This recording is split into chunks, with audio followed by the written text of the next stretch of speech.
Murder at midnight. Hook, wait. Come back here. Wait, nothing. I said you were nuts, crazy. And... No, don't. I'm sorry, Hook. Very sorry. But I had to have it. I'm going to have it. And once you're dead, you'll never miss it. Midnight.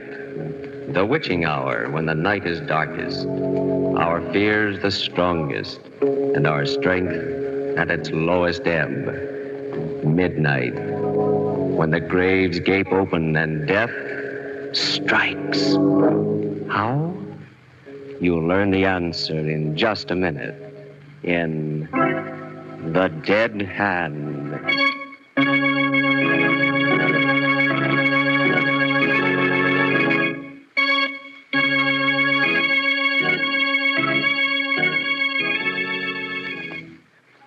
And now, Murder at Midnight.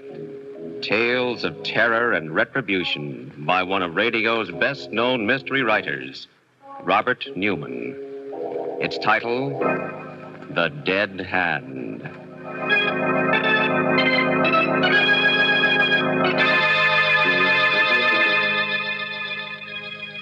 The small studio cottage on Dr. Martin Trent's estate.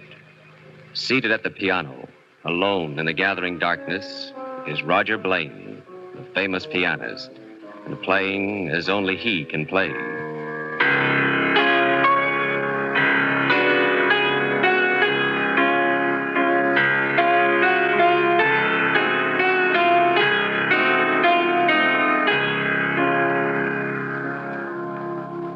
Can't you hear me, Lorna? You must hear me. And you must come here now to me. I'm calling you, Lorna. Calling to you in a way you could never resist. With my music, making your heart beat faster, your breath come quicker. Lorna. Hello, Roger. Am I disturbing you? Always, Lorna. Martin's out at the hospital, and I heard you playing, so... That's not why you came, Lorna. You came because I called you. Because you promised you'd come and give me your answer. What we talked about last night, my going away with you? Roger, I must have been mad. I don't know what got into me. Don't you, Lorna? This is what got into you. My music. Telling you things I never could tell you in words. Roger, stop. I can't think when you play like that. I can't leave him. He's my husband. I love him, respect him. Can you love a surgical instrument? Can you compare what you feel towards him with what you feel now, this minute? No, it is different. Roger, how can we? He's your friend. It was he that brought you here, gave you the cottage. And haven't I given him anything? Music like this. Music such as no one has ever heard before. Roger, Lorna, listen to me. To what I'm saying here. I love you. I need you. It was you who helped me find depths within myself I never knew existed. You've got to come away with me. You owe it to me, to yourself, to the world. Roger, you please. Want to. You know you want to. And you're going to. Roger, no, I can't. I tell you, You are. All right. Lorna.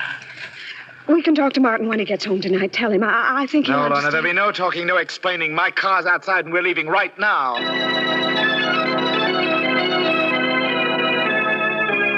The music, my music, was still with me as we drove out through the gates, down the highway, pulsing, throbbing. Yes, I could hear it, but could Lorna? I glanced at her sitting there beside me. Happy, dearest? What?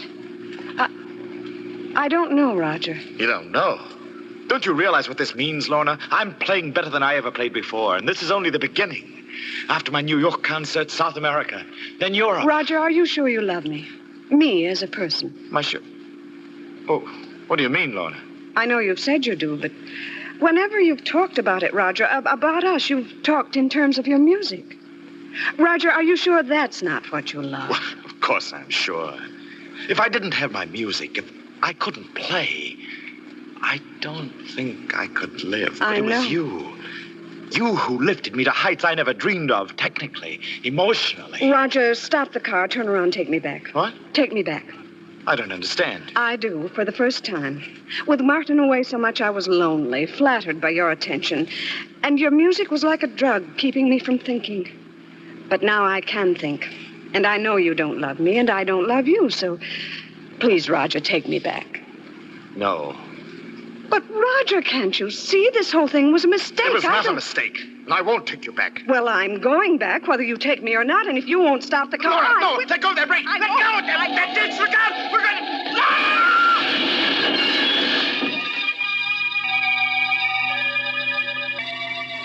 When I opened my eyes, I was in a bare white room in a hospital.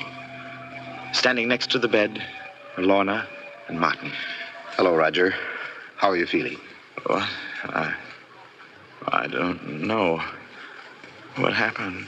You were out driving with Lorna. The car got out of control and you had a smash-up. They rushed you here to the hospital and, well, you've been here for 2 days.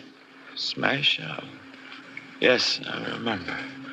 Are you all right, Lorna? Yes, Roger, I was shaken up, cut a little bit. My hand hurts. Especially the fingers. Nothing happened to it, did it, Martin? I've got a concert in a few weeks, you know. Roger, don't stop it. What? What? Why are you looking at me like that? Oh, Don't worry about it, Roger. Not now. But I've got to know. I've got to see. Roger, please.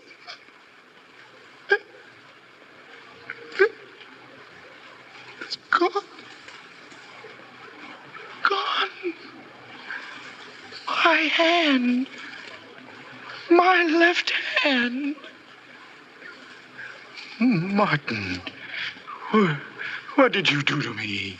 Roger, I think you know how I feel about you, about your music. You've got to believe me when I tell you there was nothing I could do about it. Nothing. It was your hand or your life. My life? And what is my life without my music? There's nothing worse than nothing. A living death. Why didn't you let me die? Don't say that, Roger. We'll do anything we can. There must be something. Something? There's just one thing. You've got to get me another hand. We will, Roger. There have been some wonderful developments in prosthetics as a result of the war. I don't mean an artificial hand. I mean a real hand. What? Roger, you're mad. No, I'm not. You took my hand and you'll get me another one. We'll talk about it some other time. You think I'll forget about it, don't you? Don't you? Oh, I won't. I say I'm going to have another hand, and I will have one. And what's more, you're going to help me get it, do you hear? You're going to help me.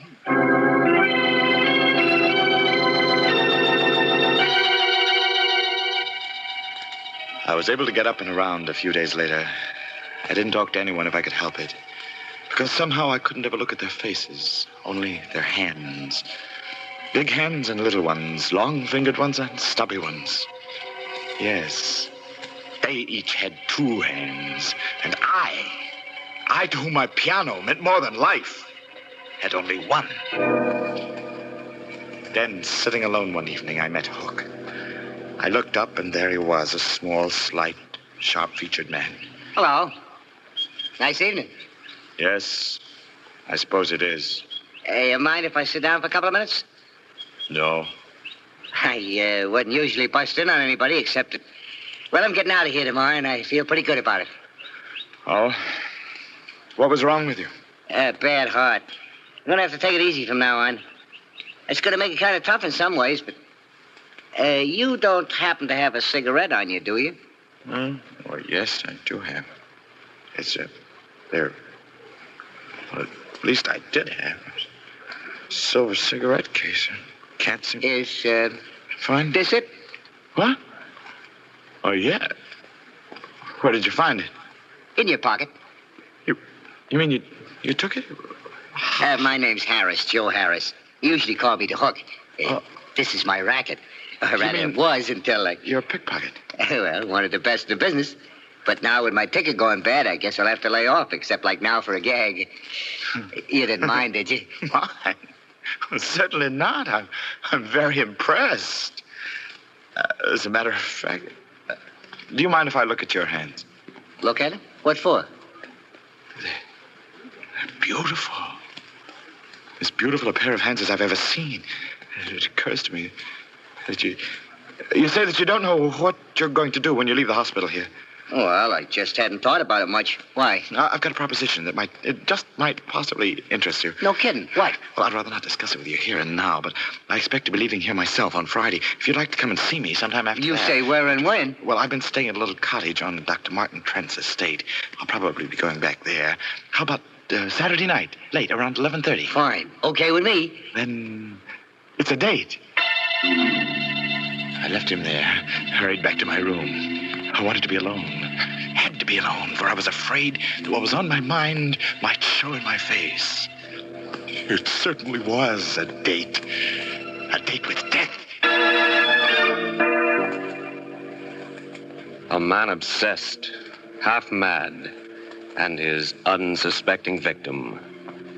Will both of them still be alive to hear it when the clock strikes 12 for murder at midnight?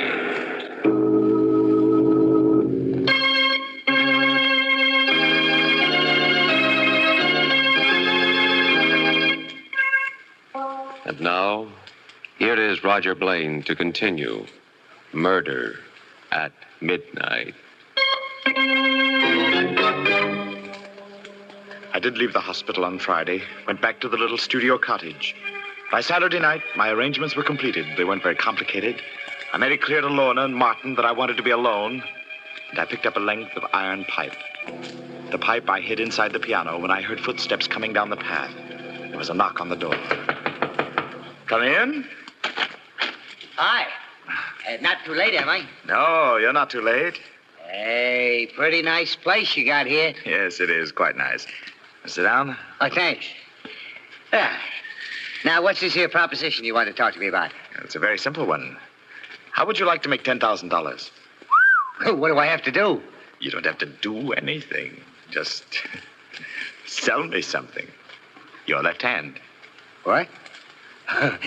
You're nuts. No, I'm serious.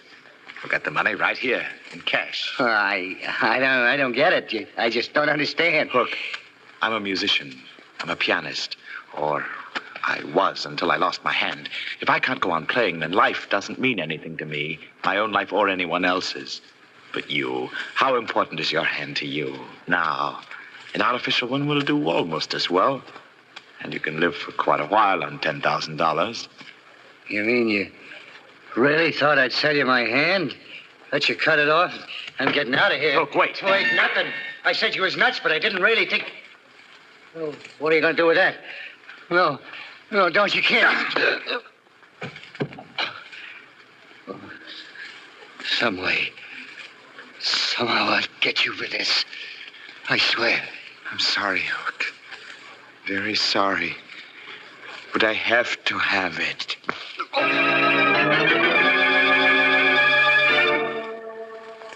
I'd rather not go into what happened after that. I got rid of the body. And then I went to see Martin. You don't look well, Roger. Anything the matter? No, I just came to see you about your promise. My promise? Or your debt, whichever you choose to call it. I told you I wanted another hand, that I was going to get another hand, and that you were going to help me. Well, now you can help me. What do you mean? Look in here, in this package. See? Good Lord. Where did you get this? It might be better if you didn't ask too many questions. I'm fighting for my life, for more than my life. You took my hand away from me. Well, now you can give me this one. You mean you honestly, seriously think that I can perform an operation of this sort, do a graft, and that after I'm finished, you'll be able to use the hand? Why not? Operations of this sort have been done, haven't they? With other parts of the body? The eye? The cornea, not the eye. And some nerve grafting has been done. But this... Look, Roger, I know what a shock this whole thing has been to you. Know it better than you. You're not a well man. A well man? I'm only half alive. And I'd rather be dead than go on living this way. But if I do die, I won't die alone. That's why I brought this along. Roger. A gun. Quick, easy, painless. If you won't do what I want, you die. And so does Lorna. Both of you, along with me. You don't give me very much choice. No. All right. You win. Get me to the hospital.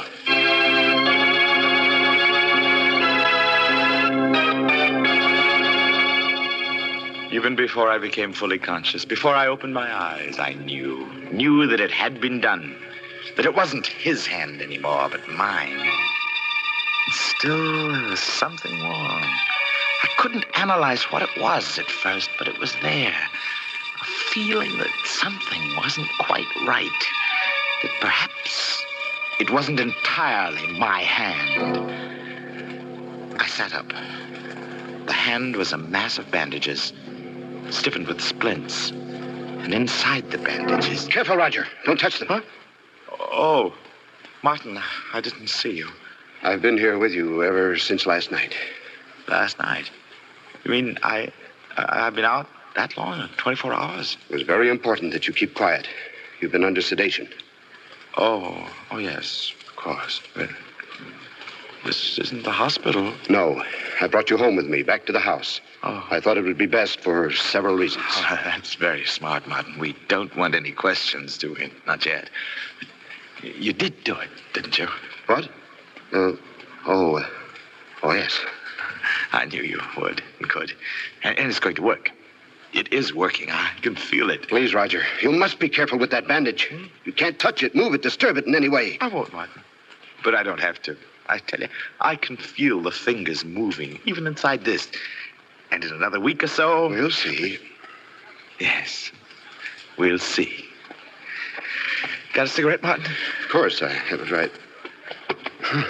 That's funny. What is? My cigarette case, it was right here in my breast pocket. I must have left it downstairs or at the hospital. It doesn't matter. I can do it. Martin. Yes? I think... Here. Yes, here. Here it is. Under my pillow. What? How did it get there? I don't know. It must have fallen out when you bent over. But... No. Why are you looking like that? Because... I think I know how it did get under my pillow. What do you mean? When fingers learn something, a special skill, they don't forget it, ever. Mine never have. Even when I'm not thinking of what I'm doing, they go on playing by themselves. These fingers here, they haven't forgotten either. You understand? I'm afraid Forget it. I'm awfully tired all of a sudden, Martin. Would you mind? No, Roger, I'd like you to get as much rest as possible. There's a friend of mine coming here tomorrow to see you. Another doctor. That's fine, Martin. I'll see you in the morning.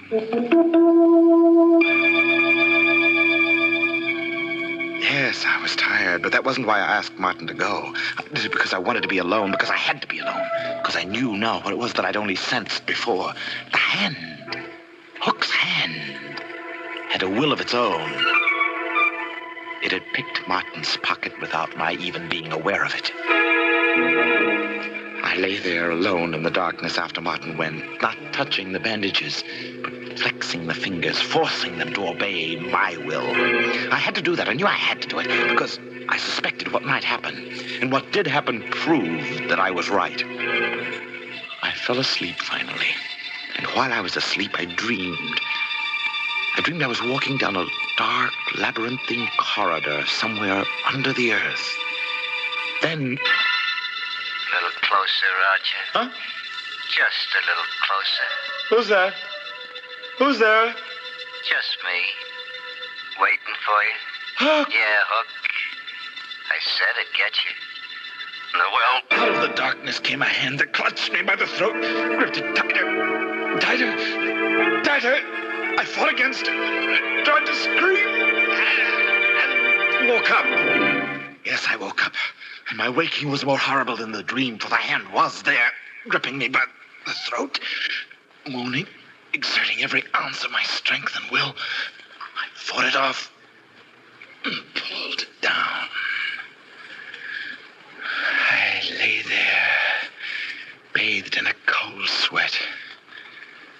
staring at it, feeling the fingers quivering inside the bandages. My hand or his, I was tied to it now. Tied to a thing that was seeking to destroy me. Shaking convulsively, I leaped out of bed. I ran out into the hall and down the stairs to the living room. The piano. That was the one thing that might save me, save my reason. Seating myself at the piano, I started to play, using only my right hand at first. But I tried to force my left hand, his hand, to join in. Then suddenly... No, Roger. No. That won't work. No music. Stop it! Stop it! Do you hear it? It's my hand now. It's mine. No, Roger. Never. But it is. I'm stronger than you are. Nothing is stronger than I am. Nothing in the world. And there's no escape. Because we're one now, Roger. And wherever you go, I'll be there too. It's not true. It's not. What are you doing? Just a little closer to the desk, Roger. No. A little closer. That paper knife. No, you can't. But I can, Roger. I told you I'd get you somehow. Some way. Put it down. Drop it. You can't fight against me, Roger. I told you. I'm too strong. Martha! Martha! Quick! The hand's safe! The hand! Where is he, Martin? The living room. I heard the piano and... Good Lord. Martin. He's dead. Why? How? He was saying something about a hand. He was in a completely psychotic state as a result of shock and a sense of guilt. The state psychiatrist was coming tomorrow to commit him. Oh, Martin.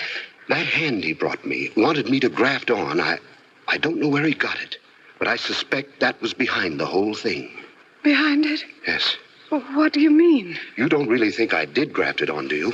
Well, He was desperate, and I had to do something to quiet him. I splinted his left wrist, wrapped it in bandages, and told him not to touch them. But, Martin, that paper knife in his chest. Which hand is holding it? His right one, his good one. Yes. And still, in a way, it's possible that the dead hand, the one he was so concerned about, did guide it. Her eyes wide with awful comprehension, Lorna stares at her husband, then down at Roger Blaine's body as somewhere in the silent house, a clock starts chiming for murder at midnight.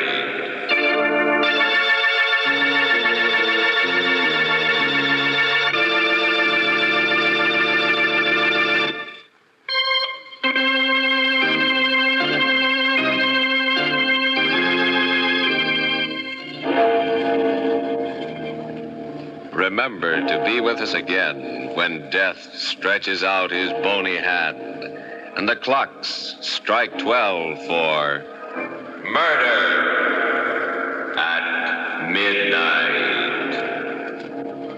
With music by Charles Paul, Murder at Midnight is directed by Anton M. Leader.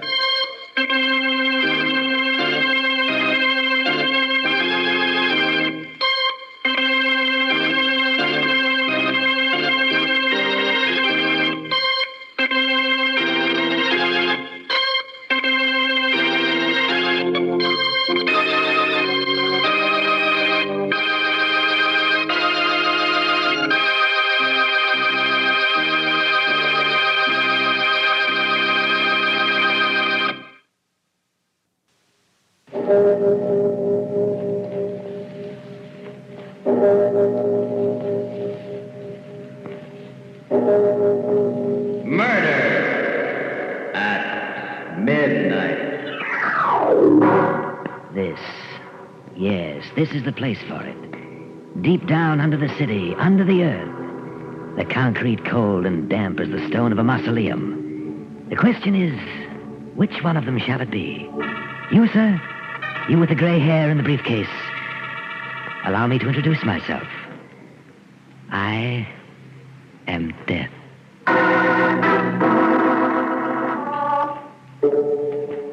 Midnight The witching hour when the night is darkest, our fears the strongest, and our strength at its lowest ebb. Midnight, when the graves gape open and death strikes. How? You'll learn the answer in just a minute in The Man Who Was Death.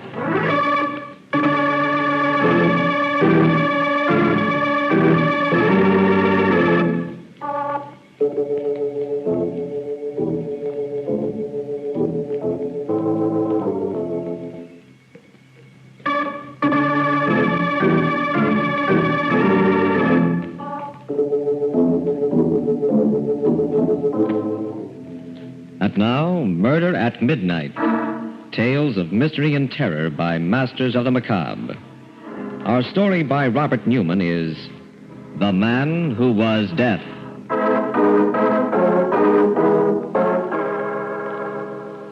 It's late afternoon in the studio of Jan Rolfe, the sculptor. The rays of the setting sun come through the smoke-filmed glass of the skylight at an angle, casting long, dark shadows on the dusty floor. His face intense, Rolfe stands before a more than life-size head of gray granite, cutting away some of the hard stone, then pausing to examine his work. It's still not right. I still haven't got it. And I don't know where I've gone wrong. The eyes, they would be brooding and half-closed. But shouldn't they be all-seeing? Let's try it. Who's that? Who's there? It's Aline, Mr. Rolfe. Aline Moffat. Aline? Oh, yes. Just a second.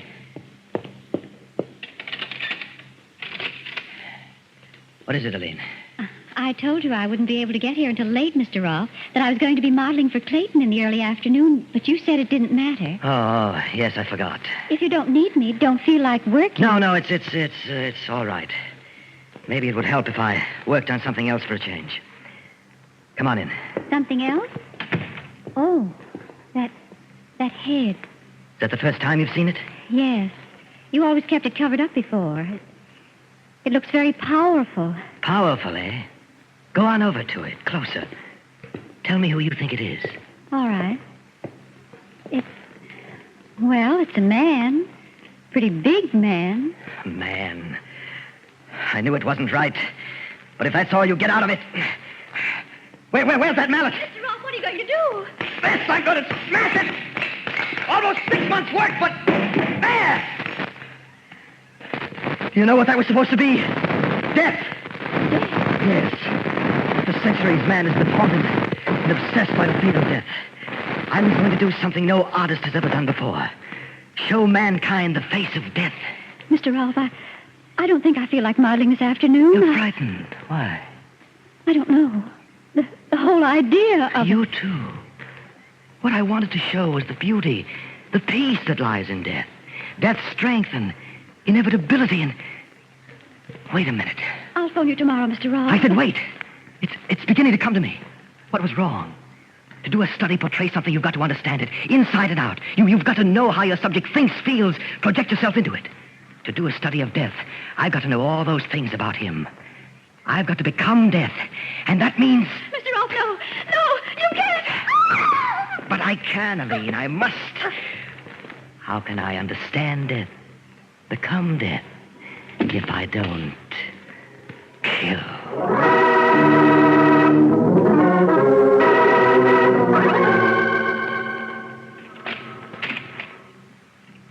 Miss Craig? Yes, Nancy Craig. I'm Jordan, Harold Jordan of Homicide. I imagine you know why I asked you to come down here to the morgue. They said it had something to do with my roommate, Aline Moffat. Is she... If you think you can take it, we'd like you to make the identification. I think I can. Ah, good girl. She's right here under this sheet. Ready? Yes. Oh, Aline. How did it happen? Here, I'll cover her up. Well, we traced the laundry mark. We're pretty sure we knew who she was. How did it happen? She was found in the river. But she was dead before she went in, strangled. Murdered? Oh, but why? By whom? We don't know. We thought you might help us with that, too. Tell us what you know about it. There's not much to tell. She was a wonderful girl. Came from out of town, out west somewhere. You wouldn't know it from the way she looks now, but she was beautiful. She used to do modeling. Any boyfriends? Oh, no one in particular. She went out with a lot of different men. Everyone liked her. It's why I can't understand. Who did she model for? A few photographers, but mostly painters and sculptors. Let me see, there was Jensen, Clayton, Rolfe. As a matter of fact, I think she was posing for both Clayton and Rolfe.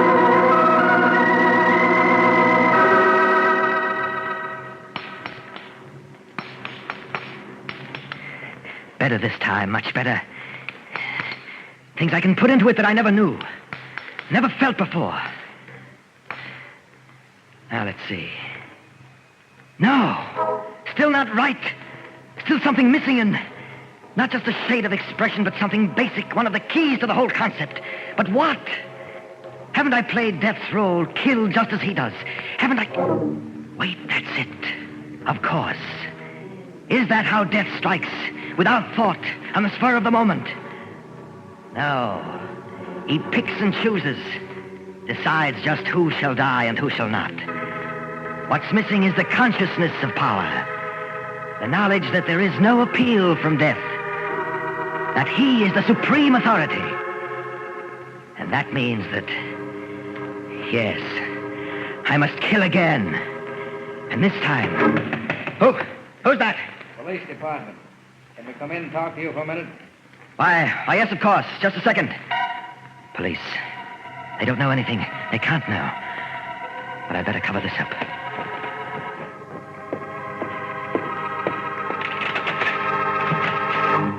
Mr. Rolfe? Yes. I'm Jordan of Homicide. This is Nancy Craig. Sorry to bother you at this time of night. No bother at all. Please come in. Thank you.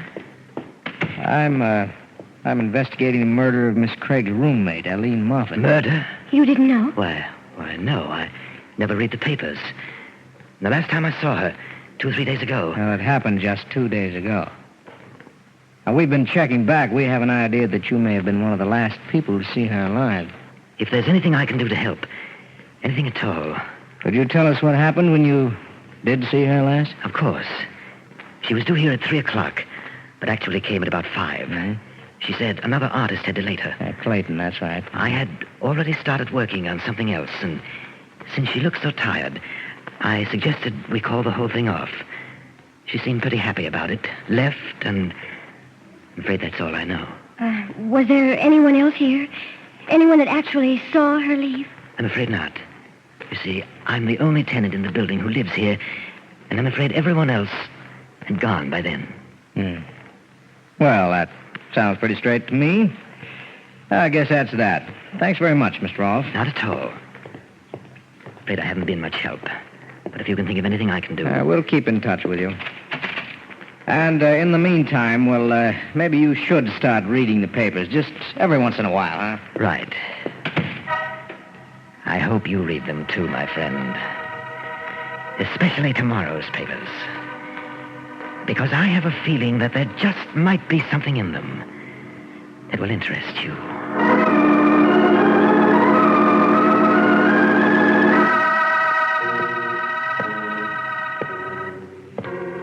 Night. And a fine small rain. Yes, this is how he would move. Walking slowly through the darkness. Searching. Weighing. Selecting his victim. I beg your pardon, What? sir. But could you tell me if that's the uptown subway over there? Why, yes. I believe it is. Thank you. Thank you very much. Not at all. Subway. What better place to make my choice than there? Deep under the earth. The concrete cold and damp as the stone of a mausoleum. Thank you, my friend.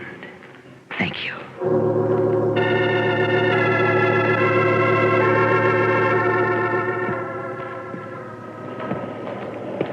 Yes, this is it. This is the place. The tunnel dark as a yawning grave. The platform edge like the verge of infinity. And this is how he must feel. Studying. Selecting. Which one of you shall it be? You, madam, with the worn coat and the draggled hat.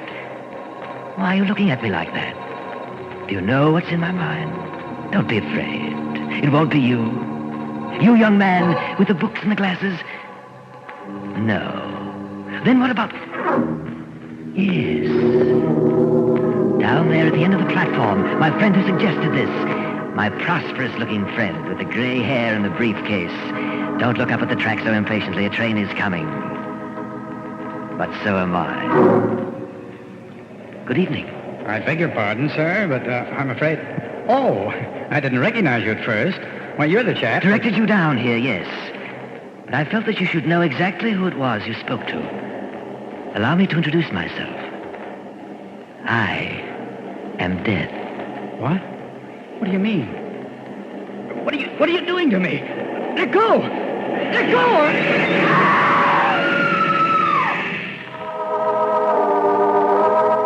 Quietly, the man who is death steps back from the edge of the platform as the train grinds to a stop. The woman screams. And somewhere in the distance, a clock strikes 12 for... Murder at midnight.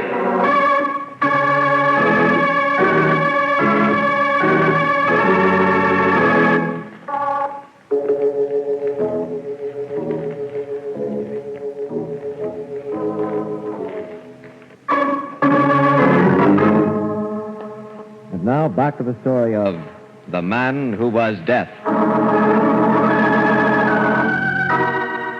It's late the next afternoon, and Jordan is alone in his bare cubbyhole in police headquarters when there is a knock on the door.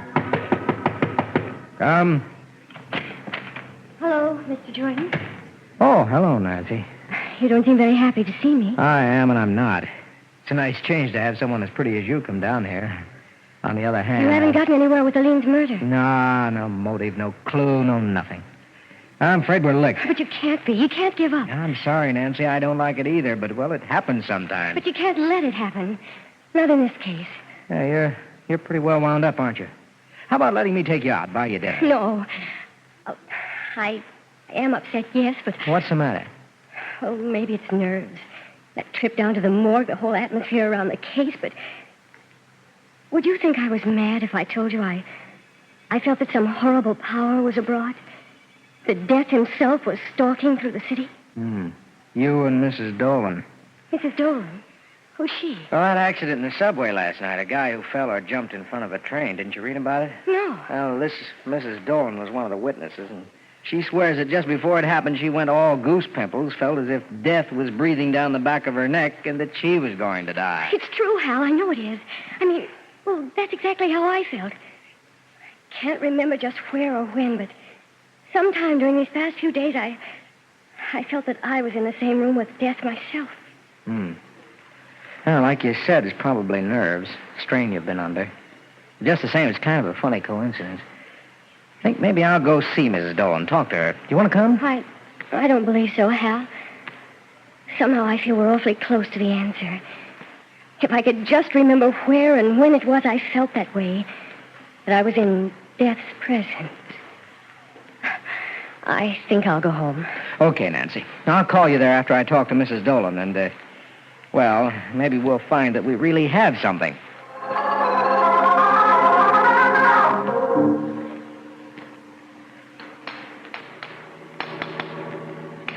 Just a little more off the cheekbones. Get the gaunt feeling of a skull under the flesh. No, it's still not right. Still something missing. But what is it this time? Didn't I stalk and select my victim? Didn't he recognize me for what I was? Death himself. And didn't...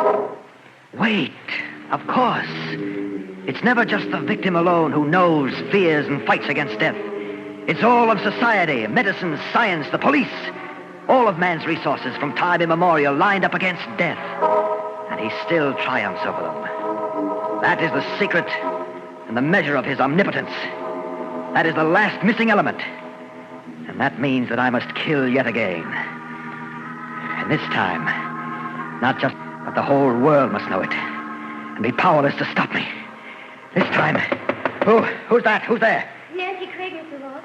I don't know if you remember me. Nancy? Oh, yes, just a second. I'm awfully sorry to be bothering you again, That's but... perfectly all right.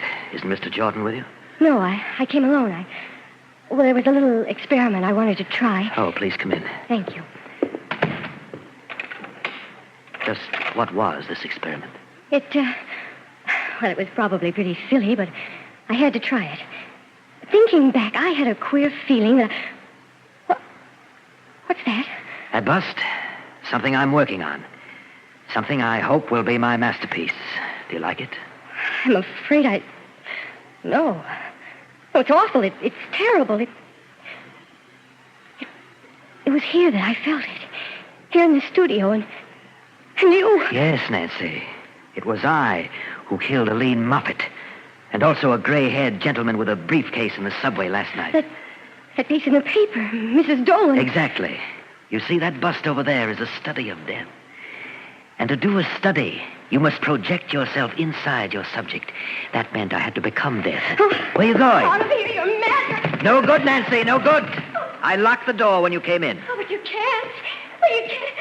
Help me, help. No good either. We're 5 stories up, and all the other tenants have gone. You came here at a very opportune time for me. I had just decided I needed one final victim. And I'm afraid that's going to be you. I'll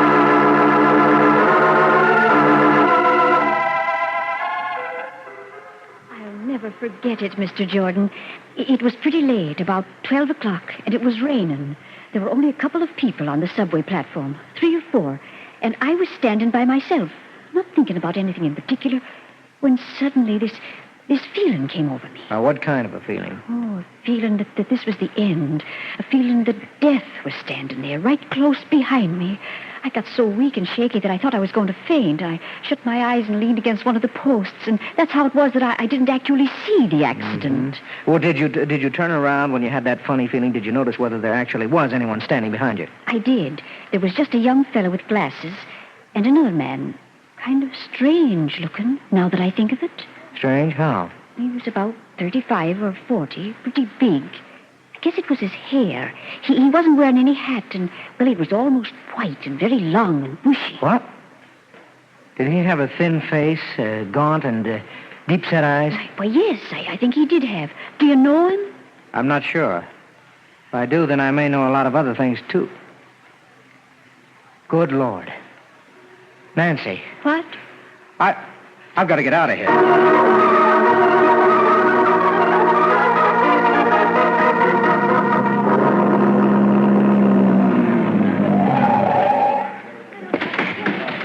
Just a second, young fellow. Where do you think you're going? In there. No one's going to... Hanrahan. Oh, there you are, Jordan. Where the blazes have you been? What do you mean? What's going on? A devil of a business.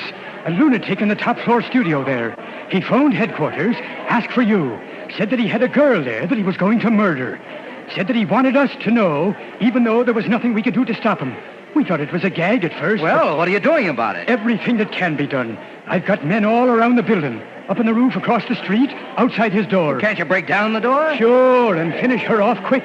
He said that if we tried it, he'd bash her brains out with that big hammer that he's working with. But there must be something a Tommy gun from the roof across the street. He's got her right in front of him, so that if you got him, you'd get her too. I tell you, there's nothing, absolutely nothing anyone can do. You're wrong, Hanrahan. There's just one person, one thing that can stop him. What's that? Death.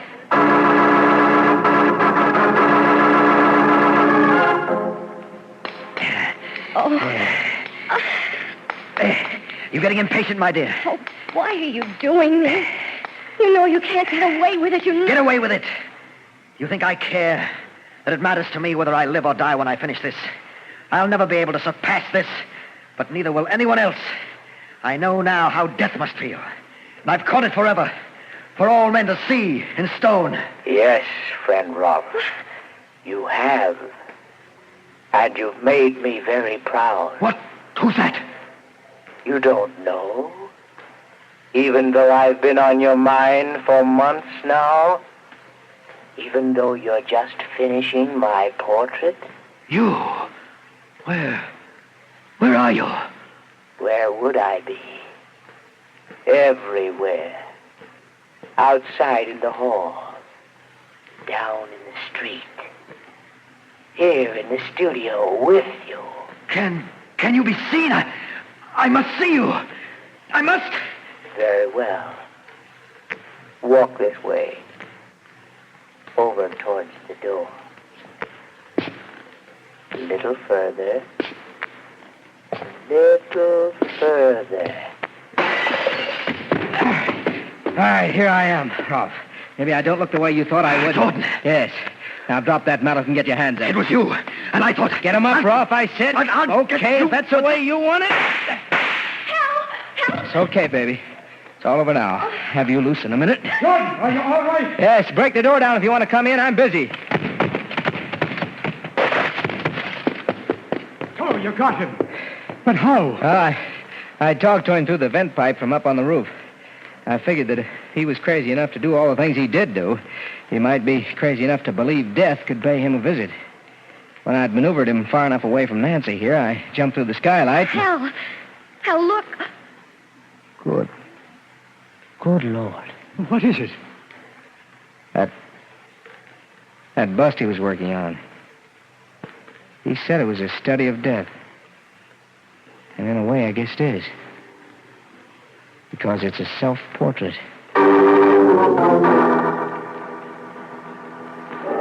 Two men and a girl staring down at the body of the dead sculptor lying next to his weird masterpiece. But is it possible that there is still someone else in the studio? An unseen presence that has been there since the clock first struck 12 for... Murder at midnight.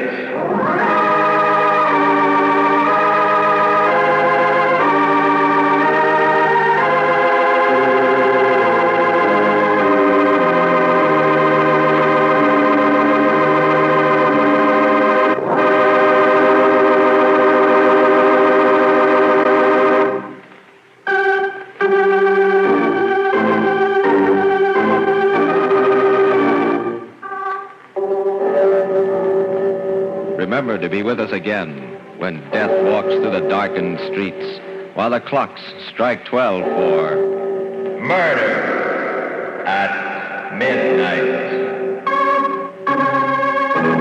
The part of Jan Rolfe was played by Frank Behrens. With music by Charles Paul, Murder at Midnight was directed by Anton M. Leader.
I told you not to touch me.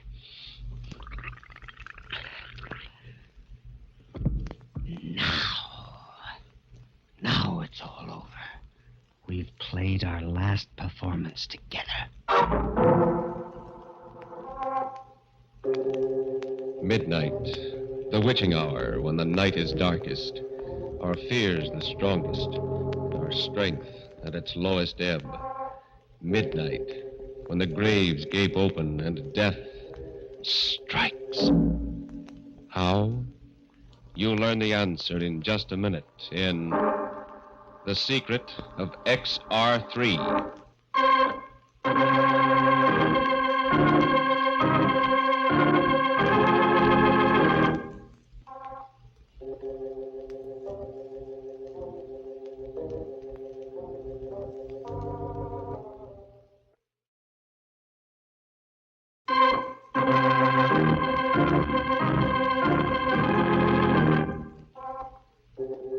And now, Murder at Midnight, Tales of mystery and terror by radio's masters of the macabre. Our story by Max Ehrlich is The Secret of XR3. The death house. A man sits in a tiny cell, his head bowed, waiting for the moment when he will pass from light to eternal shadow.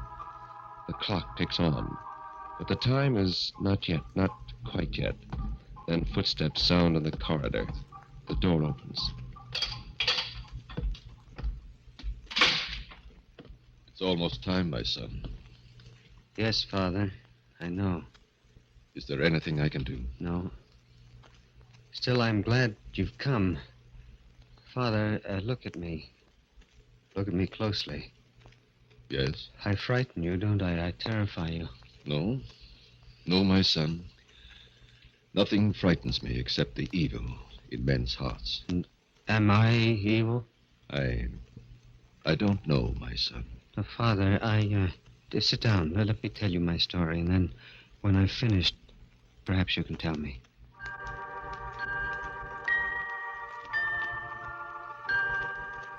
They call me Gorgo. All my life I've been a little man, only 3 feet high. Perfectly normal in every way, you see, except for my height.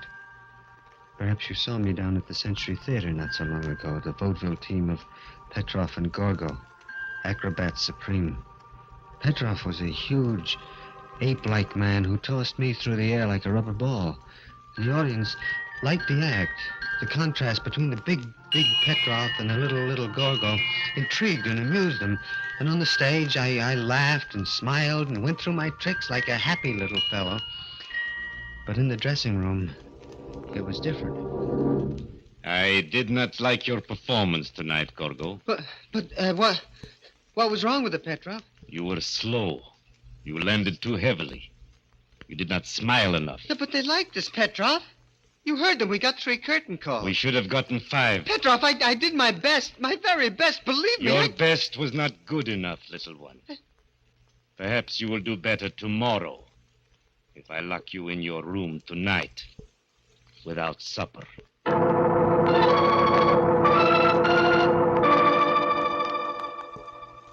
That was Vladimir Petrov, a gorilla of a man and master of my body and soul.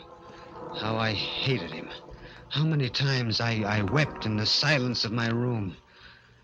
All my life I had walked in the shadows of bigger people. See, all my life I had looked up instead of straight ahead, endured the stares of the curious and sensed the pity that was in their hearts. And that was why I used to wait in the alley near the stage door between performances, because it was dark there. I loved the dark. It protected me and hid me from those who stared and mocked. One night... I beg your pardon. You were Gorgo? Yes? My name is Dr. Mead. I saw your performance earlier tonight. I was just coming in to see you. Yes? What about? Oh, I happen to be an expert in glandular work, particularly in the function of the pituitary or growth gland.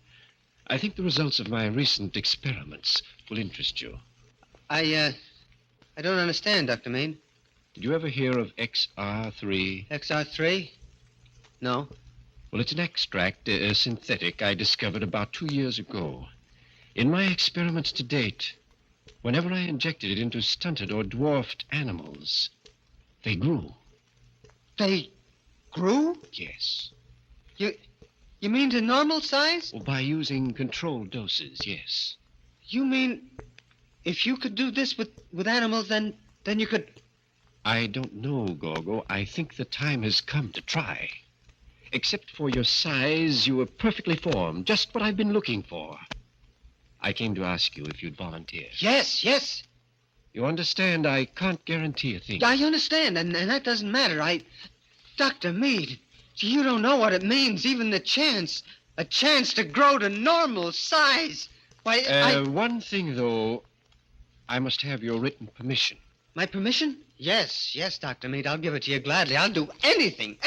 You speak a little hastily, do you not, Gorgo? Petrov.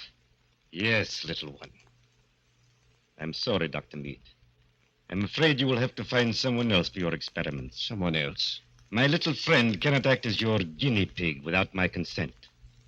You see, I am Gorgo's legal guardian, and I have the papers to prove it. No, Petrov, no! No, you've got to give me this chance! Silence, little fool. As I said, I am sorry, Doctor, but... But, my dear sir, if I can make Gorgo grow to normal size... If you did, what would become of our act? It would be worthless.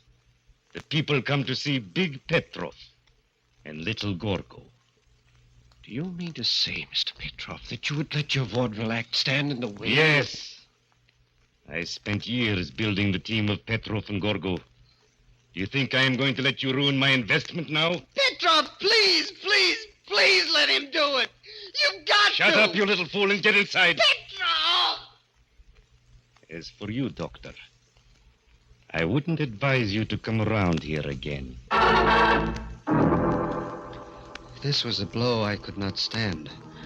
Dr. Meade had opened a prison door for me, and Petrov had slammed it shut again.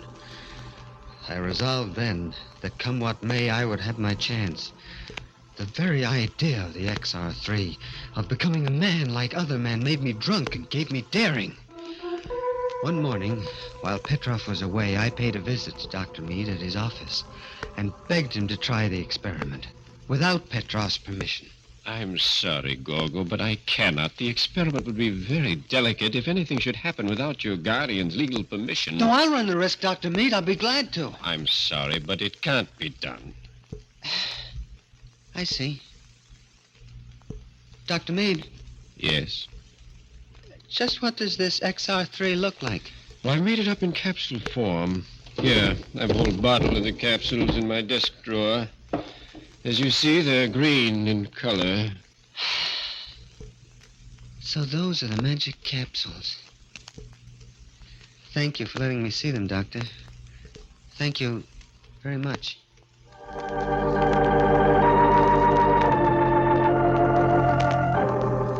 Late that night, I slipped out of my hotel room and down the fire escape. Keeping in the shadows, I went to Dr. Meade's office and climbed through the grilled bars in the window. It was easy for a man of my size, and when I left, I had the bottle of XR3 capsules in my pocket. Well, that was Saturday night. I took one capsule, and then another. They made me ill, lightheaded.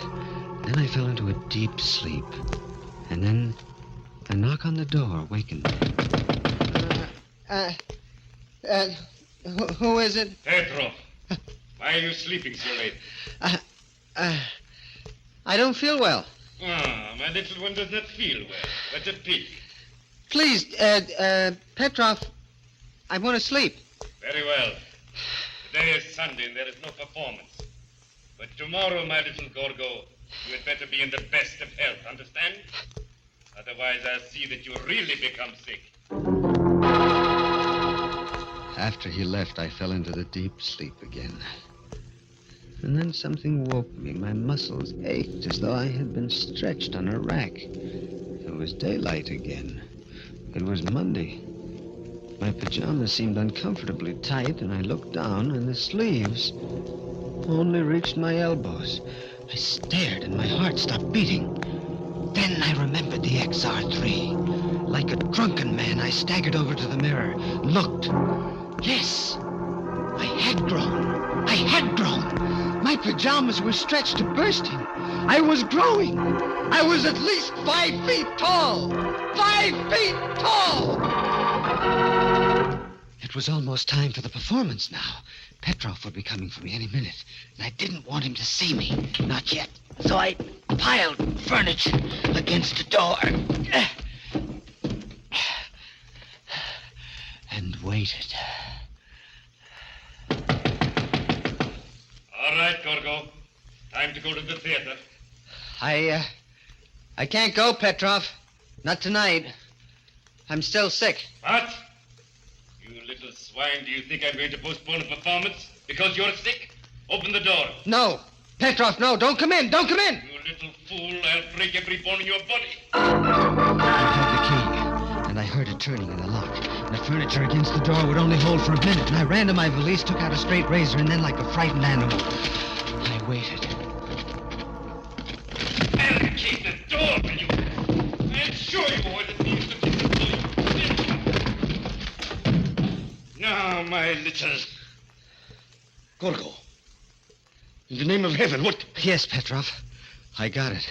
I stole the XR3, and I took it. Now, you see... You idiot. Do you realize what you've done? You've ruined the act. You've ruined it, do you hear? Yes, but I'm a man now. I'm a man, not a dwarf. They won't stare at me now. They won't... No? That's what you think. If that doctor could make you grow, he can make you small again. Smaller than ever. No, Petrov, no! Yes, Gorgo. You've grown, but not so much that I can't handle you. We're going to see him right now.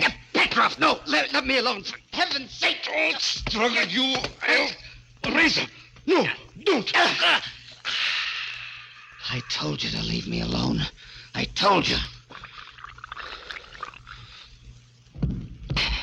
And now it's all over. We've played our last performance together, Petrov. A doomed man sitting in the death house pauses in his story, recalling the first time the clock struck 12 for Murder at midnight.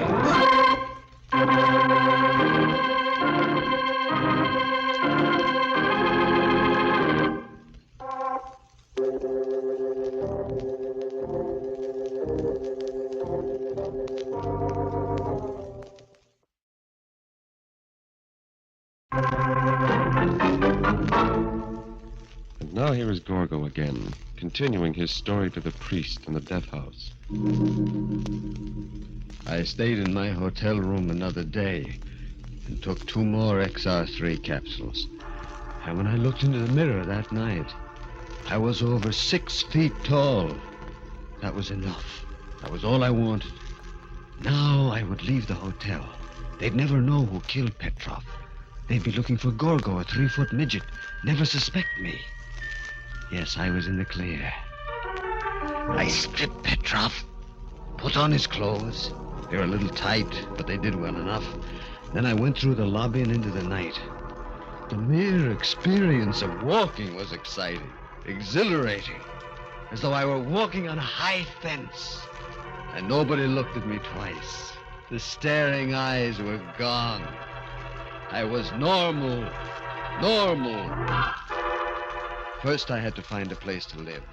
I passed by a boarding house with a sign, room to let. I rang the bell. Yeah, what is it? Oh, hello. Hello. My name is Baker, John Baker.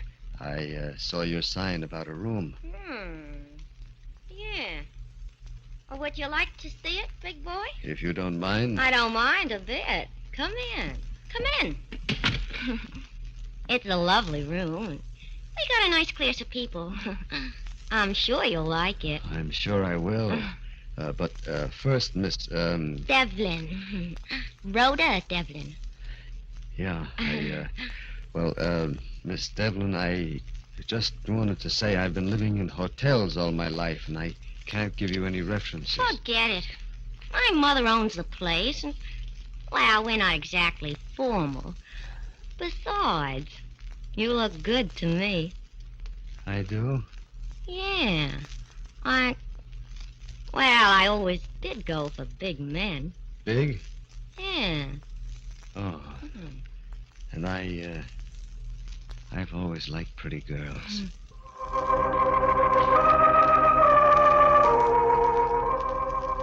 This was a dream come true.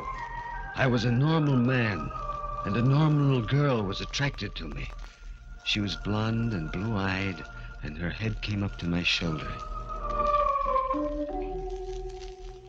A week passed. A week that was beyond my wildest dreams. I took Rhoda out, and we went everywhere. I fell in love with her. Madly in love. She was so small, so delicate. I wanted to protect her always. She had opened up a new and magic world to me, a world of light and love and laughter. And then, one night it happened. I was taking Rhoda home from the movies, and we were passing a billiard parlor. and there were several idlers in front of the place. They began saying things. Hey, look at the giant. Yeah. How's the weather up there, big boy? Hey, girlie, what do you got there, Pike's Peak? You wait here, Rhoda. I'll shut their mouths for them. All right. I crack the skull of the next man who opens his mouth. Please, Johnny, don't bother with them. Yeah, but they're saying... I know, but don't mind them. Let's keep walking. No, I won't. Please. Yeah. All right.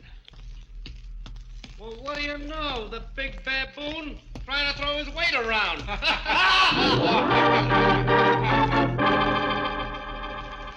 I wanted to smash their jeering faces, knock them down. But Rhoda and I walked on to her mother's boarding house, and she was strangely silent as we entered the dimly lit foyer. She hadn't said a single word since we had passed that billiard parlor. I was vaguely disturbed. I took her in my arms, but she pushed me away. No, please don't. What's the matter, baby? Is it what those men at the billiard parlor said? I don't know. It seems to me you're growing bigger. Right before my eyes. Growing bigger? Yeah. I thought at first I was seeing things, but now I know it's true. I know it's crazy. It's crazy, but when we first met, the top of my head reached your shoulders. And now... Yeah? What about now? Now it doesn't reach your shoulders anymore. You've grown bigger. Now, Rhoda, you don't know what you're saying. This is your imagination. No, it's true. We'd better not see each other anymore. I'm afraid of you, John. You're too big now. Good night. No, Rhoda, listen. Don't no, touch Rhoda, me. please. Let go of my arm. No, not until you hear what I have to say. Rhoda, I love you. Do you hear? I love you, and I'm not going to let you just toss me aside. Let me go, you big slut. Let me... No, stop that. No, stop that screaming. You want to wake the whole street up. Go. Stop it. Stop it. Hey. Stop that screaming. Stop, I say. Let me go. Yeah. You're hurting me. I can't breathe. Help.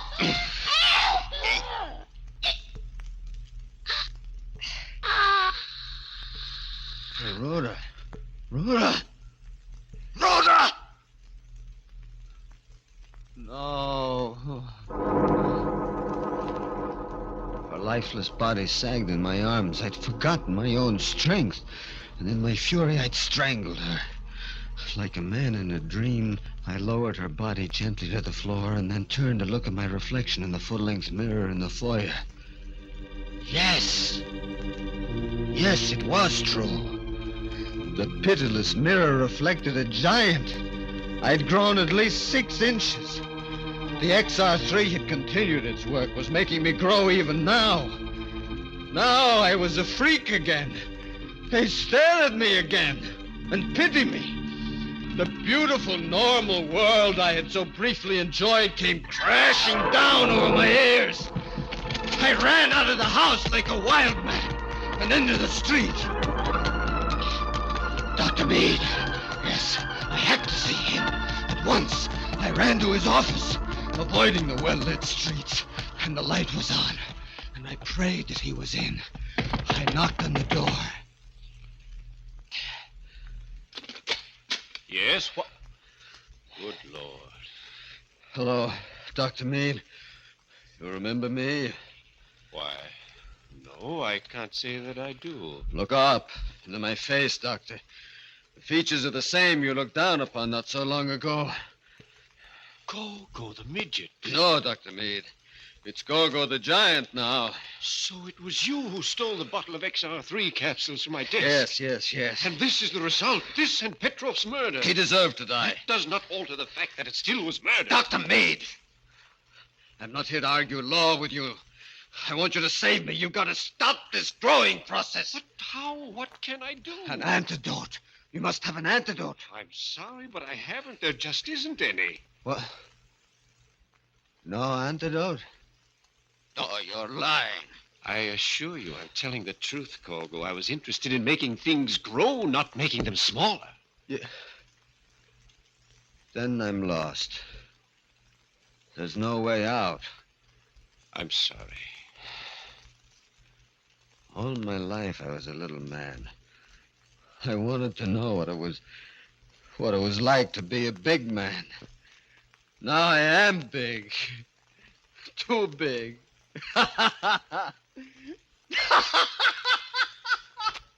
Isn't that amusing, Doctor? Too little and then too big. Like the swing of a pendulum.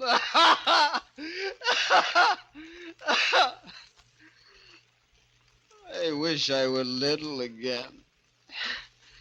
As I knew what to expect then. I was used to that. Now they'll stare at me again. They'll laugh and jeer at me. Gorgo the giant! Gorgo the giant! I think we'd better call the police, Gorgo.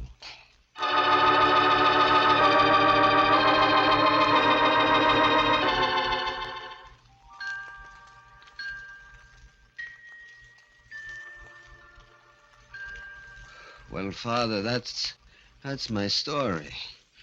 See, that's why I'm here in the death house. Now, tell me, am I evil? No, my son. You have been unfortunate, but not evil. You have sinned, yes.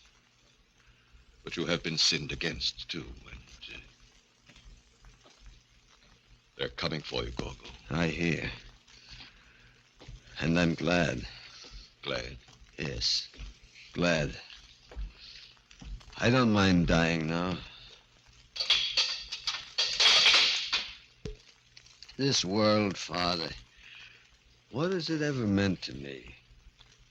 But there, in the next world, there no man will be strange and all will be equal. And perhaps there I will find peace.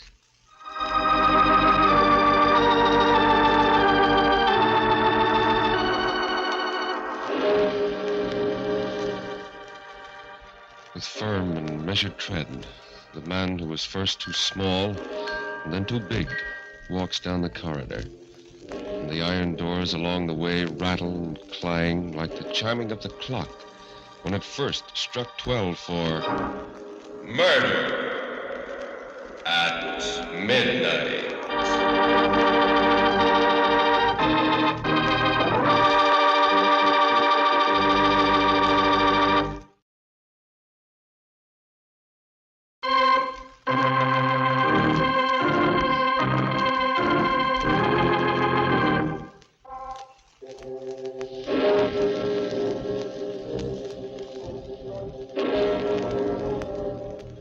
Remember to be with us again when death walks through the darkness with giant strides and the clocks strike 12 for murder at midnight.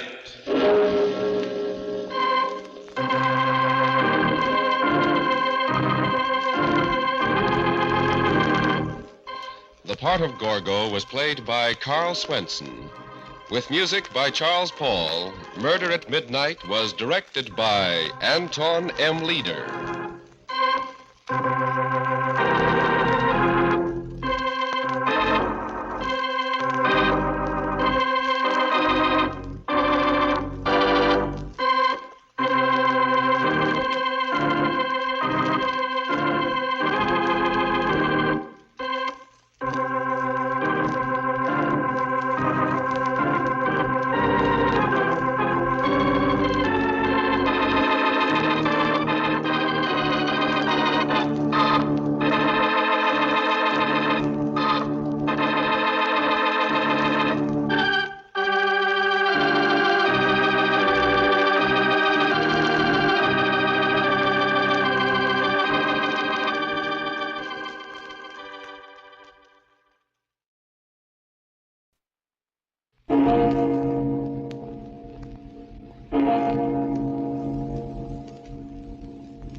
That gun won't do you any good.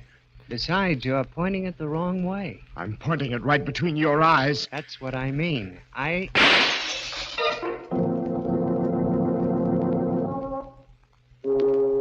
Midnight. The witching hour when the night is darkest. Our fears the strongest. And our strength at its lowest ebb. Midnight.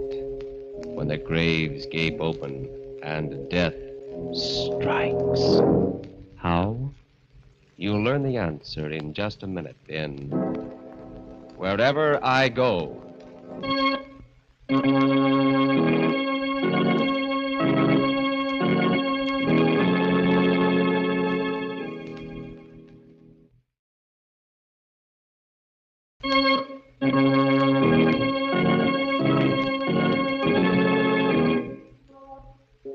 And now, Murder at Midnight. Tales of mystery and terror by masters of the macabre. Our story, A Study in Crime and Retribution, is by William Morwood. Its title, Wherever I Go.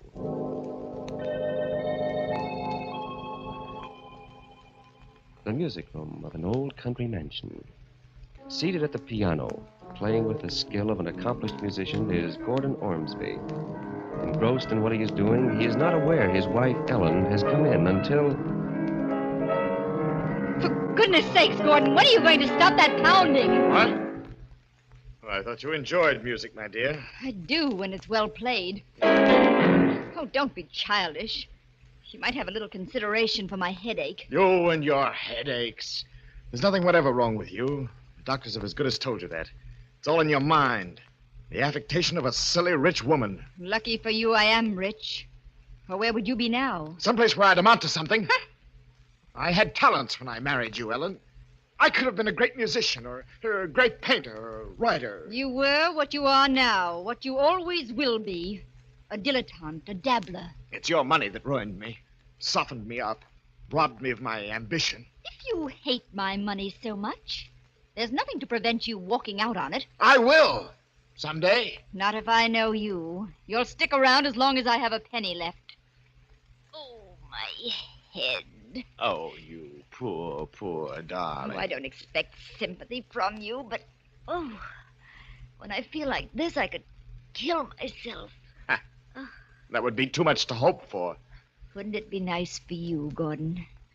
Little me out of the way, and all my wicked money to spend exactly as you pleased. But don't worry. I'll live to a ripe old age, just to spite you. I'd never thought of it before. Her dying. Never. But after that, I couldn't get it out of my head. There was so much I could do with her money. I could go abroad, study. But first, I had to get rid of her. It was dangerous even to think about, but I conceived a plan and developed it carefully, slowly, step by step. Ellen, we've got rats in the cellar. I saw signs of them today. How awful. We must do something about it. Ellen, have you done anything about those rats? I ordered some stuff from the drugstore. Well, there's only one thing that's any good, and you'll have to get a prescription for that. Arsenic. Let's eat home on Thursday, Ellen. Oh, but it's a servants' night out, and we always go to a restaurant. I know, but I want to try my hand at cooking up something. Well, it's sure to be poison, but... All right.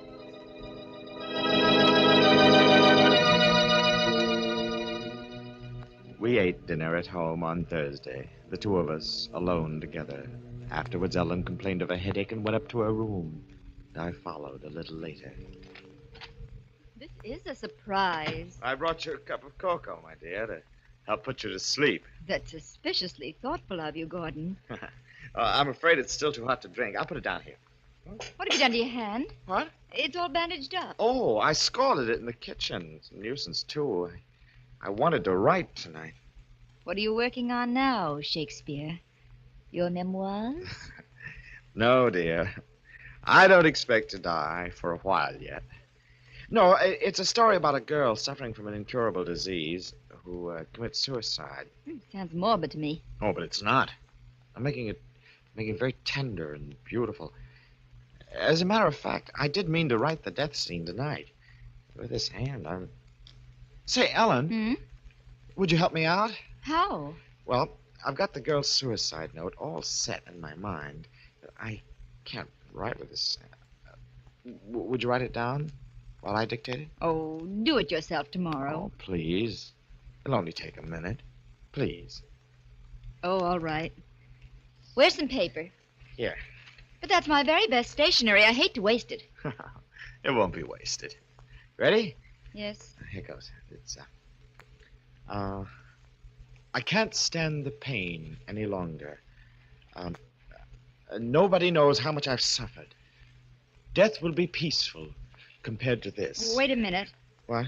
What's wrong? You're going too fast. Oh. Death will be... What? Peaceful compared to this. Forgive me for what I'm doing, but this is the only way out. Signed, Yes? Ellen. What? I named her that, dear, because she reminded me of you, so noble in her suffering. I thought you'd be pleased. Well, I'm not. You'll have to think of some other name.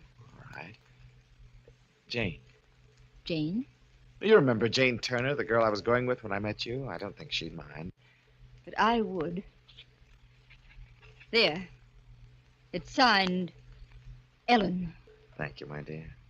You don't know how much this means to me. Oh, my head's splitting. Oh, I'm sorry. Some cocoa? Drink it. That should end your headache. Drink it, Ellen. Tastes queer. Well, I couldn't find the sugar, so I sweetened it with maple syrup. Well, I don't suppose it'll kill me. Drink it all. Drink it all. There. Oh. What's the matter? Oh, that pain. Gordon, do something. Why are you? It won't be long now, Ellen. You mean that arsenic you bought for the rats. You're mad. They'll hang you for this. No, Ellen. Oh, no. You have left a note behind. It's a clear case of suicide. I was shaking all over, yet my nerves had to be steady for what lay ahead of me. My own life depended on it. Music, that would relax me. The piano. I raced downstairs for the music room, but before I reached it, I heard the playing. I pushed open the door. A man was sitting there.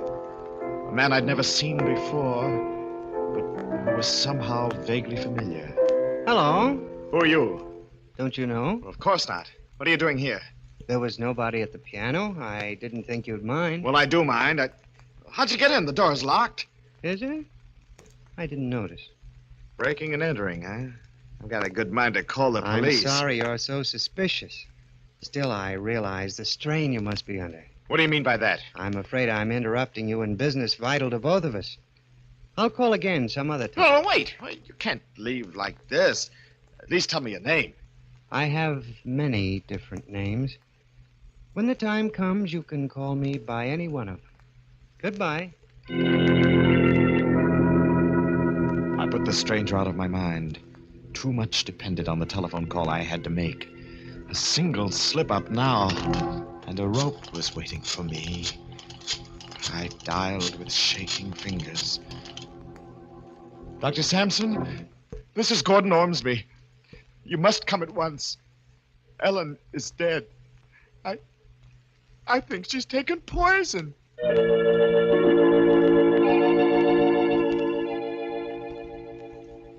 It worked out, just as I'd planned, just as I'd hoped it would.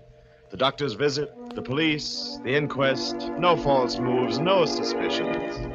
I became the sole inheritor of a large estate and a free man. I moved out of the old house and into a hotel suite in town. I don't know when it started to happen, but I first knew that something was wrong when my fingers would no longer obey me at the piano. Nothing but calm. Or rather, nothing but discords. My decided that my nerves were overstrained, that I needed a rest. I figured a trip somewhere would do me good. I went to the telephone to order my car brought around first thing in the morning. But before I picked up the receiver... Yes? I'm going with you, Gordon. Who is this? Your friend. I'll see you first thing in the morning. But... oh...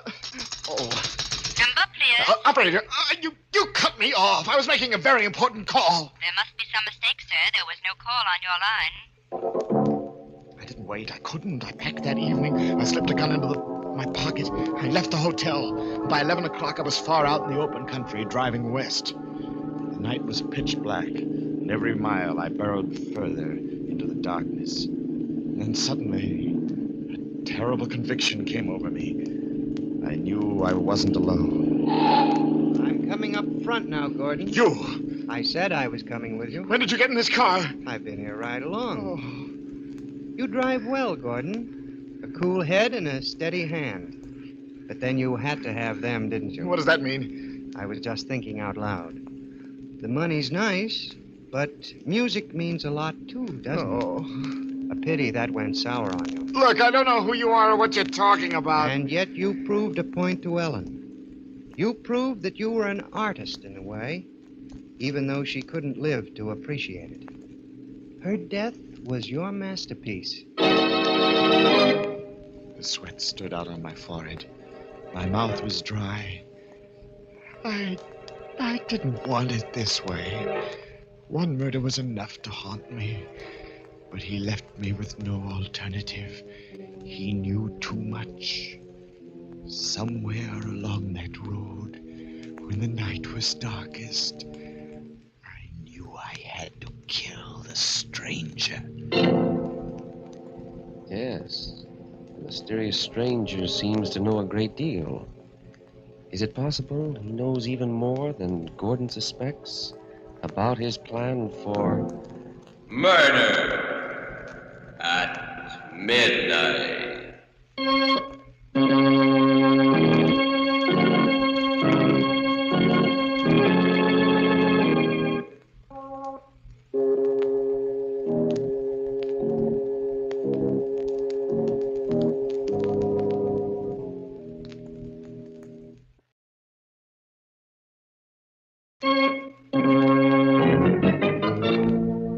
Now here is Gordon Ormsby to continue our story. I knew what I was looking for. A lonely stretch of road with no sign of life. At last the headlights found it. A valley with trees growing down to the edge of the road. The stranger seemed asleep, but he stirred as I jammed on the brakes. Hey, what's wrong, Gordon? Must have a flat. The wheel feels funny. Would you mind having a look? That would be very unwise for me. Why? You have a gun in your pocket. I would make a perfect target out in the headlights. Well, since you're so suspicious. Here, take it. You amuse me, Gordon. However... How do they look? All right on this side. I'm sure it's one of the front tires. I'll see the other side.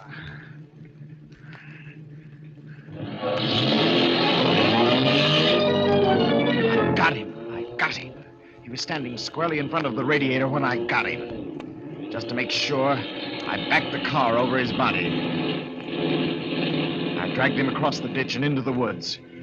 I dug a shallow grave with a tire iron, hacking in among the roots and the rocks. And then I covered him over. I got back into the car. I needed a drink. And when I came to a juke joint along the highway, I stopped.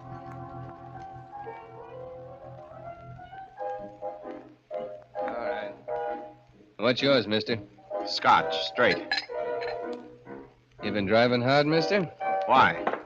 You look all in. Give me another shot. No, wait. Look, I'll buy the bottle. I don't always want to sell. You know, scotch is hard to get around here. I'll pay for it. I took the bottle over to a booth and began putting it away. I felt better, warm inside. It was going to be all right after all. The stranger was dead, and they'd never find his body. I was in the clear with nothing to worry about.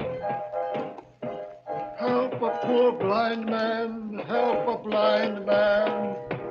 There was something about that blind man's stick that got on my nerves. He came up to my table. Help the old blind man, please. Get away from here. Please, sir, if you'd be so kind. Will you get away? Yes, sir. I'm sorry. I don't want any favors from anyone. I said beat it. Hey! I'm going, but you shouldn't have done that. What's going on here? What's the idea of shoving Nettie? He was annoying me. Then I saw him. He had the blind man by the elbow and was leading him toward the door. The stranger. What's the matter with you, mister? What are you staring at? There. Don't you see him? Oh, blind Ned? Well, sure. No. The man with him, opening the door. There's nobody with him. Blind Ned don't need nobody. He's been going in and out of here by himself for years. But it was he. I knew it was. I'd killed him, buried him, and, well, was he dead or wasn't he? I had to know. I drove back up the road. There were the trees and the broken weeds and the ditch through which I'd dragged the body. I walked carefully among the leaves, searching for the grave. Hello there. What? What you doing? Oh, who are you? State trooper. Saw your car parked on the road, followed you in. Well, I'm looking for my watch. I lost it here this afternoon at a picnic. I didn't realize it until I got home, so of course I turned around. Sure. I'll help you. Oh, no, please don't bother. No bother. I got a flashlight here. Well, it's awfully nice of you, but I don't think... Hey, what's this? What? Where? Ground's all scraped up into a... Looks like a grave. Oh, what would a grave be doing here? That's what I'd like to know. Give me a hand, will you? Fresh dirt and rocks digs easy. Well, What's the matter? Scared? Oh, no. It's just that... down to the bottom anyhow. Oh. Well, I'll be... What is it? It's a grave, all right. But if there was ever a body in it, it's gone now. I had only one idea after that. To get away. To get away as far away as possible. I drove like a wild man the rest of the night and all next day, stopping only for gas. Finally, I just couldn't drive any farther. I stopped at a small hotel, went up to the desk to register. Sign here, please. I'm driving across country, and I've got to start first thing in the morning. Certainly, Mr. Ormsby. Ormsby. What time would you like to be called? At daylight. And another thing, I don't want to be disturbed under any circumstances. Yes, that's important. No matter who wants to see me, on what excuse, I don't want to be disturbed. I understand, Mr. Ormsby. Now, if you follow the porter. The elevator doors were just closing when I saw him. He'd come in from the street and was walking across the lobby to the desk. I reached my room, dismissed the bellhop, and locked the door. With a shaking hand, I picked up the telephone. Yes, clerk? This is Mr. Ormsby. I thought I recognized a friend of mine in the lobby. A man about the same height and build as myself, dressed in a gray suit. I am afraid... Well, he came in right after me. I haven't seen him in some time, and well, I've forgotten his name. Would you mind looking in the register and telling me what it is? Just a minute now, look. Here we are. Your signature, Mr. Ormsby, and then... Yes? I'm sorry, sir. There is something, but the name's blotted. I can't make it out. I knew now there was no escape. I took the money from my billfold and piled it on the table. I examined my revolver to make sure it was loaded. And then I sat and waited. A few minutes before midnight, the knock came.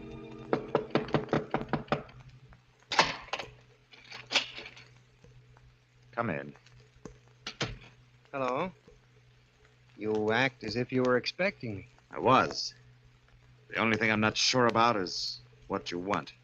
Or rather, how much. You should know. All the cash I've got's on the table. Nearly $500.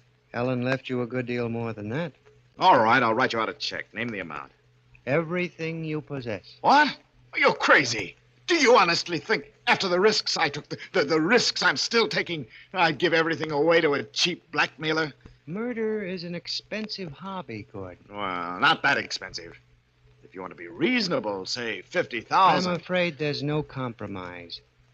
And I'm not just talking about money. Listen, this is your last chance. 50,000 or... Or what, Gordon? Or you don't leave this room alive. You tried to kill me once before. Remember? I lost my head. The car only stunned you, and I didn't make sure that you were dead. It'll be different this time. It's always going to be different, isn't it, Gordon? When you disposed of Ellen, you were going to lead such a rich, beautiful life. But what happened to it? Your music went. You couldn't play. You shut up. And then your heart went. You struck out at an old blind man. Listen, you. There isn't very much left now, except your mind. And that's starting to go, too. Sometimes you see me, sometimes you don't. I see you now. Large as life. But do you see this? That gun won't do you any good. Besides, you're pointing it the wrong way. I'm pointing it right between your eyes. That's what I mean. Well, you...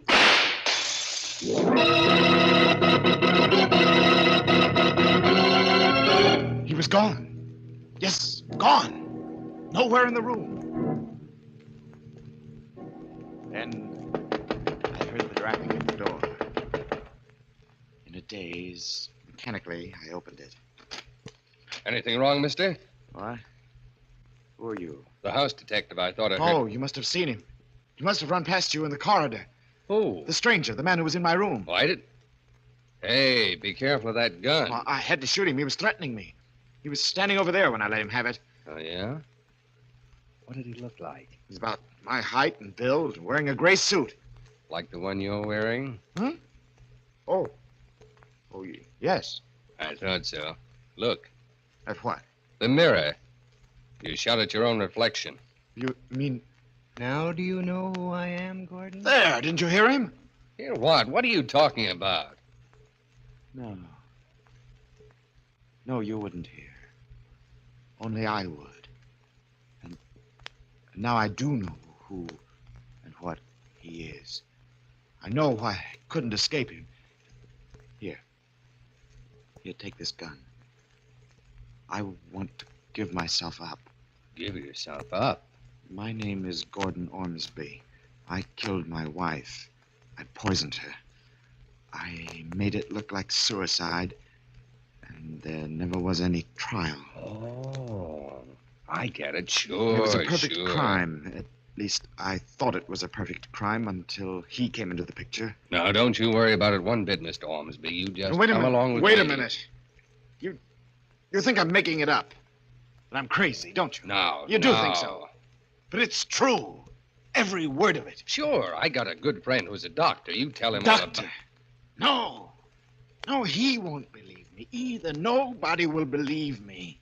They'll all think that I'm mad. And, oh, don't you see? That's why I have to give myself up. Because that's the only way I can get away from him. If you hang me. But if you don't... They won't, Gordon. They'll put you away. And wherever you go, I'll be there, too. Remember that? Wherever you go.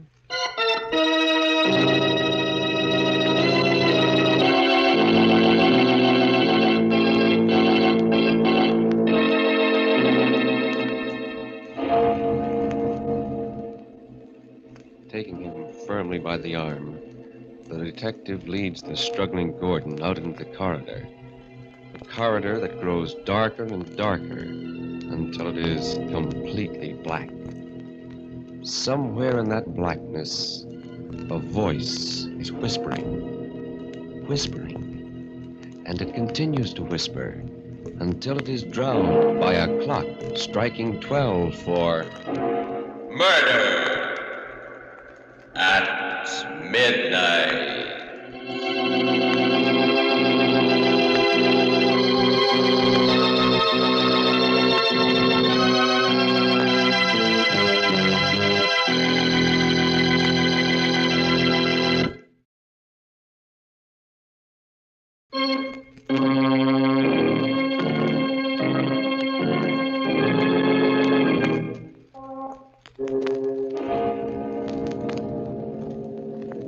Remember to be with us again when death whispers softly in the night And the clocks strike 12 for Murder at Midnight.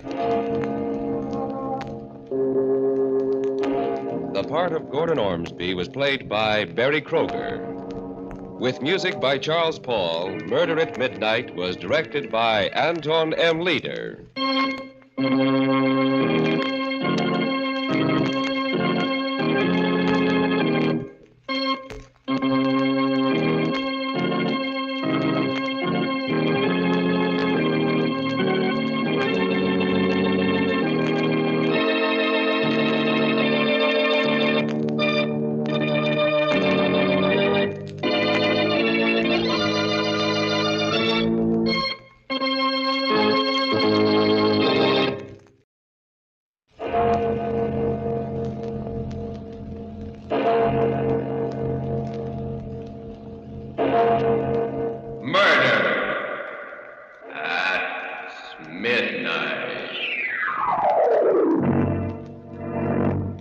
Dropping a chicken, huh? Hey, guys. Yeah? What do you know? Chicken's turning out to be a rooster all of a sudden. Cock-a-doodle-doo. Cock-a-doodle. In case anybody here is interested, from here on in, the name is just plain Charlie Nix.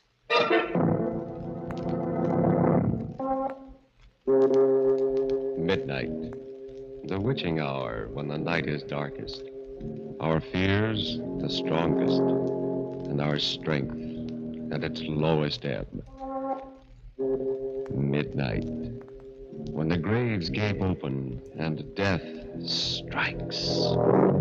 How? You'll learn the answer in just a minute in Trigger Man.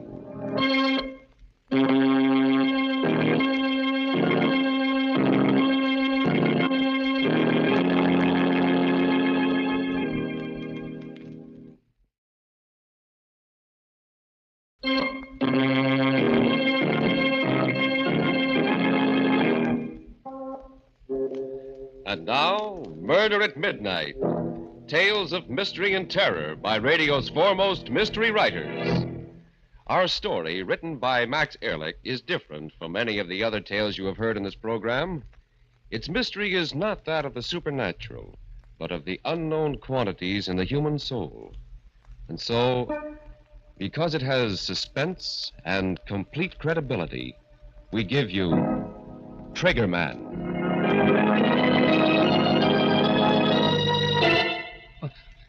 Was that the door? No. No, not yet. Not that it matters. You can't get very far with a slug in your guts. But I can sit here. And when I come through that door, I'll show him what Chicken Charlie Nix can do with a gun. Sure. Maybe it'll be for the last time. But what can I lose now?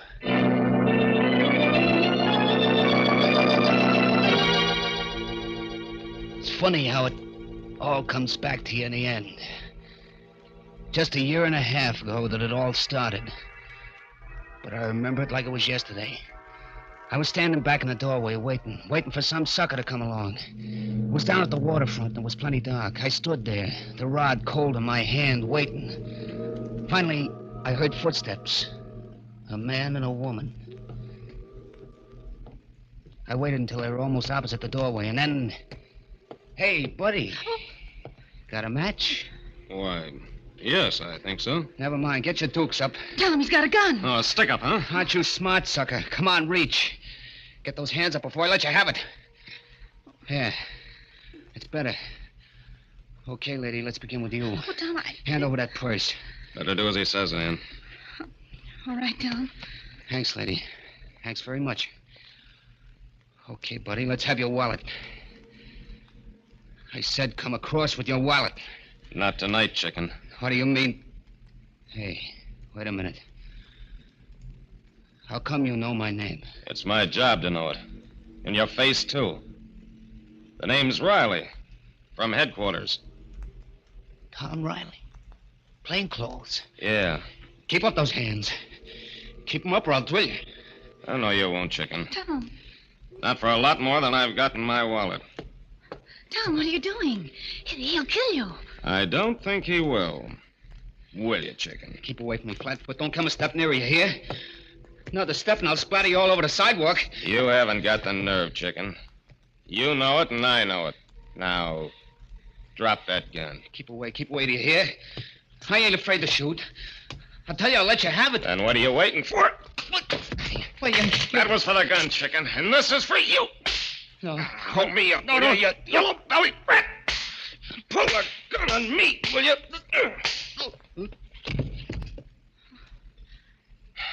Oh, Tom. It's okay, Ann. It's all over. You could have been killed. Walking straight into a hold-up man and knocking the gun out of his hand. Well, I knew he wouldn't shoot, Ann. You knew? But how? His name is Charlie Nix. Chicken Charlie. Well, Oh, he carries a gun, yeah, but he's not a gunman. Because he's never used it and he never will. Just plain chicken-hearted. Yellow. That's why they call him Chicken. Still, you took an awful chance, Tom. There's always the first time. Not for Chicken Charlie. Now then, you see if you can find a phone, honey, and call headquarters Okay. while I keep an eye on this yellow skunk here.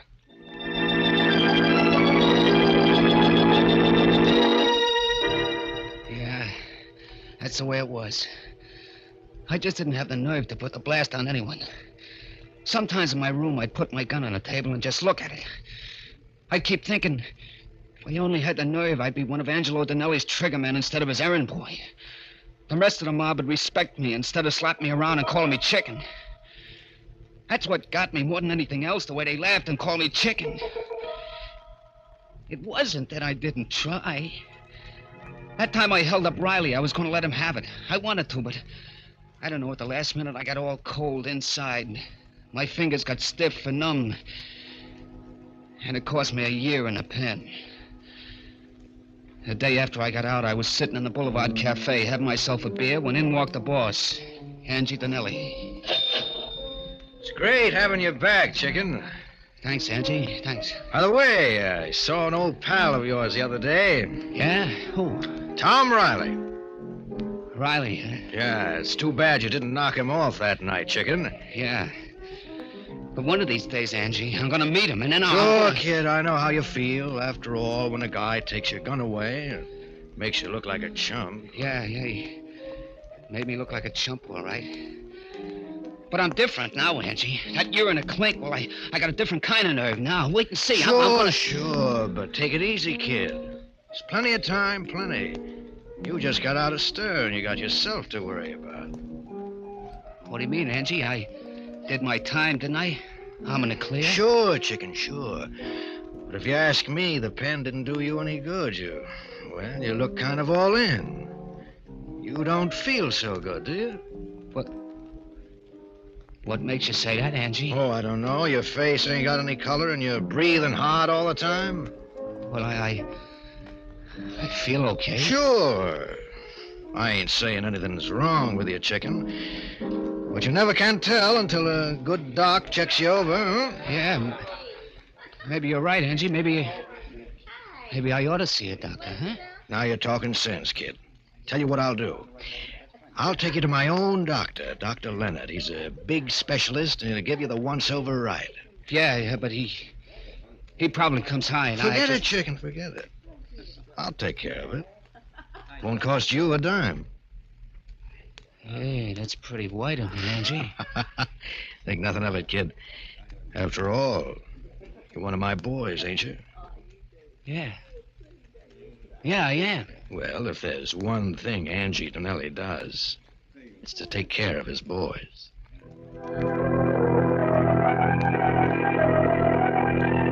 A couple of days later, Angie Donnelly set up an appointment for me with this Dr. Leonard.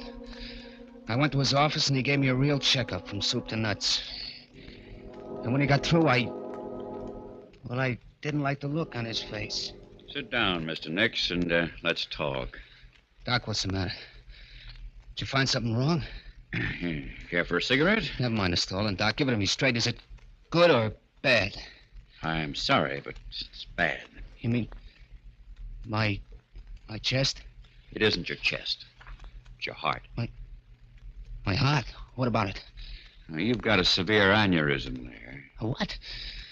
What's that mean? Yeah, it means that you've got a serious weakness of the heart muscle wall. Yeah, but how serious? I'm sorry, Mr. Nix, but you haven't got more than 6 months to live. 6 months. Yeah, that's what he said. 6 months to live. For a while, I didn't get it. You don't get things like that right away. And then 6 months, and he gave me 6 months to live. Someday I'll be just walking along and maybe sleeping, and then it'll come. It's tough, chicken. Plenty tough. Yeah. Know how you feel. Nobody knows how I feel. Except maybe a guy in a death house. Yeah, that's what it's like. Like knowing when you're going to burn, waiting for it. Take it easy, chicken. Here, have another drink. Huh? Yeah, thanks. Thanks, Andy. You're okay. Maybe the doc was wrong. There's always a chance. No, Angie. He checked me twice just to make sure. There ain't a thing I can do, not a thing, except wait for it. Just sit around and wait to croak. Listen, kid.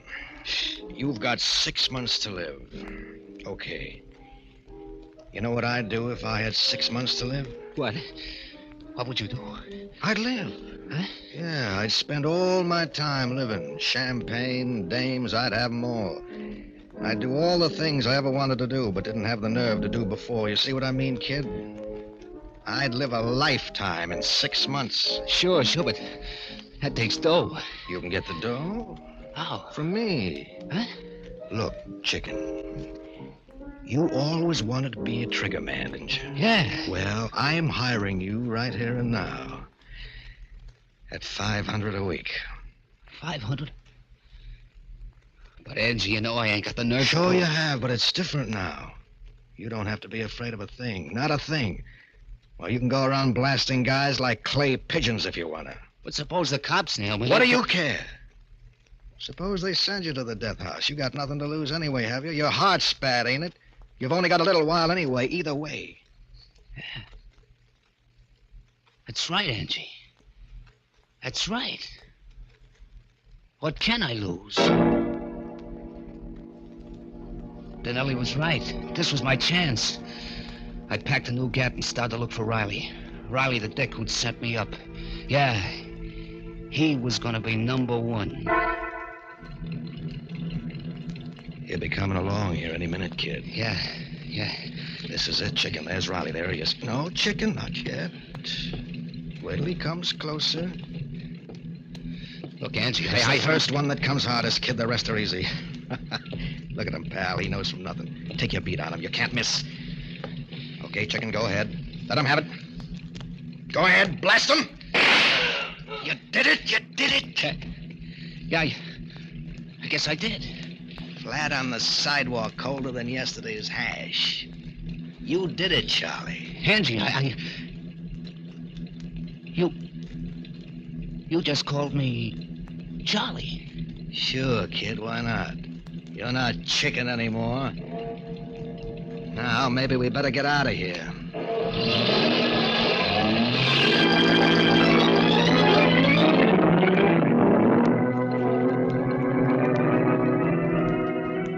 A car roars away up the street, leaving the body lying there in a pool of blood. As the clock strikes 12 for Murder at midnight.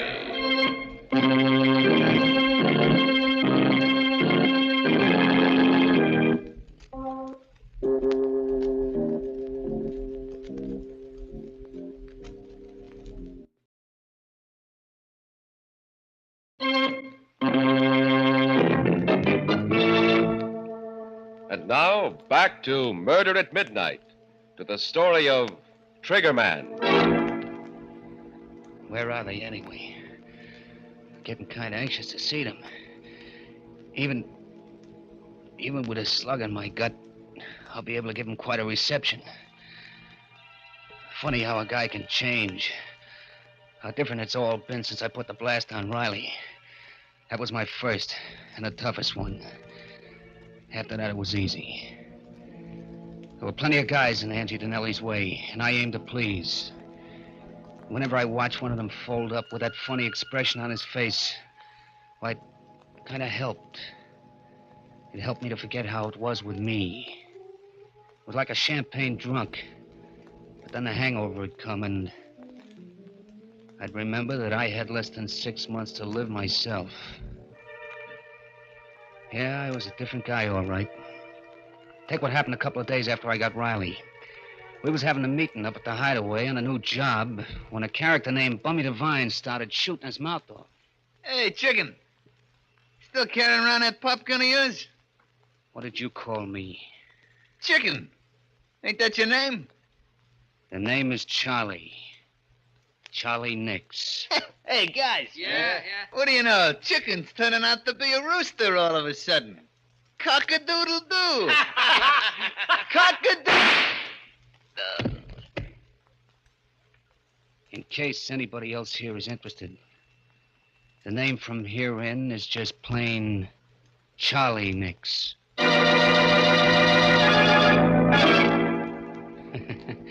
They didn't laugh after that. No one did again, ever. I was it. I took chances where no other trigger man would.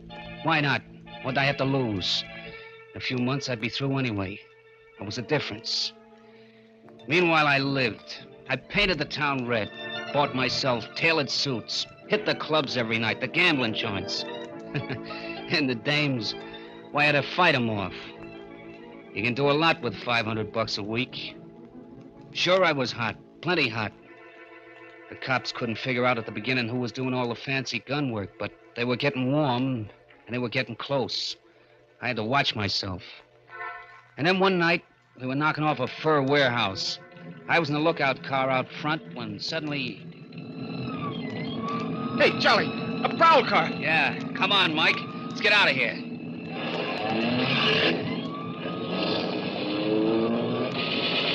Hey, they're shooting at us. Tommy guns. Hang on, Charlie. Here they come right after us. Hold it steady, Mike. I'm going to try to nail a tire. Oh! Hey, Charlie. Charlie, what's the matter? I'm hit. Keep going, Mike. Got a ditch in my...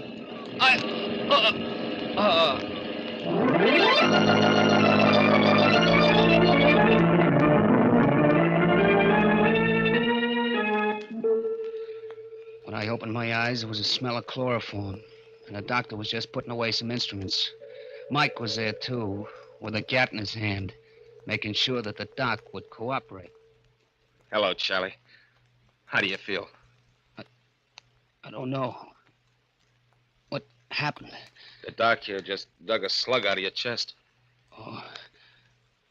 How am I doing, Doc? You'll be all right. Lucky you've got a good heart. Otherwise, you'd never have made it. What? Did you say my heart was good? That's right. But I don't get it. I thought I had a bad ticker. They told me I didn't have more than a few months to live. With that heart, my friend, you can live to be 100. That is, if the police don't interfere.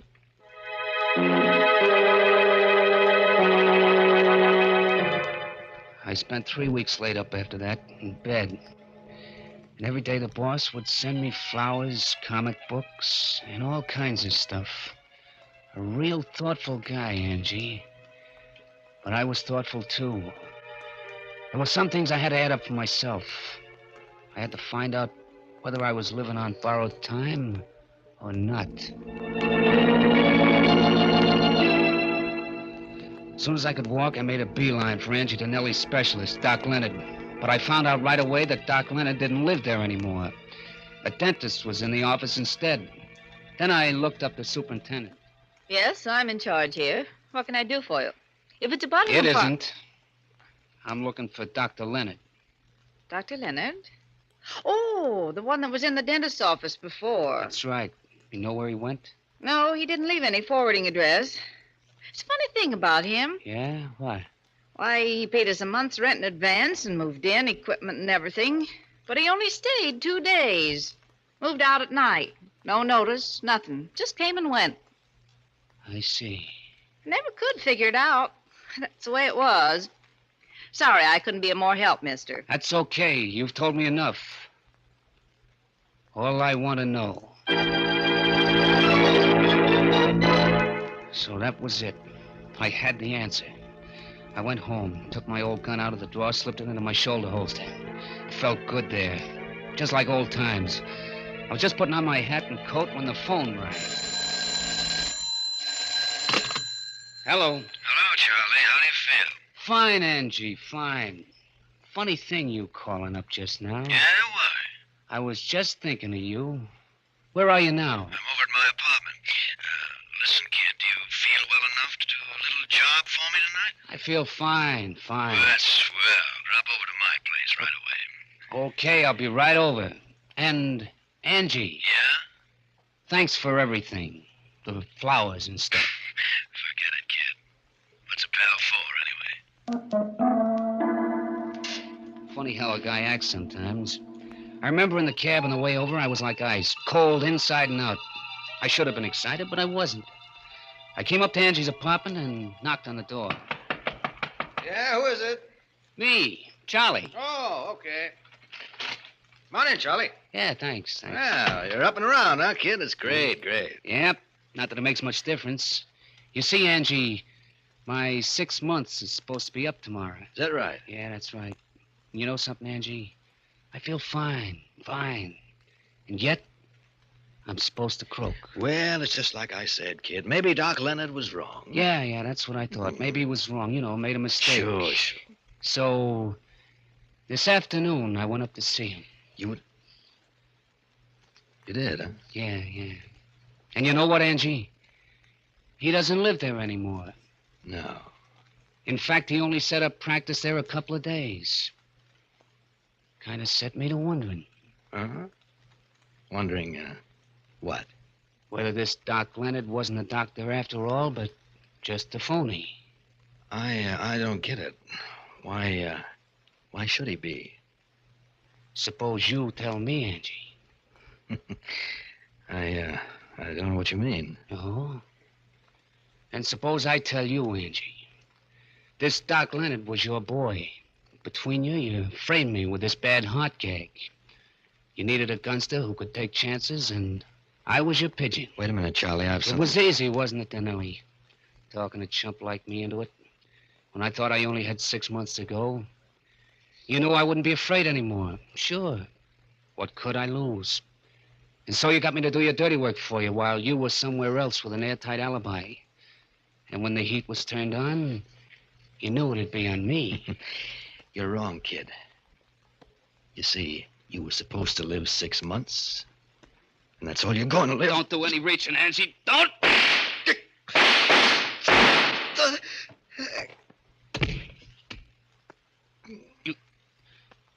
You taught me how to use a gun, Angie. You should have just let me stay Chicken Charlie Nix.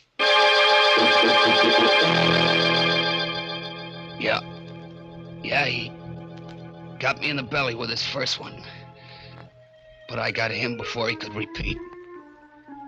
There he is, lying on his own rug, soaking in his blood. And as for me, well, there ain't much I can do but wait. Somebody must have heard the shots, called the cops. Funny how I feel now, how different it is. When you think of it, if I'd stayed Chicken Charlie, I wouldn't be here now with a slug in my guts. Like the doc said, I could have lived to be maybe 100. Well, if it ain't old Chicken Charlie. Hello, copper. What did you call me? Why, we've been looking all over for you, Chicken, but it looks like somebody saved the state some dough. Not yet. I've still got enough stuff to... Stay where you are. Don't come any closer, you hear? No? Why not, Chicken? Because I'm a killer, that's why. Because I got nothing to live for anyway. And keep away from me, do you hear? Keep away or... Oh, what? Give me that rod. Oh, stop, you can't. Sure I can, punk. Once a chicken, always a chicken.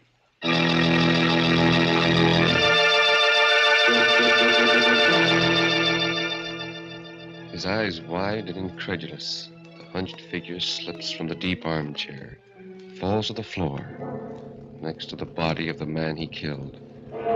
And somewhere in the distance, a clock in a church steeple starts chiming for murder at midnight.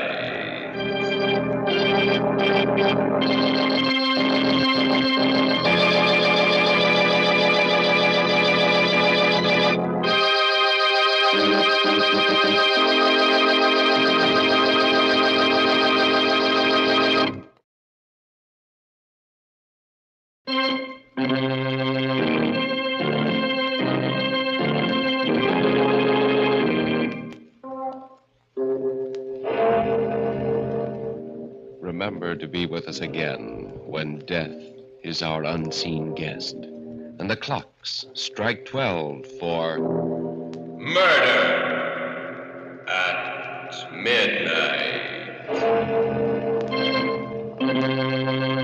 The part of Chicken Charlie Nix was played by Bill Quinn. With music by Charles Paul, Murder at Midnight is directed by Anton M. Leader.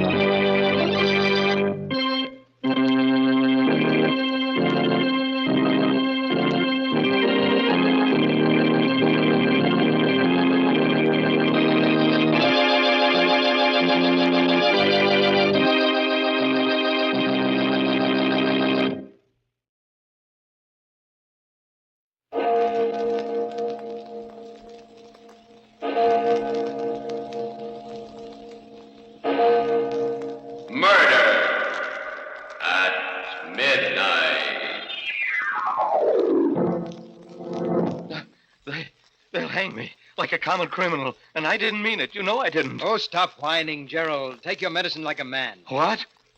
All right, Harvey. I'll stop. You're responsible for the whole thing. You know you are. And since they can only hang me once, even for 2 murders... Midnight, the witching hour when the night is darkest, our fears the strongest, and our strength at its lowest ebb. Midnight, when the graves gape open and death strikes. How? You'll learn the answer in just a minute in Death's Goblet.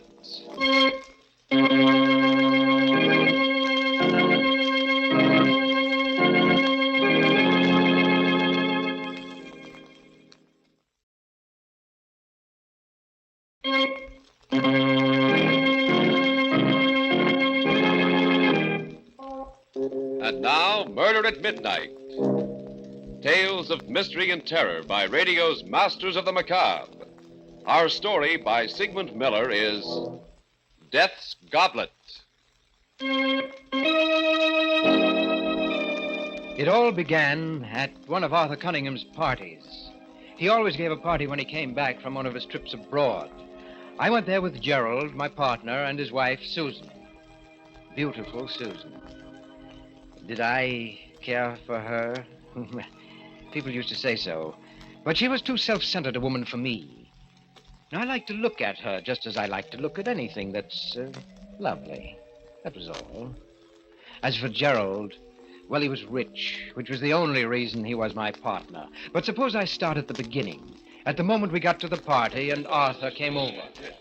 Well, hello, Harvey. Glad you came. Wonderful to see you back, Arthur. You know Gerald and his lovely wife, Susan. Of course. Hello, lovely wife, Gerald. It's nice to see you again, Arthur. Good trip, Arthur? Marvelous. And you're just in time for a drink. Let's get away from this mob. Come into the study. I just opened my last bottle of Chateau Albert. Oh, nice. Here we are. Oh, someone get the glasses out of the cabinet, will I'll you? get them. Large parties make me very nervous. You know, I'm much traveling. Here we are. Hi. What an odd goblet this one is. Oh, put that one back, Susan. Why, what's wrong, Arthur? Use any of the others, but not that one. Oh, I'll be careful of it if that's what you're worried about. Oh, it's not that. I just don't want you to drink from it. What's all the mystery about, Arthur? Well, you'd all think I was mad if I told you.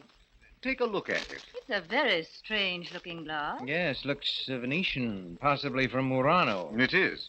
This red spot here on the side. Yes, it's supposed to be a drop of blood.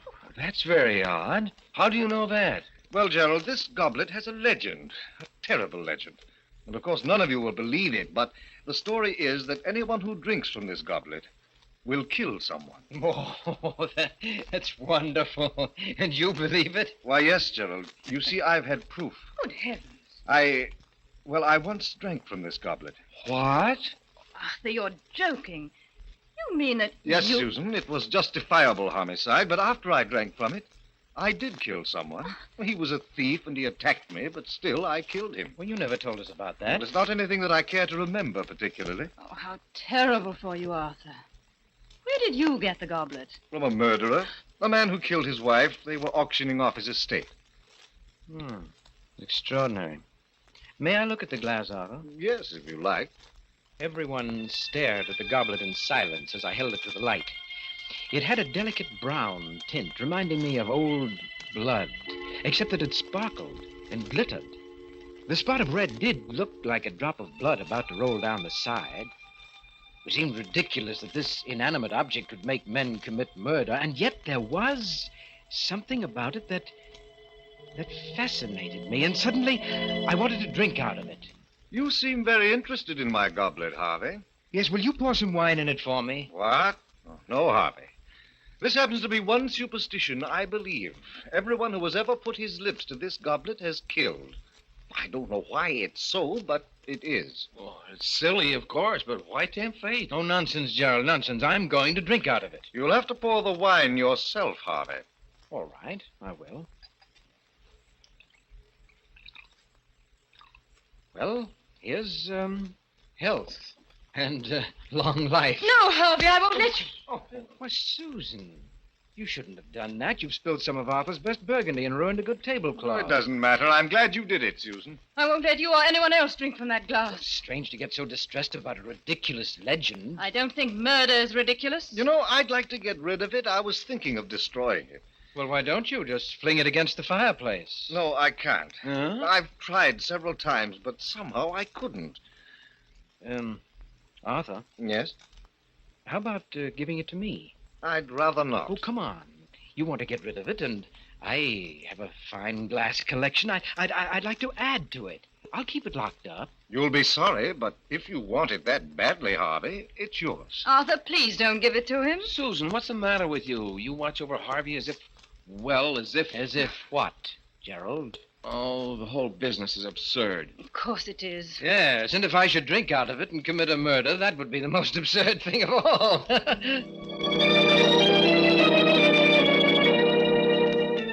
I kept the goblet on the mantelpiece in my library where the lamplight made it glitter. I discovered that the red drop was not paint. It was ingrained in the glass. Oh, very cleverly. One night, both Susan and Gerald were at my home.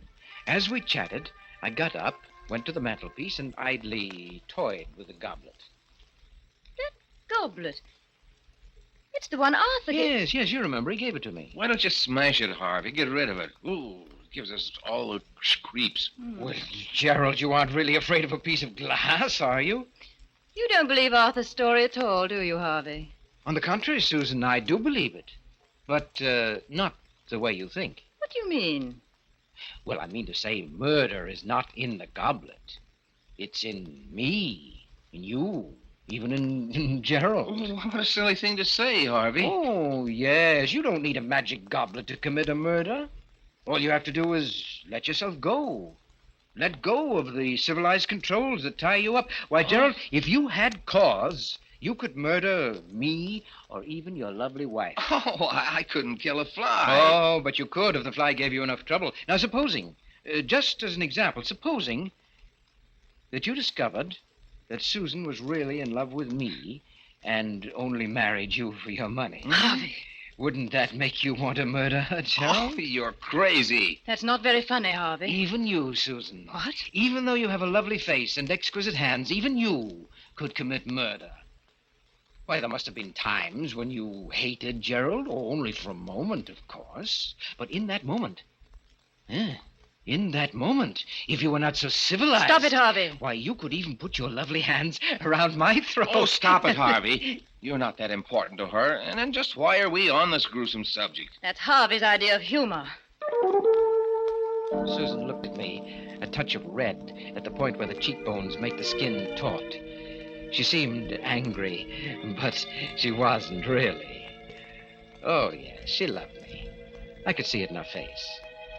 She looked at me for a moment and then dropped her eyes. May I look at the goblet, Harvey? No, I'm afraid not, Susan. You might accidentally drop it. It might be a good idea. Well, I have an even better one, Gerald. And that's to go home before we get really serious about this murder business. I sat there staring at the goblet after they left.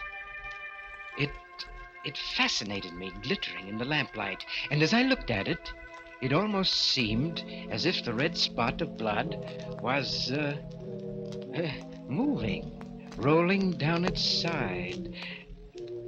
Why shouldn't I drink from it? Why?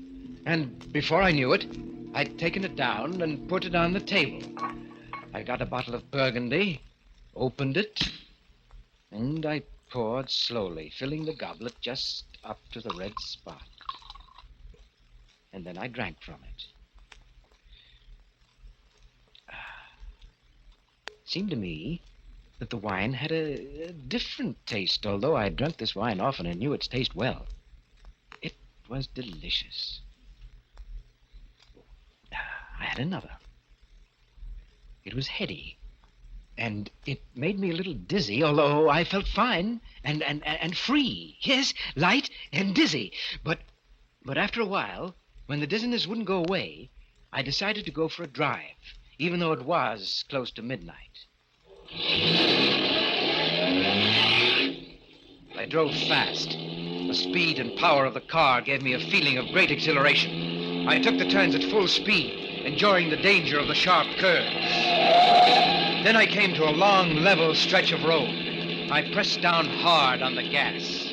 The needle of the speedometer slowly moved upward. 60, 70, 80, 85.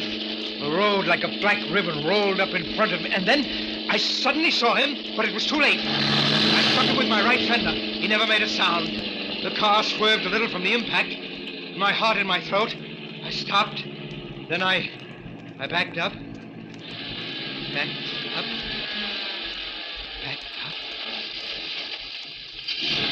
Backed up to where the body was lying sprawled grotesquely on the edge of the road. One look was enough. He was dead. But no one had seen the accident. I stepped on the gas and drove off.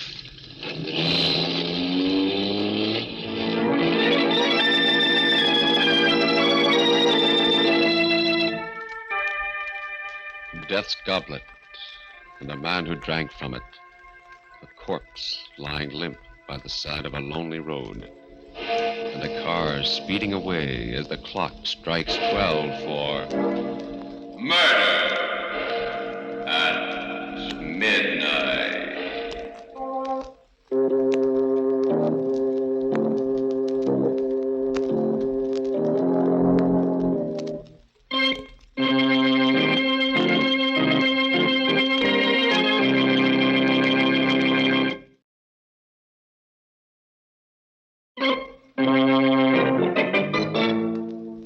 And now, back to Murder at Midnight.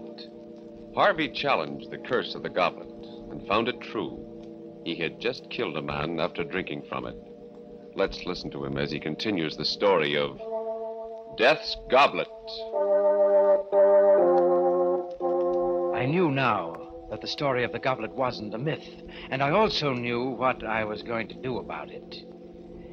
The next night, I got Gerald to come to my house to do some work. Oh, I can't make head or tail out of your cost estimates, Harvey. Well, now, really, Gerald, it's very simple. Just concentrate. Why can't you take care of it like a good fellow? I'm awfully tired. Well, all right, let's stop for a couple of minutes. Have a drink? Oh, what are you doing, Harvey? The goblet. Why, you don't really believe that story of Arthur's, do you? Well, you're much too intelligent for that. Well, you only pretended in front of Susan, didn't you? Well, I... oh, yes. Had to pretend. You know, women. Well, of course. And even if you did believe it, I've a feeling that...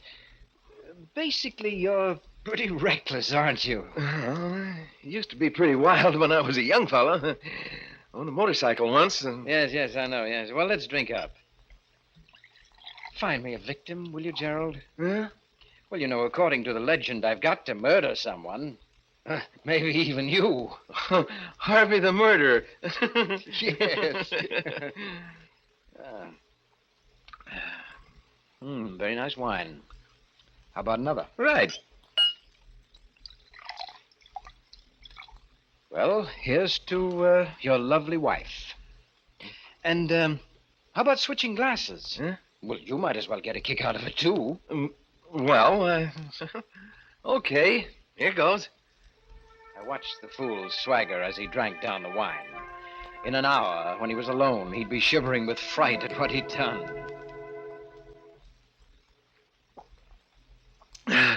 Well, I did it. You certainly did. And by the way, Gerald. Yes? I checked Arthur's story about this goblet. Yeah? And it seems that he's right. Everyone who ever put his lips to this goblet has committed a murder. You mean... Well, of course, it's all coincidence, but then again, who knows?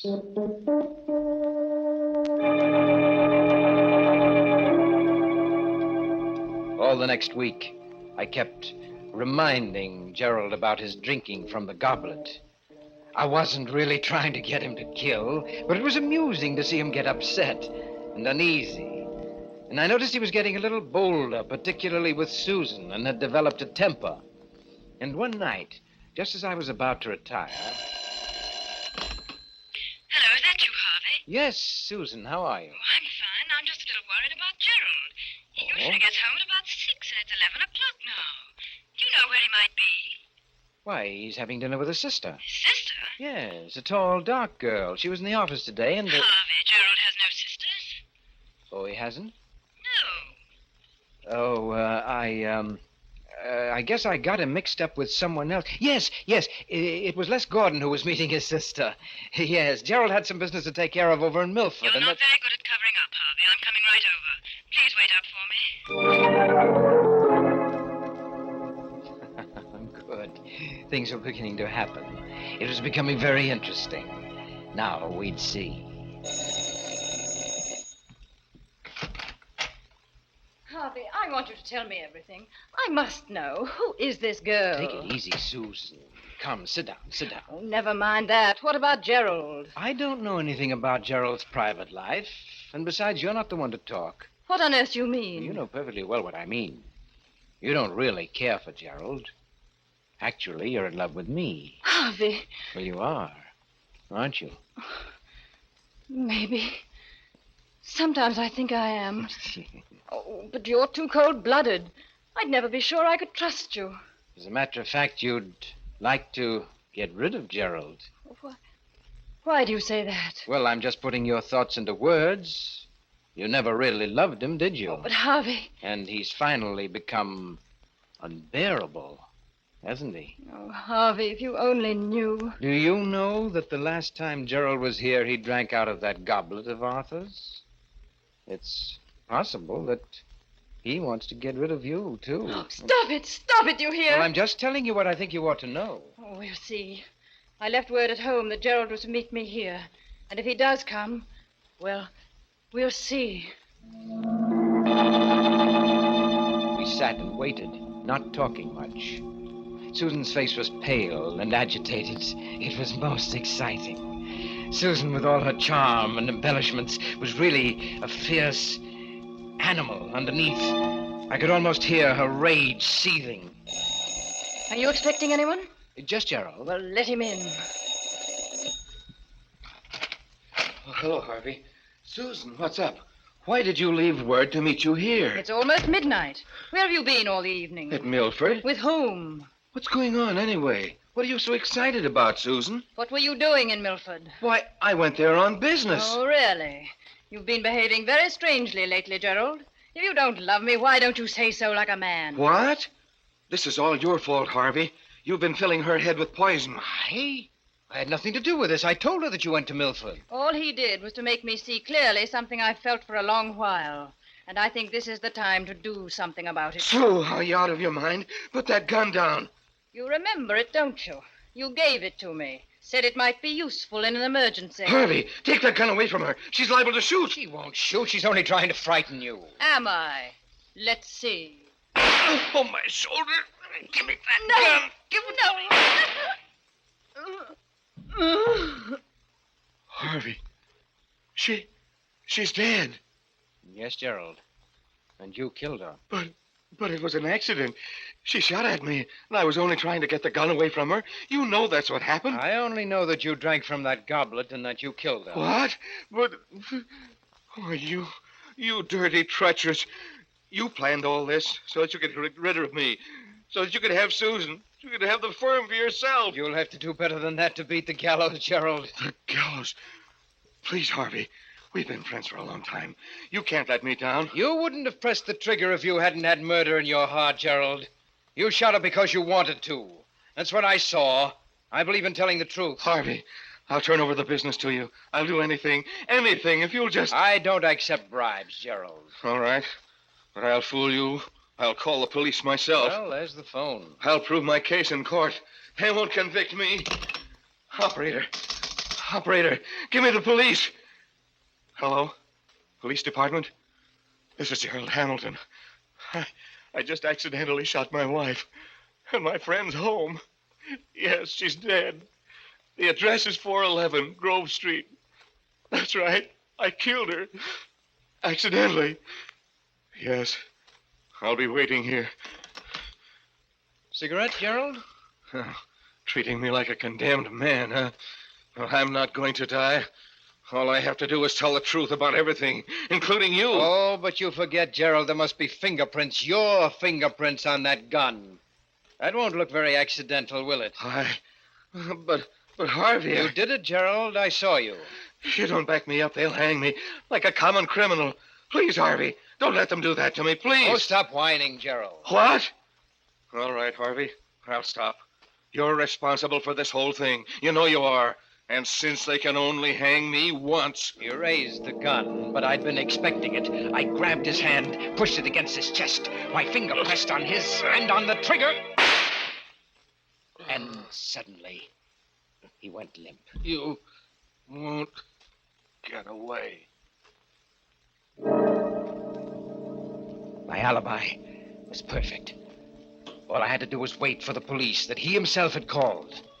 The minutes ticked slowly away. And then...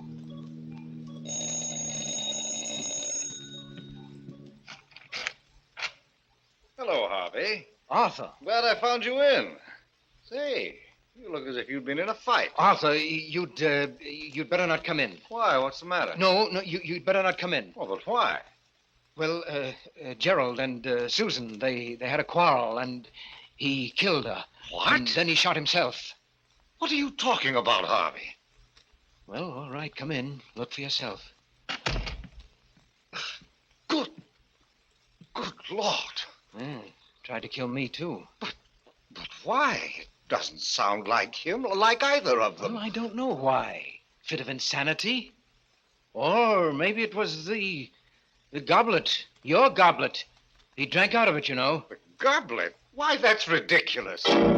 As he spoke, he picked up the gun. It made me furious. All those fine fingerprints of Gerald's were now erased.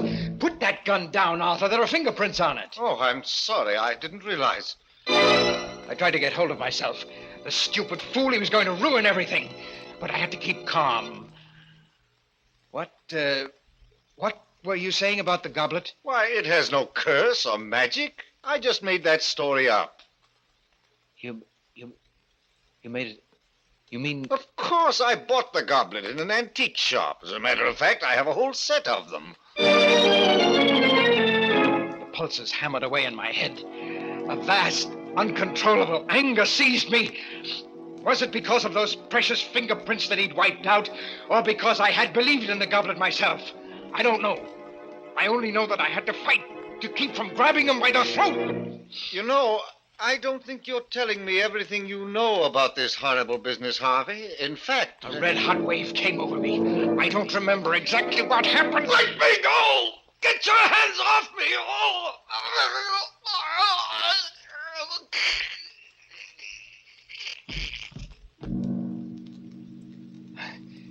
Arthur's body is lying there, too, now. Next to Susan's and Gerald's. But the police will be here any minute, so I have to hurry. First, the goblet. There. That's done. No. Some of the broken fragments still glitter in the lamplight. I've got to crush them, grind them to powder under my heel.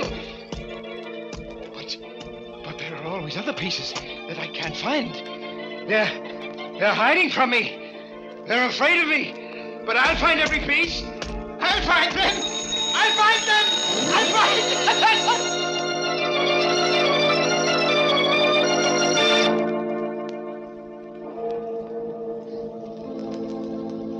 them. Three bodies lying huddled on the floor, and a madman crushing the fragments of the broken goblet to powder as the police car drives up and the clock strikes 12 for murder at midnight.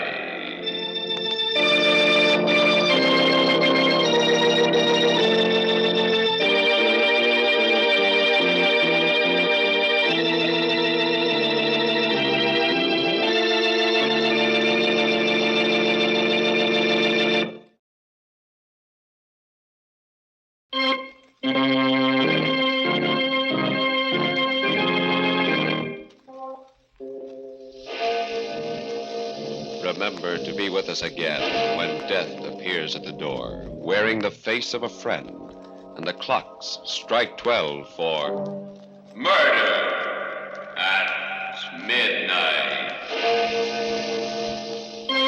The part of Harvey was played by Eric Dressler.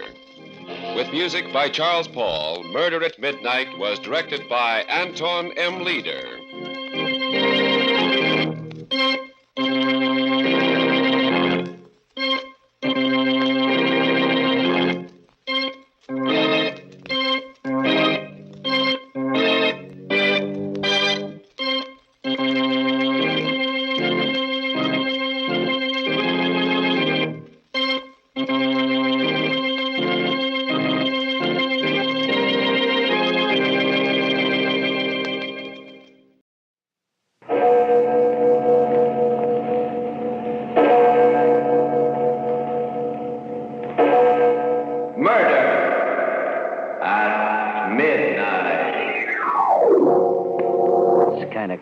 Tube was pointing at Matson's body. When the switch went in, there was a whining noise. And then a white light shot out of it. I know you won't believe this. When it hit the body, it went all soft. It was just like the bones had gone out of it. It just went all soft and kind of poured off the chair and onto the floor. Midnight, the witching hour when the night is darkest, our fears the strongest, and our strength at its lowest ebb.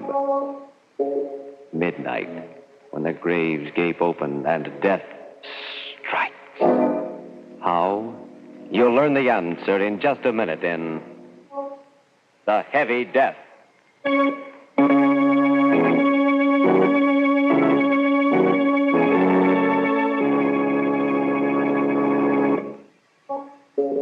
And now, Murder at Midnight. Tales of mystery and terror by radio's Masters of the Macabre. Our story, written by Robert Newman, is a weird and fantastic nightmare called The Heavy Death.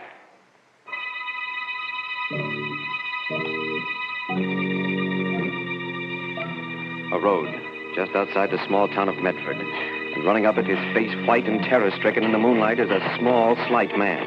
He pauses every once in a while, his breath whistling in his nostrils, listening, and then runs on again. Finally, seeing the 2 green lights of the state police barracks, he moans with relief. Runs in. Oh, thank God there's somebody here. I was afraid. Look, officer, you gotta get me away from here fast. Just a minute, Mac. Take it easy. No, easy. He'll be here any minute, coming after me. I gotta get away, I tell you. And I'm telling you to take it easy. Just wait till I get through talking to Dr. Carden here. Dr. Carden? Are you the Dr. Carden lives in the big white house near the river? Why, yes. Well, then you can tell him it's true. Otherwise, he won't believe me. Nobody will. It was you who swiped the big glass thing from your laboratory. My Geiger counter? You stole it? Well, he made me do it. Oh, now, whoa. This is getting interesting. That's why Dr. Carden's here. You know anything about his assistant? Young chap named Matson? Yeah. He's dead. He killed him. Matson? Matson dead? Hey, maybe you better start from the beginning. Tell us the whole story. Yeah, but I did it the right time. He'd be coming after me and... Oh, okay. Like I said, you won't believe it. My name's Sullivan. They call me Shill because I'm a come-on with Bryant's Giant Carnival. Weight guessing is my racket, but I turn my hand at almost anything, you know, shell game, 3-card monte. Well, we hit town about 10 days ago for a 3-day stand. The first 2 nights was pretty quiet. The third one was when it happened. There was a pretty fair crowd around, and I was warming him up for some weight guessing, with maybe some side bets, when he came up. Okay, folks, okay. Step up, hurry up. And let Hawksy Sullivan dish your weight. A Cupid doll is about 3 pounds off either way. Now, what do you say, lady? Your weight's not like your age, you know. Ha ha, it always shows. What about you, sir? Guess your weight? Do you really think you can? Do I think? Ha ha, listen to him, folks. You bet your sweet life, brother. Oh, I have already. The question is, will you bet your sweet life? What? What do you mean? Look, do you want me to guess your weight or not, huh? On the terms I outlined, why, yes. I'll be glad to have you try. Try, says he. Okay, folks, here we go. Now, let's see. A big man, a solid man. Hefty pair of arms on him. I say, 195 pounds. 195. And 3 pounds off either way, and you get a Cupid doll. Now, just sit right down here on the scale. There you are. Hey, what goes on here? You broke my scale. Yes, it only goes up to 350 pounds. 300. What do you got in your pockets? Would you like to look? Nah. No, I don't know how you did it, but more power to you, brother. When I lose, I'd pay with a smile. Well, here's your Cupid. Thank you. No, that's not what we bet. What? What do you mean? I think you know what I mean. The carnival closes in about an hour. I'll be waiting. He went walking off, slow and heavy. The crowd stood around for a couple of minutes, gaping at the broken scale and talking. Then they all decided it was some kind of a gag and went on and forgot about it. For me, I couldn't forget about it. Somehow I didn't think it was a gag. There was something about him, the way he moved, the way he talked, that scared the pants off me. I hung around for a while, getting my stuff together, and then I looked up Rube Thomas. Rube's a big guy. Used to be a wrestler, and he was just closing up his Wheel of Fortune. Hiya, Rube. How are they going? Not bad for a one-horse town. How's it you? Oh, not too bad. Well, some wise guy busted my scale. Huh? Busted your scale? Yeah. Well, Rube, that's why I come over. He was a queer duck. I just couldn't figure his pitch, but he said something about waiting for me when he closed up, so I thought... So you thought maybe you should have some protection walking down to the station. Yeah. That's a hot one. What is? You're on your side bets. Well, don't worry about it. Ain't no one gonna lay a finger on you when you're with Rube Thomas. I helped Rube take down the wheel. But even then, we were about the last to leave the fairgrounds. We went out through the main gate. It was pretty dark, but I wasn't worried anymore. I'd never yet seen anybody Rube couldn't handle. Then I heard footsteps. Slow and heavy ones. And then... There you are. I've been waiting for you. Yeah? No kidding? This the guy? Yeah, Okay, Bub. What's the pitch? What's your racket? Racket? There's no racket. Your friend and I had a bet. I've come to collect. Yeah? Well, I'll tell you a funny thing about carnivals. When we pull up stakes and get ready to go, all bets is off. I'm afraid this one can't be called off. You see, I need him. You need him? Yes. You bet your life, remember? And you lost. You mean you... Oh, you're nuts. People who have thought so, but I'm not. Shall we go? No, I ain't gonna. Rube! Take it easy, Shell. I told you all bets was off, mister. Now you're gonna blow him, I'm gonna have to get rough with you. I wouldn't if I were you. No? Well, then here's one just for luck. Oh, my hand. I warned you. Oh, you. I'll break your bloody neck up. I'm sorry. I didn't want to hurt you. You won't believe this. Like you probably won't believe what happened afterwards. He didn't swing or anything. He just kind of dropped his fist on Rube's head. And he smashed in his skull like it hit him with a lead pipe. Good Lord, you killed him. Yes. Shall we go? No, I... Look at me. Into my eyes. That's right. Now remember this. You're mine. Mine to do it exactly as I wish. And you do exactly what I wish. Do you understand? Yes, sir, yes. Good. Then let's go. Something happened. Happened to me then and there. Something I ain't over yet. It wasn't just that I was scared, more scared than I've ever been in my life. It was something else. When I looked into his eyes, it was like I just plain didn't count. That no one or nothing did. Then I just had to do whatever he wanted, whatever he said. We got in his car and drove to your place, Doc, and we stopped in front of it, and he pointed at a kind of low building behind it. That is Dr. Carden's laboratory. And he has something there I need. A Geiger counter. You're going in and get it for me. You mean swipe it? Yes. It would take too much time to make one of my own, and as I said, I need it. Now, it's a long glass tube, about this size, with filaments inside it. Yeah, but suppose somebody sees me. Suppose somebody comes... Carden's away in Washington with that childish atomic energy commission of theirs. There's only Matson, his assistant, and he must be sleeping. If he should try and stop you, well, you'll have to take care of him. But remember, I want that Geiger counter. Like I said, it was like I was numb. Didn't have a mind of my own.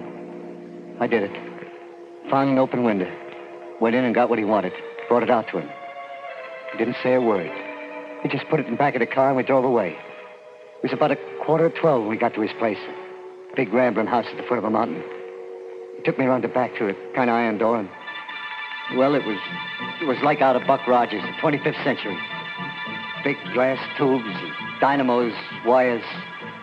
He must have noticed me staring because he said... Go ahead, look around. There's equipment here that doesn't exist anyplace else in the world. Yeah, but what's it all for? And if I told you, you'd be even more frightened than you are now. By the way, what's your name? Sullivan. Shel Sullivan. I'm Dr. Vance. Dr. Brian Vance. Doctor? Of nuclear physics. Without doubt, the greatest scientist in the world today. Do you know anyone else who has been able to convert most of the elements of the human body into the heavy isotopes? Look, I don't know what you mean, but is that... Yes. That is why not only my weight, but the entire atomic mass of my body... What's that? Sounds like a car. Yes, but Coop... Oh, Matson. Must have heard you in the laboratory, followed us. Well, I was as quiet as I could, be honest. There's nothing to be worried or excited about. Hello, Matson. Vance, I should have known it was you. Should have known what was me. That stole our Geiger. You did an awful lot of strange things in your career, Vance, but this time you've gone just a little too far. This time I've got you dead to rights. I'm afraid it's just the other way around, Matson. What do you mean? What? Vance. You don't really think I'd let you or anyone interfere with what I'm doing, do you? You killed him, Of course. Drag him over there out of the way.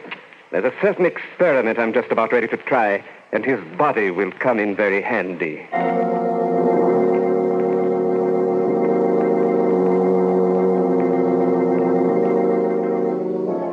With Shel Sullivan staring at him in abject horror, Dr. Vance turns away from the body on the floor, lumbers over to one of his instruments, and begins examining it.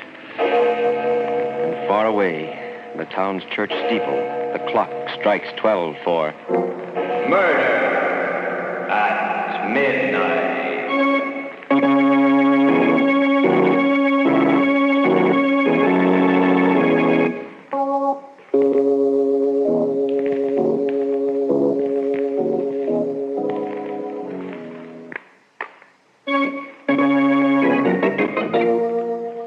And now, back to Murder at Midnight and The Heavy Death.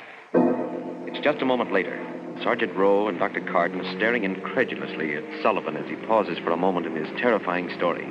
Then the trooper says, We did find Thomas's body out by the fairground, but it was an accident. Hit by a truck or something. You mean this Vance killed Matson just like that? Shot him without turning a hair. Sure sounds to me like... Dr. Carden, what do you think? I don't know, Sergeant.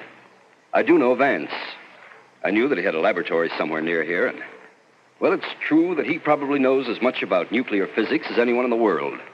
We tried several times to get him to work with us during the war, but he laughed at us, said that what we were doing was childish. Yes, but this other business, this changing himself, making himself heavy. Yeah, even his voice was heavy like. Is that possible, Doctor? Theoretically, yes, I suppose it is. After all, Professor Urey did it with hydrogen, made heavy water. And we've done it with uranium. Yes, but why would he want to do it? Why? There I can only guess. For all his genius, I've always felt Vance was a little mad. It's possible he believes that by changing the atomic weight of his body, he can make it immune to disease. Yeah, that's right. It's true. He said he was going to live forever. Well, go on, Sullivan.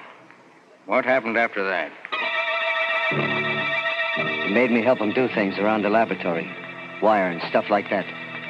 Seems he got tired pretty easy, and his hands was too heavy to do work that was delicate-like. Maybe that's why he needed someone else around. Finally, I couldn't keep my eyes open anymore, and I fell asleep in a cot in the corner. I don't know if he ever slept or not. If he did, I never seen him. When I woke up, it was around noon, and he had Matson's body propped up in a chair against just a kind of a silver screen. So you finally got up, eh, Sullivan? I was just going to wake you. Yes, sir. I'm kind of hungry, sir. Oh, yes, food. Well, you're going to help me with a little experiment first, and then we can eat. Yes, sir. What kind of experiment? You mean... Why, yes. An experiment on our friend Matson's body.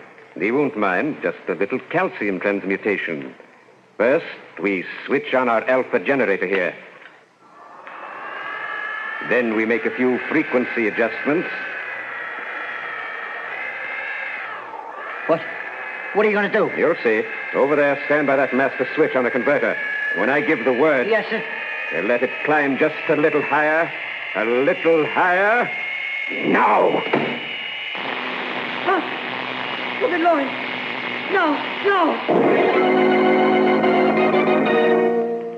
There's a kind of glass tube pointing at Matson's body. When I threw the switch, a white light shot out of it. I know you won't believe this. When it hit the body, it went all soft. It was like the bones had gone out of it. It just went all soft and kind of poured off the chair onto the floor. I must have fainted or something. When I come to, Vance was standing over me, smiling. Anything the matter, Sullivan? Don't you feel well? Yes, sir. I'm all right. That was the most awful, most terrible thing. Sullivan, if you were a soldier and you saw that happen to the man next to you, would you feel much like fighting after that? What? You mean you're going to do that? I'd advise you not to ask too many questions. We'll dispose of the rest of the body later, but now let's eat. Like I said, it was just about a week ago. I can't really tell you what happened after that because I was in a daze most of the time. We worked, him showing me what to do, wire and solder and stuff. We ate. Sometimes he let me sleep. Then this morning it happened. I woke up at about 10. He was standing looking at this thing we've been making. Well, Sullivan, it's finished. Just a few adjustments and we were ready to go. Yes, sir. And I'm profoundly grateful to you for your help. I will show you how grateful in a very concrete fashion. You mean you're going to let me go? You're going to let me go? Really, Sullivan? That's a little foolish, isn't it? Well, I don't know. I just thought... Yeah, I guess it is. Well... Where are you going? Inside to fix some breakfast. No, Sullivan, no food. No food? No, because tonight you're going to enjoy a tremendous experience. One I experienced myself several months ago. And the process is much simpler when the stomach is empty. Process? You mean you're going to make me like you? Heavy? Yes, Sullivan. I told you I was grateful to you and... Oh, no, Doc. No, please, will you? For heaven's sake... You're being rather childish. I'm not going to bother detailing what it will mean to you physiologically, the immunities it will give you. I will merely tell you that we'll do it tonight. Getting changed to become like he was. Heavy as lead. Well, it did something to me. It was like I'd been dope, hypnotized. All that time afraid to do anything to make him mad. Now I was even more scared to stay. I made out like everything was fine, and I waited. I waited and watched. Then about an hour ago, I got my chance. He went into the house to get something. He didn't lock the door. I was out like a shot, grabbed his car and started down the driveway. As I went past the house, I heard a window open. Sullivan, come back! Come back! You'll regret this! You'll regret it!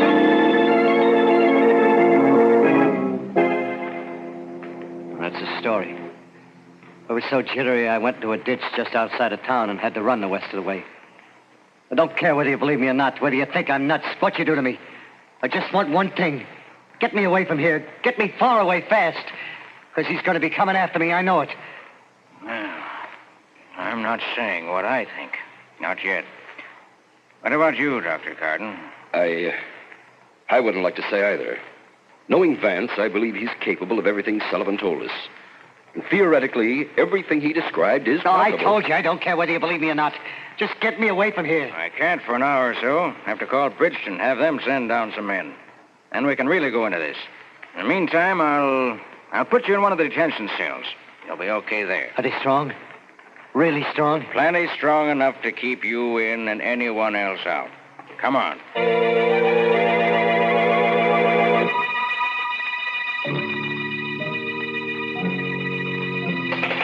Sergeant!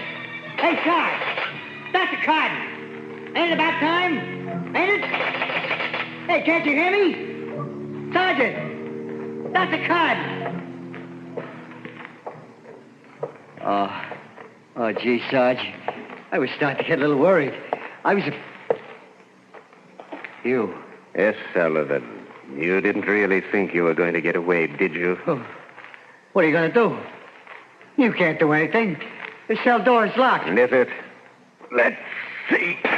Hey, you see, you can't break it down. You can't. It's steel. Yes, Sullivan. But steel can be smashed if it has to be. No. I told you you'd regret running away, didn't I? No. Look, I'll come back. I'll do anything you want. I'm afraid it's too late, Sullivan. No. Too late for anything but this. Dr. Carden. Huh? Did you hear it, too? I'm not sure, but it did sound like... This way, quick. Good Lord. Look at that cell door. Oh, and Sullivan. His skull. Smashed like an eggshell. Well, Sergeant? I guess I must be nuts, too. Look, Doc. He must have just left here. If we wait for the men from Bridgeton, give him time enough to get back to his place to those blasted ray things of his, there's no telling what he'll do, how many lives he'll cost. But if we leave right now, the two of us, maybe we can get there before him, cut him off. What do you say? You game? I'm game, Sergeant. Let's go.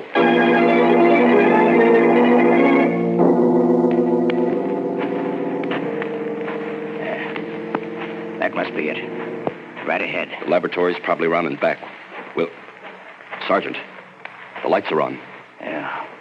Maybe he left them on when he came into town and got Sullivan. Or maybe... No, listen. He's back. We're too late. What in heaven's name is that? An electrostatic generator or a cyclotron. He's... Oh, good Lord. Up the mountain there. Look. Great Scott. Looks like a hole or something. But it's moving. A neutron beam. Disintegrating. Eating its way into the mountain. He must have found some way of harnessing... Dr. Gordon, it's swinging this way. Must have seen us. Come on, run. No good, Sergeant. Seems to have a range of almost half a mile. But eating through solid rock that way. If it hits us...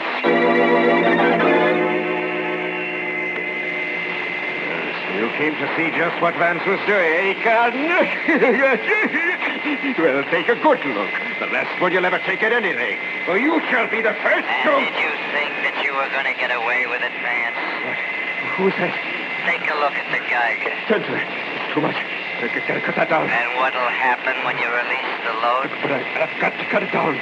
Besides, you're dead, Sullivan. Yeah. And it's because I'm dead that you'll join me. You can't do it alone. Too heavy. But I've got Too to slow. It climbs any higher. Good Lord, the generator.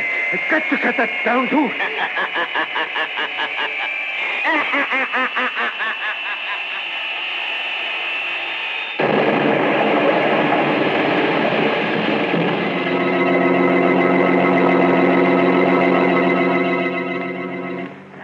Dr. Carden. Dr. Carden, where are you? Over here, Sergeant. You all right? A little shaken up, but yes, I'm all right. The laboratory. The whole house. Look. Yes. What happened? Something got out of control. Too much centrifugal force, or the load released too suddenly, and the whole thing exploded. Now there are things that we'll never know. Except something we knew already. That science can either be man's servant or his master and his doom.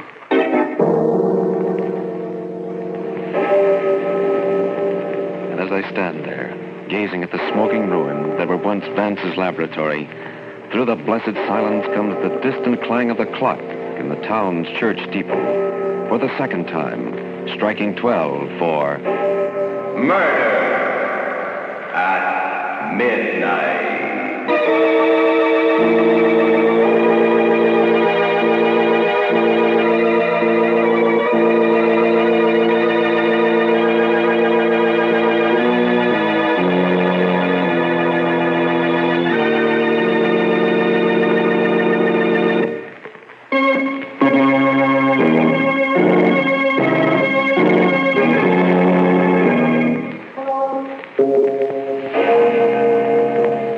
Remember to be with us again when death hovers like a dark cloud and the clocks strike 12 for Murder at midnight.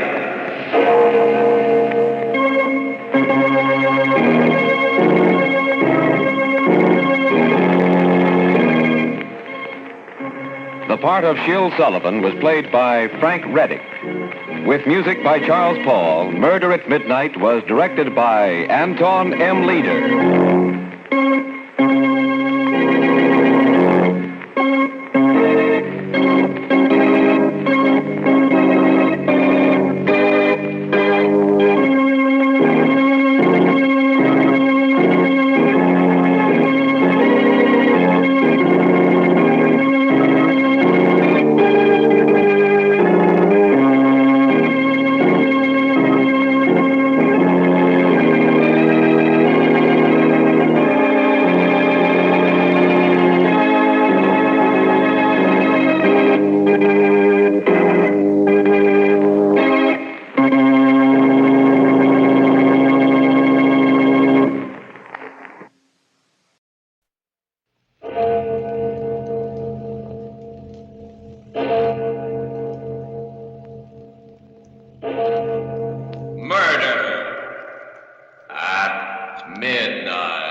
No, Betty, no. Don't make me. I say yes.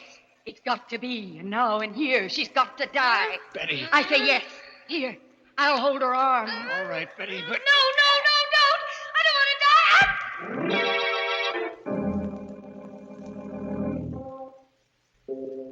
Midnight, the witching hour when the night is darkest, our fears the strongest, and our strength at its lowest ebb.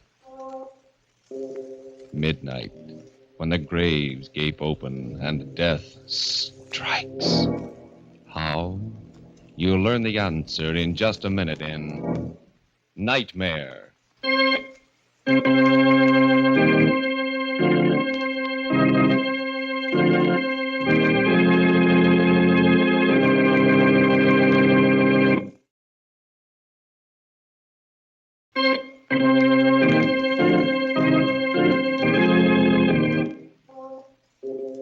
And now, Murder at Midnight. Tales of mystery and terror by radio's Masters of the Macabre. Our story by Joseph Ruskall is one of the most terrifying and fantastic nightmares we've ever heard. Its title, Nightmare.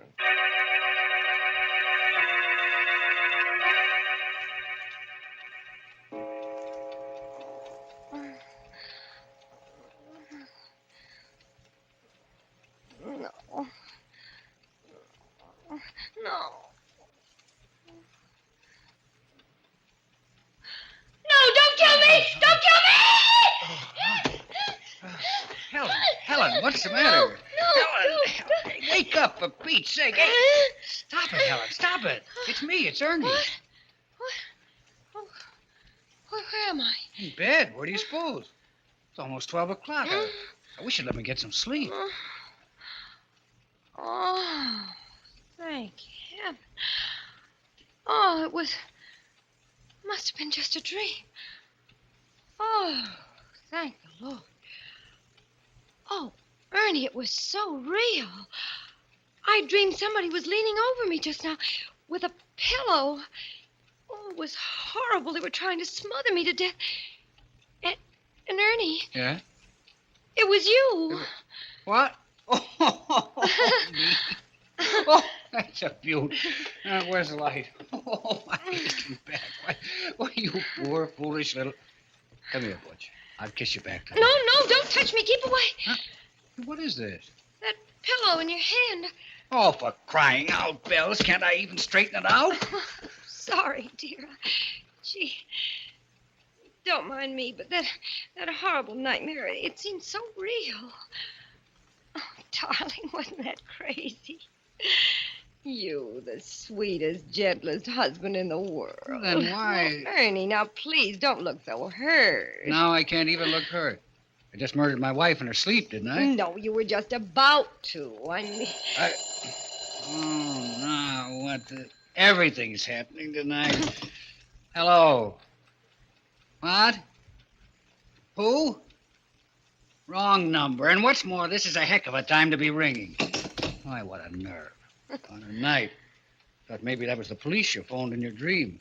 Now will you go to sleep? Ernie Kraft, I'm sure I didn't mean to insinuate anything. I was just telling you my dream. You asked, didn't you? Oh, you're a character. I guess I'll have to put you in that book I never wrote, too. Well, now what? That was in it, too. Huh? That book you never wrote. You've nagged about it so much, no wonder. Oh, and that look when you bent over me like a madman. Oh. Ernie, what on earth do you suppose made me have a nightmare? That's easy. You would insist on eating hamburgers after the show tonight. Yes, I did, didn't I, when we got out of the movies? Hamburgers, of course. Ernie, they were part of my dream, too. Hamburgers. Oh. Ernie, stop punching on that pillow, please. All right. Go ahead, then. Better tell me your dream, all of it. Neither of us will sleep until you do. I'll just light this butt. Now, let's have it. The gruesome details. Well, I don't know if I can remember now. It was all so hazy and terrifying. Well, what happened before I smothered you with a pillow? A crazy quilt. Something about your job, and I was a millstone around your neck, and hamburgers, and you hated me, and July 15th. July 15th? Yes, I can't imagine what that meant. Look. Start at the start. Why did I decide to murder you? Because of that other woman, your secret love. Huh? You promised her you'd kill me tonight when I was asleep. My secret love? Yes, she had you in her spell. Oh, that's kind of bad casting, isn't it, Butch? I'm the dishes and dustpan type, remember? In the 5 years we've been married, have I ever looked at another? I know. I told you it was a crazy dream. Maybe you want me to eliminate my one night a week out, too. My Saturday gin rummy with the boys. Oh, no. Who was my secret love? Did she have a face? Well, this is the silliest part of it, Ernie. It's absolutely ridiculous. It was that girl, Betty Daniels. Betty Daniels? Who's she? You remember that tall, dark-haired artist I introduced you to at Cape Cod last summer? At the exhibition. No, I don't. Oh, wait a minute. Trousers, long cigarette holder, very intense? Yes, very intense. But what the devil? What was she doing in your dream? We said hello to her, we walked off, and that was that. Casual. Yes, I know. I hardly remember her myself. I can't imagine why I dreamt of her. Why? No, don't touch me. Don't. No. Oh, that dream. That awful dream. So crazy. And yet it seemed to be telling me something, warning me.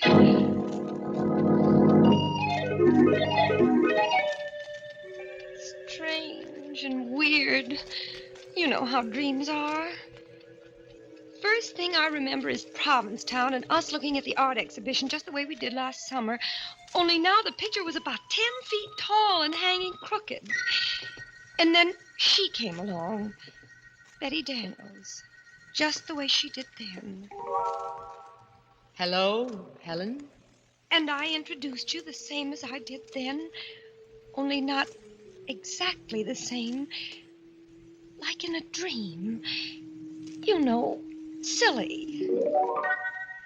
Betty Daniels, this is my husband, Ernest. He is very faithful to me. How do you do? How do you do? We've never met. That's a marvelous Goya painting, Helen, don't you think? Or do you prefer hamburgers? Well, My wife prefers hamburgers, Miss Daniels. Oh, I didn't know. Only after a movie, though. Anyway, I'm sure I can't tell one painting from another. My husband's the art lover in the family, I guess. And I just tag along for the fish. Only I don't like fish. I like hamburgers. I know. You don't wear trousers like I do. You're fluffy. Betty and I met on the beach, Ernie. She's a painter. Our rowboats got tangled. That's how we met. Yes, it was all very casual. I hardly remember. Well. Ernie and I are going back to New York today. Isn't that a shame? I wish you two wouldn't stare at each other so. Well, we better run along, Helen. Lots of packing to do. Ernie has got to get back to his silly old job. He's a reporter. A reporter? Shouldn't he write a book he never wrote? Well, imagine. That's what he always says. Well, goodbye. I'm wondering why I'm thinking of you now. Goodbye. Goodbye. The scenes sort of dissolve into each other like a kind of dream movie. And I'm trembling with fright because I have a feeling I know how the plot's going to end. The next thing I remember, Ernie, I'm in a penthouse apartment on Park Avenue. Everything zigzag, even the butler. And I'm the maid, Helen, there. And what I'm doing is turning pages for Betty Daniels while she plays the piano.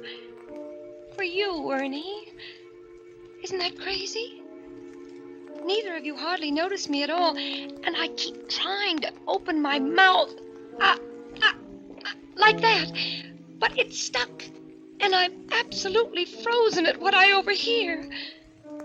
Darling. Yes, Butch. Love our loveness. Out of this world. Ah, this is heaven. Ernie, do you ever call your wife Butch? Never. What gave you that idea? I hate the very sight of her. She's really a little ignoramus. You're telling me she prefers hamburgers. Ernie, do you think she suspects yet? Of course not. She thinks I'm at a gin rummy game. Darling, you're blind, but she's not. She knows. She knows? How'd she find out? You may go, Helen. Helen, do you hear me? Why don't you go? Answer me. Have you lost your tongue? Oh, well, there's murder in the air. How'd she find out, Betty? Tell me. Darling, do you suppose she doesn't know what happened last summer in Provincetown? After we all said goodbye, you came to look for your cigarette lighter. She knew you hadn't lost your lighter, that you'd come back to ask me for my New York telephone number. She knew? Of course, intuition.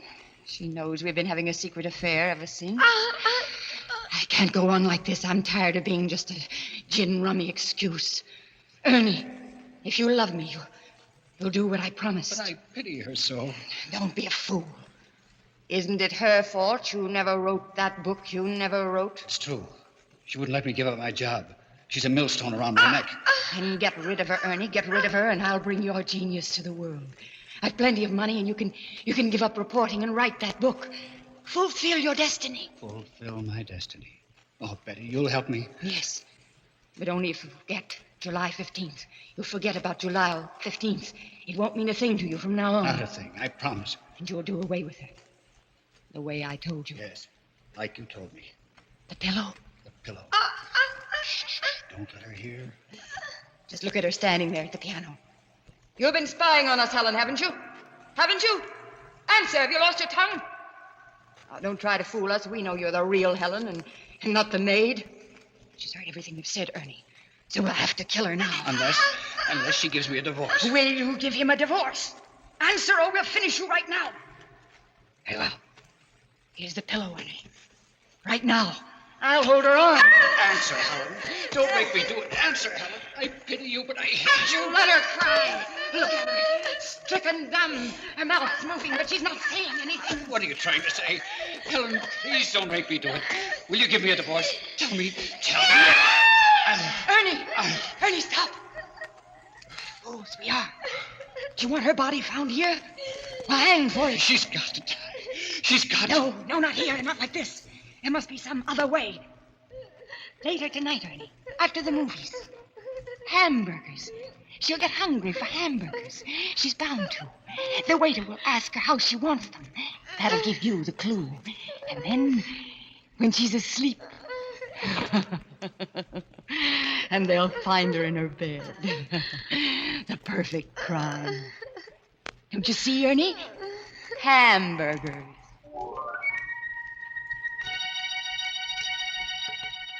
A frightened girl reliving a dream that was more terrible than any reality.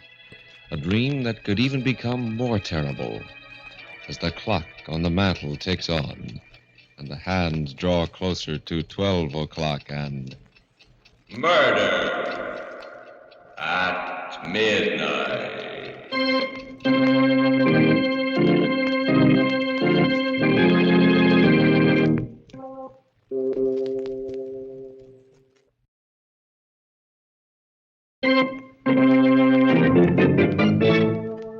And now back to Murder at Midnight and Nightmare.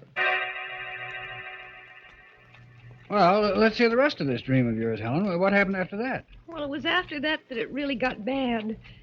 It was so crazy, but so real. I don't know what stopped you, Ernie, kept you from killing me then, but you didn't. And still, I knew you were going to. You dragged me out into the street and then into a movie and then out again. And I looked at you and you were crying because you'd made up your mind to finish me off when we got home. You should have let me write that book, Helen. You should have. And I kept crying, I love you, Ernie. Don't kill me. Please don't kill me tonight. But I've got to. I've got to. I pity you, but I've got to. And you pulled me along through the streets again. I was terrified. And then I saw a policeman and I cried to him, Officer! Yes? What is it, lady? Please save me. My husband here wants to kill me. Oh, wants to kill you, eh? Why, that's a crime. A felony. Oh, why are you joking? Don't joke about it. Do something, please. I'm frightened to death. Don't pay any attention to her, officer. She's dreaming. I'm not. Don't believe him. He wants to wait till I go to sleep tonight. And then as soon as I fall asleep... Oh, come now, lady. He wouldn't do it to you in your sleep. Why, you're cute. Not in her sleep now. Would you, mister? Of course not, officer. Not in her sleep. As a matter of fact, we're stopping off first for a hamburger. She's hungry. No, I'm not. I mean, I am, but I don't dare. I'm starving, but I don't dare. He's just waiting for me to order one, officer, to see what I'll say. And then he'll take me home and kill me. Oh, lady, stop. Sure, and you're breaking me heart. Come along, dear. No, officer, please protect me. Don't let him take me, please. Come along, I say, darling. And then we were in the little lunchroom in our neighborhood, around the corner from our house, sitting on stools. The counterman came over to us. He winked at you, Ernie, and you winked back at him, and he said... Evening, folks. What do you have? You looked at me, but I shook my head. I shook my head, and the tears were streaming down my face.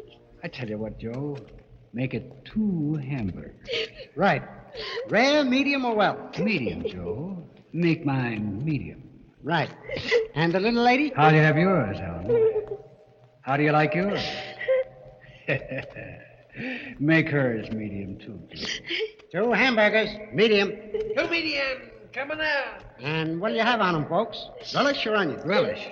Make mine with relish, Joe. Right. And the little lady? The man's talking to you, Helen. How'll you have yours? Answer him, I say. Answer him. This is it. How'll you have yours? No, I won't tell him. If I do, you'll know how to do it, so I won't tell him. I won't. The next thing I dreamt, we were home again, sitting in the parlor, everything exactly the same, Ernie, just like tonight before we went to bed. But in my dream, I was sitting paralyzed, in a cold sweat, waiting for the word from you that meant my death. Well, Butch, I guess we better hit the hay. What do you say? What do you say, darling? No, wait, Ernie, did I tell that counterman how I wanted my hamburgers served? Of course, dear. What did I say? I can't seem to remember. Oh, I forget to... Come along to bed. No, I don't want to go to bed yet. Please don't make me go to bed. I'm scared. Helen. Come to bed, darling. Like a good little girl. Hmm?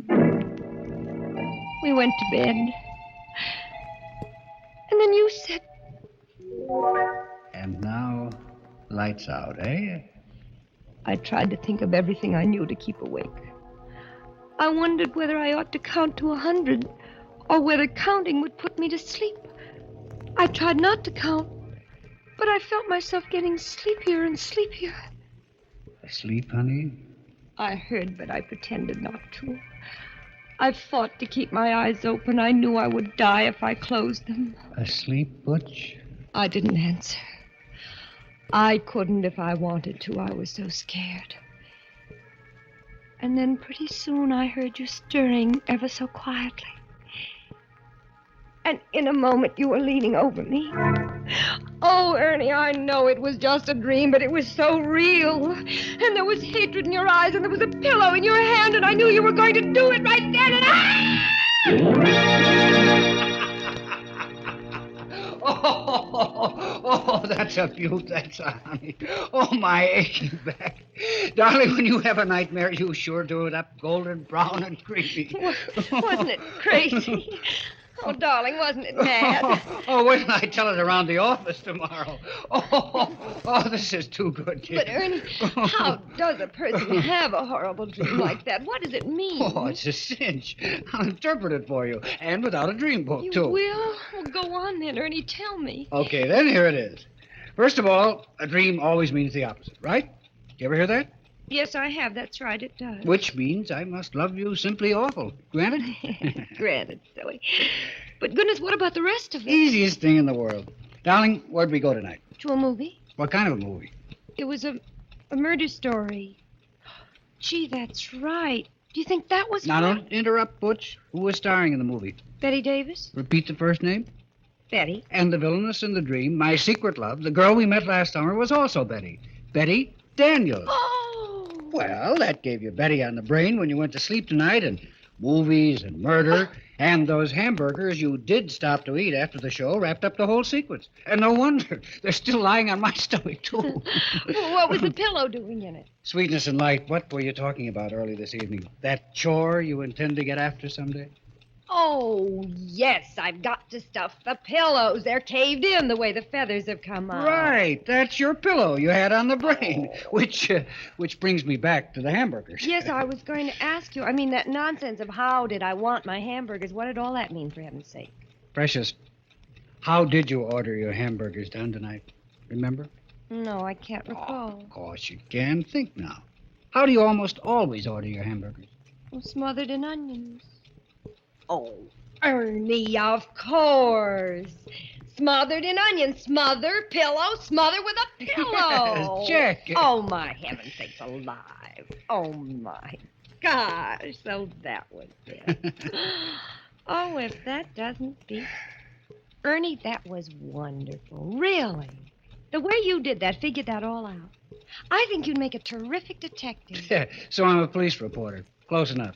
Darling, it's made me think, though, but maybe I have been a little bit selfish. What do you mean? Well, that book you always want to write.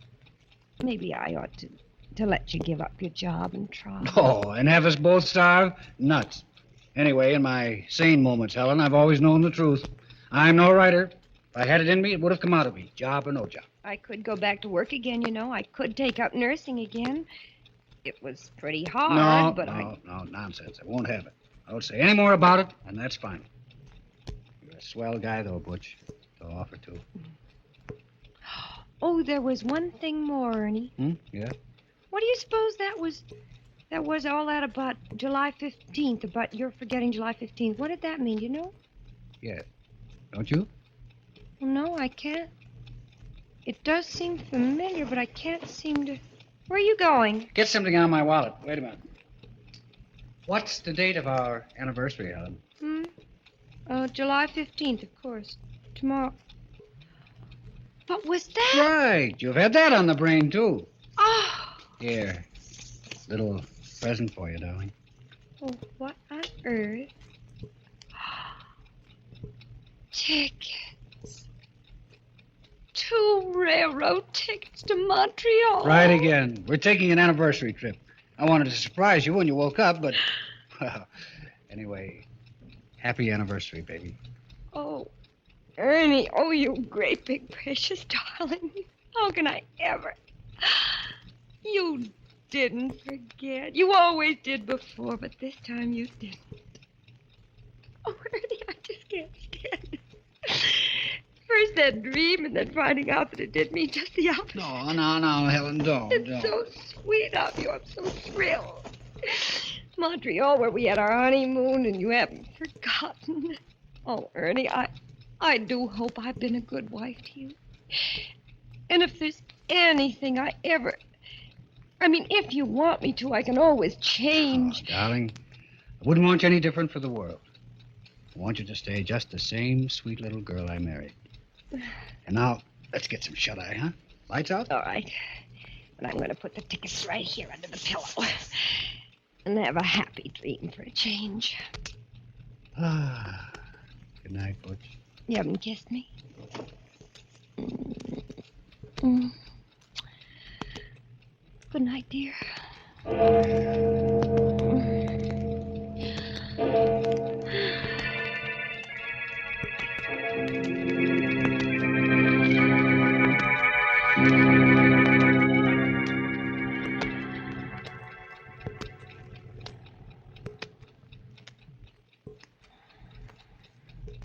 Asleep, darling.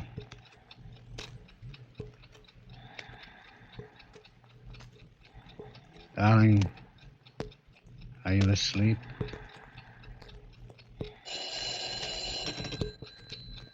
Hello? Ernie? You shouldn't have phoned before, Betty. She was still awake. I had to know. Is it done? Not yet. You got the tickets? Yes, It has to be tonight. You promised. I know. Is she asleep now? Yes. Just gone off. Then what are you waiting for? Nothing. I'll do it now. Right now. As soon as I hang up. Putting down the phone, Ernie turns and picks the pillow off his bed as the clock finishes striking 12. Murder at midnight.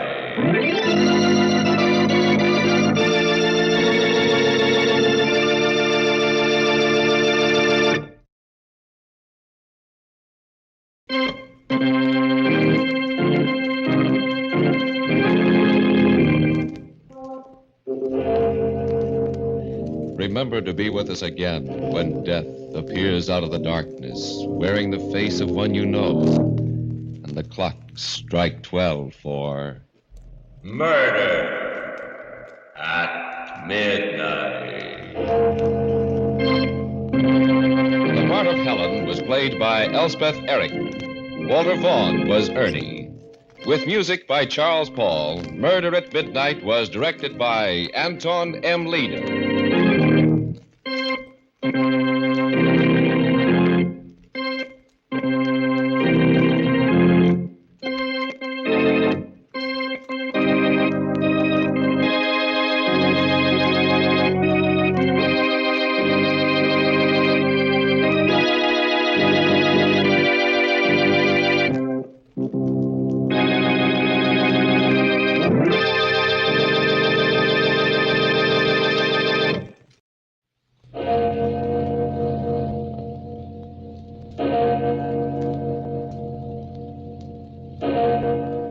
Murder at midnight.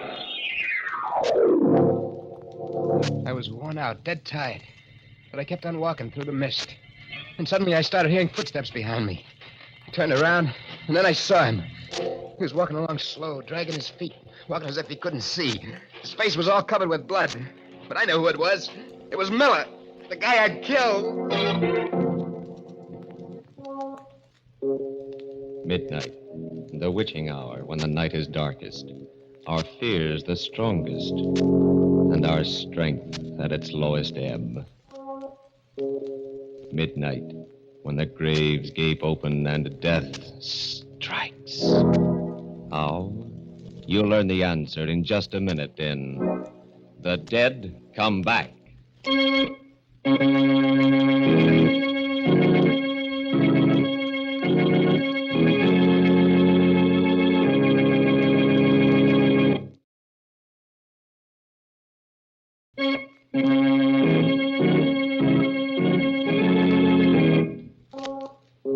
And now, Murder at Midnight. Tales of mystery and terror by radio's masters of the macabre. Our story by William Morwood will threaten your sanity. Its title, The Dead Come Back.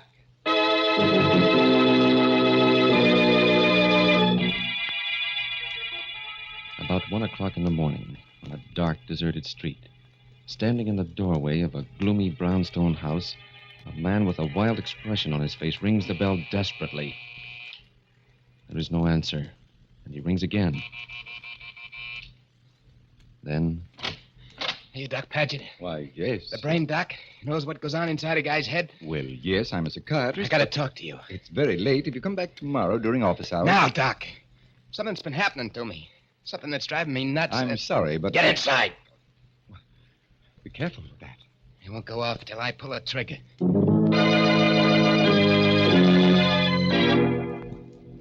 Better sit down, Doc. Very well. Just to make sure we understand each other, I'll put this gun here on the desk. And my watch. We got just half an hour to get everything cleared up. And then? And then, I got a guy to kill. Suppose we start at the beginning. Your name? Lefty O'Connor. O'Connor? So you heard of me, huh?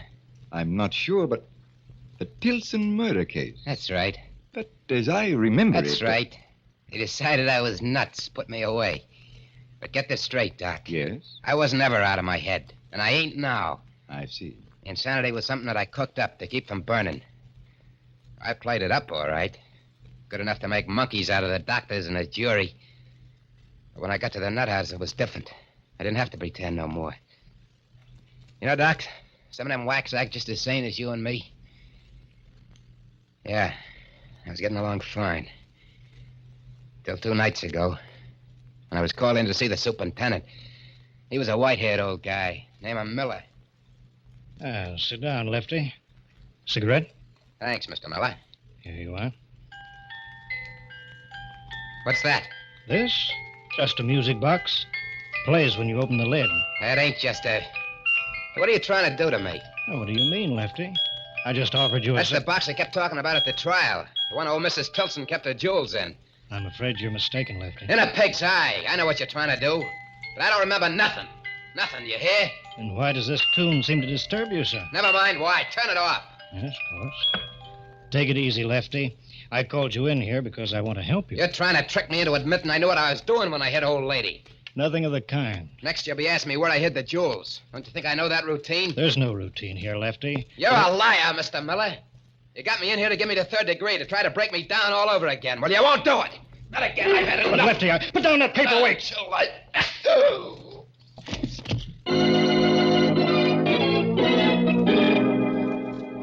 I didn't have no idea of escaping when I hit him, Doc. I was just scared. I was scared of what would happen if he kept after me. When I found a gun in his desk drawer, I began making plans fast. I brought him around. I told him exactly what he had to do.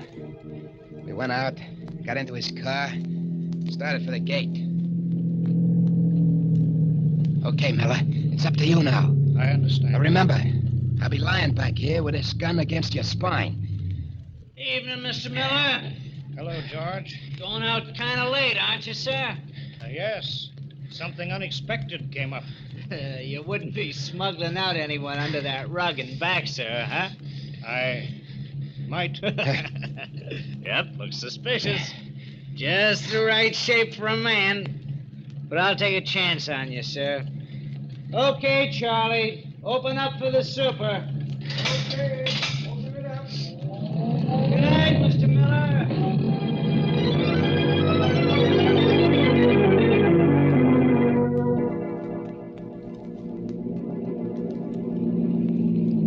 Turn the left fork here.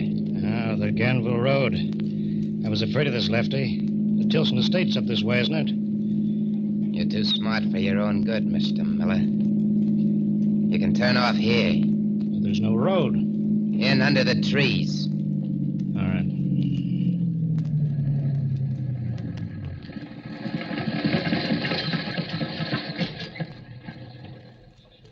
What happens now? Do we walk the rest of the way? One of us does. Get out. You're no use to me anymore. Let you know. Put that gun away. You can't. You fool. You won't get rid of me this way. You.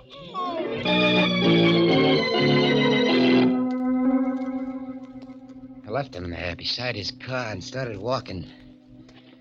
I don't know how long I was at it. Maybe an hour when I hit the outskirts of town. The light was kind of funny. It was different from anything I'd ever seen. It was kind of yellow. Kind of yellow mixed with a mist that was curling up. Maybe I was tired, I don't know. But suddenly I began to hear footsteps behind me. I looked around, and then I saw him. He was walking on the other side of the road, blind, as if he couldn't see where he was going.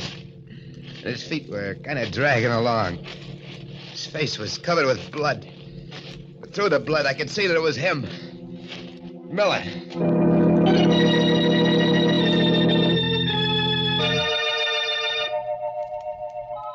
I don't know what happened then, Doc. I must have passed out. Because the next thing I knew, people, faces bending over me. He's coming too, Tom. Yeah. How are you feeling, chum? Hey. He's as white as if he'd seen a ghost. Who are you? I'm Ruth Mason. This is my brother, Tom. We live right by. We heard you yell and came running out. Did you see anyone else? I know. On the road? No. You were lying right in the middle of the road till we pulled you off. What happened? Did a car hit you?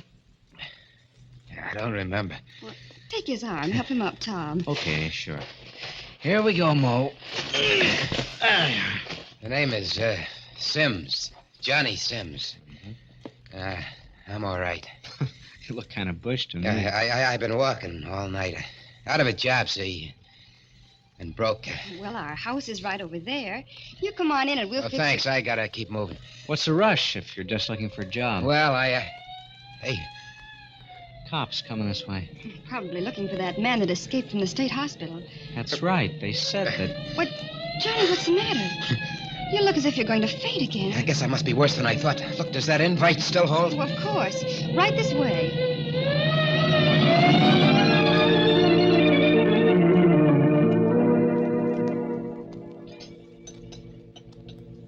Something more, Johnny?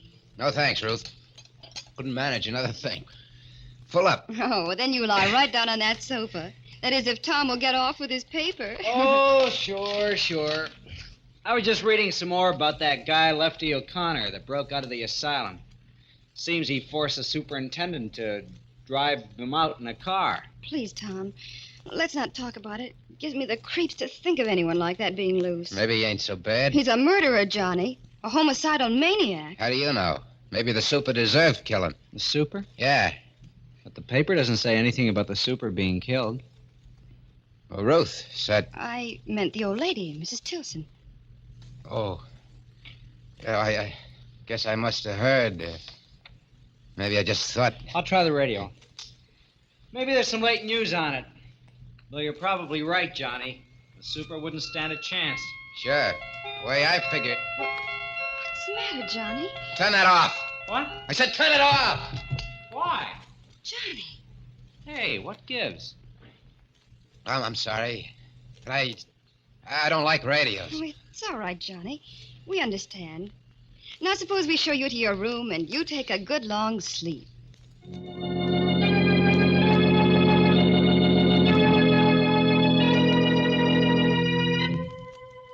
I must have slept like a dead man, Doc. It was dark when I woke up.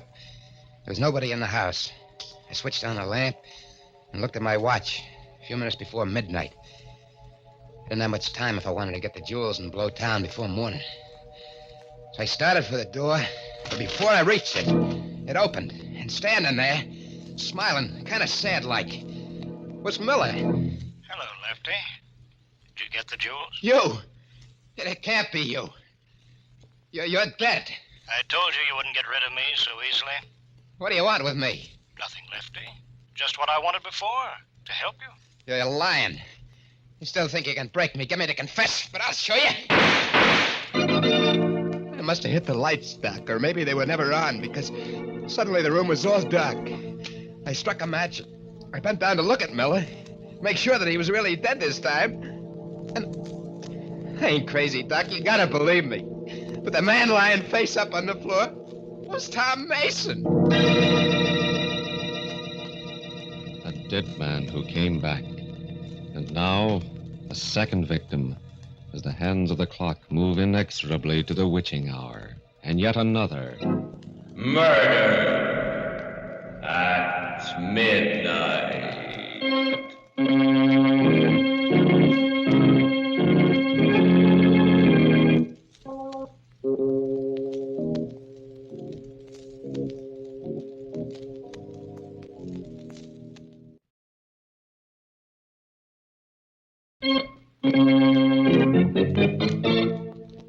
And now, back to Murder at Midnight. To Lefty O'Connor, sitting in a psychiatrist's office with a gun in front of him, trying to convince the doctor and himself that he is sane. My hand was shaking so much that the match went out. It was Tom, all right.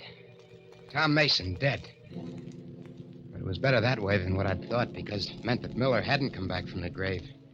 I'd probably just imagined I heard him talking to me. I frisked Mason, I got the keys to his car, and went out. It was a little coupe parked in the driveway. I opened the door. I was just getting in when... Hello, Johnny. Ruth. You look a little better than you did before. How do you feel? Oh, fine. Oh, that's good. You were sleeping so soundly when I left it. Are you going somewhere? Well, yeah. There was something I had to do, and Tom told me I could borrow his car. Oh, all right. I'll go inside. No, you can't go in there. Well, what do you mean? Why not? Well, I mean, such a swell night. How about a little drive, Ruth? But what about your errand? Well, that'll just take a minute. It'll be swell having you along. Well, I don't know. I don't suppose Tom will mind. I'm sure he won't. Well, then, all right. I guess that's one of the wonderful things about life. You just never know when something completely unexpected will happen. That's right, baby. You just never know.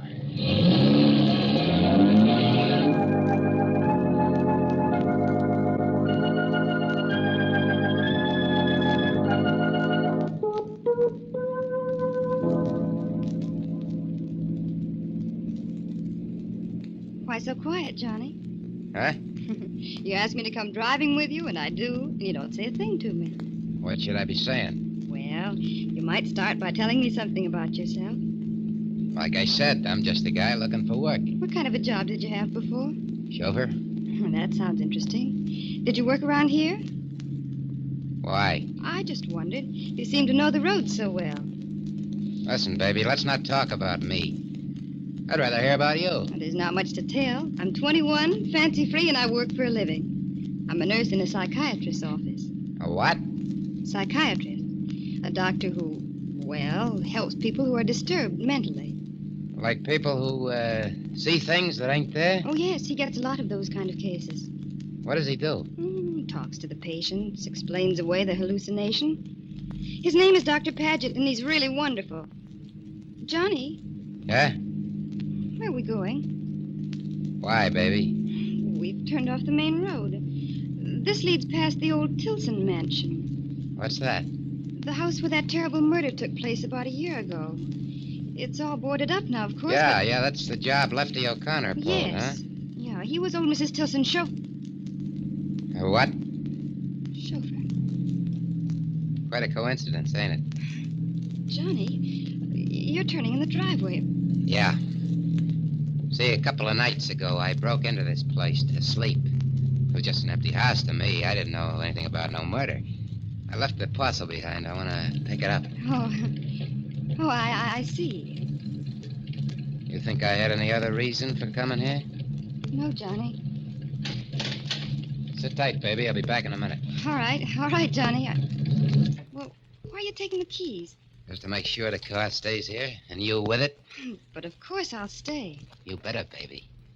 Or it'll be just too bad. I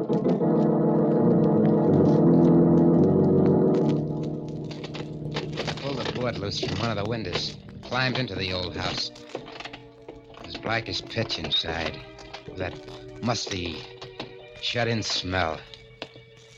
Felt my way along the wall to the stairs. Climbed to the second floor. The old lady's room was at the head of the stairs. It wasn't so dark in there. Windows hadn't been boarded, and the moonlight was coming in. And I saw that marble fireplace with a gargoyle in the middle grinning at me. So I picked up the poker and smashed into it. And there, behind where I pushed it past a loose brick, was a paper bag containing the jewels. I looked inside to make sure that everything was safe. Moonlight sparkled on them shiners. And then, Doc, suddenly, out of nowhere it started. That music started. Stop it! Stop it! Johnny, where are you? What? Oh, Ruth! Ruth, get her to stop. Get her to stop. Get who to stop? Mrs. Tilson, that tune. What tune? You mean you don't hear nothing? Well, no, Johnny. But you must. It's gone now. Johnny, you're shaking all over. Johnny, what's that? What's what? Well, they're all over the floor. They look like diamonds, jewels. Didn't I tell you to stay in the car? What are you doing up here? I heard noises and you You were yelled. spying on me. No, I wasn't, Lefty. What did you call me? Nothing. So you guessed it, huh? Okay. I am Lefty O'Connor, and I came back for the jewels. But that information ain't traveling far. Not with you, anyway. What do you mean? No! Oh, touch me! This is your throat. Oh, yeah. Oh!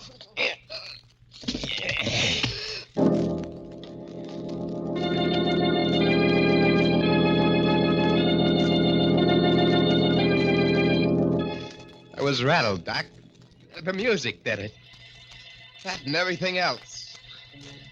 I left the lying there, and I picked up the jewels and beat it. Started the car fast. I just about hit the main highway when the wheels started acting funny. I stopped and got out to look. It was a flat. My luck had played out. If I took the time to change it, someone might come along, and just then I did hear a car coming. I froze, waiting for it to pass. Instead, it stopped, and... Hi, Johnny. Tom! Tom Mason! I got out as soon as I could. Which is the flat? What? How did you know? How did I know? Why, you just called me. You told me you couldn't find the tools. I called you? Why, yeah. Don't you remember? No, I don't. I couldn't have. Of course, it's none of my business, Johnny, but... Look, you've been acting awful funny. I'm beginning to think maybe you ought to go see a doctor. Someone like Doc Paget that Ruth works for. There's nothing wrong with me. Nothing. Okay. Get started with this jack. The rest of the tools are under the front seat. I'll get them. No, wait. Hey, what's this paper bag doing? Give me that! You're going in for pebble collecting, huh? Pebbles? Yeah, look at them. Oh, they are pebbles. Yeah?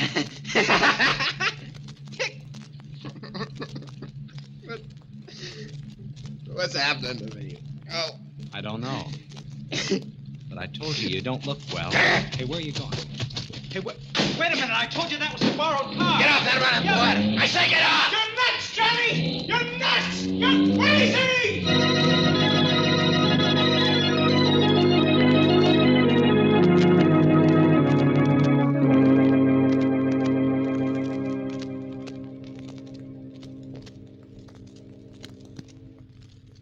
Well, there it is, Doc. Uh-huh. That's his story. I kept hearing what he said. Tom. Over and over again. I'm nuts. I'm crazy. But I couldn't stand it anymore. So I looked you up in the phone book and I come over. Oh, what do you expect me to do, Lefty? Do? You're a brain doc. I'm not nuts. I know I'm not. Why am I seeing these things? What's happening to me? Well, it's rather difficult to make a diagnosis this quickly, but I'd say that you were suffering from hallucinations because of a sense of guilt. Guilt? About what? Well, it probably started with that first murder, Mrs. Tilson. And it's been preying on your mind ever since. Now, if you could extrovert that, get it out of your system. But I did. That's true, but not as a confession, with all the details. That's the only way you can achieve a complete catharsis. Well, that's crazy. All right. You wanted my advice, but you don't have to take it. And you think... Okay. Okay, I did kill her. I knew all the time what I was doing. I waited for a night when there was only the two of us in the house, and then I beat her brains out with a tire iron. There, I said it, I told you. Yes, Lefty. And I think that now I can promise you you'll never be troubled by hallucinations again. You sure, Doc? Quite sure. That's good. Because... Remember I said that in half an hour I was going to kill someone? Yes. Well, the half hour is up. And you're the man. Am I, Lefty? Yeah. I'm sorry, Doc, but you know too much now. You're the only one who does. So... I wouldn't, Lefty. Why are you sitting there like that? I shot you. Yes, Lefty, with blanks in your gun. All right, boy. Take it easy, Lefty. We got you covered. Miller. And Mason. Did you get it? Uh-huh. Every Hey, what? word. You're cops. No kidding. And the whole thing, letting me escape and everything that happened afterwards was just a trick. That's right. You wanted to show I wasn't nuts, get me to confess. Smart boy. We made just one mistake, Lefty. Or rather, Ruth did. Following you into the Tilson mansion. She paid for that with her life. But now you're going to pay. No. Shut up. Yes, Lefty, for that and for the Tilson murder. And my only regret is that rats like you can only burn once.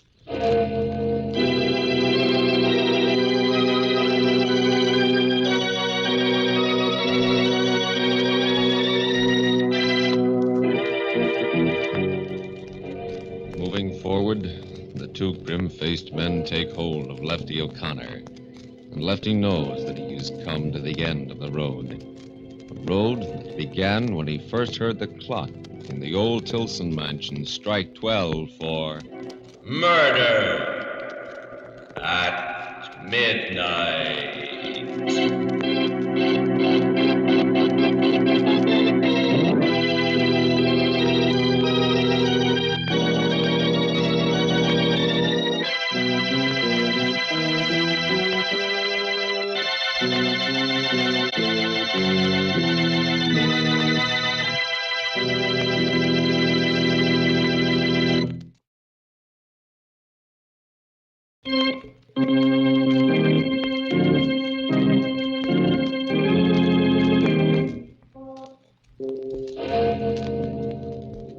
Remember to be with us again when death's face peers out of the darkened windows of deserted houses and the clocks strike 12 for... Murder at midnight.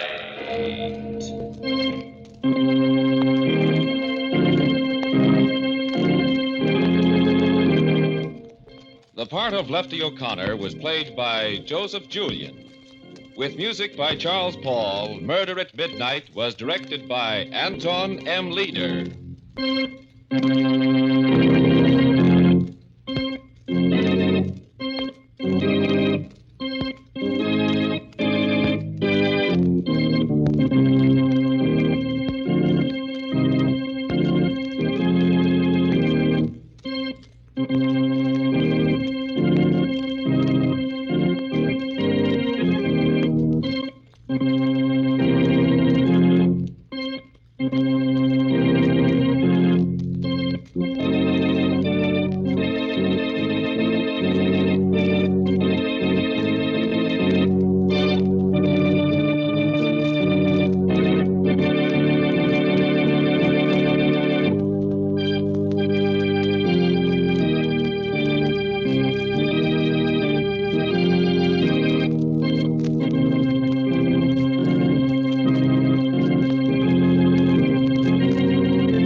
his eyes, like a madman.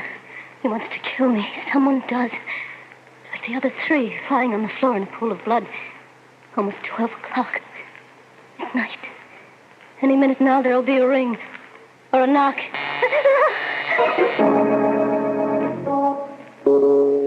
Midnight, the witching hour when the night is darkest.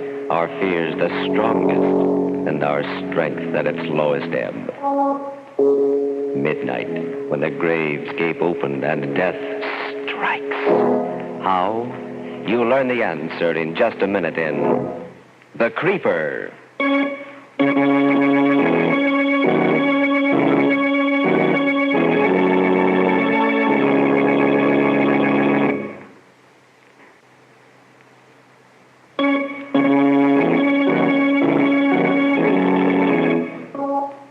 And now, Murder at Midnight.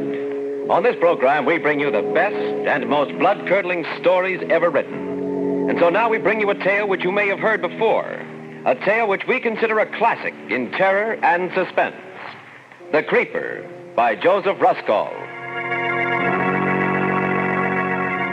In the kitchenette of the New York apartment, a man and his wife listened to the evening news broadcast. New York. The unknown killer called the Creeper has struck again, adding a third female corpse to his toll. Virginia Peters, a comely waitress, was found strangled to death in her third-floor apartment early this morning while her radio blared. As in the previous murders, a note was found scrawled on the wall with the victim's lipstick, and the plea, "For heaven's sake, catch me before I kill more. I cannot control myself." Police insist... Now, why'd you turn it off? Oh, how awful, how awful. And in this very neighborhood. Let's hear the rest. It's very interesting. Oh, you... Don't go turning that radio on again, Steve Grant. Heard enough. I'll go out of my mind, for heaven's sake. That's it. A good, solid clue. What is? For heaven's sake. How many men ever use that expression? Oh, shut up. Okay, Mrs. Grant. Pass the biscuits, my little pigeon. Pass the biscuits. Eat, eat, eat. 3 women in 3 days murdered in cold blood by a mad fiend right here in Washington Heights. I'm too sick to go out, too scared to stay in. The lock's broke. He sits there eating, eating, eating. Pass the biscuits. There's nothing wrong with my appetite, my love. Of course. That's what cost you your job on the police force. When I even think of Some men drink to escape. I eat. Escape what? What? An ugly tongue, a beautiful face, and a roving eye. In short, a wife.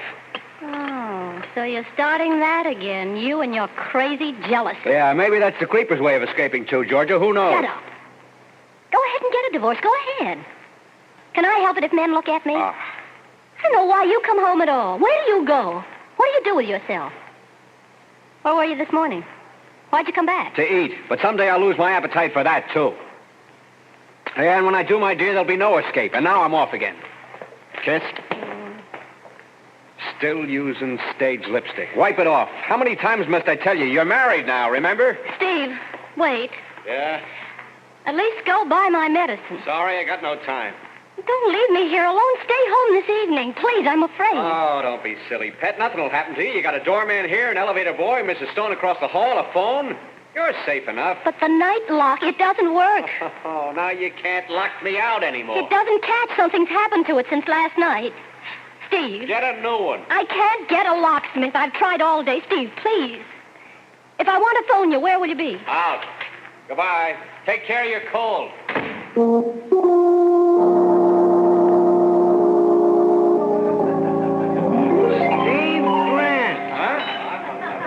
If it isn't old Pearly Chase, how are you? Here you got thrown off the force, Steve. Yeah, I hear you got thrown off the news, Pearly. You heard wrong. I wasn't fired. I was just warned. I wasn't fired either, just suspended for 3 days, eating a lamb chop at Casey's when I should have been ringing in from the box at 162nd with all that trouble up there. On my way to headquarters now for reinstatement. I eat too much, my trouble is. I drink too much. Hey, you're living up at the Heights, Steve. Yeah. That's funny, me too. Yeah? Hey, you're married now to a beautiful and lovely young... with admiration. Say it again. I think I knew her. Wasn't her stage name Georgia Dixon? Yeah, that's her. I love that wench, but... women. How does a guy handle them? You know, maybe the creeper has the right method. Thank you for taking the words out of my mouth. Who's the creeper, Steve? Any angles? You tell me, and I'll split the reward with you. Say, what do you think of Inspector Bradley's inside job theory? Nuts. Every janitor's a creeper? And as for that doorman, Jim Ellis, just because he worked at 2 of the 3 murder apartments? Pure coincidence. Anyway, they've released him. One thing, though, and I don't think even Bradley's put it together yet. Yeah? In all 3 cases, just before the creeper struck, the door locks had already been tampered with. You don't say. You got a theory? Well, sure. I mean, you take that note on the wall. For heaven's sake, in every case, for heaven's sake, catch me before I kill more. I cannot control myself. Right. Oh. Now, what man uses an expression like that? You want the lowdown? It's just this. A creeper is a woman. A gimmick, huh? Yeah. Like the height of the message from the floor is a trick, 6 feet. And yet I'll lay odds the creeper's no more than a guy your height, say, or mine. 5'9", just like us, you or me. Only crazy. Yeah? How do you figure that? How do I figure lots of things? How do I know where the creeper's gonna strike next? You do? Certainly. The creeper's not so smart, he's just crazy. You play along crazy and you're 1 jump ahead of him. That's the trouble with Inspector Bradley. Why, he's up a tree. You expect logical clues from a madman? You play along crazy, make out you're the creeper. And what do you get? Well, go ahead, let's see. All right, the victims are all redheads, every one. You've noticed that, of course. 3 in 3 days? Yeah, now that you mention They it. all lived in the Heights, right? Agnes Martin, Jane Krutsky, Virginia Peters? Right. What was the number of the apartment in each case? Agnes lived in 1A, Jane 2B, Virginia 3C. Don't ask me the why or wherefore. Don't ask me the logic. Just play along crazy. You see what I mean? Where's he going to strike next? Huh? I don't get you. The next victim of the creeper also lives in the Heights. She's a redhead. Her night lock's been tampered with. She's going to get hers today, and her apartment number's 4D. Well, why are you looking at me? Don't you like my arithmetic? Pearlie, my wife's a redhead. We live in the Heights, and our apartment number is... You're just a boozy reporter.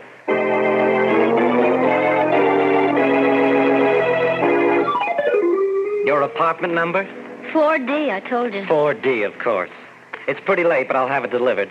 I was busy admiring your lipstick, Mrs. Grant. I've nothing like it in stock. 4D, I should have guessed it anyway. Why? Well, a face is a number. Believe me, since you've moved into the neighborhood, Mrs. Grant, for me it has a special number, like Double Dandy Delicious Dream. 4Ds, you see? Go on. Bet you tell that to every customer. Female. I'm a ladies' man? Like the creeper? What did I say? What's going on in this block? Raw nerves, you can't joke. The creeper, that's all I hear all day. It's mass hysteria. There ain't such an animal. You don't think so? I assure you, Mrs. Grant, it's a fairy tale for circulation of the tabloids. I'll send your prescription up with the boy. No, I'll just wait here for it. Well, it'll take some time. You should go right home and stay there if you're just getting over the flu. I'll tell you what. I'll deliver it myself. It'll be a pleasure. No, I'll wait. I may not go right back. I don't want to be there alone. I'm afraid. Very well. Suit yourself. Have a seat. For heaven's sake, stop me before I kill more. What? I cannot control myself. Wait! I was only joking, Mrs. Grant. Wait, Mrs. Grant. Your prescription.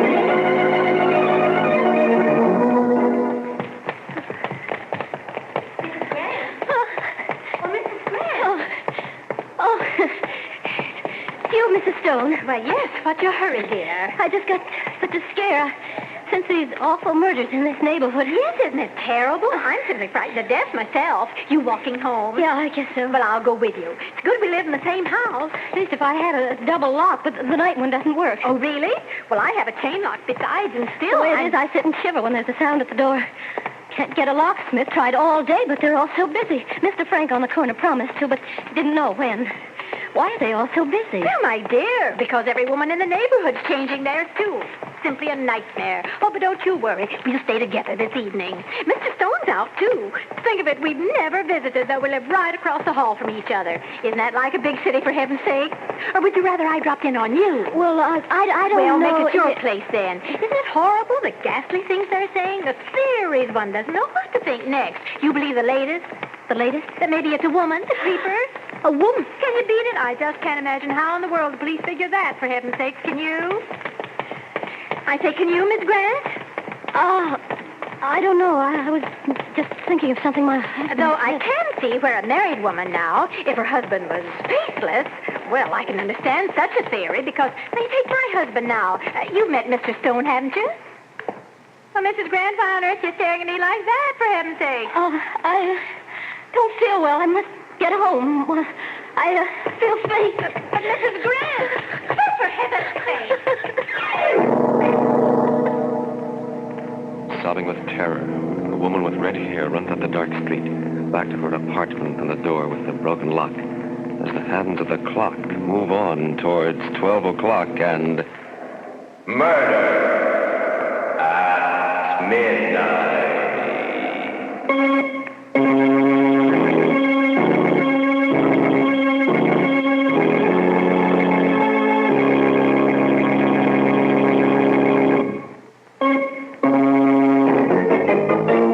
And now, back to Murder at Midnight and The Creeper. Back to Georgia Grant, hurrying hysterically through the dark streets towards the apartment with the broken lock on the door.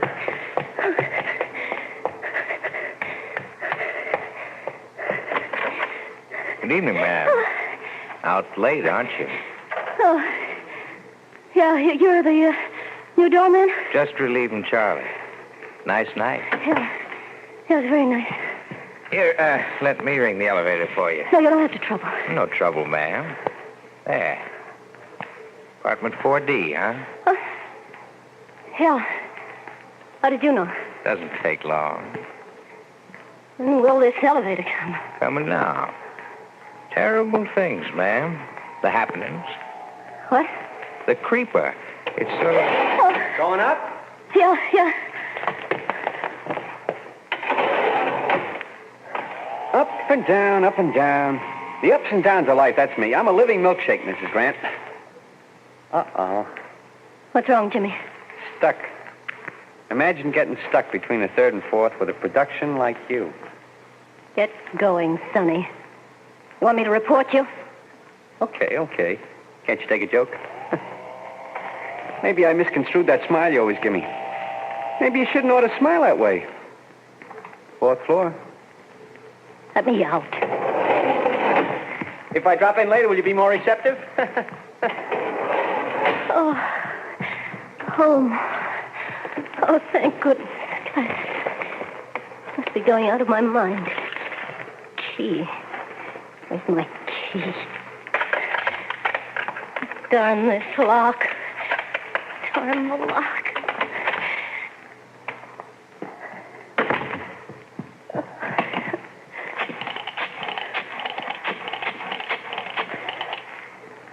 Hello. Is the locksmith in yet? Well, I want to know how soon I can get my lock changed. Yes, I know it's late, but he promised. This is Mrs. Grant. Yes, 4D, yes. I know you just explained to me, but I must... Georgia? Yes? Yes, so won't you... I've please? been waiting for you. Don't you little fool, it's me. Do you want the whole house to... That's better. What are you doing here? Oh, don't worry. You haven't got a thing to worry about now. I've come to protect you. Give me the phone. Hello? Never mind about the lock, thank you. Sit down. Make yourself at home. Been waiting here for you. Long time no see, Georgia. What do you want, Pearlie? Me? A headline. Your husband wants, too. He wants I should keep an eye on you. What's that? Sure. You didn't think Steve and I were acquainted, did you? Oh, yes, from way back. Just met him at a bar. I don't believe you. What do you mean, keep an eye on me? Oh, just in case the creep... Oh, You heard of the character? you're mad. You've always been mad, Pearly Chase. Where is Steve? Why should he send you here? Why should he think the creeper will come here? What are you doing here? Told you. Playing along crazy. Got a drink? You're drunk now. And you're getting right out of here. You're nothing but a no-good rummy. And you're nothing but a no-good...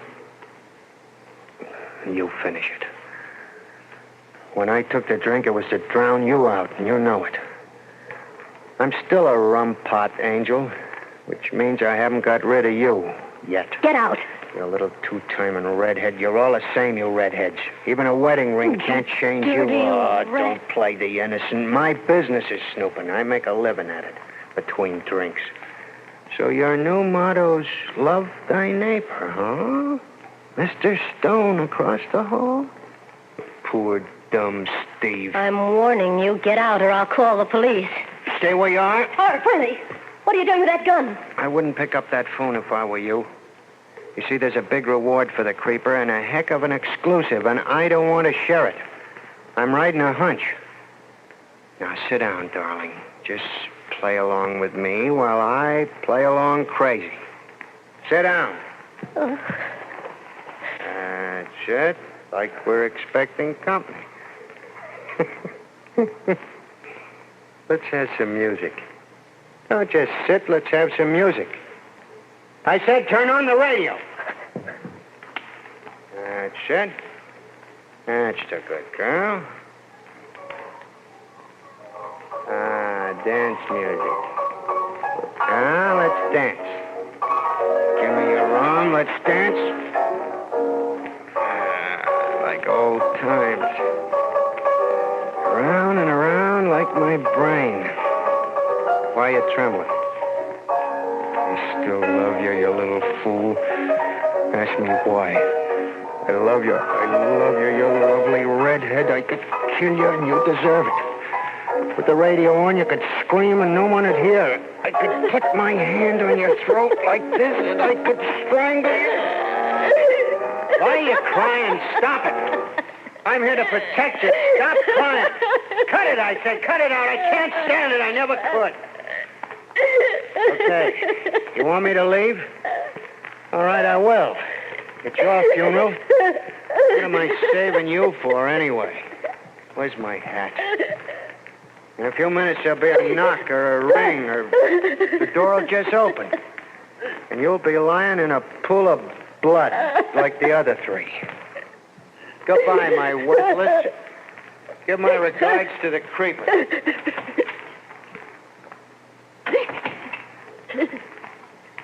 What if he comes back?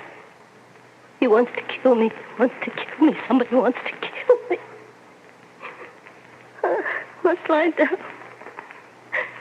My head is bleeding.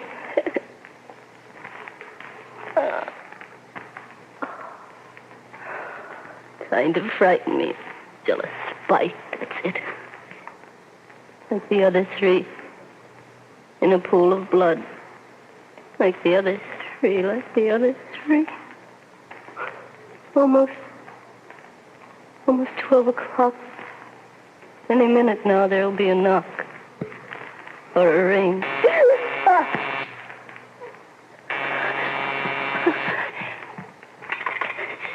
Yes? This is the doorman, Mrs. Grant. Yes? The druggist is here with a medicine. Shall I let him up?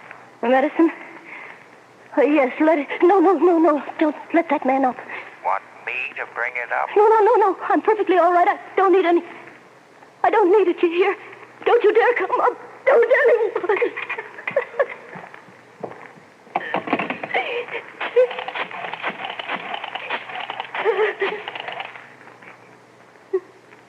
Oh, please, I must have it changed right away.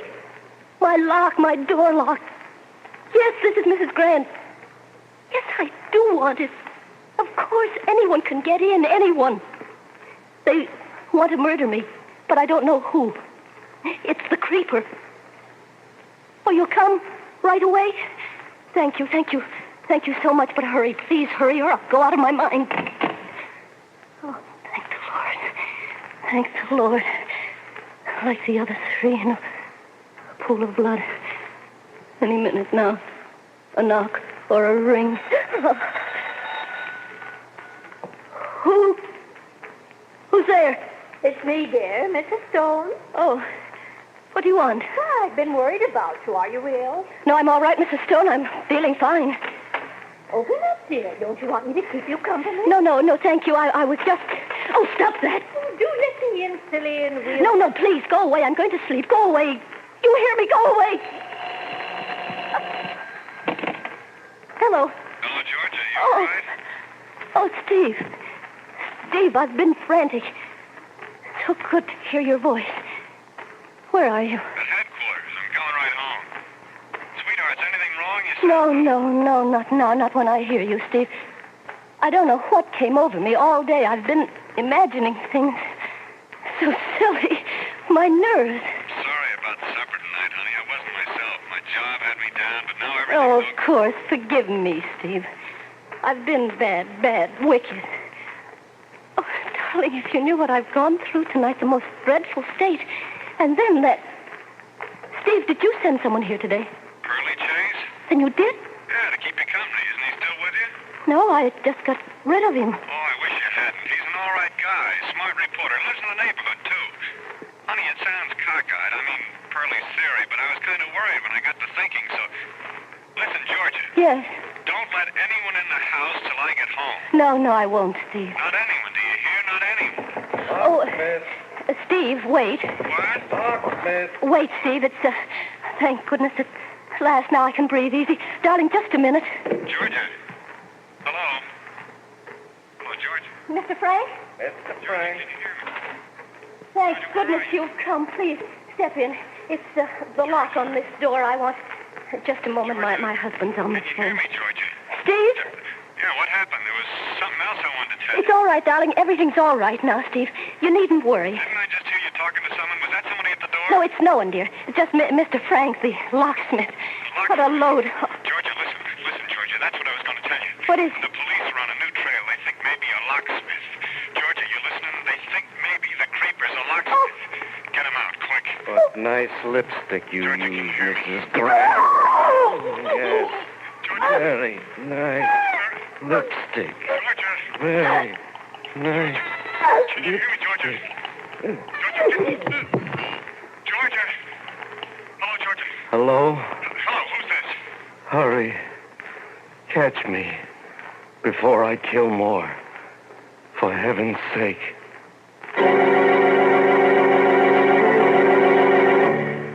Soft footsteps hurrying down the corridor, away from the door with the broken lock now standing ajar, the body of a red-headed woman.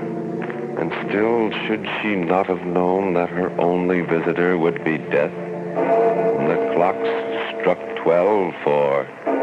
Murder at midnight.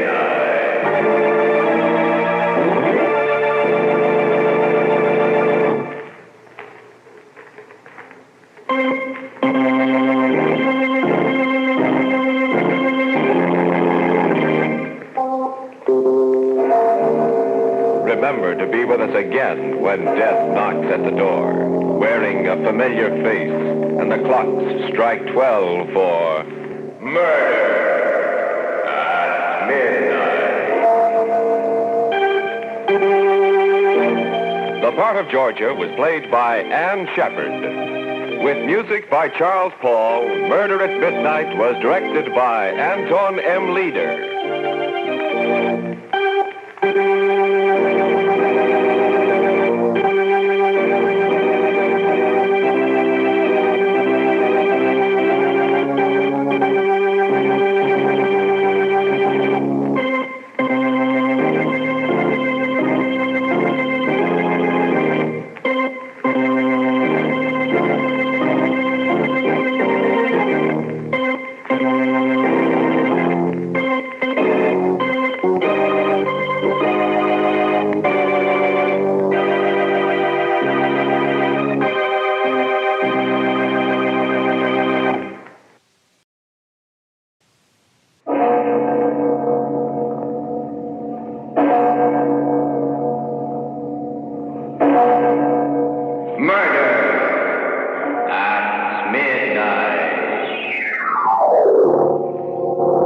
For the last time, Walt, please let me go. Nuts.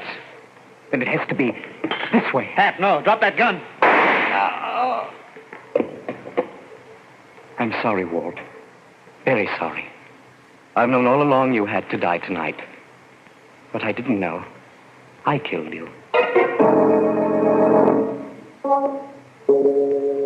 Midnight, the witching hour when the night is darkest, our fears the strongest, and our strength at its lowest ebb.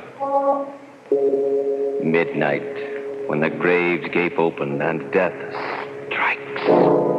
How? You'll learn the answer in just a minute in The Man Who Died Yesterday.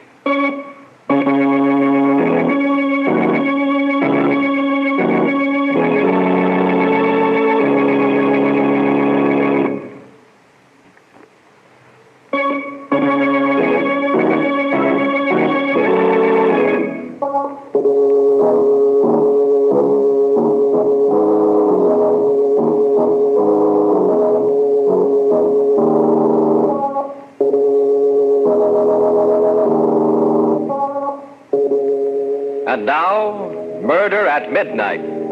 Tales of mystery and terror by radio's masters of the macabre. Our story by William Morwood is The Man Who Died Yesterday.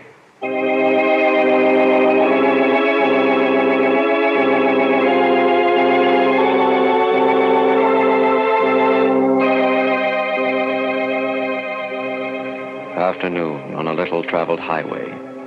A strange-looking man in threadbare clothes stands hopefully by the roadside. A car comes around a curve, slows up, stops.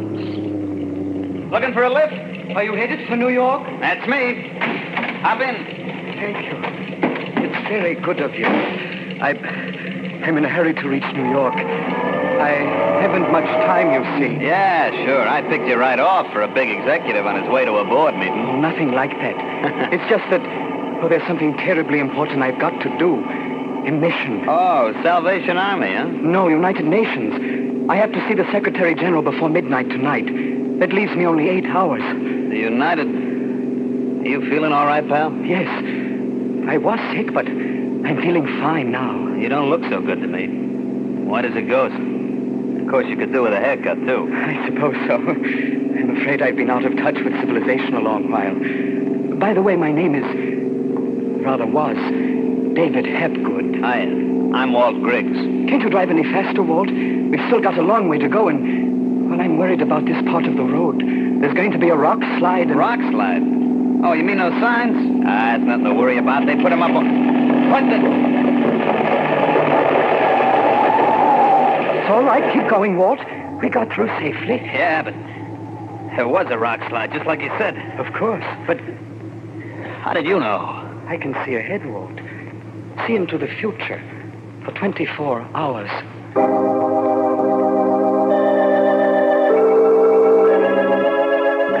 The guy was nuts, of course, but... Still, what are the odds against calling a long shot like that? 1,000,000 to 1? 1 billion? I gave up trying to figure it. We drove along for about an hour and then stopped for gas. There was this hamburger joint right by. Where are we going, Walt? Grab a bite. Oh, but there isn't time. I've less than 7 hours now, and by midnight I gotta gas up anyway, and I'm hungry. Come on, Hep. Hiya, fellas. Hello, sugar. Sit down, Hep. What'll it be, boys? Hamburger for me, sweetheart, with onions. What's yours, Hep? I'm not hungry. Oh, busy with your speech for the United Nations, huh? Well, I'll just read this racing form while you're thinking. Racing form? Sure, I play the G's all the time. Got some important dough on today's meet. $50 on Alistair to win in the 6th. Alistair? Yep. I'm afraid you'll lose your money, Walt. What? Don't kid me. Alistair's a hot favorite. It's going to be a walkaway. Marble the Third won that race. Marble? What are you nuts? He's a rank outsider. 100 to... What do you mean won the race? It hasn't been run yet. Hasn't it? I didn't know. Look, wait a minute. Sweetheart. Yeah? You think you can get the races in the radio? Oh, sure. It's all tuned in. A lot of our customers like to listen. Walt, we can't waste time like this. Who can think about a horse race? I can. Remember my $50. What? Listen to the great race. The crowd is going wild with excitement. They're around the bend now, coming into the straight. Alistair is out in front by 2 lanes. The rest of the horses bunched. Alistair's going strong. Boy, where's your marble, Hap? Wait. Entering the last stretch now. It's a walk away for Alistair. Aye, then. 4 lengths ahead and no challengers. Wait a minute. Alistair stumbles. Can't regain stride. He's down. What? The jockey's thrown clear, but Alistair is... The other horses have gone past. Number 8 is out in front. Number 8, Marble the third. Marble the third. Marble the third, and Marble wins. Rio! Turn that thing That's off. one for the book, folks. The most extraordinary... I'll be... You knew it all the time, Hap. You knew Marble had to win. Of course. Walt, we've got to go. Sure. Sure, Hap, anything you say. You're the guy I've been waiting for all my life.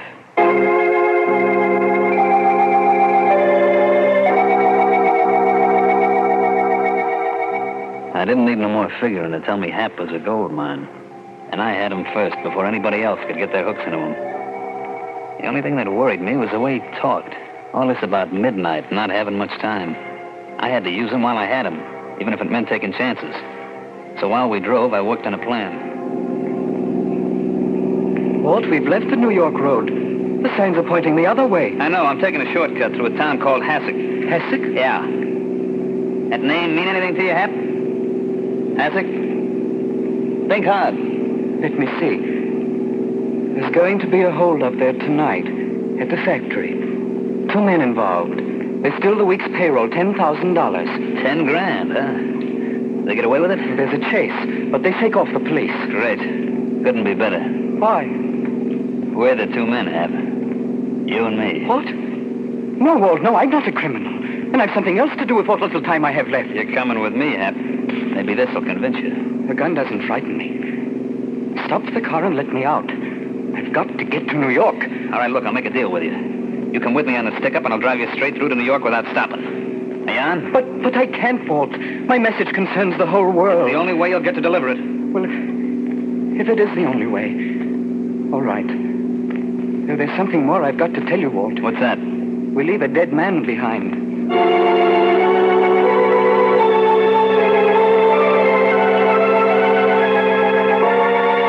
was getting dark when we hit town. I drove down the main street and onto the factory building beyond. It was all dark except for a light in the cashier's office. Hap and I went in. There was a guy sitting at a desk. Who are you? What do you want? The 10 grand in that safe. This is a stick-up, brother. You're crazy. There's no 10. Open up. I'll do the talking. I warn you, man. You'll be caught for this. Shut up and start turning that dial. All right. I guess you win. Come on. Snap into it. I'm doing the best I can. That's it. Now hand out those greenbacks. Come on, get a move on. Watch out, Walt. He's turning in an alarm. Oh, you double-crossing rat. Oh. Hey. Carry. You. This the guy that had to be killed, Hap? Yes. Okay, then step on it. The cops will be swarming around like flies.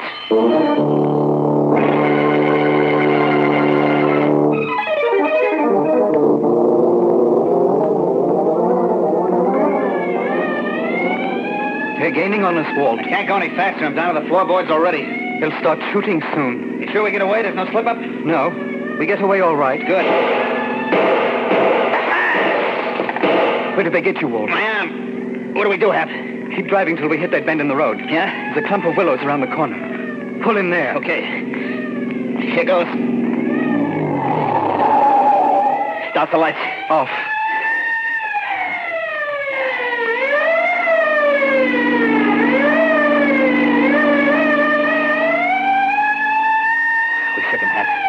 Just like you said. No hurry. Get back to the New York Road. I've less than 3 hours left. Okay, but I gotta stop and see a doctor. A doctor? Sure, my arm. Oh, what's the matter, Hap? I'm afraid of that doctor. Something happens there that I don't understand. What is it? I don't know. It's something I should have explained before.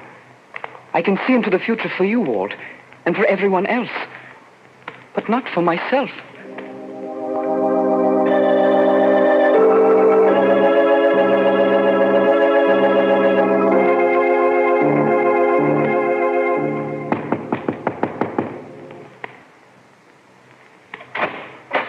Yes? You the doctor?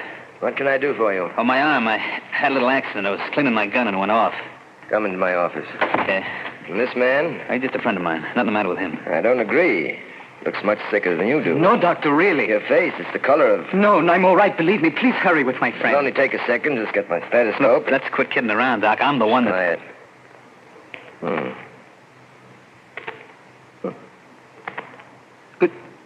Good Lord. What's the matter, Doc? Why are you looking at him like that? But it's impossible, of course, but there's no heartbeat. No. But that's impossible. If your heart wasn't beating, you'd be... Dead? Yes. I've been dead since yesterday, at midnight.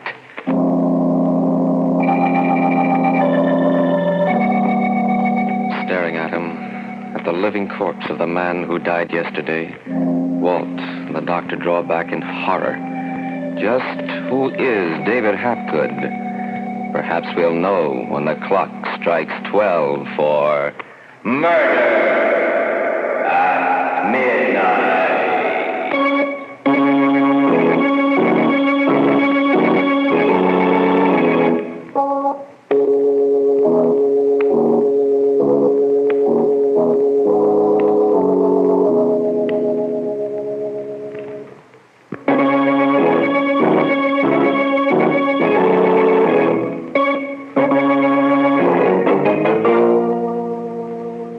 And now, back to Murder at Midnight and The Man Who Died Yesterday.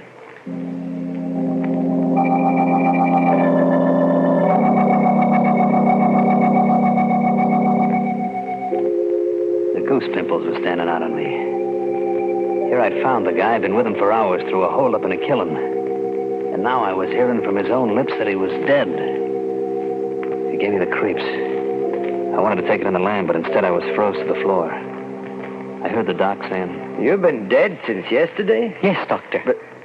But that's impossible. There must be some explanation, some obscure heart condition. There is an explanation, but not that kind. You see, I was cheated out of 24 hours at the time of my birth, and I'm just making up for it now. How do you mean? This will sound fantastic to you, but nevertheless it's true. I was born on a ship crossing the international date line. I started coming into the world during the last moments of a Friday and finished up early on Sunday. So I skipped a whole day of my life. I've always been living 24 hours ahead of myself. But that's shit. Gospel, Doc. He can call the turn on anything like he was reading tomorrow's paper. I told you it would sound fantastic, Doctor. But it is true. When I realized it, I tried not to use it for selfish ends.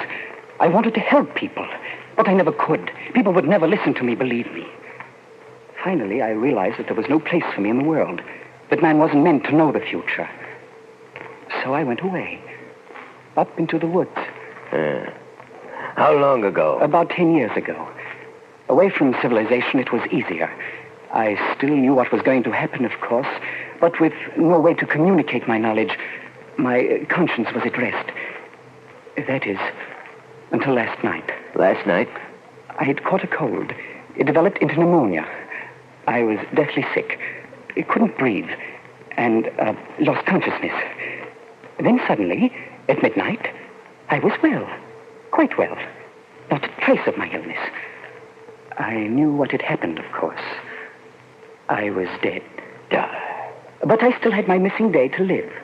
I knew I must use it for the benefit of mankind. How? There's something I know. Something that involves the fate of millions of people.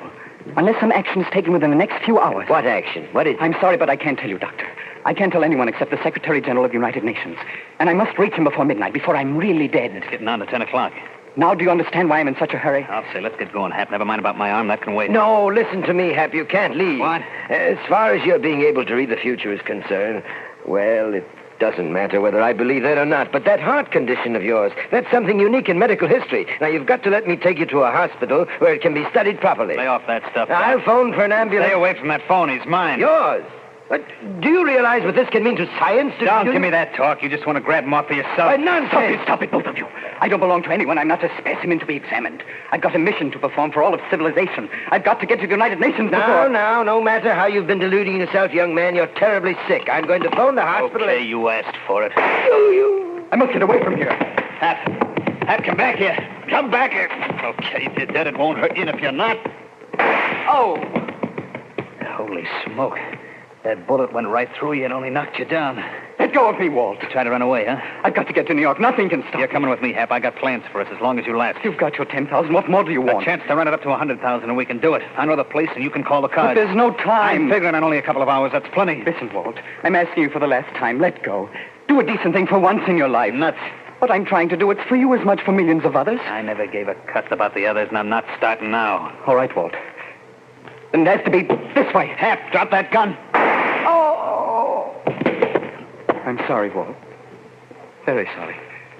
I've known all along that you had to die tonight. But I didn't know that I'd kill you.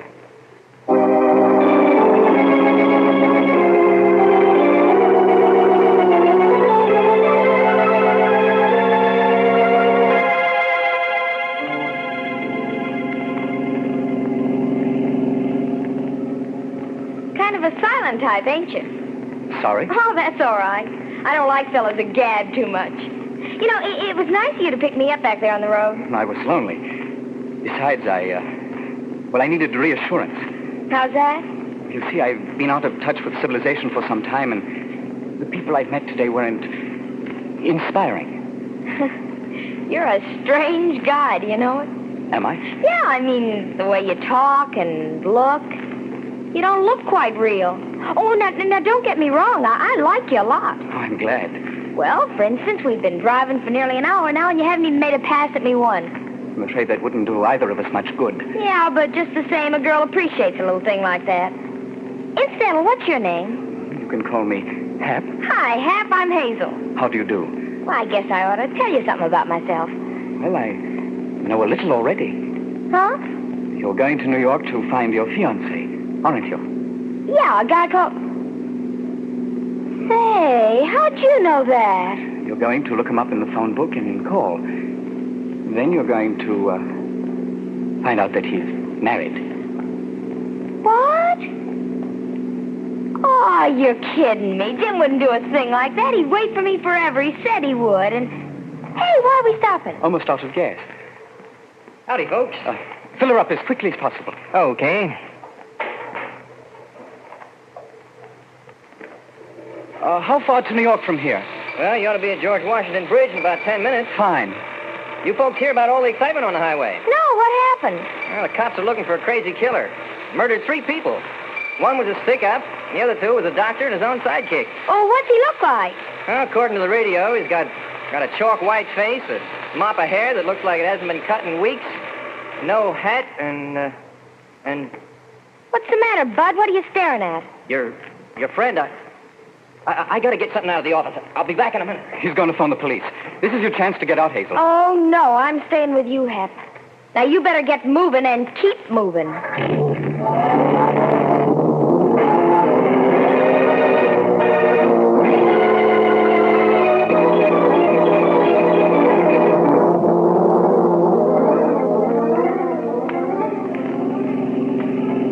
No sign we're being followed. We may make it yet.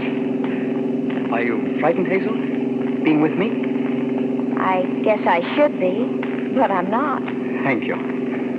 Somehow I can't believe you're crazy.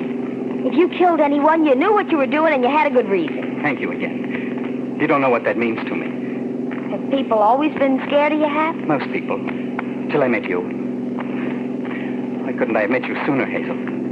Well, what's wrong with now? It's a little late. Not for me. You honestly mean that? Sure. Well, then perhaps it's going to be all right after all.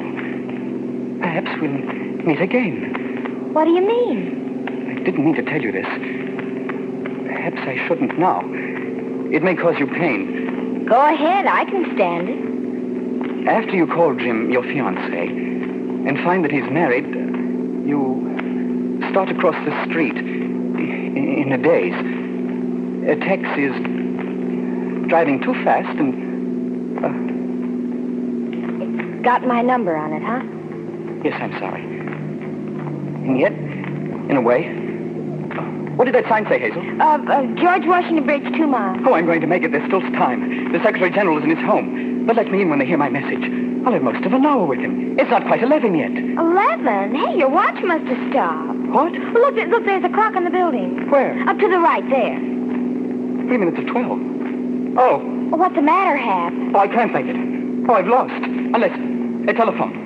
There's still time for that. Well, why are you stopping here? There's no phone. In that house, the family's all in bed upstairs. There's a telephone in the parlor. But the door's sure to be locked. They've forgotten to latch the parlor window. Hey, how do you know all these things? Never mind now.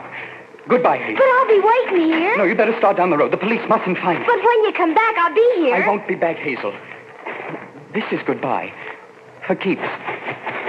But you've got to come back. You've got to.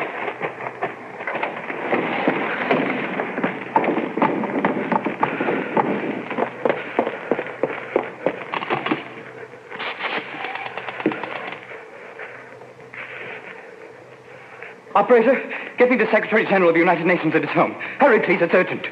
Hello? The Secretary General, please. It's terribly important. No, I've got to speak to him personally. Midnight. Hello? Will you get him for me? There's no time left and...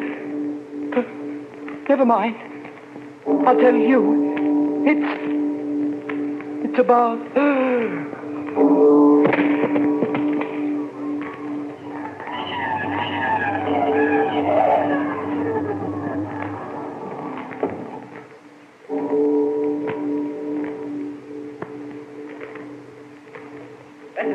Officer. I'll swear to that. He must have climbed in this window. We'd better go in and have a look.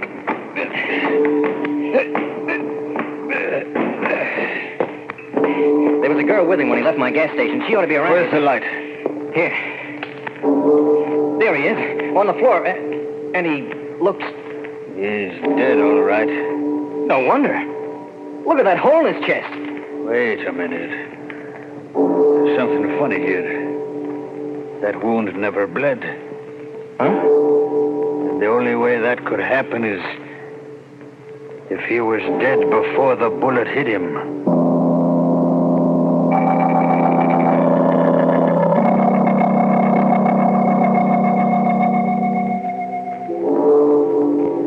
Two men staring at a corpse that is finally still. Still forever. The corpse of the man who died yesterday. While outside, somewhere in the night, a restless spirit keeps a rendezvous that none can avoid. And the distant clocks chime the last notes in epilogue for... Murder at midnight.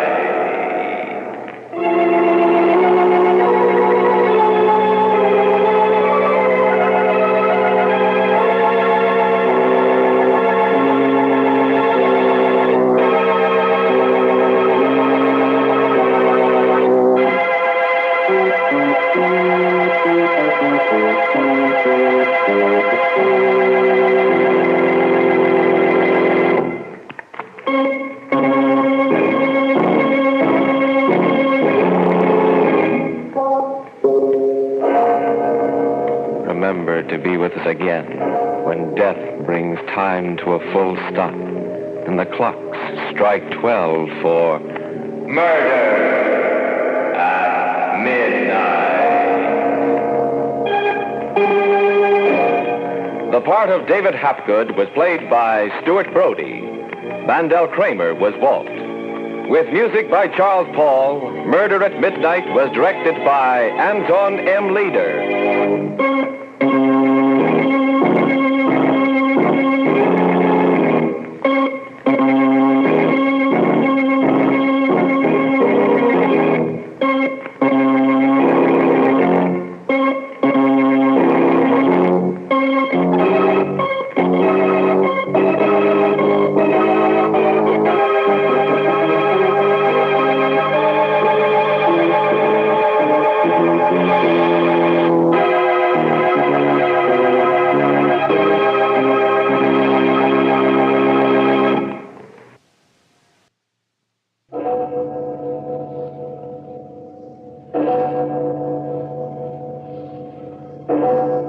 Murder at midnight. So lovely. Everything about you. Your eyes, your lips, your lovely white throat. I can feel it pulsing under my hands, throbbing. Don't, Frank, you're hurting me. You're choking me. No! midnight, the witching hour when the night is darkest, our fears the strongest, and our strength at its lowest ebb. Midnight, when the graves gape open and death strikes. How? You'll learn the answer in just a minute in Till Death Do Us Part.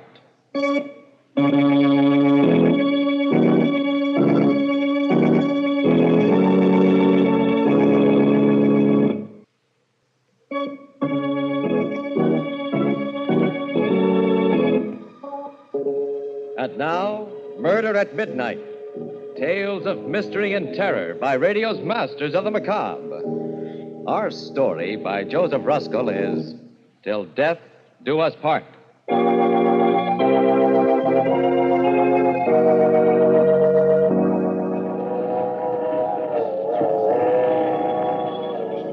never saw a man who looked with such a wistful eye upon that little tint of blue which prisoners call the sky. Ruth, I want to tell you something. Put down that book and listen. I love you.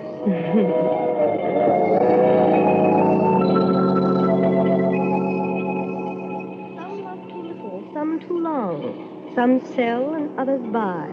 Some do the deed with many tears, and some without a sigh. You hear me, Ruth? I love you. Some do it with a bitter look. Some with a flattering word. Professor Clark. Yes, Professor Clark. Love me, darling. Wildly? Put the book away. Almost there now. Bridal suite waiting. Oh, Frank. Promise you'll always love me. Till death do us part.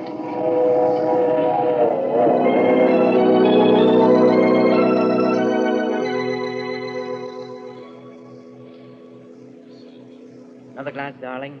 Come on. It's sweet to dance to violins when love and life are fair. To dance to flutes. To dance to lutes is delicate and rare. But it is not so sweet with nimble feet to... To dance upon the air. Frank, Darling. you've hardly kissed me. Why are you looking at me like that? You're so lovely. Come over here to the couch. A shy bridegroom in this day and age? Darling, why are you acting so strangely? Well, if the mountain won't come to Mohammed... Come here, my lord and master. Kiss me. Oh, Ruth, I love you so. Darling, why do you keep staring at me like that? Frank. Ruth, no. Darling, what's the matter? I don't know. Please, Frank, after all. No, don't come near me. Don't touch me. Ruth, something terrible is happening to me. It's a feeling. It's too dreadful to believe. What is it? When I take you in my arms, when I kiss you, I love you and I want you so that I feel a hideous urge to... To what, darling? To strangle you to death.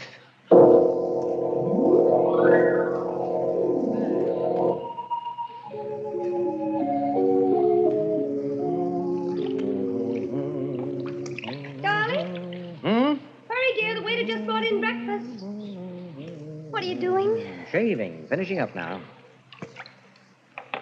Morning, Professor. Morning, Professor. Life is wonderful. Wonderful. How? Thank you.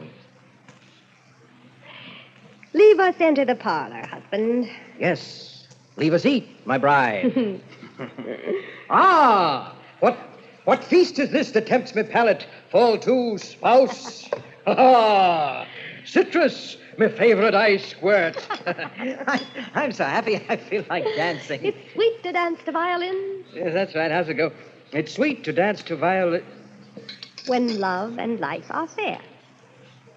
Eat, dear. What's wrong? I guess I'm not very hungry. Frank, you're thinking of that incident last night again. You are, aren't you? How could I have said that to you? I can't understand it. What got into me? Now, darling, you're to forget it. Don't talk about it anymore. Don't even think of it. It was just your little joke. Some joke. Wonder I didn't frighten you to death. Well... The funny thing is, the next minute I was laughing at myself, and so were you. But when I said it, Ruth, I can't explain it. I can't eat now. Frank. It was like an obsession. Yes, that's it. It was an obsession. Ruth, you're a psychologist. What does it mean? To have felt that horrible urge to do that to you. To you, I must have been mad. Now, darling, don't say that. Don't spoil our honeymoon with this nonsense. You'll be talking things into yourself. I don't know what it is. Your nerves are on edge from your accident, that terrible crash just 3 months ago. Please, Ruth, please. I don't want to think about it. I can still see it, that horrible, twisted wreckage. Well, you're lucky you're alive. Be thankful I am. She was hitting 80, showing off. I couldn't stop her, that daffy little sister of yours. Darling. I'm sorry, dear. I'm sorry. I dare say I felt as awful about it as you did. Brilliant student, could have been one of my best if she'd ever opened a book. The poor kid, what a way to die. Maybe if I hadn't accepted a lift to town, who knows, she might still be... Now, please, darling, let's forget it. It's not good for you. You haven't been at all yourself ever since then. No, I haven't. Have I? Well, everything has its compensation, dear. After all, that's what brought us together. Closely, I mean. Yes, that's right. In the hospital. Well, you were an angel. Oh. Well, you were just an angel from heaven, the way you helped to nurse me through all that time. When I was only half conscious, nursed me and read to me. Read to me? Yes, the way you read to me. Why do you say it like that, Frank? Well, I don't know. There's something you read to me over and over when I was barely conscious. I've heard it ever since, deep down. I can't seem to recall it, but I feel that it had something to do with my crazy behavior last night. A line. It's still with me. It never seems to leave me. It seems to make me want to do something horrible. Now, Frank, stop talking. You're ill again. You're pale as a ghost. What is that line? I've got to know. Please, darling, please, stop shouting. I'm with you. Your love is with you. Now kiss me, dear. Hold me tight. Oh, so lovely. Everything about you. Your eyes, your lips, your lovely white throat. I feel it pulsing. I can feel your throat pulsing, darling, in my hands. Pulsing. No, Frank, you're hurting me. Oh, you're choking me. No!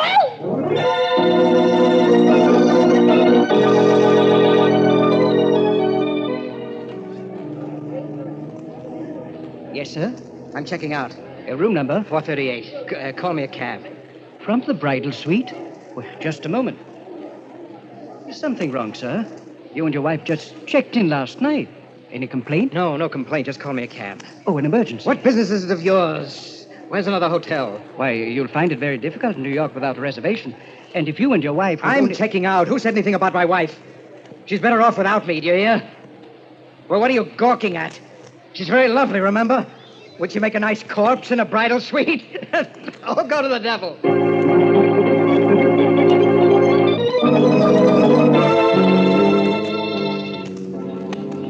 Where to now, mister? Where now? Just shake off that other cab. I did. 3 hours ago. I told you 10 times. What now? Just drive around the park. We've been around and around and around. How long can this go on? That line. What was that line? What was it? Huh? What was that line? Look, pal, we going over that again, too. What line? You want the 7th Avenue line? If I'm not talking out of turn, Bud, you must have lifted quite a few today. Get me to a hotel. We tried a dozen. Remember, they're full up. Hey, just who are you, mister? What's your racket? What's that to you? Okay, I just asked.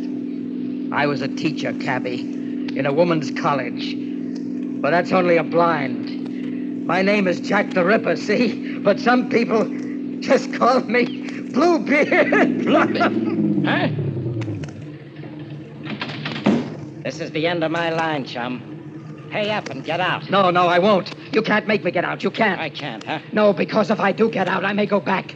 And if I go back, don't you understand? I'll kill her.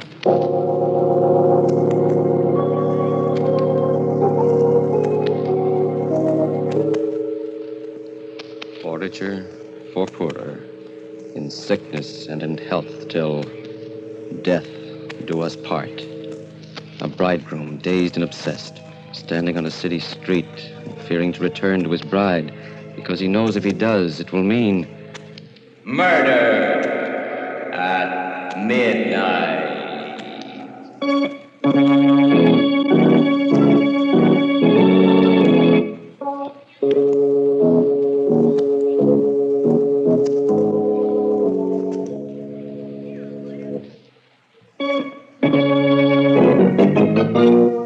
And now, back to Murder at Midnight and Till Death Do Us Part.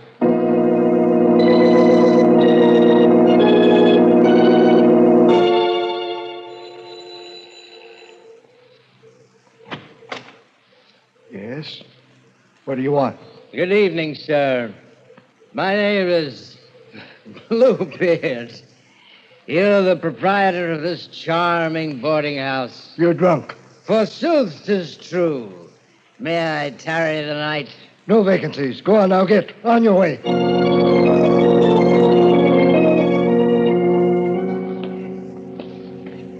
Where's his room? Top floor, rear, Mrs. Clark. He came in about an hour ago, drunk as you please, and he asked for a single. I'm not one to rent to drunks, mind you, but I can see he's real educated. And a gentleman, though a queer one, if you ask me, with his eyes all bloodshot. Well, here it is. Did he say when he'll be back? He said he was going for his bags. I'll just wait in his room if you don't mind. It's all right. I'm his wife, I tell you. Well, I don't know. Something mighty fishy about all this. Well, excuse me, there's the hall phone. If it's not one thing, it's another. All right, all right. Hello? Yes. Who? Who? Oh, just a minute. It's him, ma'am. He wants to talk to the lady who just came in. Let me speak to him. Hello, Frank. I saw you go in. What are you doing in my house? Darling, it's so good to hear your voice again. I was so worried. Answer me. What are you doing there? How did you know where to find me? I've been following you everywhere. I don't want you to leave me, darling. I love you. Get out of there. Stop haunting me. I'm no good for you. Haven't you had enough? Go away. I won't. You need me. I'm your wife. Come back to me, Frank. Come back. How can you still want me? What are you inviting? Why don't you take a train home? Do you want to die? You know I'll kill you the next time we're alone. You know I've gone mad. Now, don't say that. You're just ill, and I'll nurse you back to health. Oh, Frank, this is your wife talking. What sort of spineless thing do you suppose you've married? What would you have me do? Run to the police and ask them to protect me from my husband? Run to the police and cry that the man I love wants to kill me? Run to the police and tell them... Police? That's right. Of course. Why didn't I think of that before? No, Frank! Frank! Frank, what are you going to do?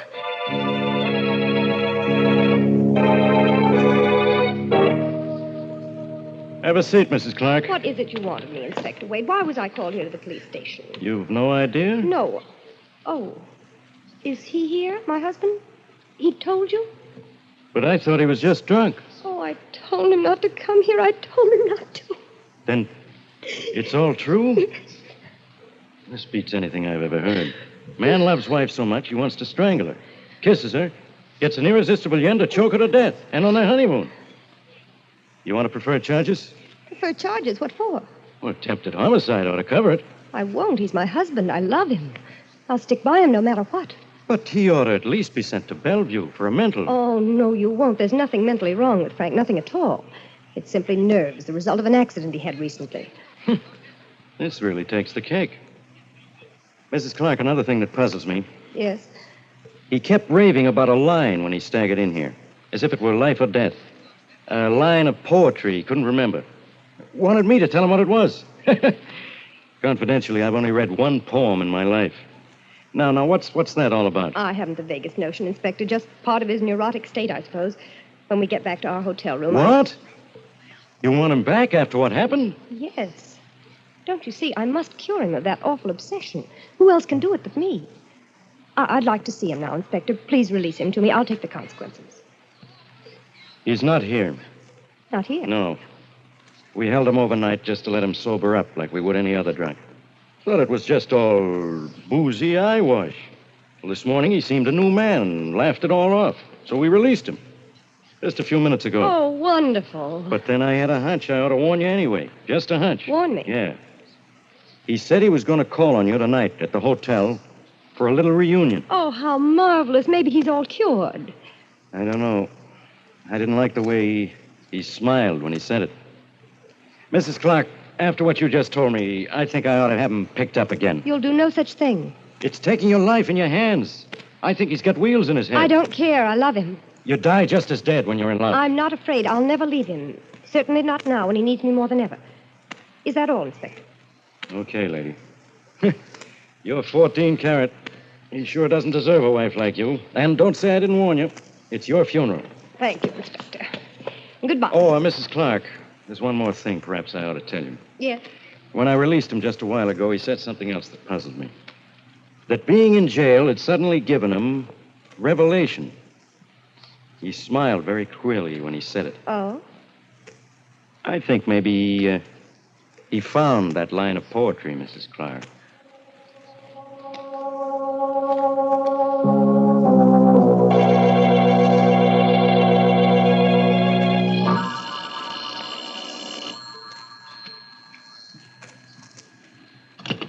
Hello? Ruth, Where are you, Frank? in the lobby. Come up. I don't know exactly what your game is, my sweet bride, but I'm warning you. I've had a revelation. I know. It's high time. I'm going to finish it, Ruth, this time. You asked for it. Come up, Frank. Sure? Sure. Your funeral.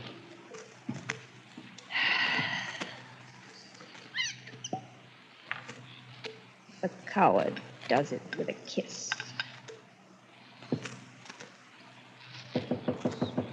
Come in, Frank. The door's open. Throwing a party, my dear? Yes, Who's invited? you and I. What are we celebrating? An uninvited guest at our honeymoon. Death has come with you, hasn't it, this time? Yes? Shall we drink to him? Why not? Do you still love me, Frank? Yes, I still love you. But I love you better when you're dead for what you've done. How much do you know? Not enough. It came to me in jail last night. The jail had something to do with it. How, I still don't know, but enough to make me remember something you whispered in the hospital when I was just coming to. You said, "I'll get my revenge, Frank. Do you hear me? I'll get my revenge." Splendid. Hey, from memory. What else? Enough to make me realize that you hate me and have always hated me, although you pretended otherwise. Brilliant.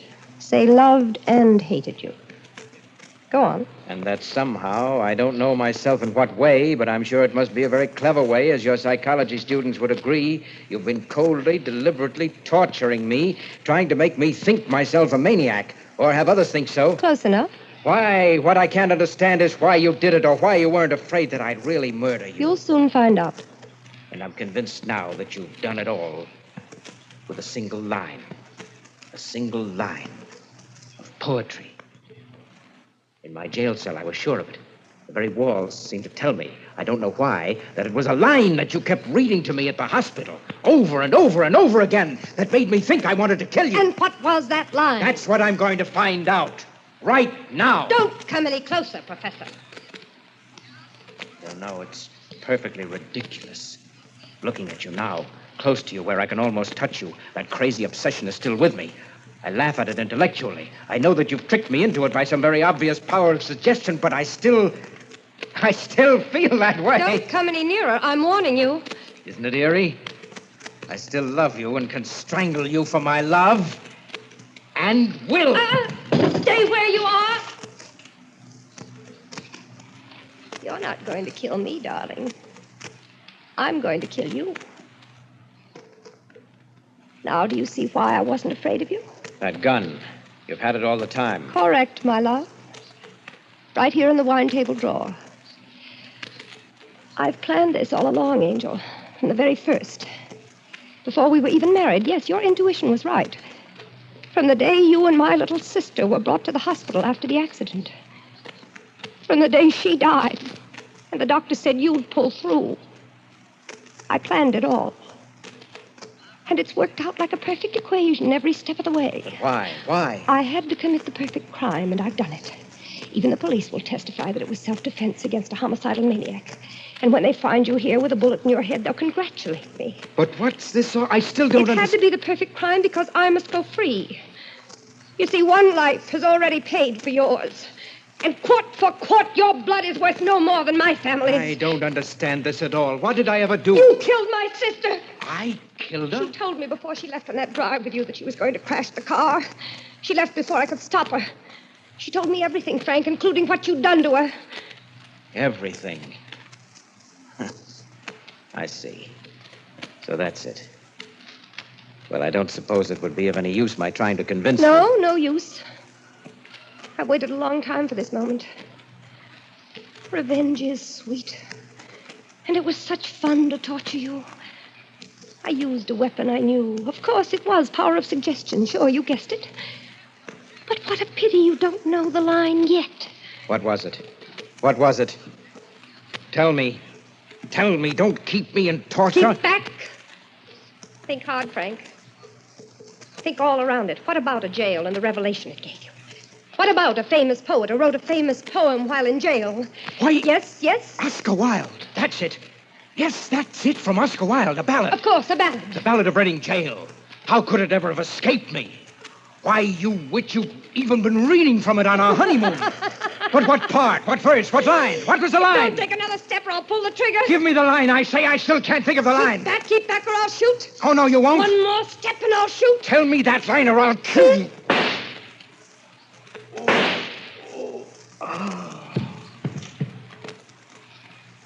All men kill the thing they love. Remember, Frank? How's the next line go, Mrs. Clark? By all, let this be heard? So I heard. Too bad I was a little late. Inspector Wade. You know, ma'am, like I said, I only read one poem in my whole life. But ain't it the darndest thing? It happened to be the Ballad of Reading Jail.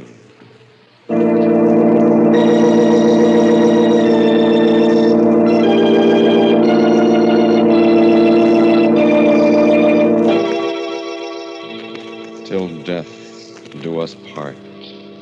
A honeymoon in the bridal suite.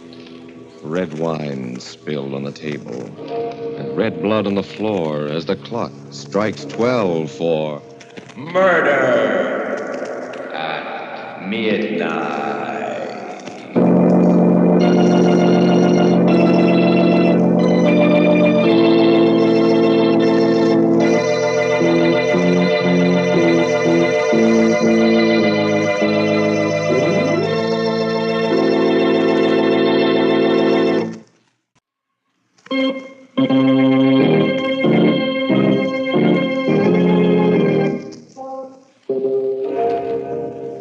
Remember to be with us again when death's key turns in the lock and the clocks strike 12 for murder at midnight. The part of Professor Ruth Clark was played by Elspeth Eric. Professor Frank Clark by Eric Dressler. With music by Charles Paul, Murder at Midnight was directed by Anton M. Leader.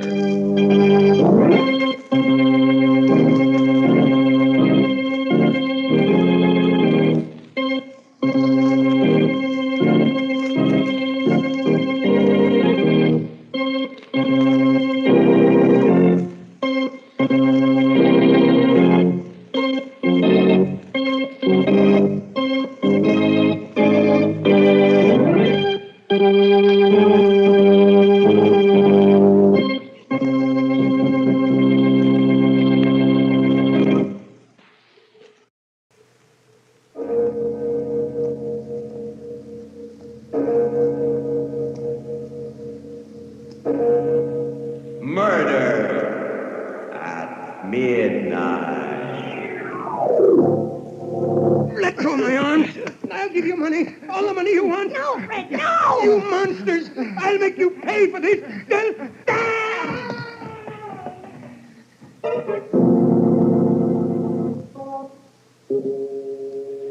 Midnight, the witching hour when the night is darkest, our fears the strongest, and our strength at its lowest ebb. Midnight, when the graves gape open and death strikes. How? You'll learn the answer in just a minute in Murder's a Lonely Business.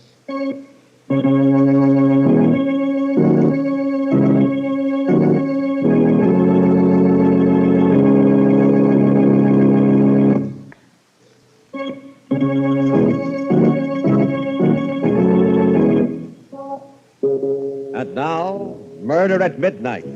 Unusual stories of terror and mystery by radio's masters of the macabre. This tale, a study of murder in duet, is by William Morwood. Its title, Murder's a Lonely Business.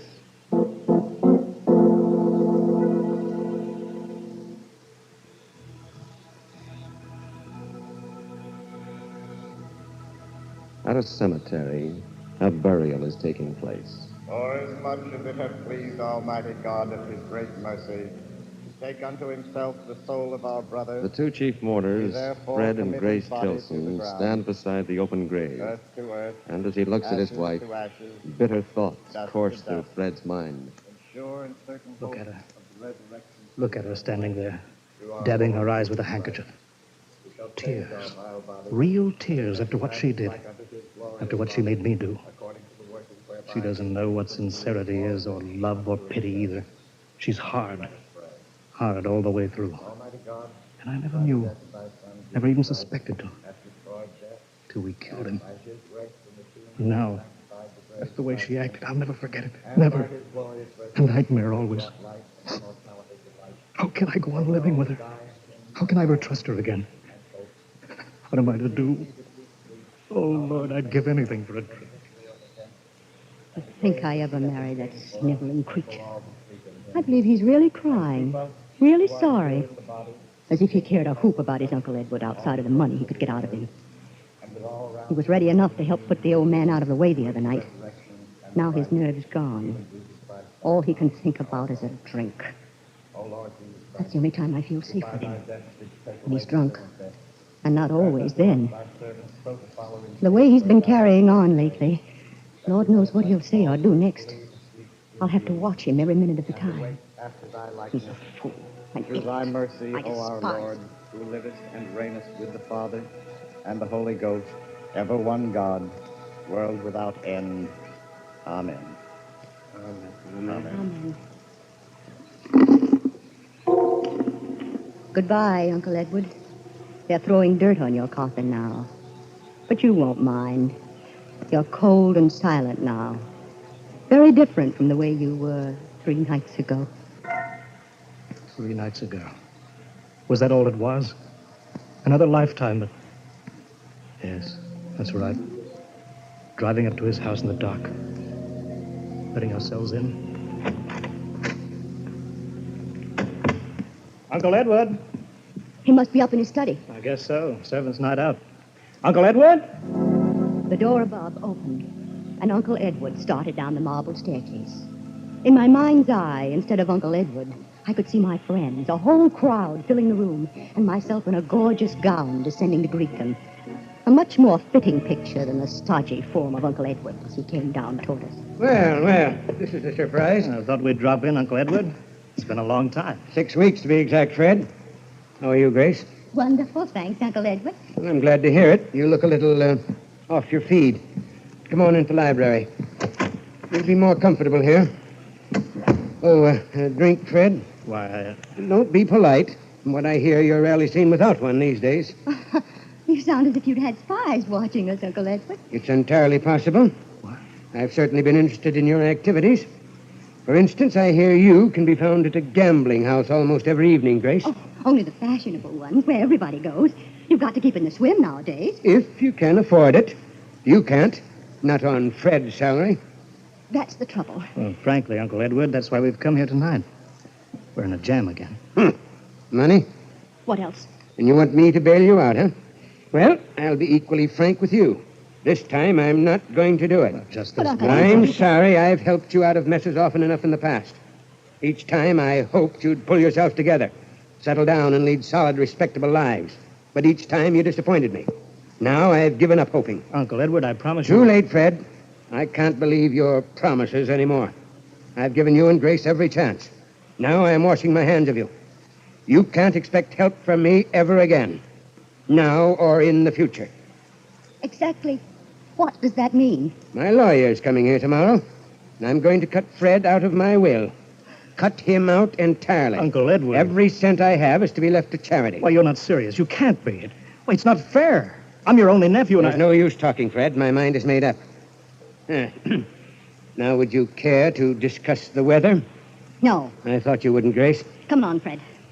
Uncle Edward, I advise you to change your mind about this. I beg your pardon? Because if you don't, you may live to be sorry. We went outside. Grace was in a white rage, and I was all jumping myself. We walked around the garden paths, trying to get hold of ourselves before we started back to town. You know what this means, don't you, Fred? The end of everything. We'll never be able to get credit once it's known that Uncle Edward's cut us off. Yes, I know. Somehow, some way, we've got to stop him from changing his will. But how?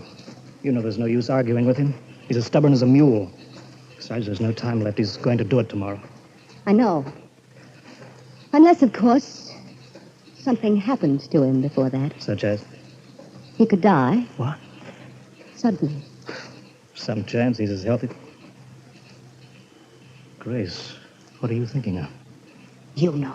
You're mad. If you want to spend the rest of your life struggling with debts, not able to do anything, I don't. But everything's perfect for it. The old man's alone in the house. No one knows we called this evening. No one will. Stop it. I won't listen to you. Be a man for once in your life. Everything you want. Money, luxury. For 5 minutes' work. Yes, but how? The gun. The gun he keeps in the desk in his study. You've seen it. Yes, but... We'll take the money, valuables, to make it look like a robbery. Well, what are you afraid of? The sight of a little blood? Grace, I don't know you when you talk like this. I know what I'm after for both of us. It's our only chance of a future. Together. Are you coming? Hi.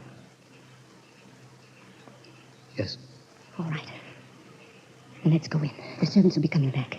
We haven't any time to waste. We went back into the house, climbed the long staircase to Uncle Edward's study. My mouth was dry, my knees were shaking. We reached the landing. Knock on the door. Grace, suppose... It's too late to suppose anything. Knock. Yes? Come in. I was expecting you back. You were? Certainly. I didn't think you let the money go that easily. Not after Grace's threat. What do you mean? You should have been a man, Grace. You've a completely ruthless streak in you. You'll stop at nothing to get what you're after. No wonder you've led poor Fred around by the nose so long. Now, look here, Uncle Edward. Sorry to hurt your feelings, Fred, but you must admit it's true.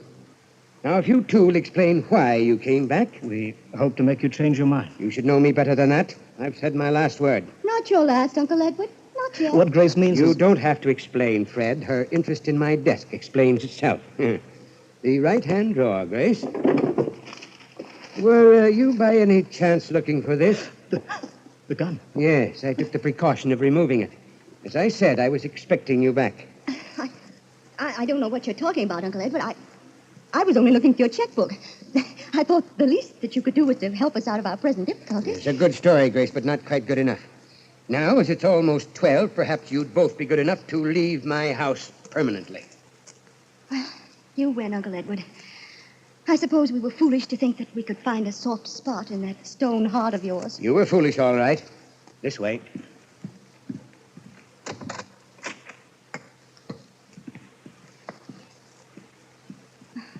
This reminds me of the old days, when Fred and I were first married, when we used to come and visit you. You used to see us to the head of the stairs when it came time to go. Just like this. That was a long time ago. I wish those days could come back. Impossible. Well, good night, Fred, and goodbye. Well, aren't you going to shake hands with your only nephew?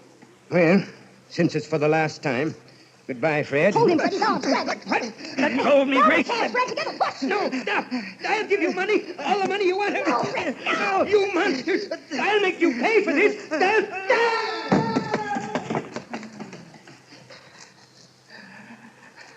Grace, what did we do?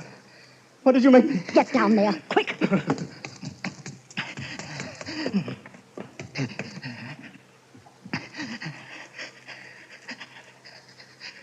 no pulse. He's dead. Grace, when did you find him? An accident. The old man tripped on the stairs and broke his back. The money's ours, Fred. Everything we wanted. What's that? Grace, you heard?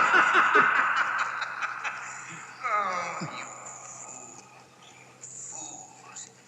So you think it's yours, do you? Nothing is yours but death. Because you're going to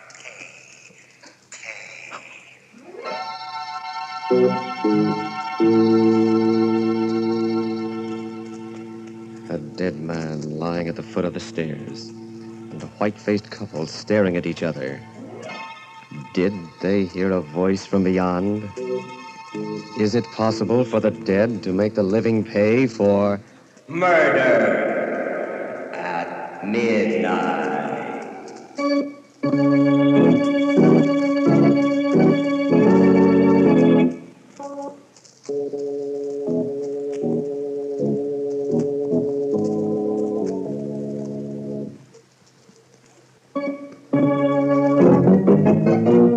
And now, here is Grace Tilton to continue our story.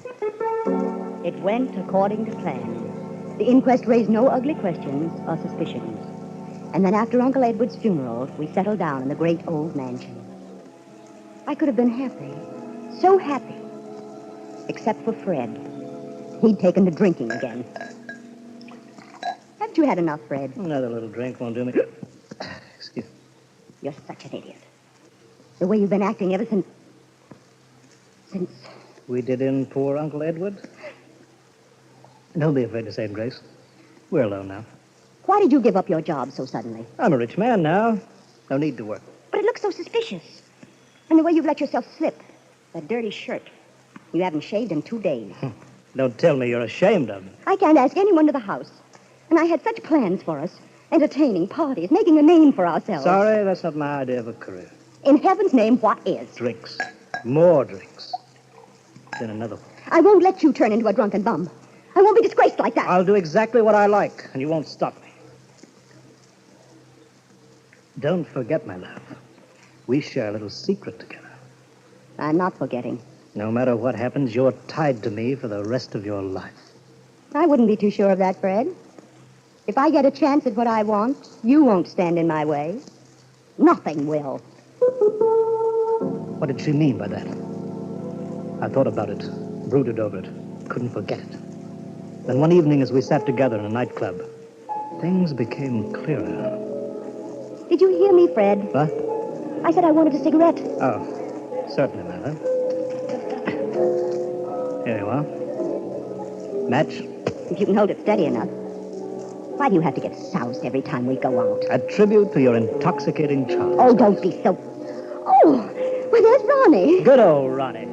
Dowager's delight. Now, if you'll only look over this way. With that dress you're wearing? You will. Ronnie! Oh, Ronnie! The change that came over her. Smile. Sparkling eyes as he came over to our table. Well, hello there.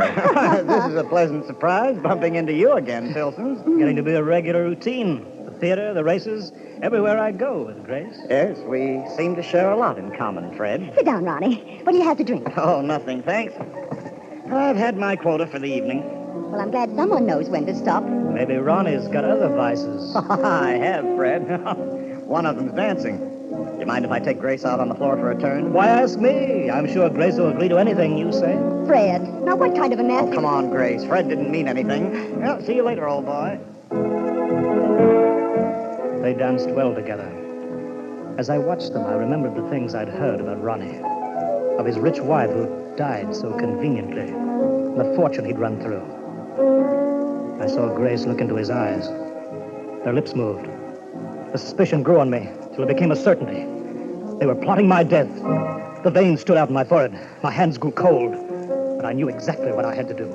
I had to strike first. I had to kill them before they killed me. If only I knew what they were plotting. If only I could hear they were whispering to each other. Oh, Grace, darling, you're so silent. It's Fred. How dare he act that way? Oh, he's a very unpleasant person. Of course, he's under the weather, but that's no excuse. Just means he doesn't give a rap for you. Never has.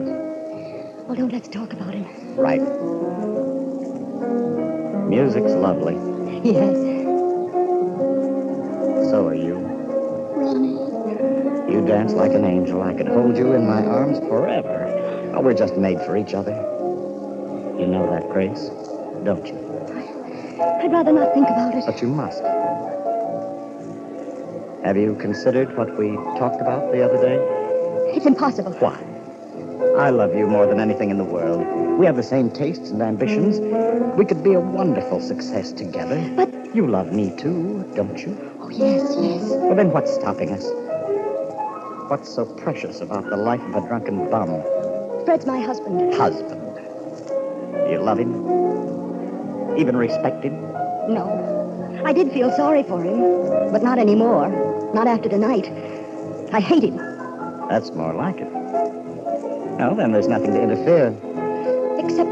The danger? Leave that in my hands. You have just one job to do, Grace. And that? Get Fred up to my place in the mountains for a vacation. I guarantee he'll never come back.